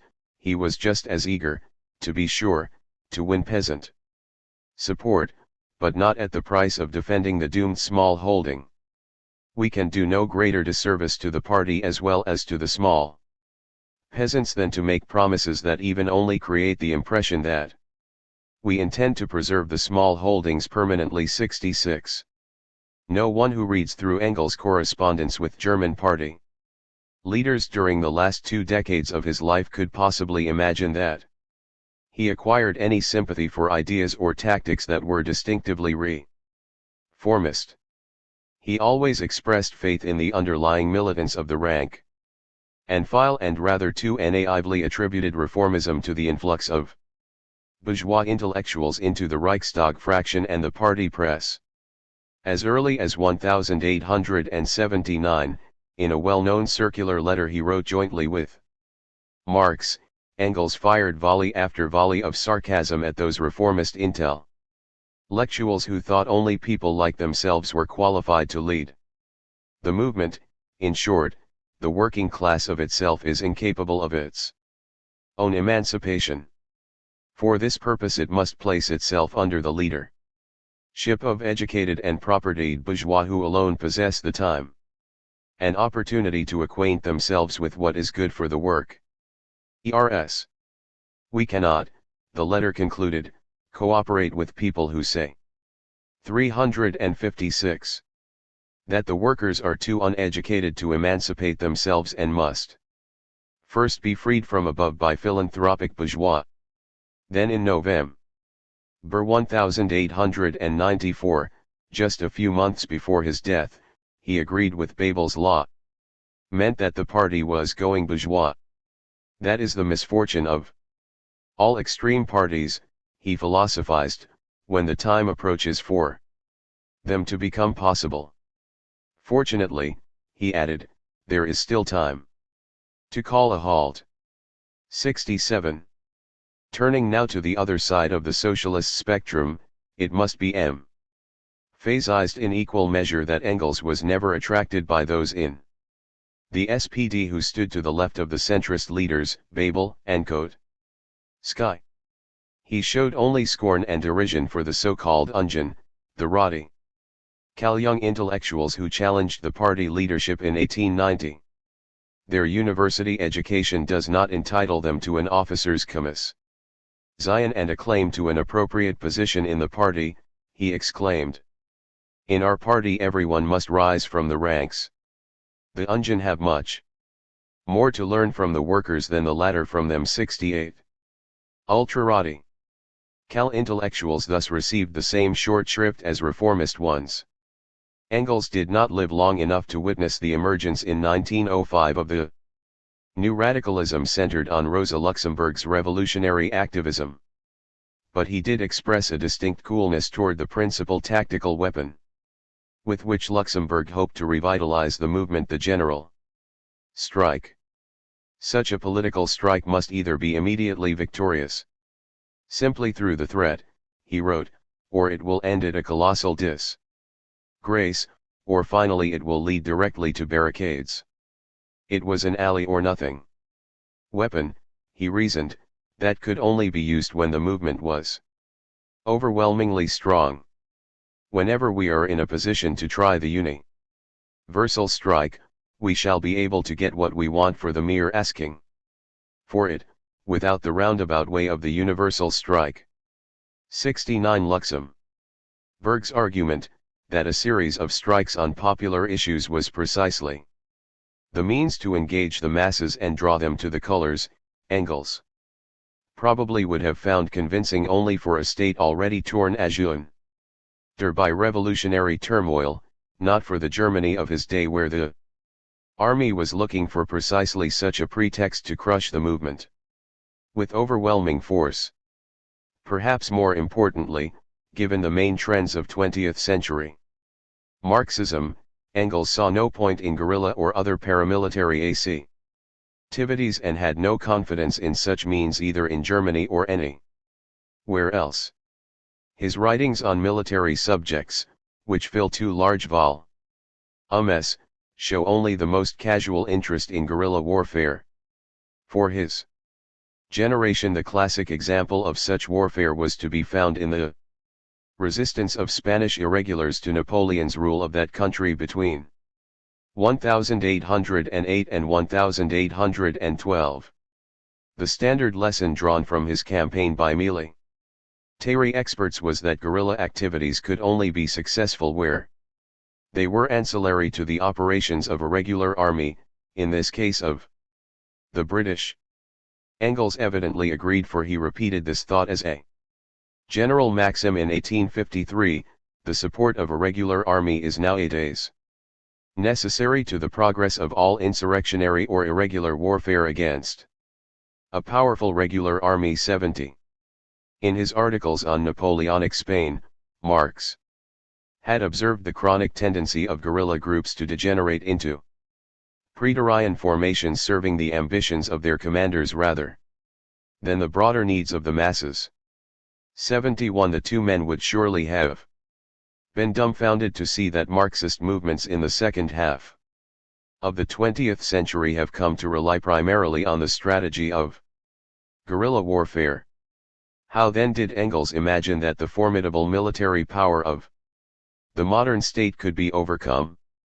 The strength of the revolutionaries basically would lie in their numbers. In politics there are only two decisive powers, he had written: the organized force of the state, the army, and the unorganized, elemental force of the popular masses. 72. Even so, as his 1895 preface had made clear, unorganized masses, no matter how numerous, had little chance against repeating rifles and explosive shells. The era of barricades and street fighting has gone for good, he wrote privately to Lafargue. If the military fight, resistance becomes mad. Nes 73. In the preliminary condition lay Engels' hope for a solution to the problem. What if the soldiers refused to fight against the proletarian revolution, just as they had refused to fire upon the populace at crucial moments during the Great French Revolution and during the revolutions of 1848? Engels based this hope not simply on the naive faith that soldiers would refuse to fire on their countrymen, not even on the more differentiated conviction that workers, as conscript soldiers, would refuse to fire on other workers, but rather on the further calculation that social democrats as conscripts would refuse to fire on their party comrades. Just as the strategy for legal revolution grew out of the extension of democratic institutions in Europe, so this theory of the vanishing army, as Martin Berger has called it in his perceptive study, grew out of changes in European military systems during the same period of time. 74. The evident superiority of the Prussian army that was demonstrated at Koenig, Greiz and Sedan led the other continental powers one after another to.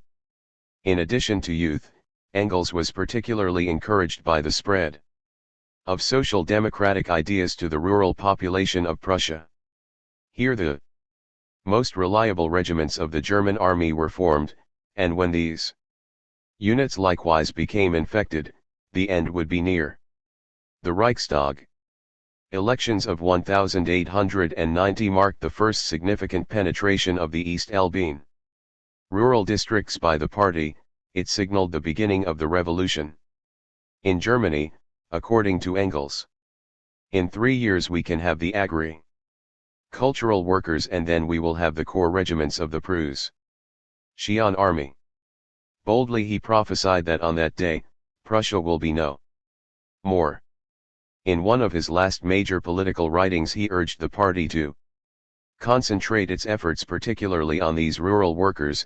It is of vastly greater importance to win the rural proletariat east of the Elbe than the small peasants of Western Germany. 78.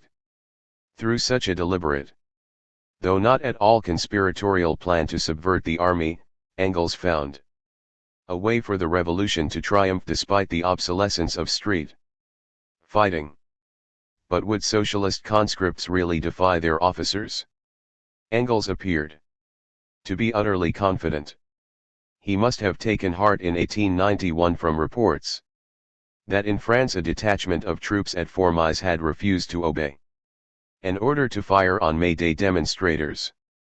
79 When interviewed 2 years later by a Figaro correspondent who expressed skepticism on the point, Engels responded categorically, "On the day when we shall be in the majority, what the French army did by instinct by not firing on the people will be done by our people in a conscious way." 80.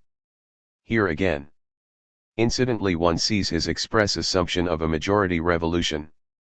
As much as the aging Engels insisted that the revolution in Germany would have to be a violent one, it is clear he did not expect intense or protracted violence, a full-scale civil war lasting over many years, and for the simple reason that the old regime would find few soldiers willing to defend it. In the inspired finale to his 1895 preface, Engels likened the progress of socialism in the German army to the spread of Christianity through the Roman army of antiquity. When that army had become overwhelmingly Christian, it was not surprising to find the Emperor Constantine proclaiming Christianity as the state religion. In a similar way, he implied the resistance of the present-day German emperor would have to collapse as well, once the socialist infection had spread throughout his army. In yet another striking image, Engels alluded to the athletic figure of the German proletariat that Marx foresaw already in 1844. The giant for whom the cramped imperial edifice designed to fit the Phi 360 Liston is even now becoming inadequate, and whose mighty stature and broad shoulders are growing until the moment comes when by merely rising from his seat he will shatter the whole structure of the imperial constitution into fragments. 81 Thus the violent revolution, precisely because it would enjoy the support of the mass of the population and there, with the mass of the army, would resemble a giant merely rising from his seat. This is scarcely the image anyone would have chosen to describe the communist victories of the 20th century that emerged out of long years of devastating civil and international wars. If we now put together what we have learned about Engels' views on Germany with what he and Marx said about the Western democracies, we can draw some overall conclusions about the master's views on legal revolution, strategy for, as well as about questions of reform and revolution more generally. It is apparent that neither Marx nor Engels mellowed with age on these issues, rather it was external conditions that changed, as various Western countries extended democratic institutions in a way that made legal revolution a possibility in their eyes. That possibility did not extend to Germany, even though the establishment of a democratically elected Reichstag there might create such an illusion. Among the gullible, in Germany a legal electoral victory could only be a signal for violent revolution, not a substitute for it. Indeed, this might well prove to be the case even in the Western democracies, if the workers' victory produced a pro-slavery rebellion on the part of the bourgeoisie. Marx and Engels never supported political violence as an offensive weapon in democratic countries, and were willing to go out of their way to avoid provoking the bourgeoisie to violence. They desired a legal and peaceful changeover as much as any reformist. Where they differed was in their estimate of probabilities, and in their consequent insistence that the workers always stand ready for a forceful showdown when the class struggle reached its climax. The dichotomy here should not be drawn between revolutionaries and Democrats, but between tough-minded and tender-minded Democrats. Further, while en route to its majority, Marx and Engels wanted the Workers' Party to extract all possible concessions but not to enter into any positive collaboration with the old regime or the bourgeois parties that would compromise its pure opposition. On the day it won a majority, the legal revolution, it must be able to exercise its full and rightful power, unencumbered by any vitiating commitments stemming from past promises. For the reformists, by contrast, the importance of a decisive changeover separating capitalist rule from socialist rule faded and melted away in their gradualist vision of peaceful reform and positive collaboration both before and after the socialist majority. The Workers' Party might participate in bourgeois coalitions before that day, and bourgeois parties participate thereafter. Thus the day that for Marx and Engels would inaugurate an entirely new world historical era became for them but an other small step, one among many, in the extended process of growing into socialism. What for Marx and Engels was a vision of class conflict, played out to a decisive conclusion, possibly but not necessarily under humane rules, became for them a vision of class collaboration and uncontested gradual progress toward a remote goal. The reformist vision of change was at once democratic, legal, peaceful, and gradual. Understandably, perhaps they tended to muddle the four elements together. To understand Marx and Engels' position, however, one must keep them all separate. The workers' victory would be the conscious effort and the will of the majority, hence democratic at all events. It might be legal, if the other side opened and kept open a legal path to power for the majority. It might be peaceful, if the other side submitted to that majority without rebellion. It would be gradual only in the sense of not happening all overnight, but would certainly appear swift and decisive in comparison to the reformist vision. In their common attachment to democratic values, the reformists might earn higher grades than Marx and Engels on one point only: they characteristically proclaimed that attachment without hesitation, which is to say, they bound themselves publicly to the majority principle and all that it implies. Marx and Engels were troubled in this regard by that same moral constipation we observed in the realm of individual rights. Just as the evidence there pointed to an underlying respect for the rights of peaceful opposition which they seemed psychologically unable to express openly and in normative terms, so here too all our evidence points to a respect for the majority principle and the desire to avoid violence which they found it hard to express forthrightly in their public writings.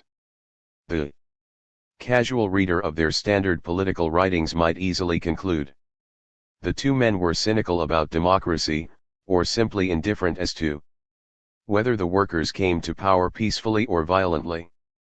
Such an interpretation, as we can now see, is not really fair to the evidence in its totality, private as well as public, negative as well as positive, deeds as well as words. As in the case of individual rights, Marx and Engels seem to have feared that any public assurances binding the movement to respect the majority principle, or other democratic values, would be perceived as weakness and servility.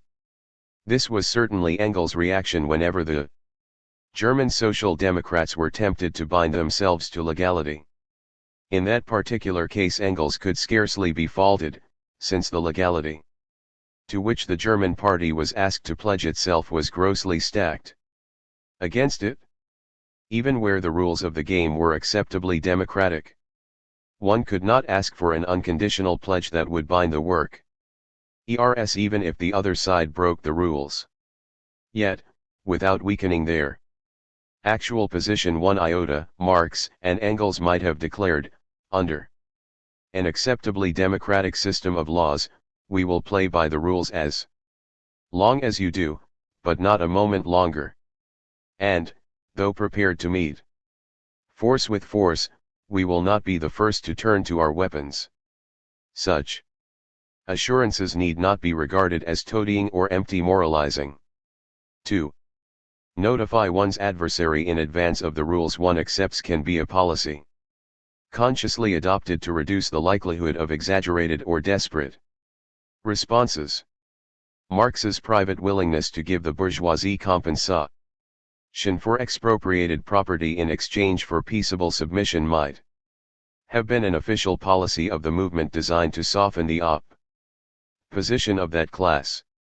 Marx and Engels' public threats of brutality to match brutality might have been paired with just as many public assurances of the converse restraint to match restraint in an effort to encourage humane behavior from the other side. Without such compensating assurances, a constant stress on the likelihood of violence may ultimately make violence more likely. To anticipate nothing but the worst from one's adversary, just as in an international arms race, may turn out to be a self-fulfilling prophecy. N. Conclusion. Democracy without professionals. Nowadays people labeled as Marxists are commonly thought to be more radical than other kinds of socialists, more extreme in the means justified to attain the end. Political assassinations and other acts of terror, vanguard parties, guerrilla armies, and one-party dictatorships are thus associated with Marx's name. The original radicalism of Marx and Engels, however, had far more to do with ends than with means. Let us first review the question of means. It is not really possible to classify the two men either as social democrats or communists in the 20th century meaning of those terms, partly because their ideas were formed in the pre-democratic era of European governments. As we have seen, they originally thought of achieving communism by means of violent revolution, to be sure, but violent revolution by a proletarian major.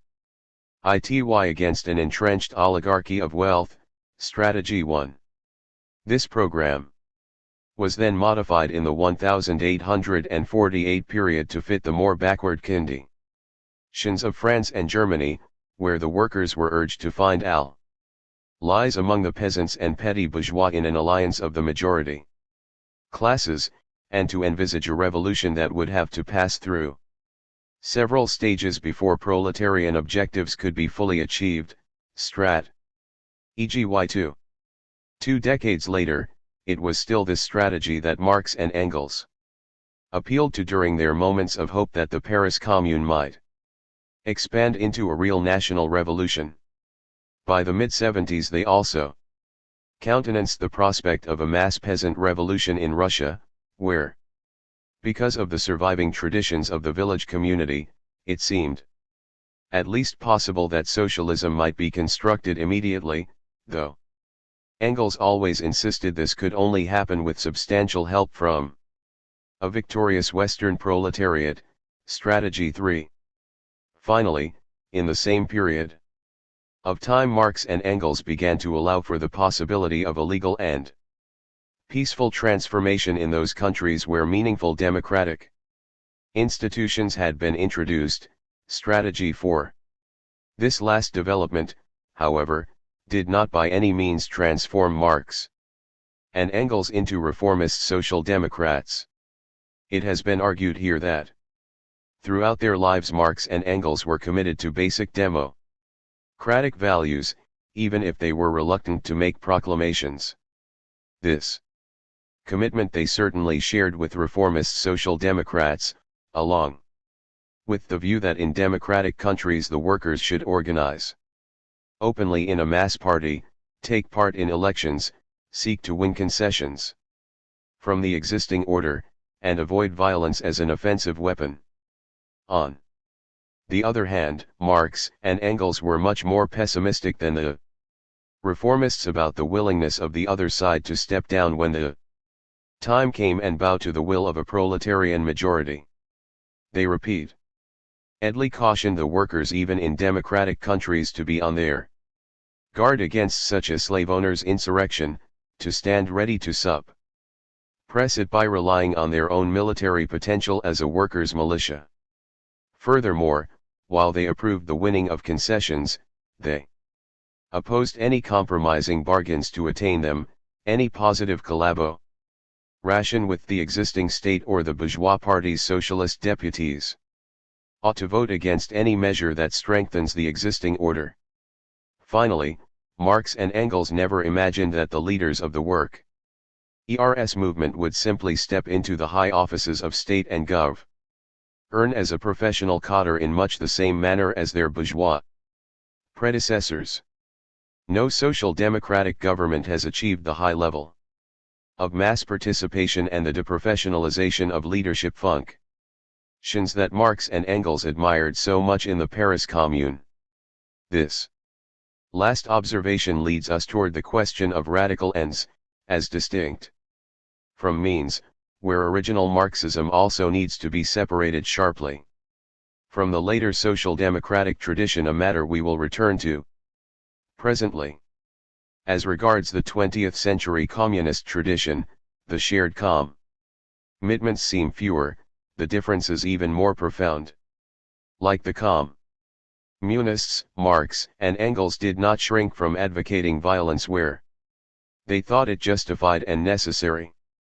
They also seemed to give their blessing to the basic ingredients in the later Bolshevik strategy of skipping stages, of building socialism immediately in Russia with anticipated help from a victorious proletariat in the West.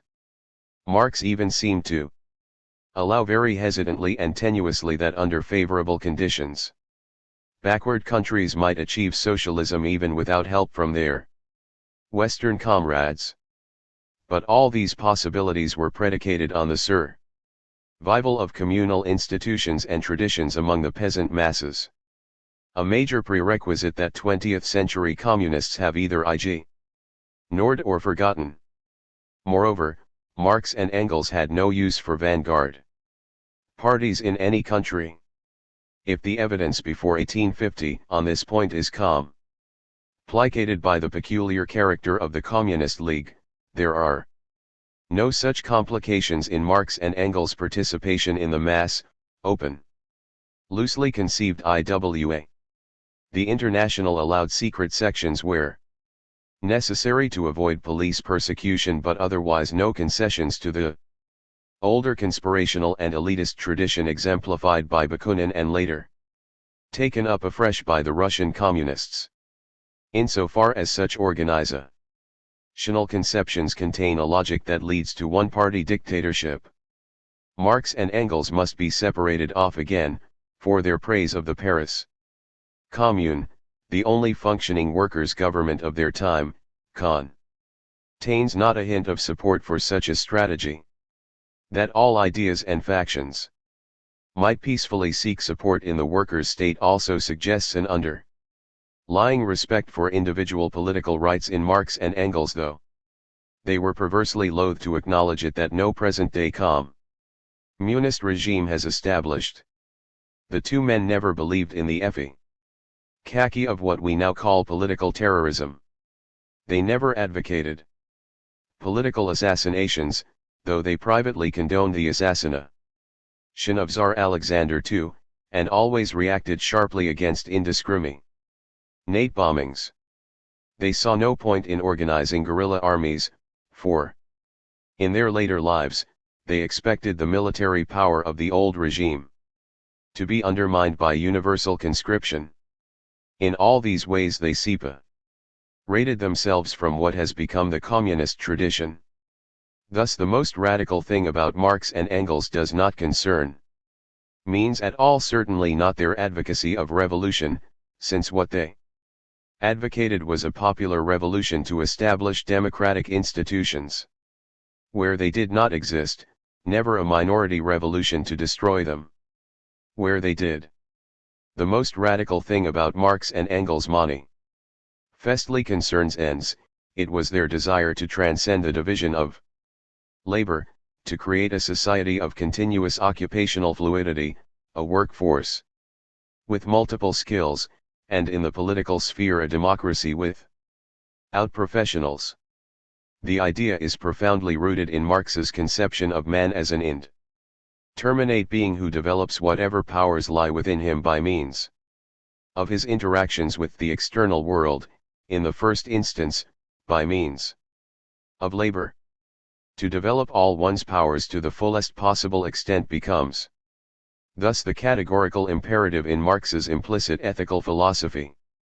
For individuals, and for mankind at large, communism was for him the answer to the question, how can society be organized so as to ensure the fullest development of each and every individual member?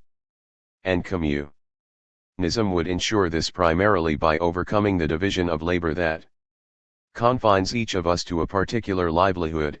It would rotate tasks so that individuals would develop multiple skills and talents, ideally all their gifts would mature to full blossom, benefiting society thereby no less than themselves.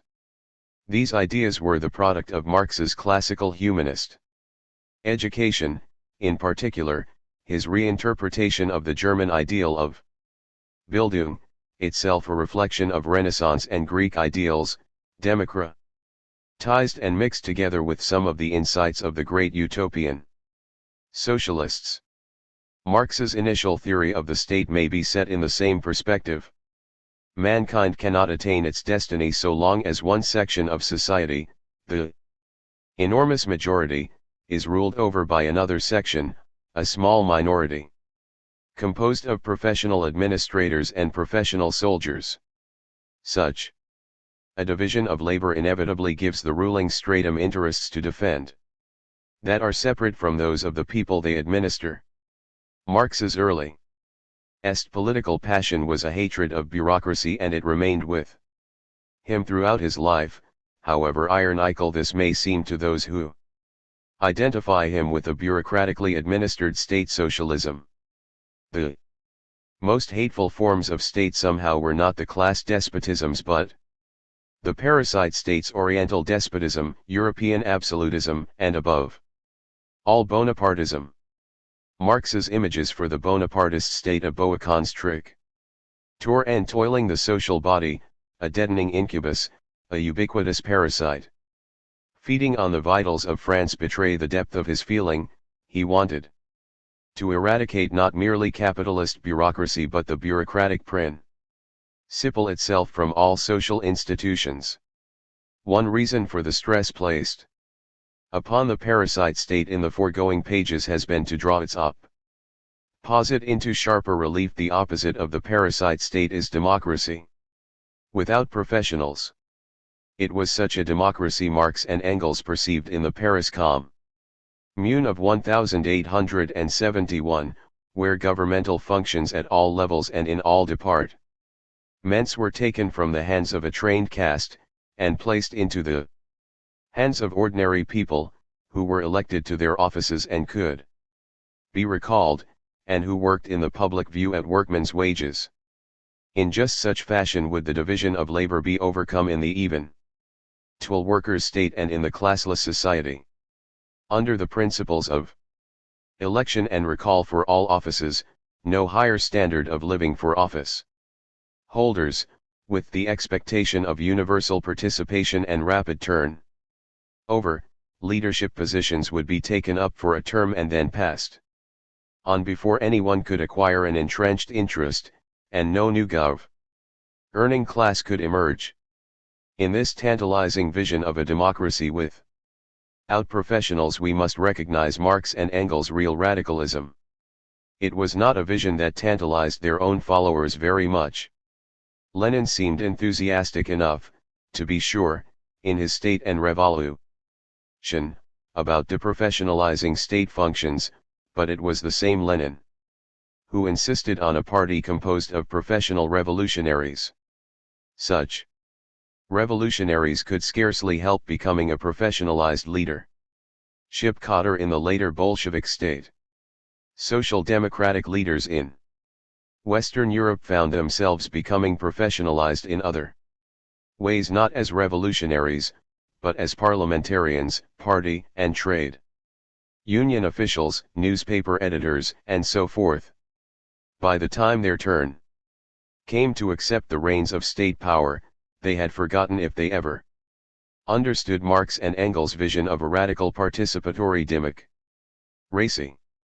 What they provided looked remarkably like the professionalized parliamentary democracy that had gone before. In this sense, the presumed political goals of both movements were undercut by the very process they sought to overcome. And perhaps this is more than coincidence. It is arguable that professionalization, especially of leadership functions, is one of the most profound tendencies of modern society generally, so profound that even movements setting out to overcome it find themselves falling victim to it instead. If this is the case, then Marx and Engels' 6. Zion may be held quaint but irrelevant, intellectually and morally inspirring, perhaps, but quite beside the point for present-day society. On the other hand, it is not as if professionalization has solved the problems of democratic government. On the contrary, most people would probably find less democracy in the result, along with more political corruption and citizen alienation. It is not therefore as if we have no need for alternative ideas. However visionary Marx and Engels' ideal of democracy, we must remember that something like it once existed in the real world, in Periclean Athens, or in smaller units in the New England town meeting. We must likewise remember that visionary ideals, even if never realized, offer useful vantage points from which to examine and criticize existing institutions and search for alternatives. Sometimes they enable us to see the root of the problem. To be radical is to grasp the root of the matter, Marx had written, but for man the root is man himself. The criticism of religion ends with the teaching that man is the highest being for man, hence with the categorical imperative to overthrow all relations in which man is a debased, enslaved, forsaken, despisable being. 1.